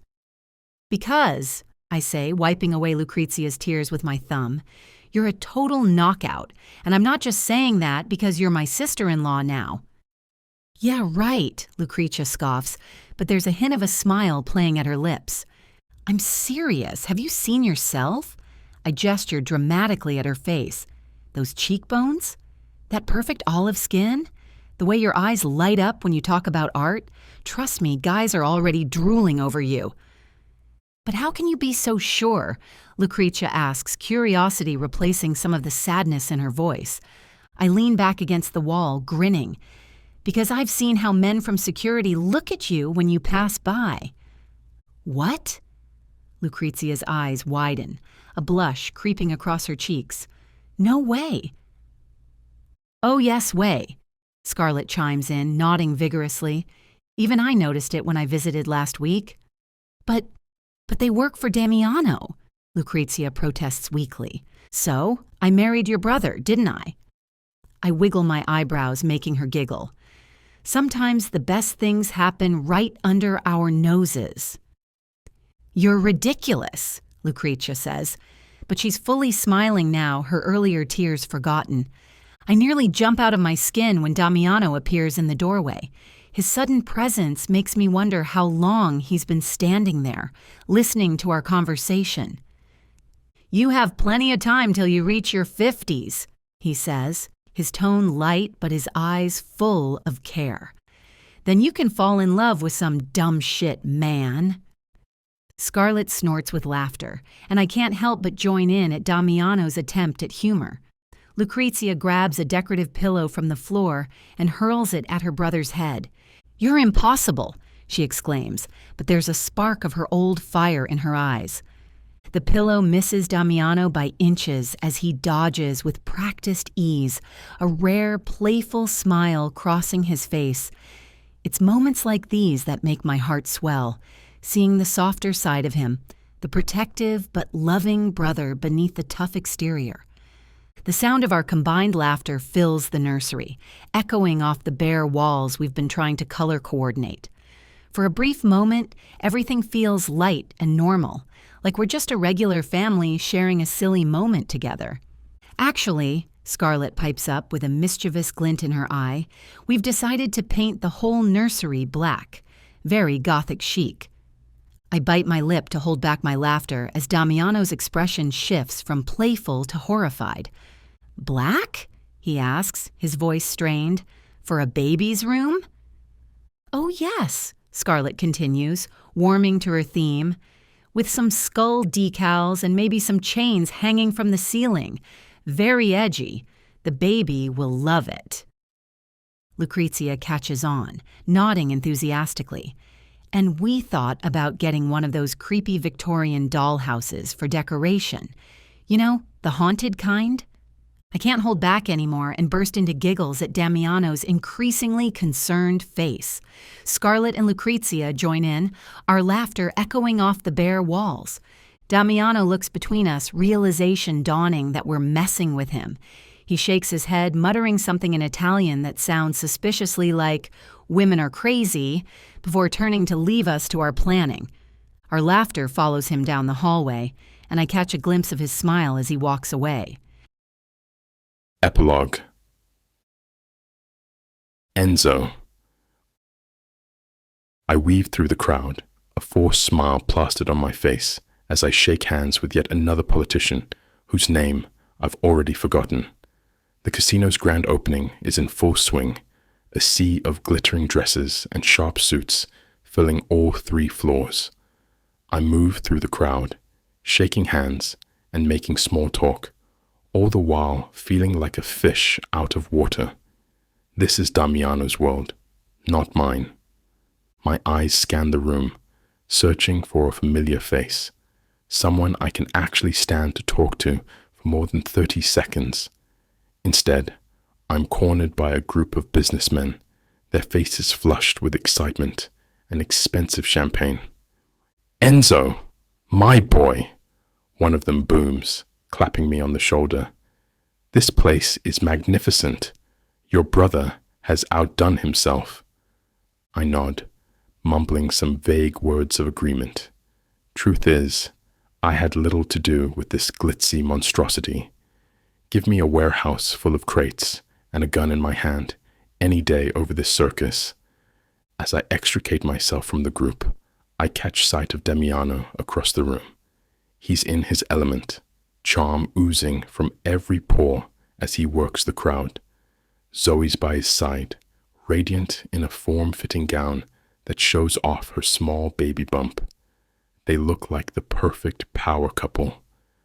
I make my way to the bar, desperate for a moment's peace and a stiff drink. As I wait for the bartender, I overhear snippets of conversation around me. Everyone's talking about the casino, the Feretti family, the bright future ahead. If only they knew the blood and sweat that went into making this night possible. "Scotch. Neat," I tell the bartender, who nods and turns to pour my drink. As I wait, I lean against the bar, surveying the room once more. It's impressive. I'll give Damiano that. Every detail has been meticulously planned, from the layout of the gaming tables to the subtle security measures most guests would never notice. As midnight approaches, the noise and press of bodies become too much. I slip out onto the ground floor balcony, breathing in the cool night air. The contrast between the opulent interior and the serene park behind the casino is stark. Trees sway gently in the breeze, their leaves rustling softly. Flower gardens add splashes of color, even in the dim light. I lean against the railing, loosening my tie and letting the tension drain from my shoulders. The muffled sounds of laughter and clinking glasses fade into the background as I focus on the peaceful scene before me. This, I think, is more my speed. A movement in the shadows catches my eye. I tense, my hand instinctively moving towards the concealed weapon at my hip. But it's just a rabbit hopping across the manicured lawn. I chuckle at my own paranoia, shaking my head. The park stretches out before me, a hidden oasis in the heart of our territory. It's hard to believe that just beyond these trees lie the gritty streets where we conduct our real business. For a moment, I allow myself to imagine a simpler life, one where I could enjoy this tranquility without constantly looking over my shoulder. But that's not the hand I've been dealt. I'm Enzo Feretti, and this world of shadows and danger is the only one I know. Still, as I stand here in the quiet of the night, I can't help but appreciate the beauty of this small pocket of peace. Just as I'm starting to relax, a scream pierces the night. It's coming from the trees. Without hesitation, I vault over the balcony railing, my hand already on my gun. The manicured grass muffles my footsteps as I race towards the sound.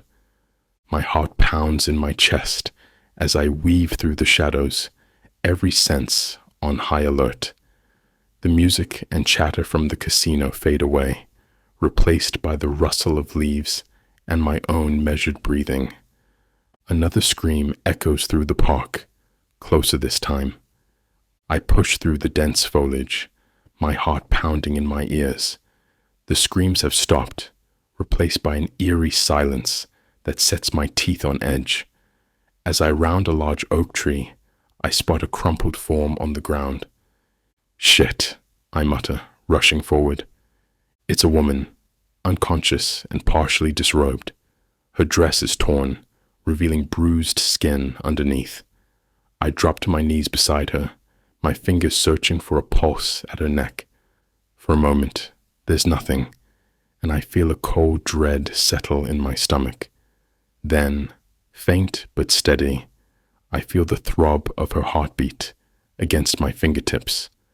Relief washes over me, quickly replaced by anger.